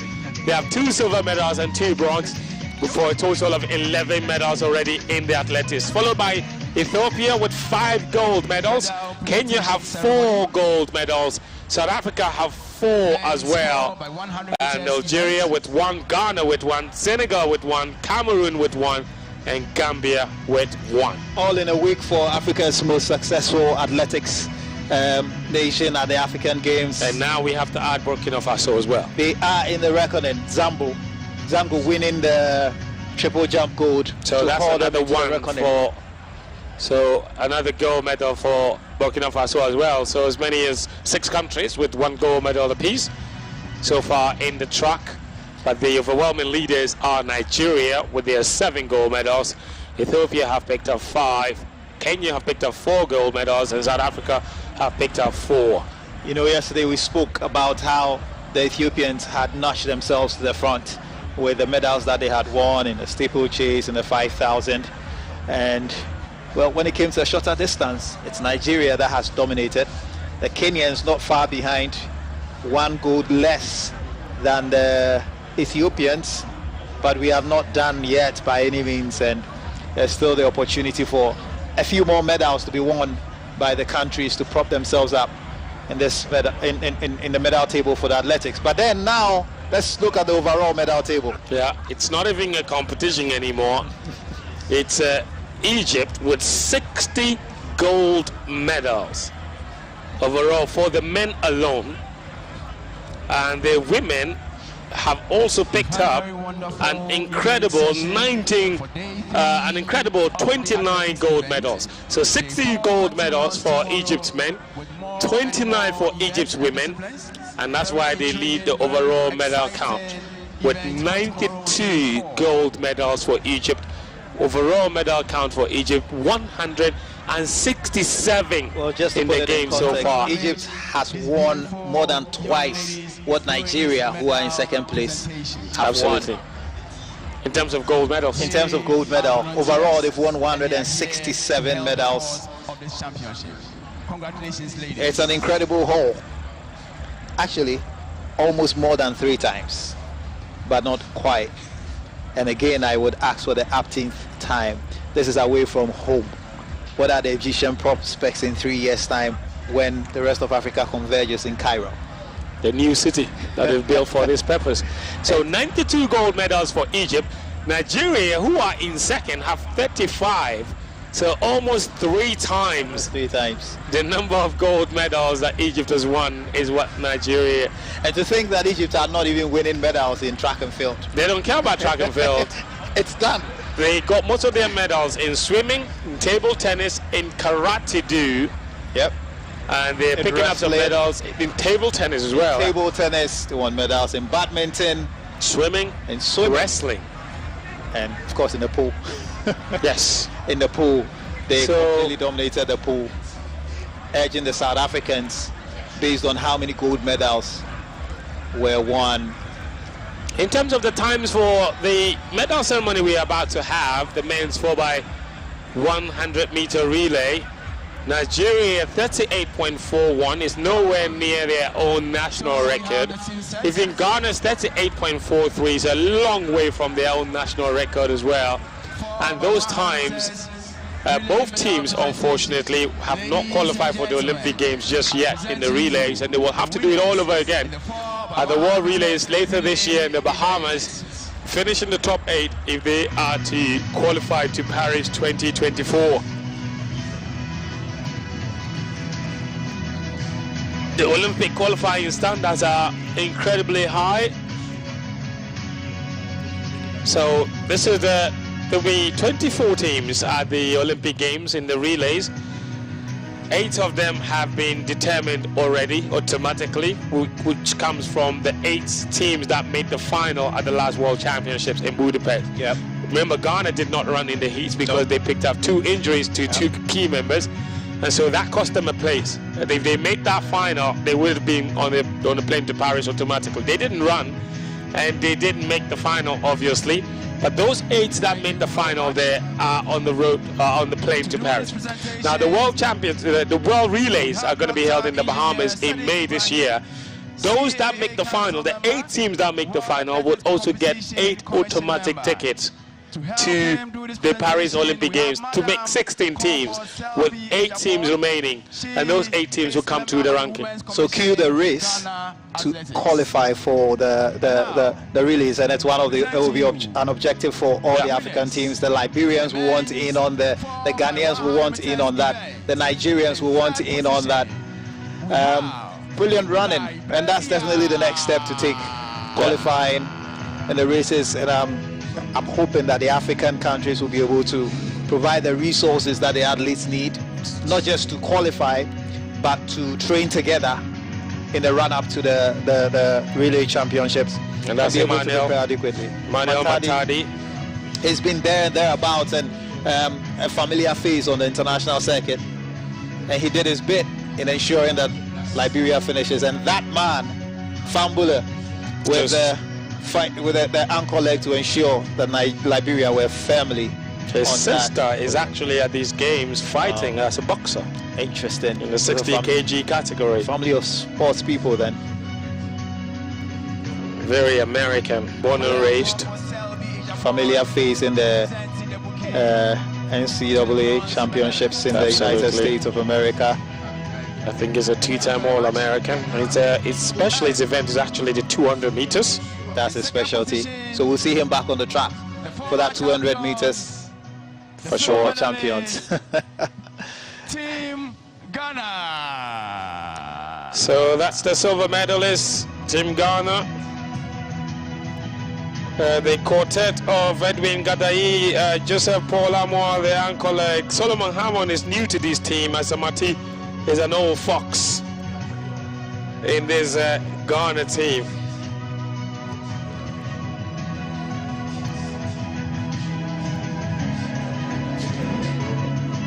So they have been relegated from their gold medal win from Rabat in 2019, and you have to say we kind of predicted that this would happen, didn't we?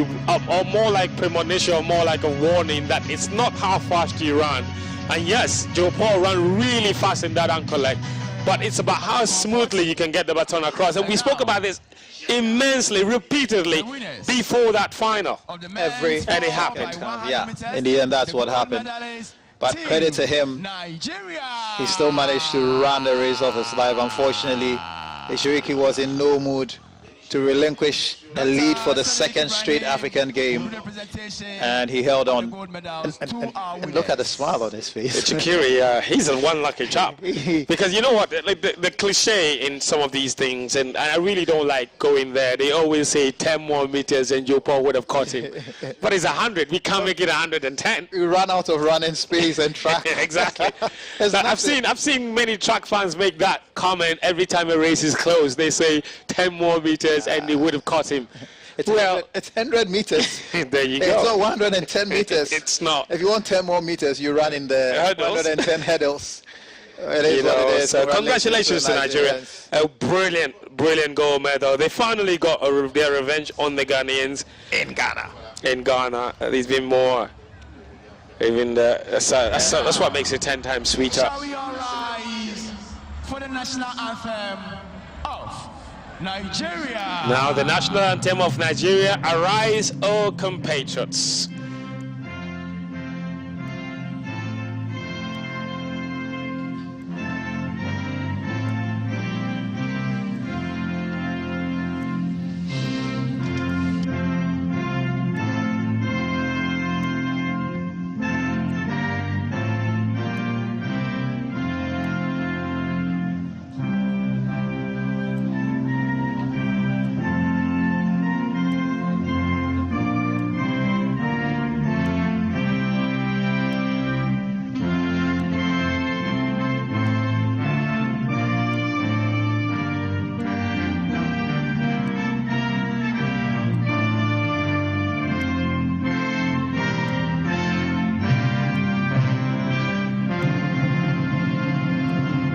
Congratulations to Nigeria. Arise, O compatriots. Nigeria's call obeys that national anthem. Of course, composed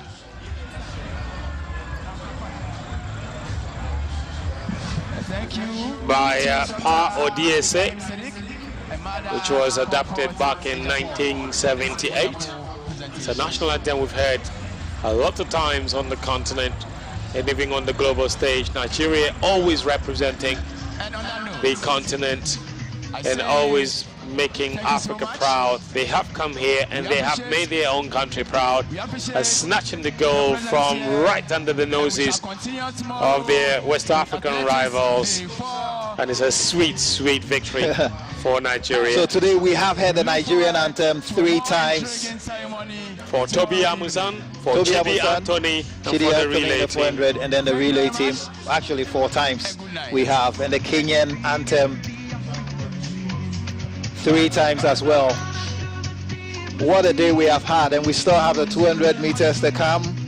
We still have the 4x400 meters relay to come. Yet more field events. We are by no means done with the track and field, but this is a gift that's just kept giving. What a day we've had, Vince. Brilliant day for track and field today, and massive congratulations to all the winners on day 3 of the track and field event. Kenya picked up gold in the 20-kilometer race walk for the women, and Ethiopia picked up the gold in the men's 20-kilometer race walk. That happened earlier this morning, and then the evening session started with the women's javelin throw, with the gold medal picked by Joan van Dijk of South Africa, throwing a games record 60.80 meters to take the gold medal. South Africa did a 1-2 with the silver going to her compatriot Jana van Schalvik, and Uganda's Lalam Josephine Joyce herself throwing a new national record to pick up the bronze medal in the women's javelin throw. And then Mary Mora showed enormous character and strength to pick the gold medal in the women's 400 meters. The world champion in the 800, dropping down half a distance of a world championship win, and she was not to be denied. Despite great resistance from Esther Joseph of Nigeria, Mary Mora picked up the gold. Joseph picking the silver. And Sita Superior Burkina Faso coming through with an impressive bronze medal. Then Nigeria did get their revenge in the 400 meters men edition. Chidi Anthony, who won bronze medal at the last games, elevated that medal into a gold medal win in impressive fashion. The last 50 meters accelerating ahead of the park to pick up a gold medal in the men's 400 meters, Chidi Anthony. And Samukunga Muzala, a former African champion himself, only settling for silver. And Sheikh Tidiane of Senegal getting the bronze medal. The women's 3,000 meters steeplechase was perhaps the closest race we've ever had, with Beatrice Chepkoech, the record holder in this event, a world champion, also pipping the Olympic champion Chemutai Perut by 100th of a second to pick up the gold medal. Redemption for her after losing in the women's 5,000 meters last night. Of course, Lomi Muleta of Ethiopia concluding the podium places with a brilliant bronze for Ethiopia. Then there was controversy in the women's 100-meter hurdles. Toby Amusan false started. What many people expected there to be sent off. She was given a yellow card and allowed to race. Once it was restarted, it wasn't a competition. Racing to the finish line to defend the title she won 5 years ago. The world champion, African champion, and now a 2 times African Games champion as well, the Nigerian. A brilliant bronze medal from Madagascar is Fadanatsua Sidoni, and Zimbabwe's Kamangarira coming through as well for the bronze medal in the women's 100-meter hurdles. The men's triple jump final only had one contender, and that is the world champion Hughes Fabrice Zango, only flying into Accra in the last few hours and coming straight onto the track to compete. He picked up the gold medal, and Faye Amat of Senegal getting the silver, but Fabrice Zango's countryman Yakuba Loué joining him on the podium with a fantastic bronze medal. So 2 medals for Burkina Faso in the men's triple jump. The men's 800 meters was another dramatic race won by Aaron Chamenengwa of Kenya, a 1-2, pipping his countryman Ngeno Kipingetich at the line, and Nkape Tumo of Botswana concluding the podium places with a bronze. Then we finished today with the women's 4x100 meter relay won by Nigeria, who did a double by winning the men's edition as well. Liberia finishing the podium places on both occasions, and so did Ghana. So all 3 races we are back tomorrow with the men's and women's 200 meters heats. There'll be 6 medals or 7 medals given out tomorrow in the men's hammer throw, the women's long jump final, the men's 400 hurdles final, men's pole vault final, the women's discus throw final, women's 10,000 meters final, and the women's 800 heptathlon, which will complete the event there. We also have the women's 400 hurdles heats. So these are highlights of the women's 800 meters. This was the semi-final. Semi-finals, yeah. And this was from yesterday, obviously. But it's interesting the way the relay is finished, because it's the same countries on the podium for both the men and the women. In different orders. In different orders. But all except for one, which is Nigeria finishing first. So for the women, it's Nigeria, Liberia, Ghana. And then for the men, Ghana and Liberia just swap places. And already we know that the Nigerians will be favorites in the 4x400 meters. They won the mixed relay. They have a lot of strength in both the women's and men's 400 meters. A lot of these athletes who competed in the 4x100 meters for men and women will be back tomorrow early morning in the heats for the 200 meters. And boy, would we have a race in that as well. Some of them will be seeking redemption. Some perhaps having disappointed themselves in the shorter sprints. So we'll see how that goes as well. So the excitements are building up, and tomorrow there will be more excitement on day 4 of the Athletics Championship. Here are the 13th African Championships taking place in Accra, Ghana. I hope you've enjoyed today's coverage and tonight's coverage as well. My name is Fentu Tahiru Fentu, alongside the incredible... Well, my name is Sammy Bartels. Thank you very much for joining us this evening. We're back again tomorrow for day 4.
International Maritime Hospital, IMA, situated in Tema Community 3, is a 130-bed capacity hospital and your one-stop shop for all your health needs. IMA provides all medical and surgical specialities. We have a modern gastroenterology and endoscopy suite to take care of all your health needs. The International Maritime Hospital offers nephrology with renowned dialysis and boasts of one-of-a-kind radiology department with a wide-bore 3 Tesla MRI scanner, the only one of its kind in Sub-Saharan Africa. IMA boasts of a flagship comprehensive stroke center. IMA is open to the general public. We have enough. A life of plenty for every child. We've had enough all along. There's enough choice for every child. Enough nutritious food, produced responsibly and sustainably, so children can thrive everywhere. Let's come together and stand with children to say we've had enough. Enough.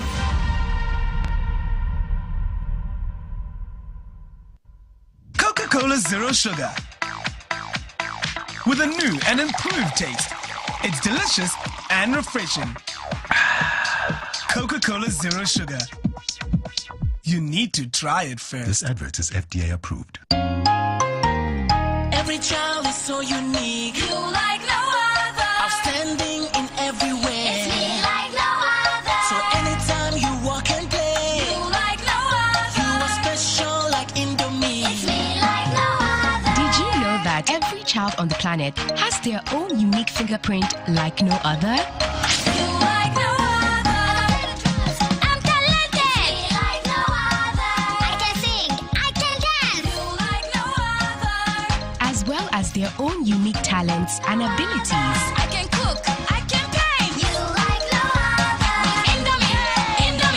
You like no other. So every day, in whatever you do, remember you are special in your own way, like no other. Thank you, Mom, for letting me know I'm special and for making me my special Indomie. Thank you, Mommy. I love my Indomie. This advert is FDA approved.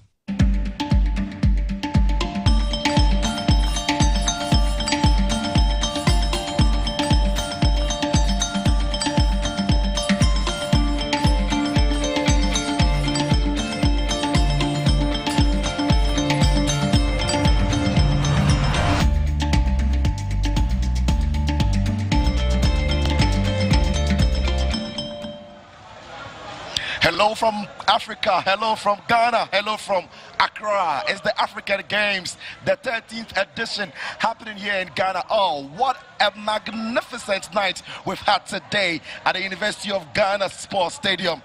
Thrilling encounters, thrilling finales, medals have been won, history being made.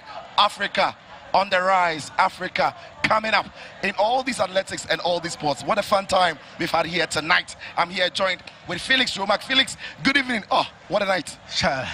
It's been superb. It's been fun, excitement. We've seen great competitive athletics on the tracks and both on the field. It's been exciting day 3 of the athletics competition here in Accra, coming from the University of Ghana Sports Stadium. Have you lost part of your voice there?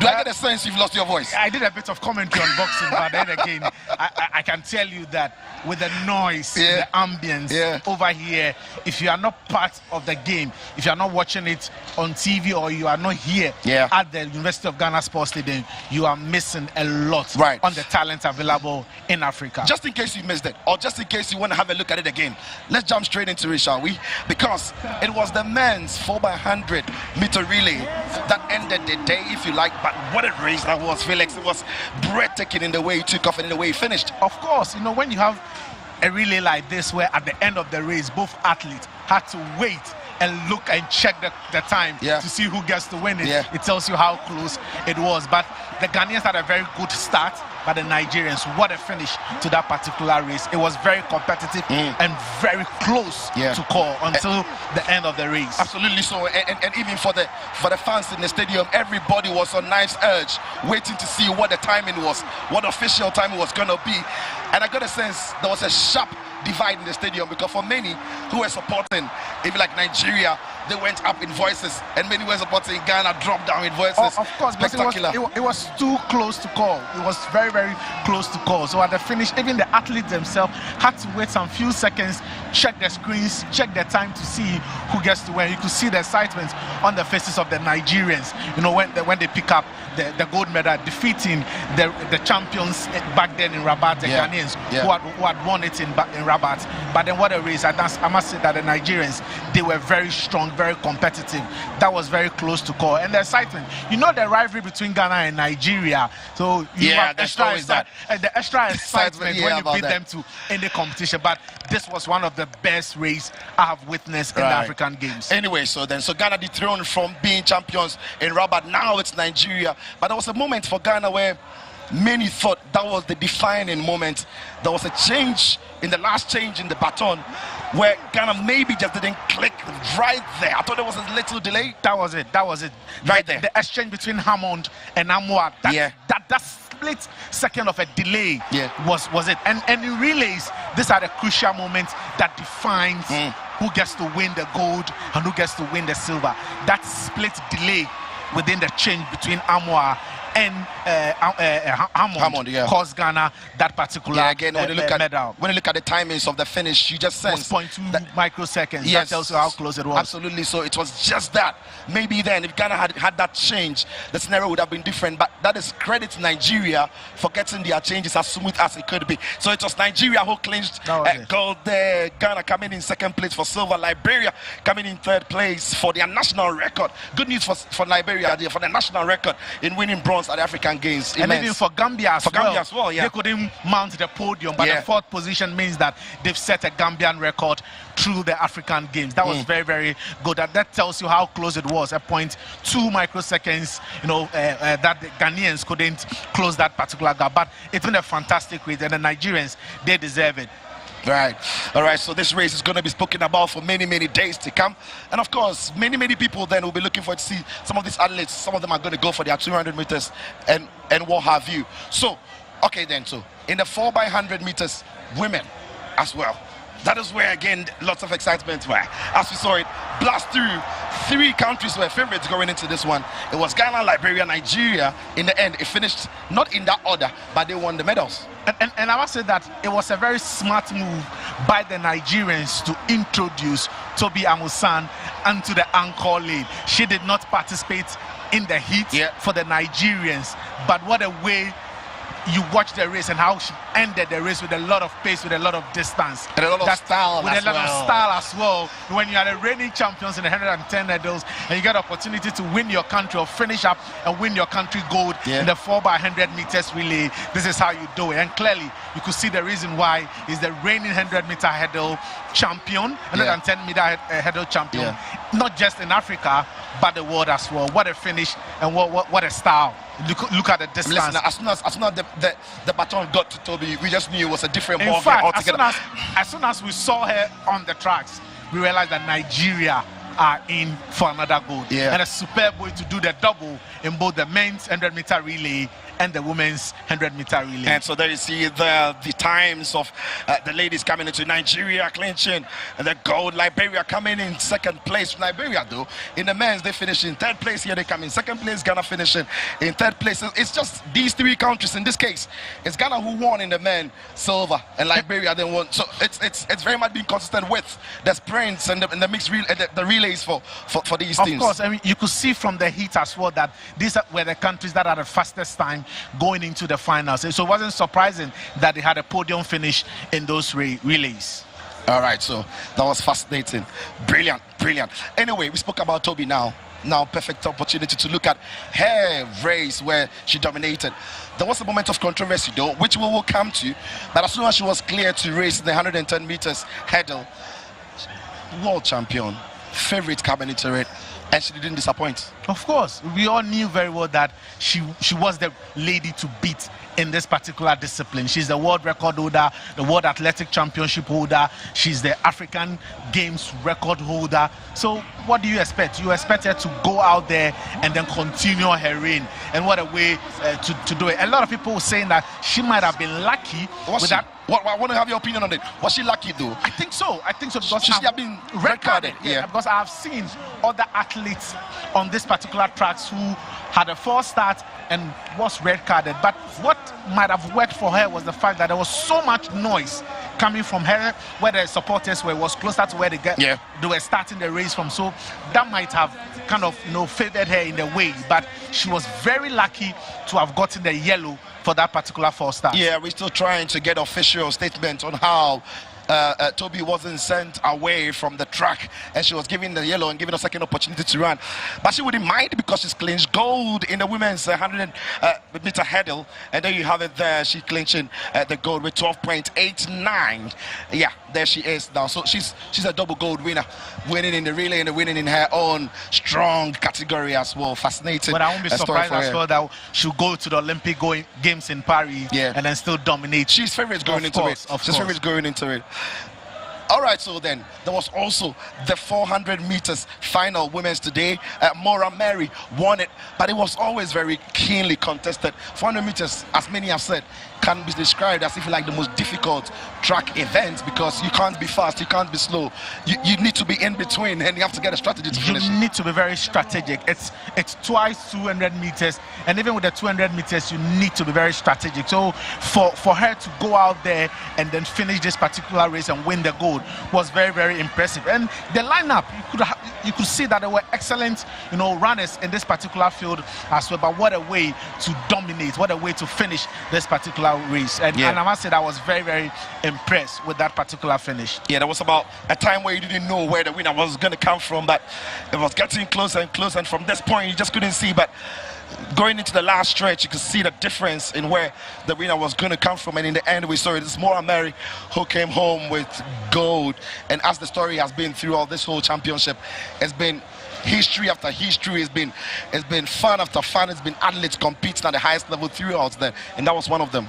Of course, and we also realize that countries that have dominated a particular discipline have maintained that dominance. You could see that when it comes to the 800 meters, the Kenyans have been dominant. She came in, did what she was supposed to do, and they had finishing ahead of the Nigerian and the Burkinabe in there. So it was quite a discipline that we knew very well that they would be dominating. So it wasn't surprising to see them pick up that gold. And for Mary, during the period through the heat and everything, she was consistent with her runs, and she came into it as favorite. And of course, when you lay down the marker like that, there can be pressure on you, but you have to deliver the goods. Of course, and sometimes you also need to watch the timing of the other athletes in the heat. Some might not want to give their all or give out their energy in the heat. They want to reserve it for the final. So if you check the times that have been made by your competitors, you need to go into the game knowing very well that I finished in the qualifiers as the top with the best time, so I need to go in there and improve, and that's exactly what she did in that particular race. Meanwhile, in the 400-meter final, men, Anthony Okazie was the one from Nigeria who went through to win it. Again, one of the most impressive athletes on the track in this competition, where throughout the heats, throughout the qualifiers. He's your favorite. Yeah, I mean, you've loved him. I've seen him. He was since the heat. He just was so strong, and I just knew he was coming into it as one of the big favorites. And I'm sure he didn't disappoint the Nigerian fans. It was never in doubt. It was never in doubt. He manages the race very well. His speed, his start, and his finish. And what a way to add to the Nigerian gold medal on the tracks this evening. He did very, very well, and it wasn't surprising because throughout the heat, he's been the best among the lot that are performing in this particular discipline. Yeah, and so there you see him striding and getting through. At this point, you can see legs there tiring, but that's him. Kept pushing, and in the end, gold winner. It's been impressive throughout. Saw him warming up and training and getting ready for the event. Very impressive. I did it, very proud. 46.06. That was very, very impressive. Yeah. Very, very impressive. Yeah. It wasn't surprising because he dominated throughout the heat, and then at the finals as well, maintained the energy and had a very good finish. Yeah, so Nigeria were dominating the tracks today, and he was one of them who got Nigeria the medal. There you see the table as it comes to Anthony Ekeze Chidi winning gold, and Muzala also coming in with the silver and then the bronze as well coming through. So yes, there's been plenty of fun. There's been plenty of medals going around. Also in the 800 meters final, in the 800 women's final, we also saw what happened there in the men's final, I should say. Yeah, 800 meters men's final. We saw Aaron Chimenungwa also winning it in fascinating style.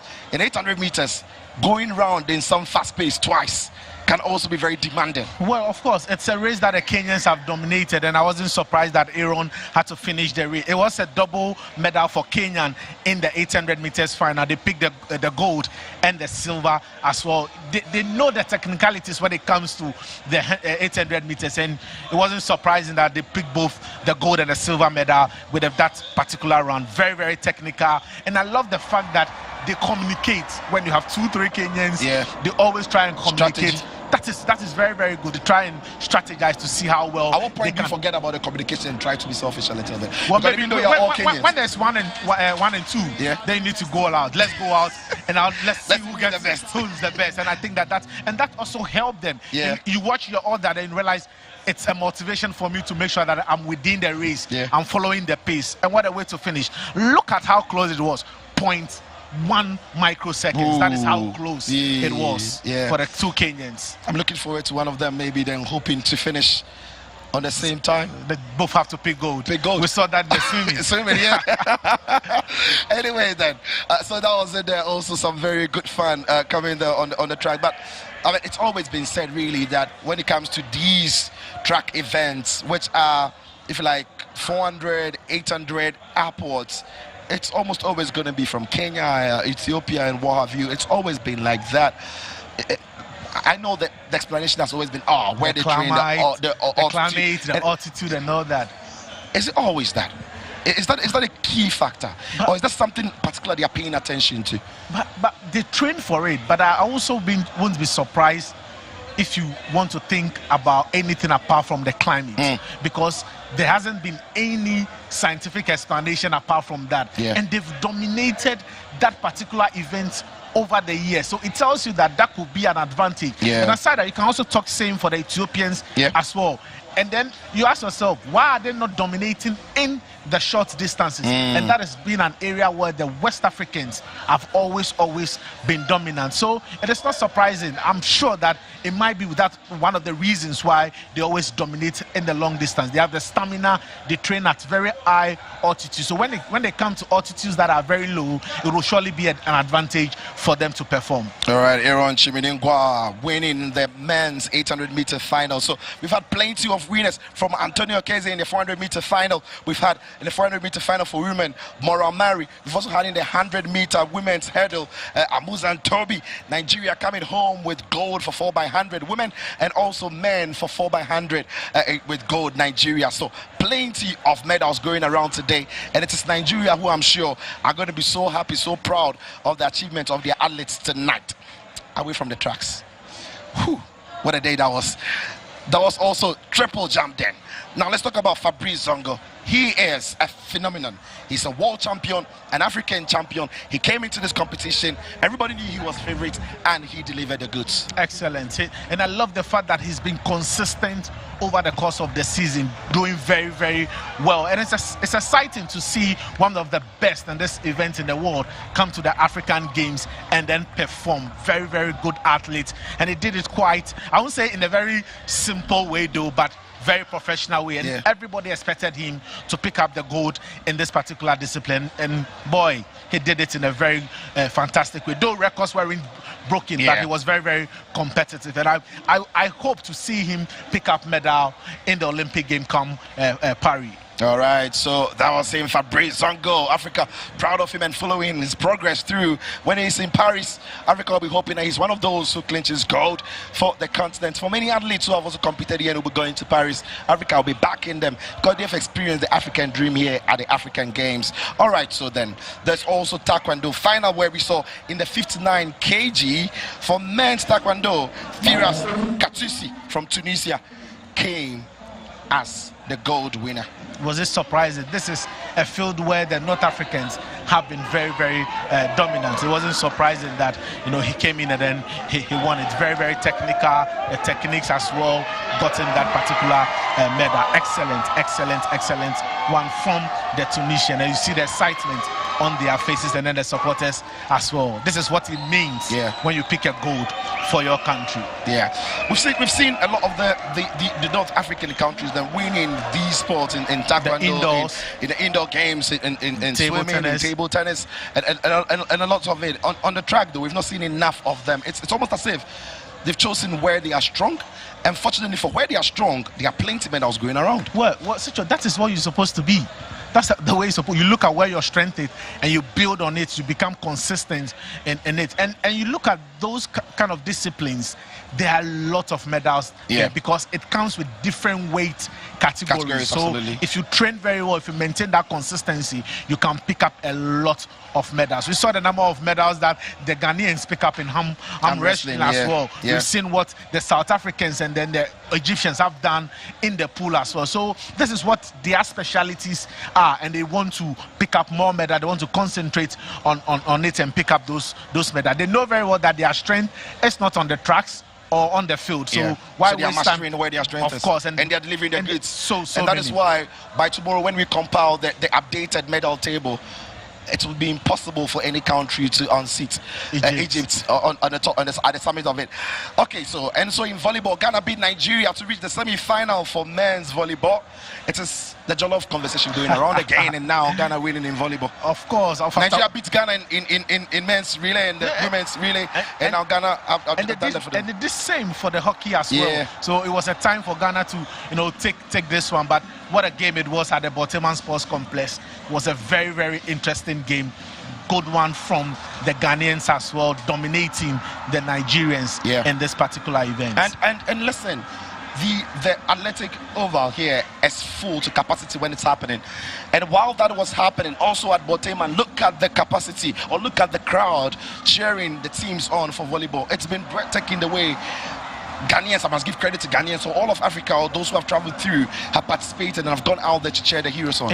Impressive, Sito, impressive, especially for those that are those that came to the University of Ghana Sports Complex. Because if you look at the temperature, 33 degrees Celsius, but people still sit, clap, cheer the Mexican waves. I have to be very honest. Kudos to the LOC because the number of people that are going to different venues, different events, it's been very, very brilliant and very, very exciting. Okay, now we've got the captain of the Ghanaian volleyball team after beating Nigeria. He had this to say. Today is the most happiest day in my life to beat Nigeria. Nigeria is one of the difficult teams Ghana is finding difficult to beat. So today that we're beating them, and the most happiest man on earth today. All right, so that was the Ghanaian volleyball team going into the semi-final, hoping to get into the final itself and maybe then go on and win gold in front of their home crowd to add to Ghana's medal tally in gold. And so that was the volleyball team. There's also rugby. Rugby has been very fun. We saw Ghana dispatching Benin by 52-0. Last time we saw Kenya and Zimbabwe play a very close game. So it was impossible not to keep our cameras on them. And so we went through there to keep an eye on what they were doing. We've got what's something special for you on rugby. Enjoy. Good. Eagles on 3. Ready. Eagles! I say we defend to go and score. We're not defending just to get the ball back. The 7th format of rugby was considered as one of the 29 sports disciplines at 13th African Games in Ghana. Keep them there. We give them nothing. One will ask, what is the difference between the regular rugby and the rugby 7 sports discipline? Rugby sevens is 7 minutes each half, and it's quick, you have less players, unlike 15s. 15s last for 40 minutes each half, making it 80 minutes. And it's slow, it's not fast like sevens. And in sevens, you do a lot of running. You have to be quick, yes, and then to be able to play sevens. Salom Gavo is a rugby player who shares the story of how he found himself in this sports discipline. Well, rugby sevens, I think, is still quite a newish sport. In South Africa, rugby is life. So, almost from the day I was born, I was in an environment where rugby's on the TV all the time, sports on the TV all the time, and you just got into a habit of watching sport. And rugby sevens in particular sparked my interest because of the fast pace of the game, the excitement, the big crowds that come out, and it's a quick, fast-paced, enjoyable game. So it was, you don't have to sit there for 80 minutes and often endure a boring, in inverted commas, game like they play up in the Northern Hemisphere. A slow game, it's more physical. The sevens was more fast-paced, more enjoyable. It was a game for the slightly less built people, which I found myself in that category. For him, the spirit of teamwork, hard work, and commitment works for him as a successful rugby player. There are certain values that rugby speaks to, and that's what excited me, and that's what made me, or sort of piqued my interest. Values such as discipline, respect, teamwork, camaraderie, things like that. Those are the values that we speak of as rugby players. And I think I've learned a lot in life due to the values that you gain in rugby. With each match and tournament, they are not only competing for victory, but also inspiring a new era of rugby in Ghana and beyond. We're a process-driven side, so I keep saying this over and over in every interview, and it's the same thing I say to my players. One game at a time, trust the system, play the system, and the results will come. Just reach out, come and try it. There's different forms of the game. There's touch rugby, there's tag rugby, there's sevens rugby, there's 15s rugby. So it's for all shapes and sizes. It's for men and women. We don't discriminate in rugby. Everybody plays, it's an all-inclusive game, and we just want the growth of the game. So please come and join us. We look forward to seeing you all, and we look forward to growing the game in Ghana.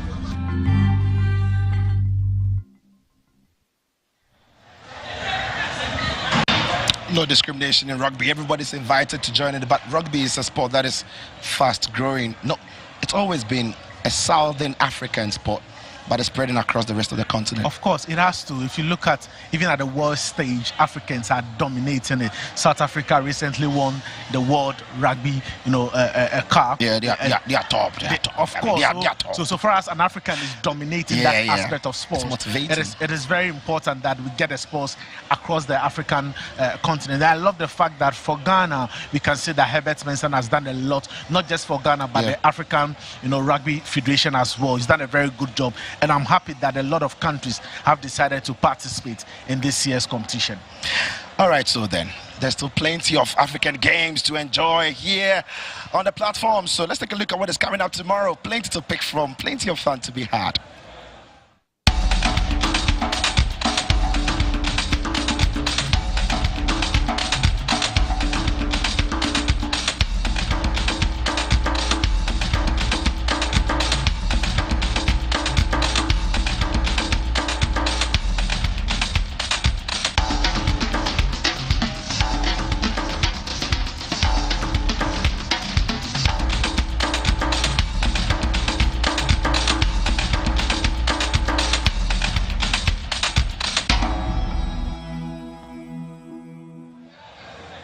Plenty of exciting disciplines to come across the continent tomorrow. It's all coming here from Accra to you now. Currently happening is the basketball 3x3. It is Ghana against Cote d'Ivoire, and it's happening now at the University of Ghana. So if you're in and around the university, you should go have fun with it. Right from here, that's where I'm jumping to. Sure. It's going to be breathtaking. It's going to be fun. It's been fun from day one. It's a West African, rivalry. Yeah. Yesterday, there was one between Ivory Coast and Egypt, and what a way it ended. This is the first time I actually watch the 3x3 basketball, and I must say I'm having fun. I'm enjoying every bit of it. So why not just hop into the ride and then go watch that particular game? Thank you very much, Felix. Thank you. Now enjoy the basketball 3x3 between Ghana and Cote d'Ivoire. Now.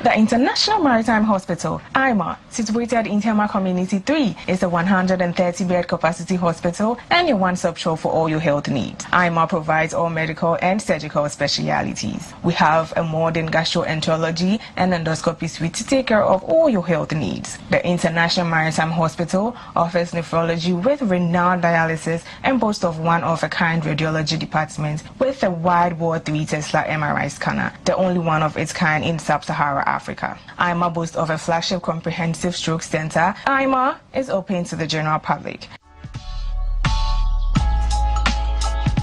We have enough. A life of plenty for every child.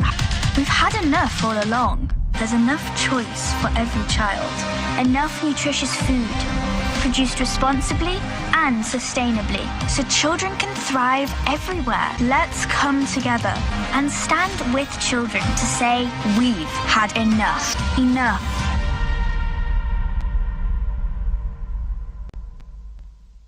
What happened to snacking? Delicious is being denied. Munching has become mindless. To that we say, not on our watch. Messy munches, play dirty. Busy fighters, take a moment and intensify. Because when snacking is under attack, we'll be there to fight back. Snack in the name of play. Every child is so unique. You like no other. Outstanding in every way. It's me like no other. So anytime you walk and play, you like no other. You are special like Indomie. It's me like no other. Did you know that every child on the planet has their own unique fingerprint like no other? You like no other. I can play the drums. It's me like no other. I can sing. I can dance. You like no other. As well as their own unique talents and abilities. I can cook. I can game. You like no other. Indomie. You like no other. So every day, in whatever you do, remember you are special in your own way, like no other. Thank you, Mom, for letting me know I'm special and for making me my special Indomie. Thank you, Mommy. I love my Indomie. This advert is FDA approved.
Performance takes effort.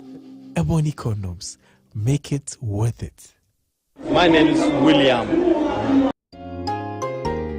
Every child is so unique. You like no other. Outstanding in every way. It's me like no other. So anytime you walk and play, you like no other. You are special like Indomie. It's me like no other. Did you know that every child on the planet has their own unique fingerprint like no other? You like no other. I can play the drums.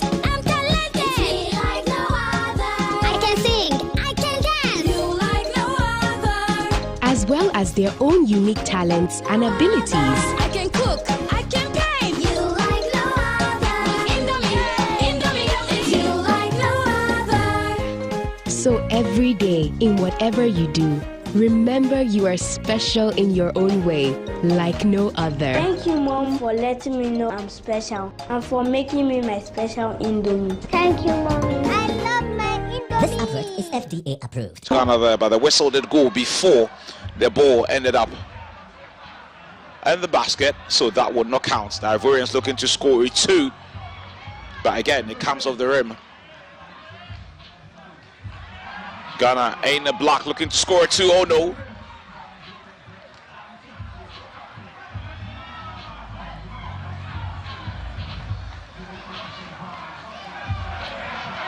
Player number 4 for Ghana looking for an opportunity to hit the basket. That would not go in again.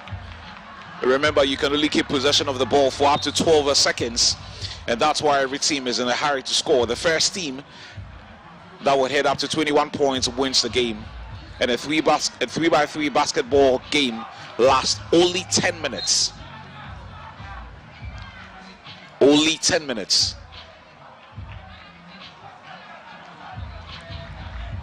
Both the teams failing to hit target at this point, and the fans, as usual, are there in their numbers to cheer the team. This action is taking place on the volleyball court of the University of Ghana. So if you have some time, you can drive by and get to cheer on our ladies in the action, as we've done for the athletes at the Athletics Oval. Bringing you a lot of live action from the 13th African Games here in Accra. Whether it's athletics from the Athletics Oval, or whether it's football from the Accra Sports Stadium or the Cape Coast Sports Stadium, or boxing from the Bukom Boxing Arena, as Ghana look to go for a 2 there, but a foul has been called. A foul has been called. Still no basket to either team. The Ivorians looking to get one. Again, the cannons of the rim. But this should be it. Oh no. It just wouldn't go in for any of the teams at the moment. That's a foul advantage, Ghana. A bit of a niggle there. We've done almost 2 minutes out of the 10 minutes. Still no points to either side. Ghana looking to get a first basket. Oh no, it cannons off the rim again. And how many opportunities are these two teams going to blow before they finally get a basket? The Ivorians would get this one. Again, it would not go in. This must be very, very frustrating for both the teams here at the University of Ghana in Legon. Is the ladies a 3x3 women's competition. Ghana with possession. What can they do with this possession? Again, it's been blocked by the Ivorians. Goes out of touch. Advantage Ghana. Is that advantage Ghana or advantage the Ivorians? It looks like it's advantage the Ivorians, who would look to get the first point of this. Going for a 2-0. A brilliant dummy trying to get a 1 point there. And again, it was still not going. How many times are these two sets of players going to be losing possession to either side? We've done almost 3 minutes, but none of these two teams recording a basket. None of these two teams recording a basket there. This should be it. No, it would not go in again. It's unbelievable how we've done almost 3 minutes of action with only 7 more minutes to go, but no basket to either side. Ghana putting a brilliant performance to beat Madagascar in their last game. Ghana with a chance from a free throw. Again off the rim. The Ivorians looking to get it too, and again it cannons off the rim again. We're playing in a single court. So when you make an attempt from outside the court, you get 2 points. Yes, finally. Finally, a team is on target. The Ivorians with 1 point. And Ghana will look to get one themselves, and they do. They do. Now the baskets are coming in thick and fast. Ghana would attempt a 2 from this point. Yes, it is. Yes, for Ghana. It's a 2-point game now. It's a 2-point game. Ghana on 3 points, Ivorians on a single point. The ref whistling for something. And you bet every basket will be celebrated by the fans at the University of Ghana. The fans are there in their numbers, just like supporting Ghana in every single sporting discipline that we've been a part of. You had to be here earlier this evening at the Lego and Athletics Oval. Thousands of fans coming on to cheer Ghana. Ghana picking up a silver medal in the men's 4x100 and a bronze medal in the ladies 4x100. Of course, it was a day for the Nigerians, winning both the men's 4x100 and the ladies 4x100. Tobia Muzan also winning the women's 100 meters hurdles for Nigeria.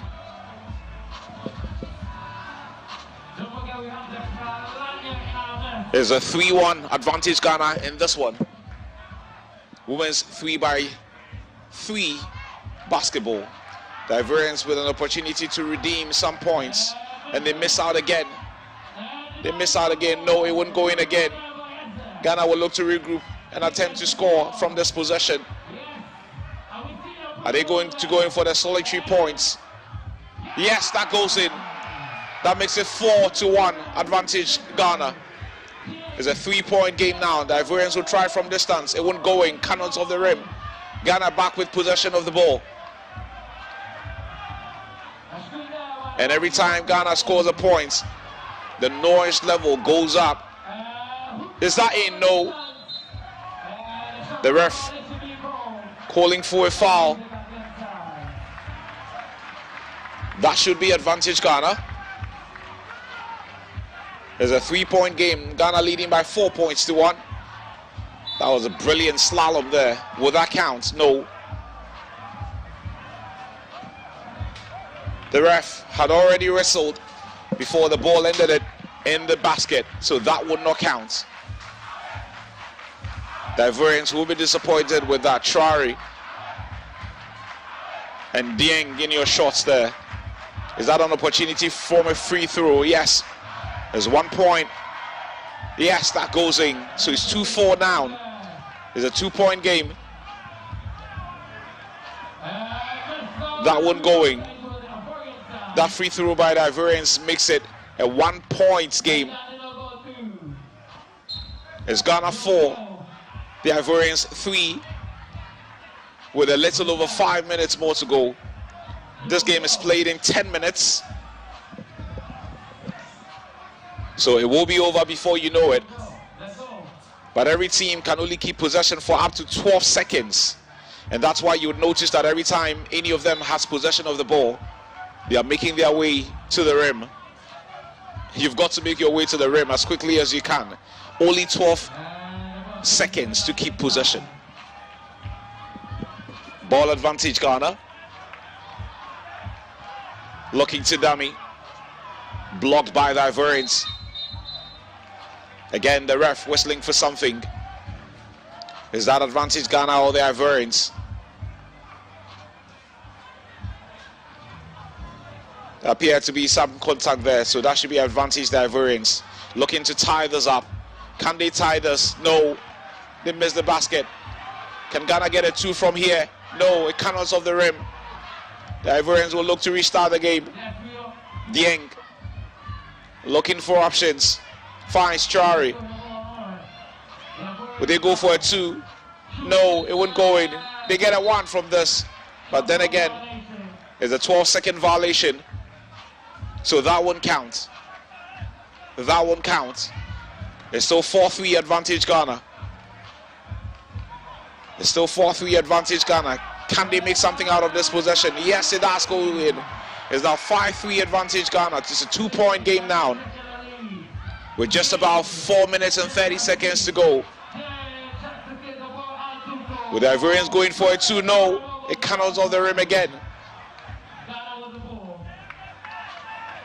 Ghana looking to score. No, the foul had gone in. It would have counted. It would have counted, but it did not going, so won't count. The Ivorians falls into a substitution and is timeout already.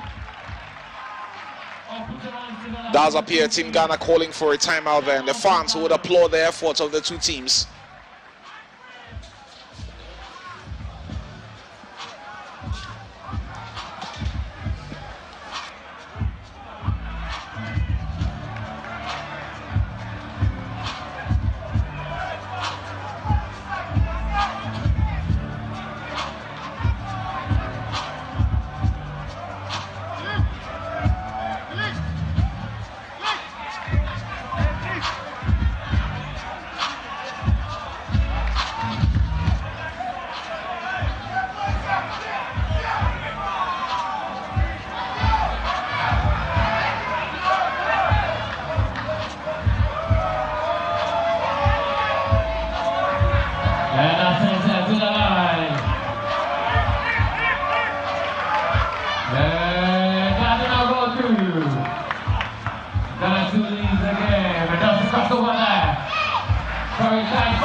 Oh, we are enjoying all the action from the University of Ghana basketball court, and that goes in. There's a 2-point effort that goes in for Ghana. So it's 7-4. It's 7-4. Advantage Ghana at this point. It's a 3-point game. Will that going? No. And every point celebrated by these Ghanaian fans. Friends, family, everyday basketball lovers making their way to courtside at the University of Ghana to cheer on Team Ghana. There's one hell of an atmosphere there. Timeout again, called by the Ivorians. Interestingly, there's no coach. There's a team of 4 players. Only 3 can be on court at a time. So they've got to be doing loads of communication among themselves. Especially the one on the bench, playing the role of a coach at some point and having conversations with team members when it gets tough. Game set to resume with 3 minutes and 42 seconds to go. It's a 3-point game. Ghana on 7 points, the Ivorians on 4. There's a women's 3x3 women's competition. Ghana with an opportunity to make it a 4-point game. Yes, that goes in. So it's a 4-point game now. It's a 4-point game now. Can Ghana hold on? Going for a 2? No, that's an air ball. That's an air ball. Possession advantage the Ivorians. Last touch Ghana. Possession advantage the Ivorians. They will look to claw some points back. They'll look to claw some points back. No, it won't go in. There's a foul advantage to Ivorians.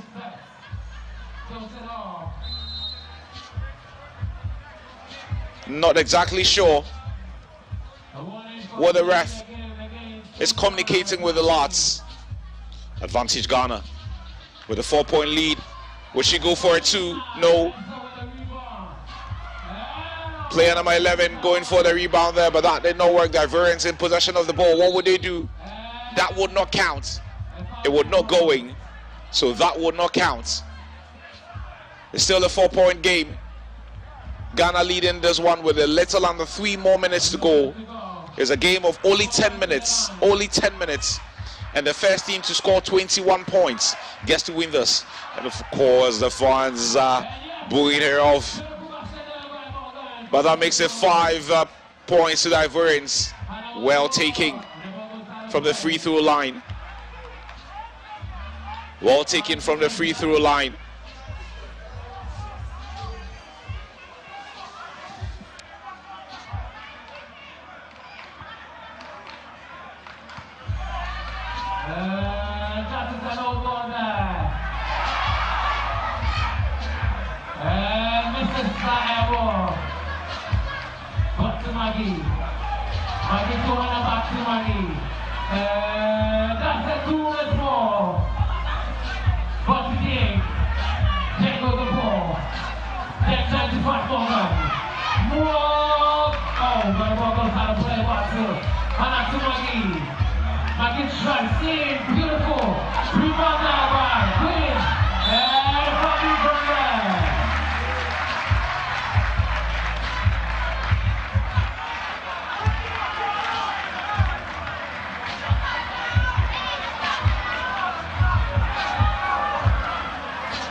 It is a 3-point game.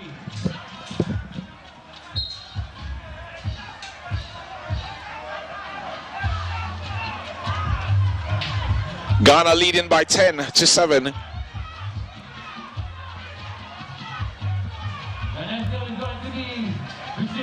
It is a 3-point game. The Ivorians, Chari, looking to get a point for the Ivorians. That would not go in. Cannons of the rim. Ghana with possession of the ball. Less than a minute to go. Can Ghana hold out for a result? No, it wouldn't go in. This should go in. Yes, it does. No, it just wouldn't go in for Ghana at this point. The Ivorians with possession and would attempt it too.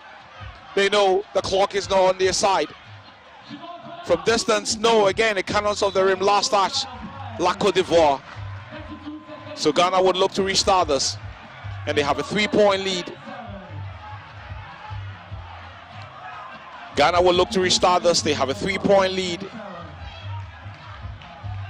with a little over 30 seconds to go. Player number 4 looking to draw the foul. But the last touch was off a Ghanaian player. It's 10 points to 7. Dieng. Oh, nice dummy there. Traore looking to strike from distance. No. The ref again whistling for something. Dieng, one hand over possession to player number 4 for Ghana, Hannah. There's the last touch of Traore. Just a few seconds before this game is over. Hannah going in for a point. Oh, well blocked there. Oh, how about that? For a shot. It's a 4-point game now with a little over 4-3. Only 3 seconds to go. Only 3 seconds before this game comes to an end. And surely Ghana would hold out for a result. Surely. The Ivorians are not going to be scoring 4 baskets in the next 3 seconds. So it's all over. It's all over. Ghana getting a result. And the fans would applaud the effort of Team Ghana. They can afford to do some dance moves in the crowd. Ghana beating the Ivorians by 11-7.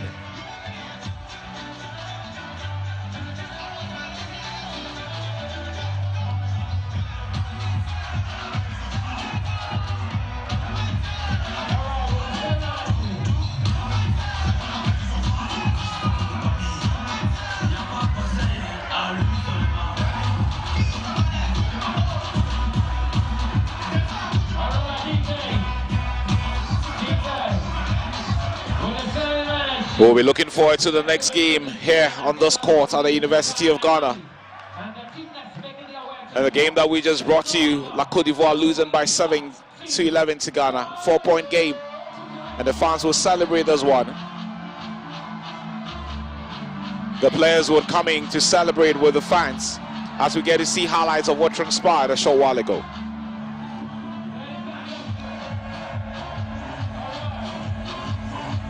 Earlier on, we saw the ladies. Now is the time for the guys to do their own thing. Okay, so there's a lot of partying atmosphere here at the University of Ghana. The organizers creating their own atmosphere. So it's Team Ghana in the men's division.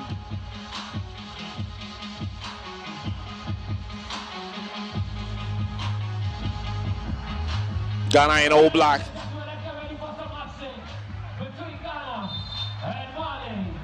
Ghana up against Mali. 2 teams are from West Africa. Who wins this one? Would it be the lads from Accra? Or would it be the boys from Bamako? A toss of coin to determine who starts play.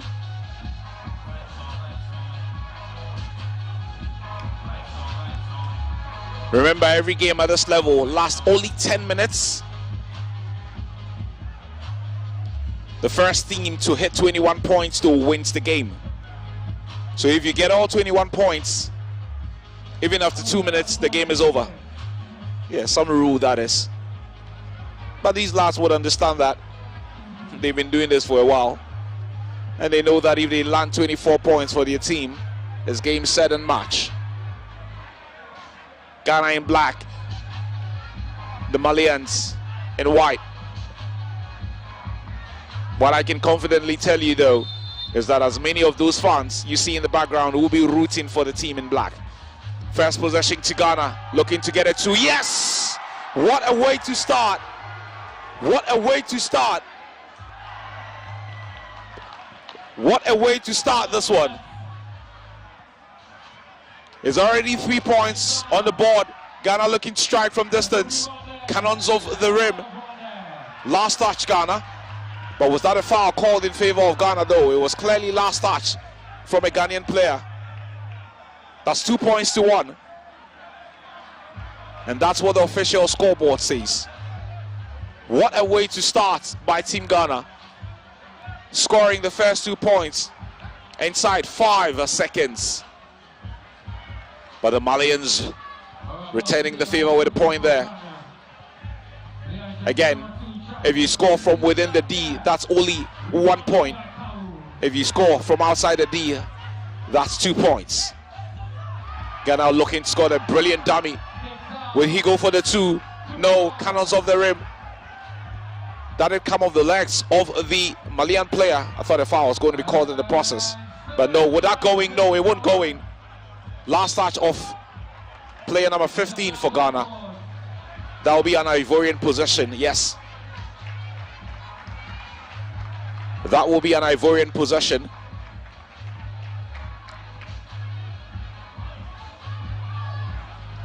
The fans will be rooting for the lads in.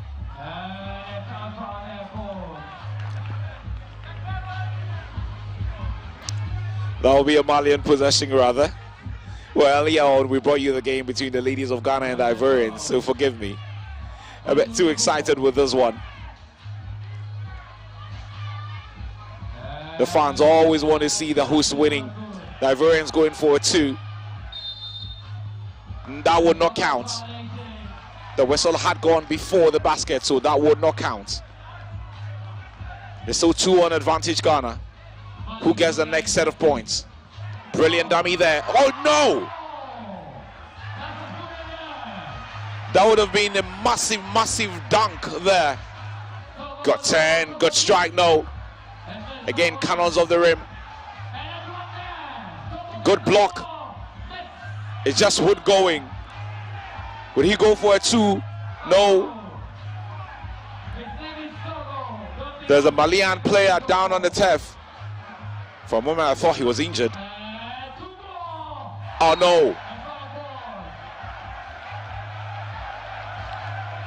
The Malian player clearly going in with too much power there. And the ref rightly calling for a foul. That will be advantage Ghana. Ghana with possession. Looking to slalom his way to the rim. But he's lost possession in the process. Player number 2, Keita, looking to get to the rim, but he loses possession there. Advantage Ghana. I thought he was going to go in for the dunk. But he slid the ball through to player number 4 for Ghana. Or the 12th second violation. There's a 12-second violation. It's still 2-1 advantage Ghana. 3-1 advantage Ghana at this point.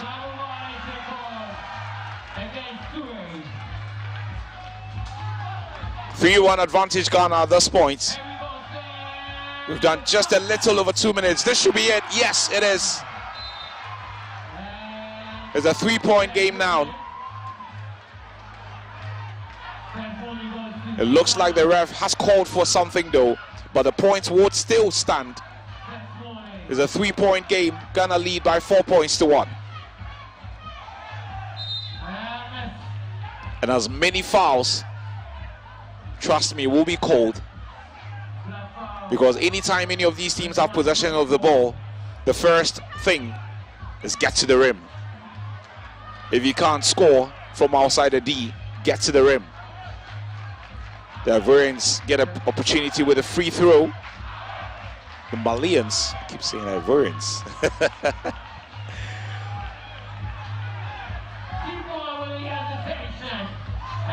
Missing from the free throw line.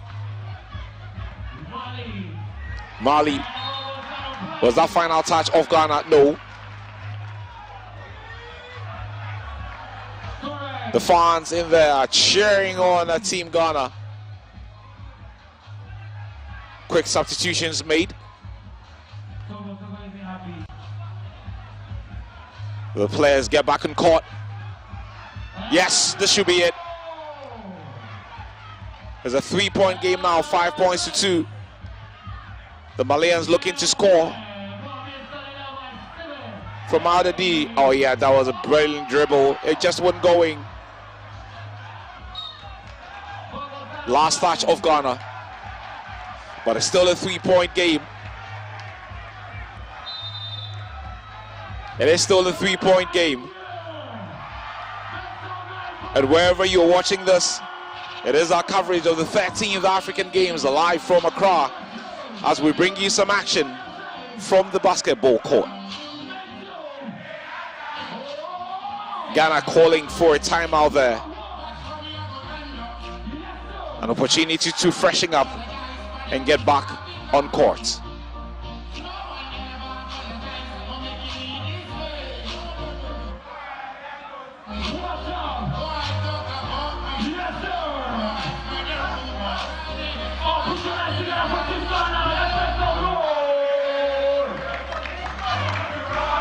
What's the name?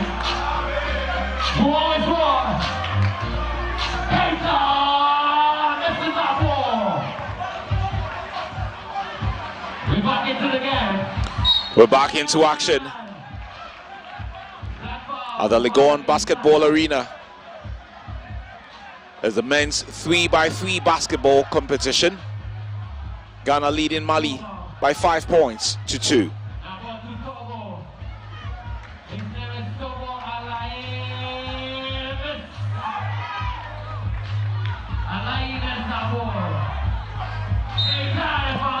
Ghana leading Mali by 5 points to 2.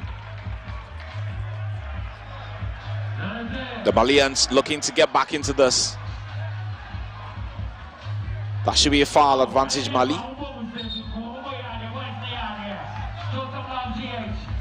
We've done just a little over 3 minutes, so there's still a bit more time to go. Ghana to restart possession. For a moment I thought they had lost our player number 2, looking for 2. How many times do competing teams end up hitting the rim instead of getting the basket? For a moment I thought that was a foul advantage Ghana. There's an opportunity for a 2. Yes. Well done. It's a 1-point game now as Mali on 4. Ghana on 5. Well done. Player number 1 for Mali. A brilliant 2 from outside the D.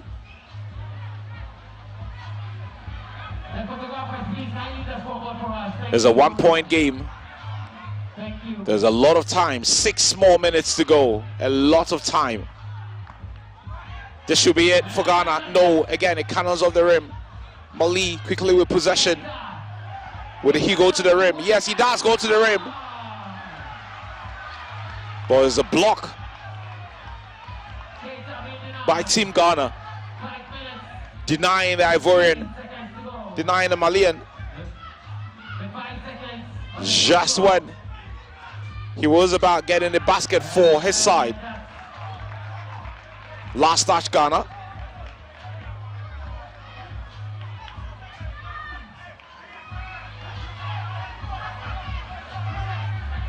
Mali to restart possession, but that was a nice steal. That was a nice steal. This should be it for Ghana. Yes, it is. 1 more point for Ghana. Oh, what a brilliant dummy there. This should be it for the Malians. Yes, it's tied now.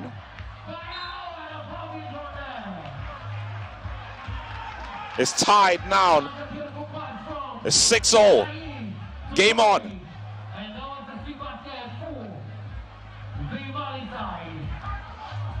Game on. It's tied. 6-0. The crowd have gone quite a bit. They would need to get the lads over the line in difficult moments like this. They would need to get the players over the line in difficult moments like this. They can't afford to go quiet at a time when Ghana needs the points. Possession advantage Mali. This could be another basket for the Malians. And they find a rim. Ghana attempting a 2. But Mali defenders brilliantly. The Malians going for a 2. No.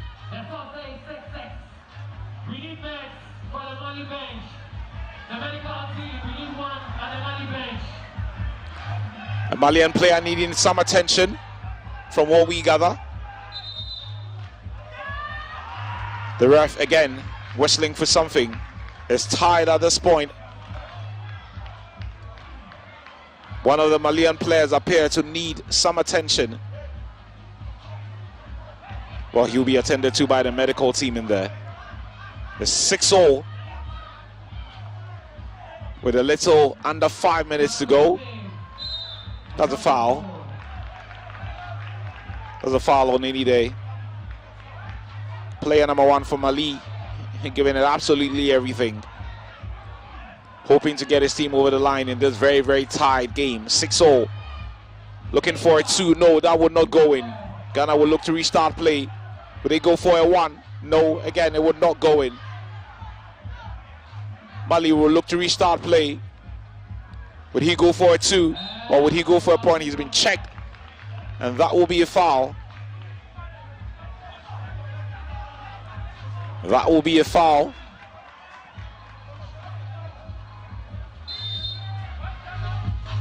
Is that a timeout? Yes. Ghana calling for a timeout. The Malians look exhausted already, but there's still a lot of time to go. Up to 4 minutes in a 3x3 basketball game is a very long time indeed. But the Malians look absolutely knackered. Trying to get some rest there. Great to see the fans come on to cheer Team Ghana at the 3x3 basketball arena here at the University of Ghana in Legon. Game set to restart. The Malians know that they are up against it. They are not only up against the fans, but they are also up against a very quality side. With this going, no, that's an air ball. Ghana look to restart play. Looking to make a point from this, no. I thought it was well blocked. But the ref calls for a foul. Advantage Ghana. There, right there. And that's why the foul was called. Gets Ghana to the free throw line. An opportunity to take a 1-point lead. An opportunity to make it a 1-point game. Can Ghana make it a 1-point game from this? Oh, he's missed the opportunity. He's missed the opportunity. Mali looking together, and they do. It's a 1-point game now, an advantage Mali. Ghana will look to rebound. I thought that was well blocked. I thought that was fairly blocked by the Malians. And you can clearly see the frustration on the face of the player. I thought that was well blocked by the Malians. It's a 1-point game now.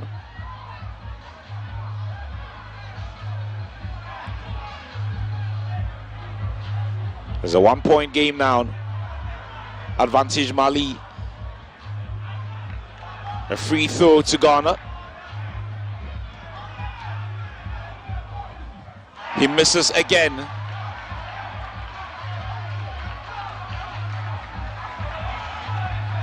It's been a number of misses from the free throw line by Team Ghana.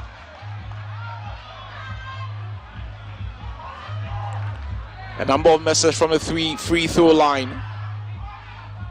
And he misses again.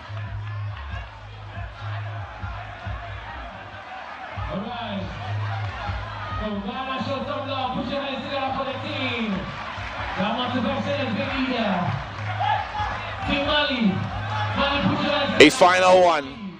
It was still not going. 3 free throw attempts. All gonna begging from Ghana. 3 free throw attempts. All going to begging for Ghana. Well, the Malians would not care. They have a 1-point lead. And they have an opportunity from the free throw line themselves. They would look to punish Ghana. No, they miss as well. Oh, brilliant. On the part of this Malian player, no cannons off the rim. Ghana with possession. They know they are down by a point. They've got to find a way to get a point. Oh, well blocked there. Brilliant block. If you love your basketball, such blocks can only make you remember the likes of Dikembe Mutombo.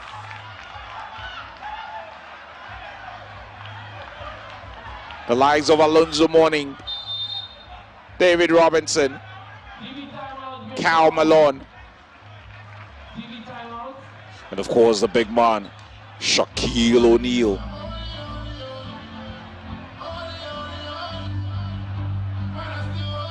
Another timeout called by the Malians. They look absolutely exhausted. They look absolutely exhausted. But there's still some time on the clock. There's still some time on the clock as we get to see some highlights of what has transpired in this match so far. Not too much time left on the clock though. This is really tight indeed. Really, really tight. It's a 1-point game. But we still have a little over 3 more minutes to go. It's still a 1-point game. Mali lead. The Malians in white. Ghana in black. Ghana looking to get on level pegging, and yes they do. It's tied now. It's 7-0. It's tied. Well done, Team Ghana. It's tied down with a little over 3 more minutes to go. Who would nick this one? Would it be Team Ghana or Team Mali? For a moment I thought he was going to go for a 2. But happy to keep possession. You can only keep possession for up to 12 seconds. And that's a tight one for both teams. You've got to try and attempt to find the basket, and as quickly as you can with every single possession. Ghana looking for a 2. No, that would not go in. Mali with possession of the ball. Game tied at this point, 7-0. Last touch, Ghana, yes.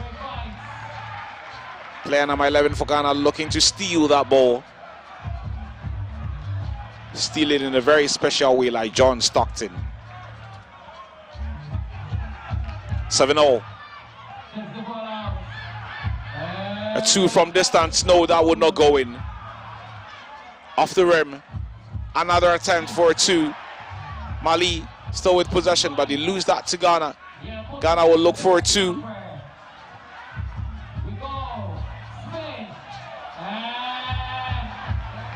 Finding a way past that Malian defense can be tough sometimes. Finding a way past that Malian defense can be tough sometimes. There's 2:23 left on the clock.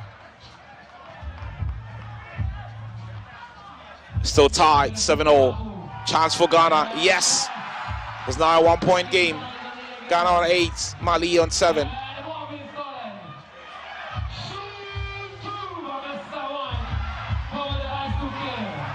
We've got a lot of exciting content coming up. We'll be coming your way with some boxing from the Bukom Boxing Arena, where Ghanaian boxer Mo Aite is going to be in the ring in the semi-final of the 48 kg division. We'll be bringing you the live pictures right after this one. There's 8-7 advantage Ghana from here at the University of Ghana. That's a massive block there from the Malians. Massive, massive block that. Would he go for a 2 or 1? No, that's an air ball. Ghana will be happy with that advantage. Can we finish this off? No. They fail to finish that off. That should be a foul. That should be a foul. Rightly so. Foul called, advantage Mali.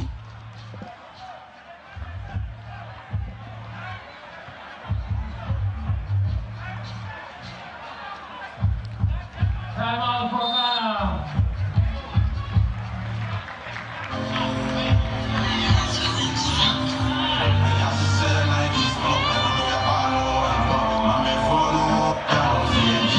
Another timeout. The players are giving it absolutely everything. 120 still to go. It's a 1-point game. Ghana, Mali.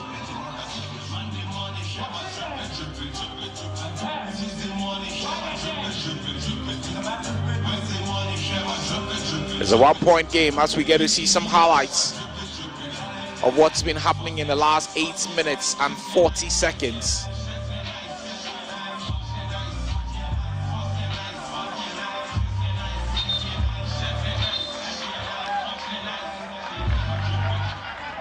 We're getting some live pictures from the Bukum Boxing Arena.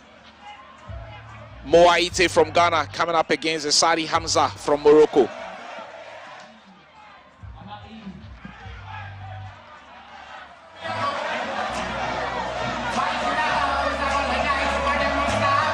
This is the 48-kilogram division, and Mo Aite will be backed by a vociferous Ghanaian fan base to get a win against the Sadi Hamza from Morocco.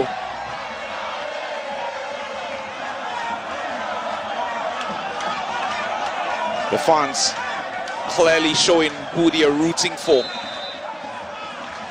and you bet they are going to be rooting for this man, Mo Aite. We're good to go. There will be 3 rounds of 3 minutes each. Mo Aite, the Ghanaian, fighting from the blue corner. Sadi Hamza, the Moroccan, fighting from the red corner. Coach Asari will be hoping to propel his boxer to a final. Well, at this point, once you make it to the semi-final, you stand a chance of winning at least a bronze medal. Mo Aite taking the bout to his opponent, looking to pick up those early points.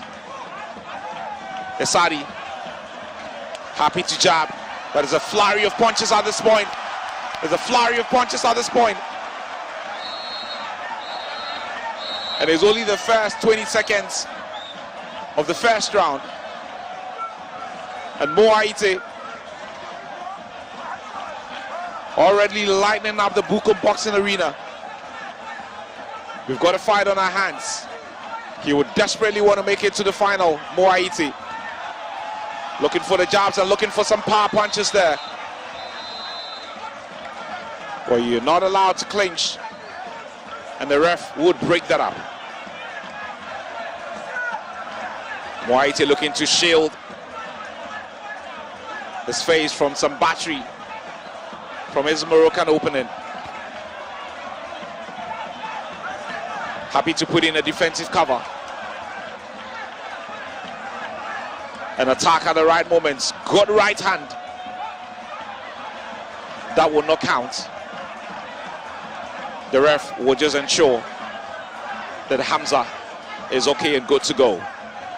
The referee asking Mo Aite to calm down, but I'm not too sure you can calm down in a situation like this. That's a good one.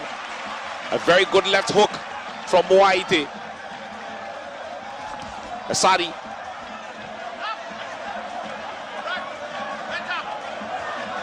looking to phase his opponent from the inside. Another brilliant left hook from Mo. Interspersed with some wild swings. What a first round this is turning out to be. Another good one. Another combination from Mo Aite. The Ghanaian giving it absolutely everything from the blue corner. Mo Aite. He wants to win. He would want to please the crowd. and putting in performance. Isadi trying to defend that. But it's one-way traffic at this point. Moaite looking to finish this off. A good right.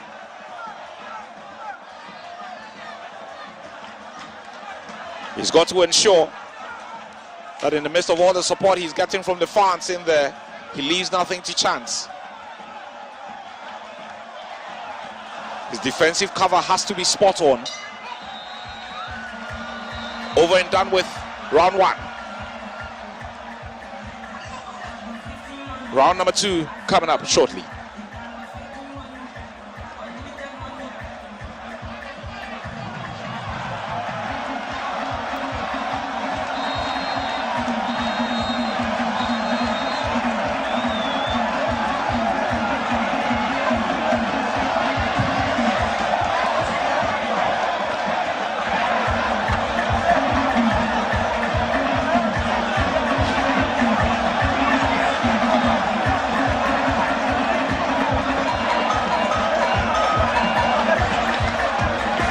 We're going to see highlights of what transpired in that first round of three.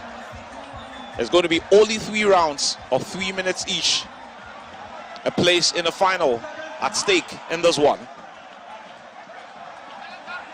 There's a Ghanaian Moaite up against Isadi Hamza from Morocco.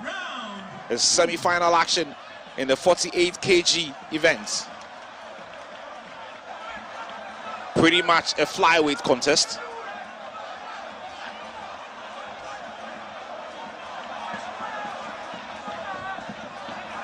Moaite, Ghanaian. Oh, what a brilliant left hook that was. What a brilliant left hook that was from Moaite. Oh, well.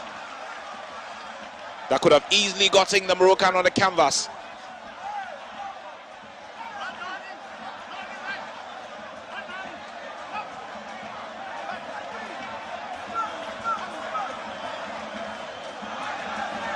These guys have given everything to get to the semi-final stage.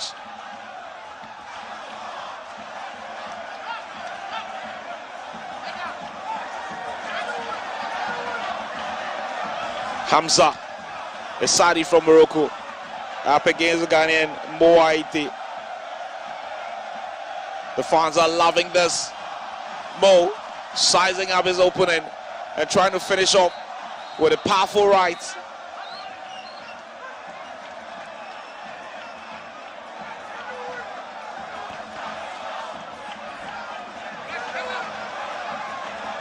Trying to finish off with a powerful right.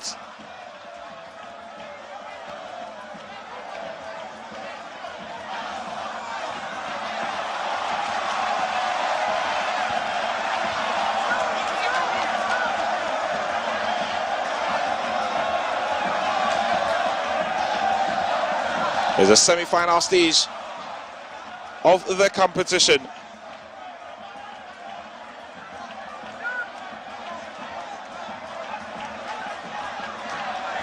There's been tough battles for these boxers to get here. Hamza Isadi knocking out Kenusi Kamel earlier before getting here. But it's all Moaite at this point. He's taking the bout to his Moroccan opponent.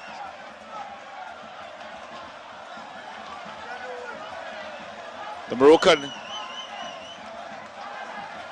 looking to be a bit more mobile in the ring and staying away from those power punches from the Ghanaian. A little under 30 seconds more to go before the end of round number two.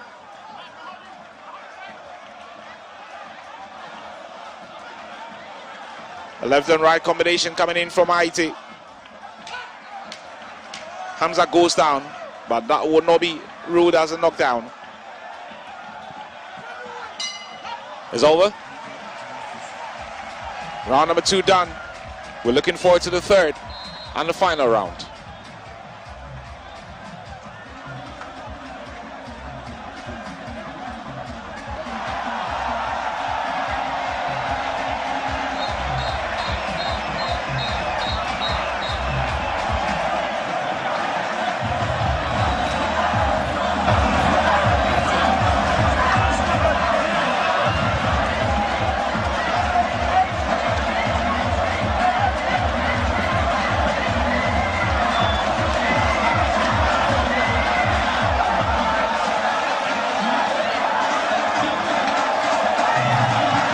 We get to see highlights of what transpired in the second round. In the bouts before the semi-final stage and the quarterfinal stage, Hamza Isadi defeating Kenusi Khan of Algeria, with the Ghanaian defeating Nene Mwanga of Zambia to get to the stage of the competition. We're back into action. It's the third and final round. Both teams, or both set of boxers, would have an idea how the scoring would have gone in the first two rounds. You bet you're going to give it absolutely everything in the third and final round. IT going in with the right, but the Moroccan getting out of the way.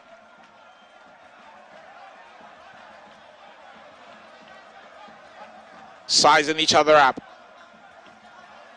IT looking to jab there and flow up with a powerful left hook.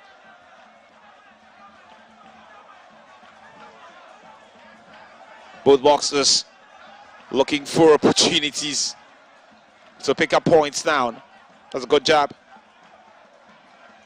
But well blocked by Sadi.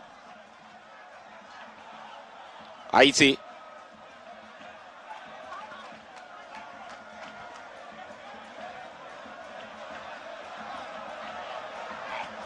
Looking to make a move. Oh, that's a good right from IT. That's a good right from IT there. Remember, there's a third and final round and a semi-final of the 48 kg division. The Ghanaian Mo Aite. Oh, and he's looking to do an Azuma Nelson there. Mo Aite is looking to do an Azuma Nelson there. And the Ghanaian fans would respond. There's a beautiful story behind what he's doing with the right hand there. The legendary Azuma Nelson used to do that in the ring for many, many years when he wanted to land one of those powerful right hands of it. Was that below the right spot?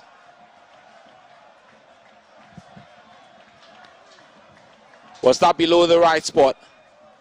Has been halted with 49 seconds to go. Coach Asari would encourage his ward, go finish the job. Just go finish the job, brother. Just go finish the job, son. Aite looking to finish the job in the next 40 seconds. But Asari would have other ideas. Loads of movement in the ring to stay away from the power punches of Aite.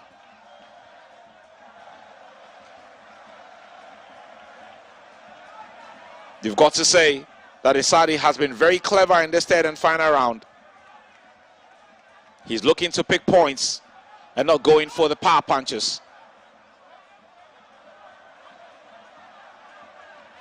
The ref being very clear with the two boxers. You've got to fight. You are not in the ring to be doing a lot of running. You've got to fight. Aite is willing to give it absolutely everything and give the fans in their treat. It's over. It's over. Coach Asare seems confident that the Ghanaian is true to the final. But we do not know how the fight has been scored. So we would await the official scorecard of the judges.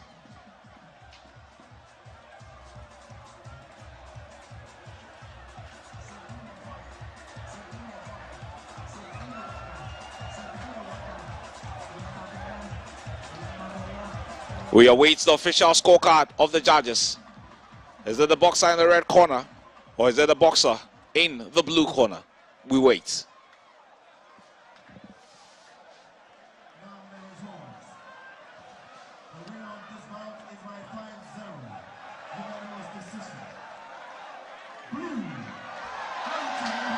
And Mo Aite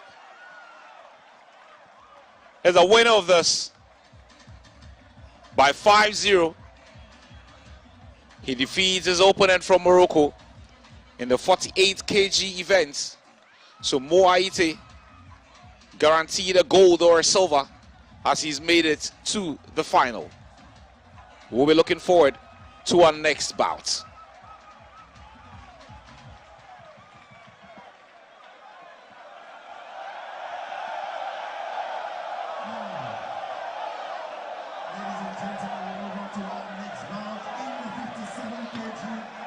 Loads of live boxing action coming from the Bukom Boxing Arena later this evening.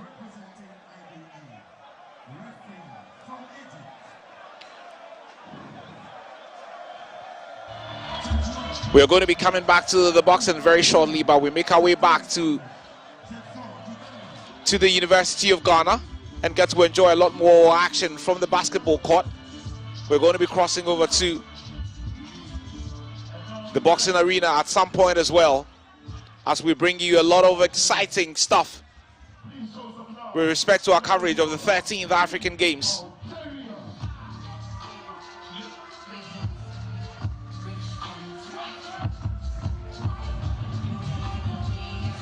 So it's Algeria who are in next.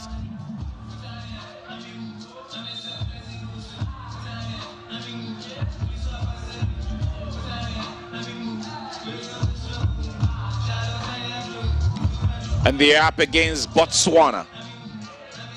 Botswana does appear to have a very large contingent here at the 13th All-African Games. They've had athletes competing in loads of sporting disciplines. Algeria in all green, Botswana in the traditional light blue outfit. And a touch of white, of course. The lads from Gaborone will be looking to put up a great performance this evening. But the lads from Algiers, I'm sure would have a lot to say about this. The rules still apply. Only 10 minutes. The team that is first to get to 21 points wins the game. If you score from outside the D, you get 2 points. If you score from within the D, you get 1 point. And you can only hold on to possession for only 12 seconds. And the first team to get to 21 points wins the game. And here we go. Botswana with the first possession. Will they get a basket from here? No. It goes off the rim. Algeria. Are they going to get the first basket from this? Oh, what a brilliant one.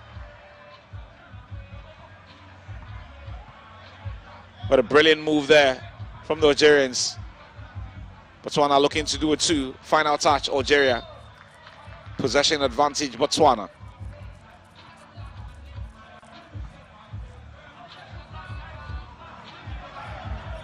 I thought the final touch, they come off the Algerian. Will they go for a 2 or will they go for a 1? A free attempt. Oh no, it cannons off the rim. He was all alone with a wide shot, but still failing to hit targets. Steph Curry would have a lot to say about that. It's Botswana in the blue and white outfit. The Algerians in the green. There's a 1-point game at this point. Will the Algeria get a 2 at this point? No, it cannons off the rim. Possession back in the hands of Botswana. Oh, that was a brilliant pass, but that wouldn't go in again. Algeria with an opportunity for a 2. Looking to do this, no. And oftentimes, an attempt to get a 2 almost always appears to cannon off the rim.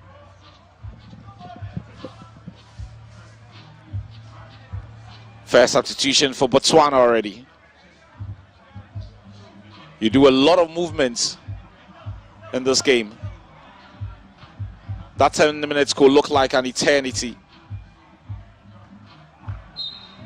Botswana attempting to go for a 2 there, but it just wouldn't go in. The referee whistling for something. Possession advantage Botswana. Will they go for a 2? A good alley. That's a very good layup there. There's 1-0. Algeria looking for a 2. No. Corners of the rim again. Possession advantage Botswana. The foul. Is that a foul advantage? The Algerians. They make a quick substitution.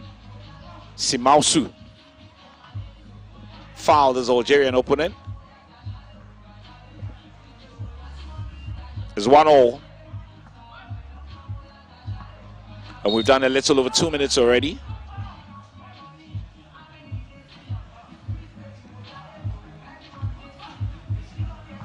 Botswana 1, Algeria 1. A wide shot for a 2. Again, they fail to hit target. Botswana in possession. Good dummy. Oh, that was brilliant. Attempting to dribble his way past his opponents. Oh, that should be a brilliant one. Would that count? Should count. It doesn't appear that would count. Yep, it's still 1-0, so that did not count. I thought it was a fine finish, but that did not count.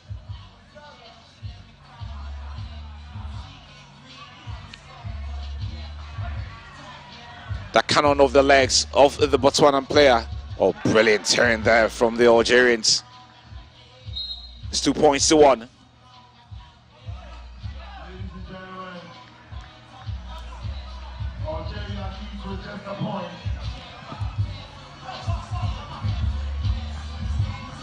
It's 2 points to 1 advantage Algeria. Botswana in possession of the ball now. Looking for opportunities to get that basket.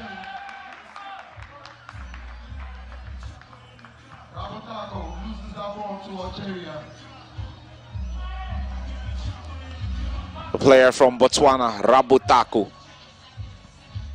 losing possession of the ball there. Algeria with possession, trying a 2. Yes! Gets a 2 from downtown. There's a 3-point game now. Botswana looking to get a point. Yes, sir. It's 4-2 now. Hey, what a move. Looking to dribble his way past his opponent. But just wouldn't be able to go past. And that was a poor attempt at the rim. That was a poor attempt at the rim there.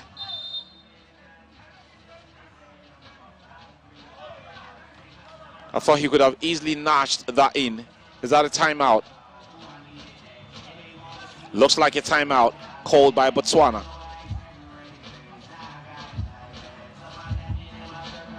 Looks like a timeout called by Botswana there, as we get to recall some highlights of the action in the last few minutes of this game. It's only 10 minutes, but those 10 minutes could look like an eternity.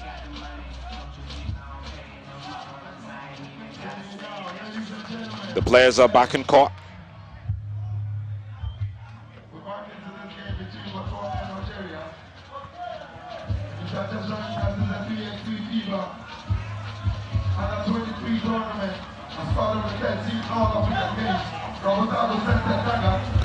The players are back on court.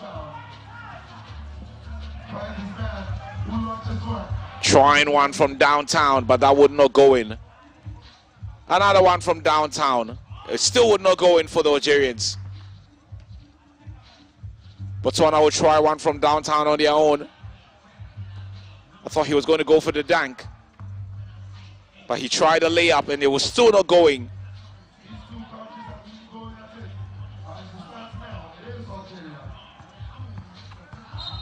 That's a foul, yes.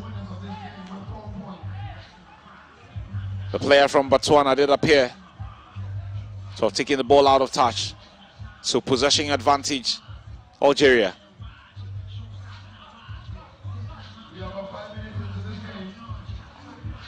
We are a little over 5 minutes and it's still 4-2. That was a brilliant one from downtown. It's now 6-2. Algeria would attempt another one from downtown again. that were not going.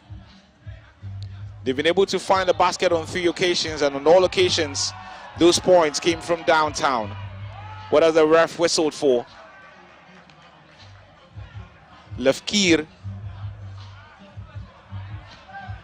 has tried a number of shots from outside the arc. Botswana know that they need to pick up points if they are to get anything from this one.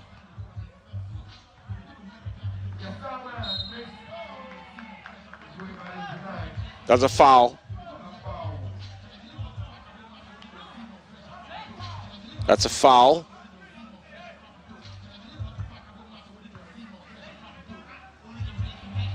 Another attempt from downtown, and that was absolutely fabulous.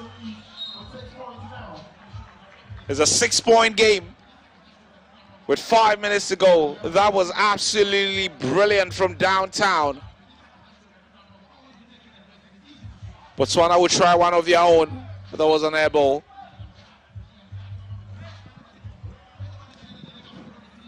That was an air ball. Possession advantage, Algeria. And they seem to be getting it so right. No, that was a single point. I thought that was a 2.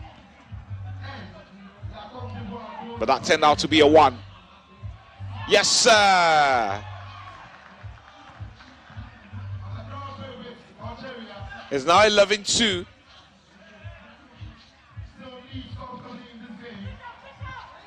And the first team to hit 21 points gets to win. Another point from Algeria. They are running away with this now. It's now 12-3. They are cruising with this one.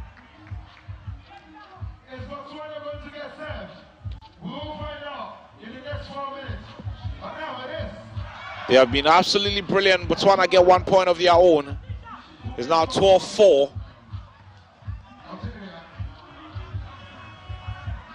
Algeria try another one from downtown. It would not go in. Botswana would have to find a way of picking the points. Doing the simple things. They just can't seem to find the basket. Yes, that would finally go in. They've been struggling to find the basket.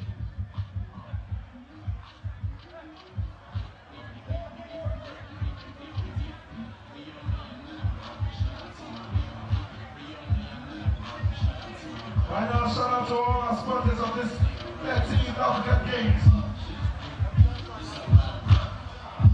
And a big shout out to all the wonderful countries. Another timeout. And some fans from Algeria in the crowd to support their team.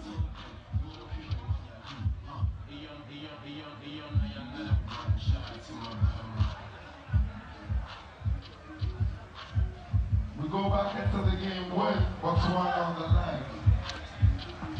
Botswana with a free throw there.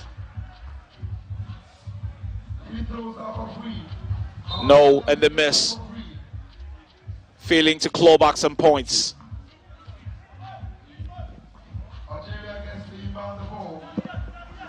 Botswana failing to claw back some points. Would they go for it too? Yes, they try. Yes, sir! Puts it in. It's a 9-point game now.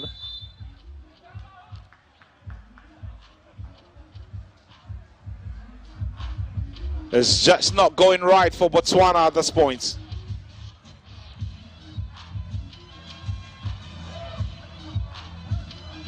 It's just not going well for Botswana at this point. Algeria picking points for fun and finding their ranges brilliantly. The fans are enjoying this. Fans are enjoying this.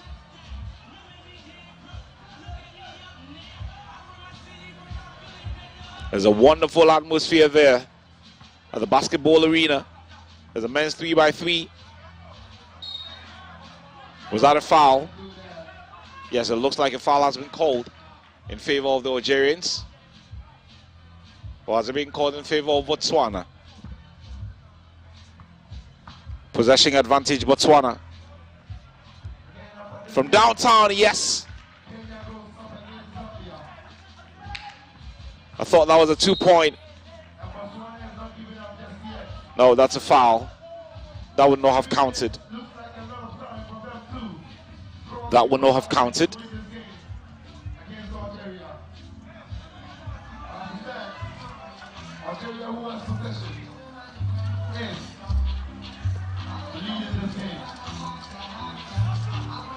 Botswana trying one from deep. No, it cannons of the rim. A little under 3 minutes still to go. That's another brilliant one from downtown there. Algeria with 16 points already. And if they're able to hit 21 points before the end of the 10 minutes, they get to win the game. That's what the rules say. The first team to pick 21 points wins the game. Puts it in. It's 17 to Algeria now. Botswana looking to claw one back. Yes, they do. It's 17-7 now. Is that another one from downtown? Lefkir. No. The cannons of the rim. Oh, yes. What a block there. What a massive, massive block there. Massive, massive block. Should be able to finish it off. Brilliant layup. 17-8 now. Not too much time on the clock. Not too much time on the clock there left. The Algerians are cruising at this point. There's 1:51 to go. As many points can be scored in 1:51. But Algeria will look to finish this up. That's a 2, that's a 1. So it's 18-8. It's a 10-point game. If Algeria can score the next 3 points before the 1:34 is up, they win the game. But someone will look for a point. No. Another one from downtown. Puts it in brilliantly. And they are 1 point from winning this game. Just 1 point. If it goes in, it's over. From downtown, yes sir! Yes sir! The Algerians edge this before the time is out. The first team to score 21 points wins the game. And the Algerians have scored 21 points before the end of the 10 minutes. And that's why they get to win the game. Final score, 22 Algeria, 9 Botswana.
now the red one in red.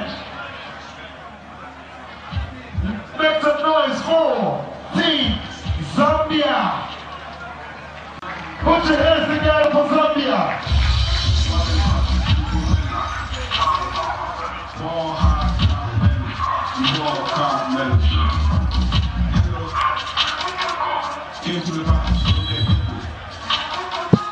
We'll look forward to another game.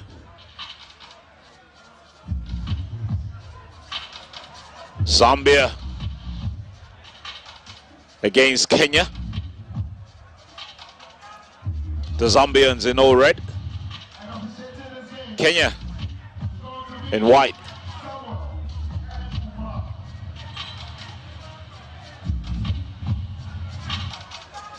The Lots from Lusaka versus the Lots from Nairobi.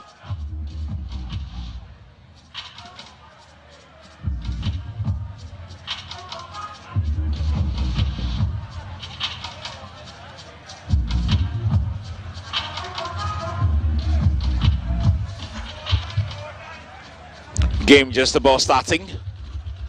Everybody, a lot of live action from this quarter already. As basketball men's a 3x3. All set. And off we go. Kenya in all white. Zambia in red. Kenya looking for the first point. Yes, they get it. A few seconds. Brilliant layup there. Did they get another layup? Yes, they get another one. That's 1-0. Zambia in red, Kenya in white. Did that go out? Yes. Last touch. Kenya.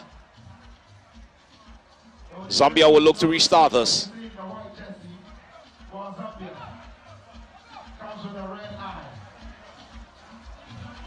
There's 1-0 inside the first 20 seconds.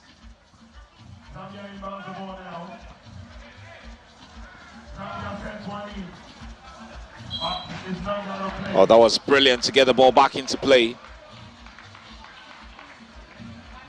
But it looked like that had gone out. Kenya to restart this. Looking to dribble his way past the Zambian player. Would he go for it too? No. Well, that was a good attempt. Trying to get a basket there. Would the Zambians go for it too? No. Off the rim. Another two from downtown would not go in.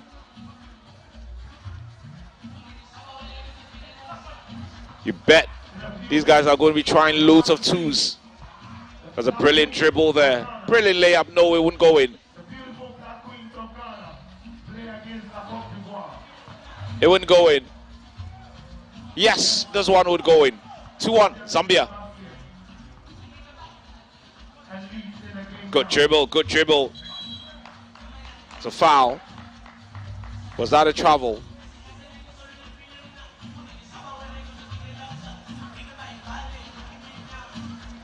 Zambia lead. Attempting a two from distance, but off the rim. Player number 5 for Zambia.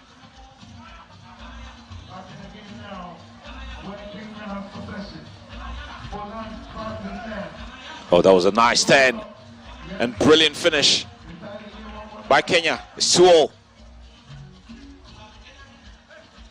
Oh, yes. Ah, how sweet was that? How sweet was that? Oh, yes, from downtown.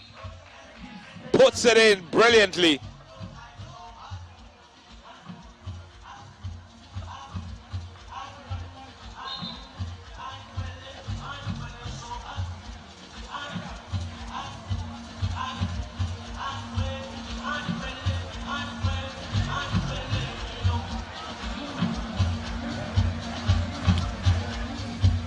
The refs would confer over something.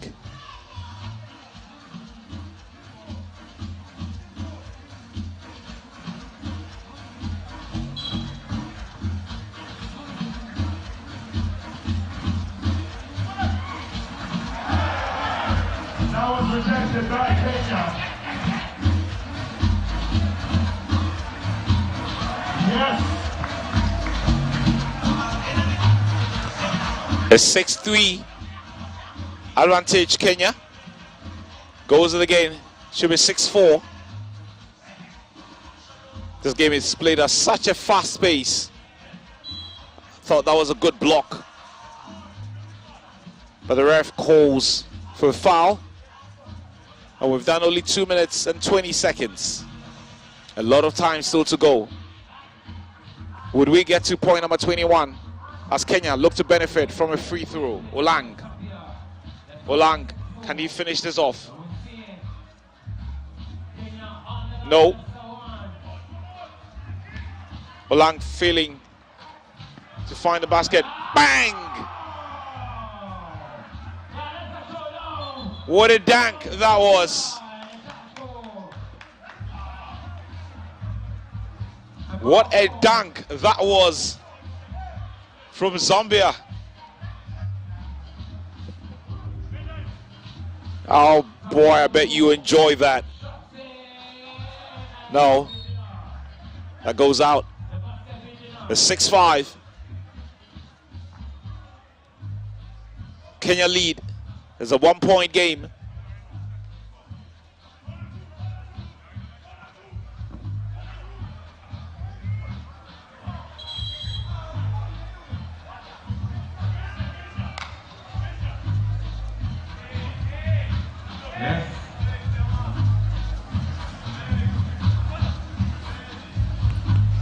It's a 1-point game. Kenya in all white, Zambia in all red. Trying to thread that through. But Zambia steal that.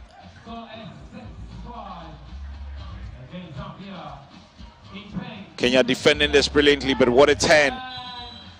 Was that a block or was that a foul? Or is it a 12-second violation?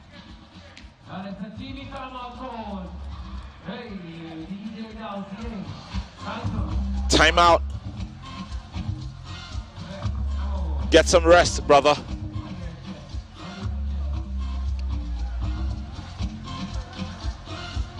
Thus is our coverage of the 13th African Games from here in Accra. It's Kenya playing Zambia in men 3x3 basketball.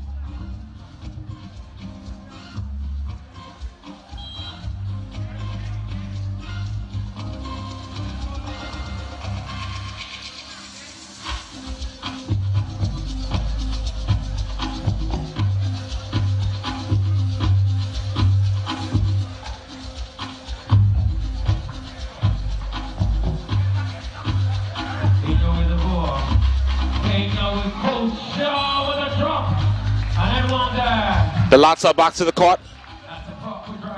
A point for Kenya. Koja.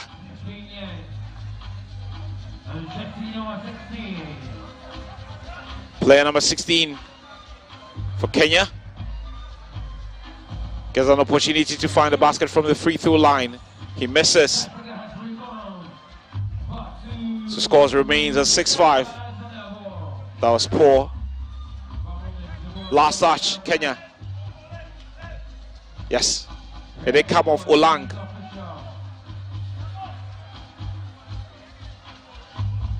Last touch was of Olang there.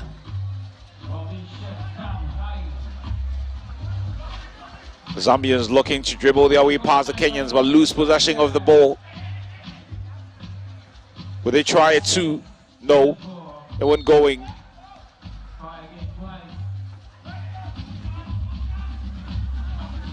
That was a foul. The 7-5 advantage. Kenya.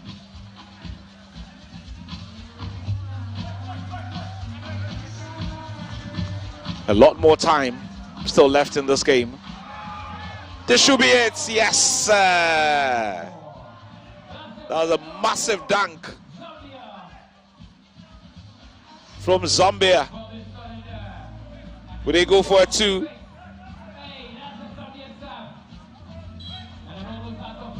Final touch of Zambia.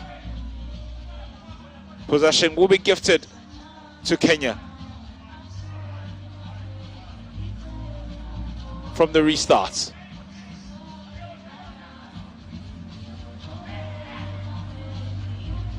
Koja finds a basket.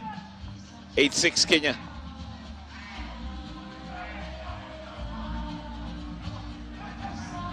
Zambia looking for opportunities, looking to take advantage of their possession. Is that a foul?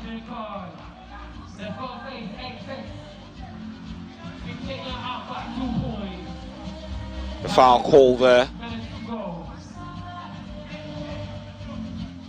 Possession would go to Kenya. Koja finds Olang, but he tried to. Koja, no. Cannons of the rim, and back into action. Kenya with a 2-point lead.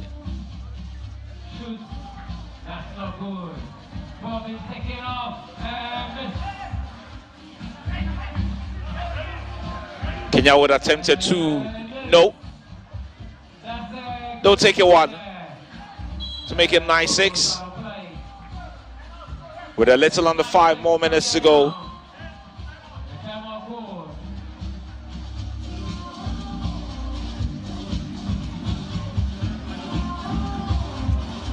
Timeout. Kenya leading by 9 points to 6.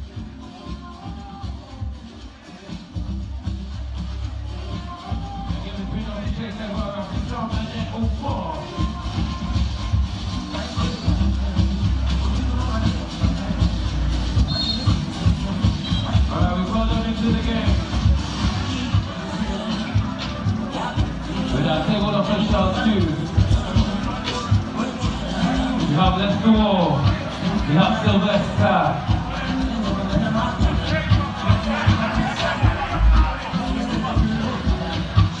We have Martin.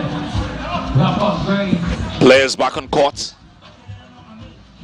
Zambia looking to claw their way back into this, but Kenya with possession.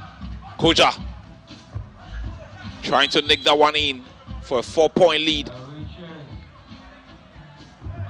But we would be happy to see his team with a 3-point lead. Zambia in all red, the Kenyans in all white.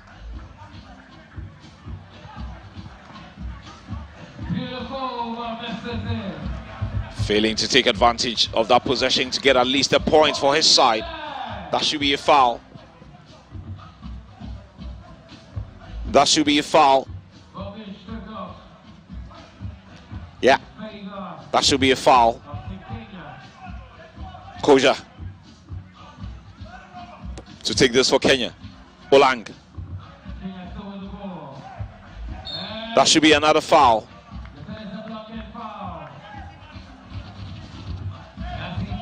That should be another foul.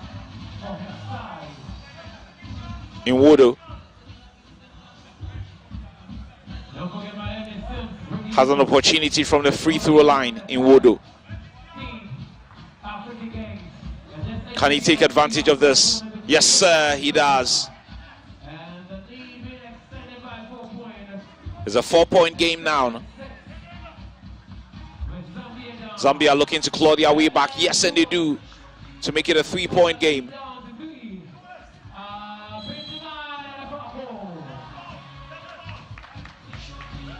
Is that a foul? It's a 4-point game now. Olang in your shot.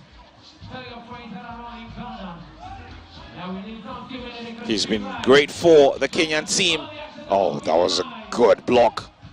Another good block.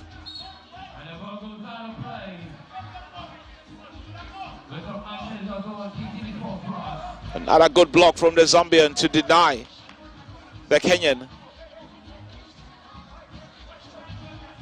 But it will be advantage.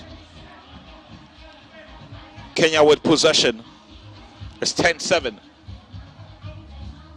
3-point game. Yes, sir. That goes in to make it a 4-point game. It's 11-7. 11 for Kenya, 7 for Zambia. Zambia couldn't finish off that move there. Kenya, would they go for a 2? No. Lose possession of the ball. I thought the Zambian player had acres of space, trying a 2 from distance. That was an air ball. That was not going to be causing any damage to the Kenyans. A foul violation. Still 11-7. Advantage Kenya. Less than 5 minutes of the game to go. There's a timeout.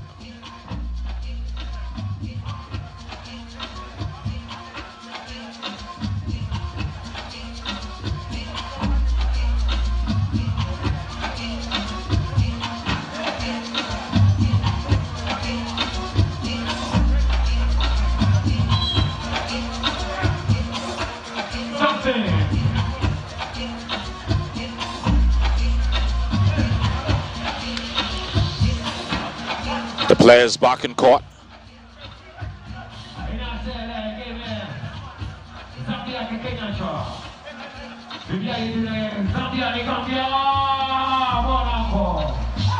Players back on court there. Still a 4-point game. The ref whistling for a foul. There's a foul call. Advantage Kenya. Koja finds Nwodo. Nwodo looking for options. Finds Nwodo brilliantly. That would not count. The foul had been called before that slam from Olang.